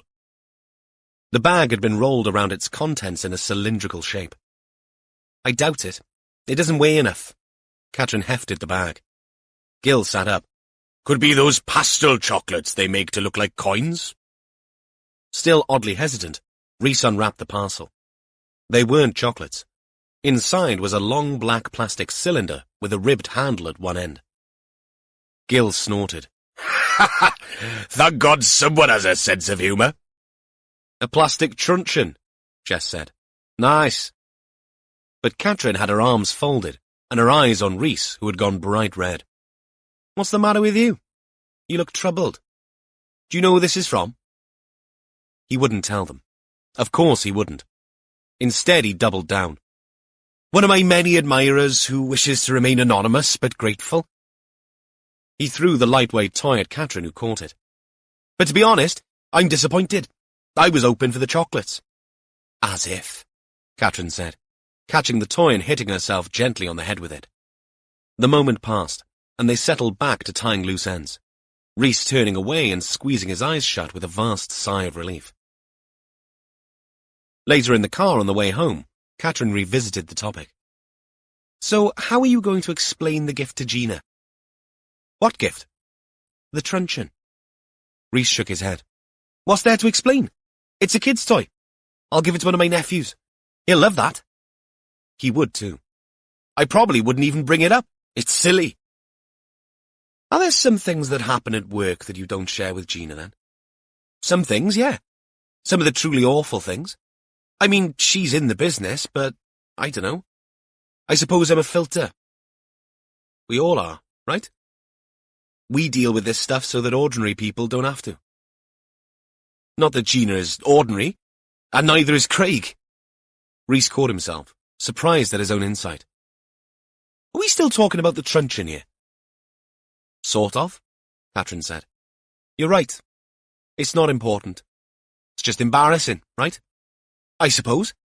But let's say someone sent you a pair of toy handcuffs. Catherine raised her eyebrows and looked across at him. Something, a vague panic, fluttered over her expression. What did you say? Rhys frowned, surprised by her reaction. You know, some people have a weird sense of humour. And truncheons and handcuffs can have connotations. Catherine had her eyes in front, her mouth thin, nodding. Rhys blinked, his mind racing. Has someone sent you some handcuffs? Once, a long time ago. My guess is you didn't enjoy it much. No, I didn't. The mutual laughter that accompanied this was uncomfortable. The silence that followed even more so. Tell you what, let's talk about something else. Like what? Catherine asked. Like, does your pee go red when you eat beetroot? This time, the sergeant's laughter was deep and genuine. By the following weekend, much of the dust in the case had settled, and the team had said goodbye to Aberystwyth. On a bright Saturday morning, Gil opened the door of his house in Llandilo to find Evan Warlow standing there. They spoke in Welsh. Evan, this is a surprise. Come in. No, I'm not coming in, Gil. Not now, anyway. Gil frowned. Behind him, from somewhere in the house, came the noise of children shouting and faux screams. Gil looked around, pretending to be annoyed. The aliens have landed. It's like bloody Independence Day in there. Warlow nodded. I spoke to Anwen this morning. Oh? Gil's surprise was genuine. Warlow pointed to the jeep parked on the road, and the black Labrador staring out of the back window. Cardi and I are going up to Tarley Woods. I thought you'd like to come along. Oh, I've got the troops, though. They like dogs? They love dogs. But they can never eat the whole one. A classic. Gil grinned at the joke, but then frowned again. But you're miles out to your patch, eh? I had something I needed to do up this way, so I rang your house and the Lady Anwen answered. Yeah, you need to be careful about that. If you really want to speak to me, ring 3 times, stop, and then ring again. A secret code. Does that work? Not at all. A girl of no more than 5 appeared at Gil's knee. Tad Key, Meinir is calling me a bobhead. Probably not bobhead, but close. Tell her I will be in to throw her into the goldfish pond in a minute. The little girl, satisfied by the implied punishment, giggled and turned to run back in, only to stop after 3 strides and turn back. But you don't have a goldfish pond. I'm going to dig one. Mwahahaha. Delighted by this, the little girl went back to running, already announcing the punishment to her sister. Look, I remember our chat in Aberystwyth. I'm delighted that beturia is curable, Warlow said. By not eating beetroot. Exactly. But the other stuff, the ticker, the weight, that's a bugger. Gil nodded. I see. An intervention. Warlow shrugged. You're on your own in there. Anwen and your daughters have gone wedding outfit shopping. Or as I like to call it, throwing money into a deep pit while wearing a fascinator. Consider this a rescue mission, then. Tarley Woods, eh? Haven't been there for a long time. It's an uphill walk. and then a downhill walk. I've checked the weather. Come on, grab the girls. Why not? Though they might take a bit of persuading. Tell them there's a visit to Frank's ice cream parlour as a reward. I'm paying. Gil, eyebrows raised, nodded. You had me at I'm paying. 10 minutes. We'll follow you up. All right. I'll see you there. I'll bring the oxygen. Gil raised a hand and closed the door. It might have been a wave he gave Warlow. It might have been something far more insulting. Either way, it made the DCI smile as he turned away and headed for his car and the dog waiting patiently for him. We hope that you've enjoyed this Wormwood Media production of Burnt Echo, written by Rhys Dylan and read by Tobias Weatherburn. For more Wormwood Media audio productions, visit rhysdylan.com. Text copyright, Wormwood Books, 2023. Copyright and recording, Wormwood Media, 2024. All rights reserved. The moral rights of the author have been asserted. Thank you for listening.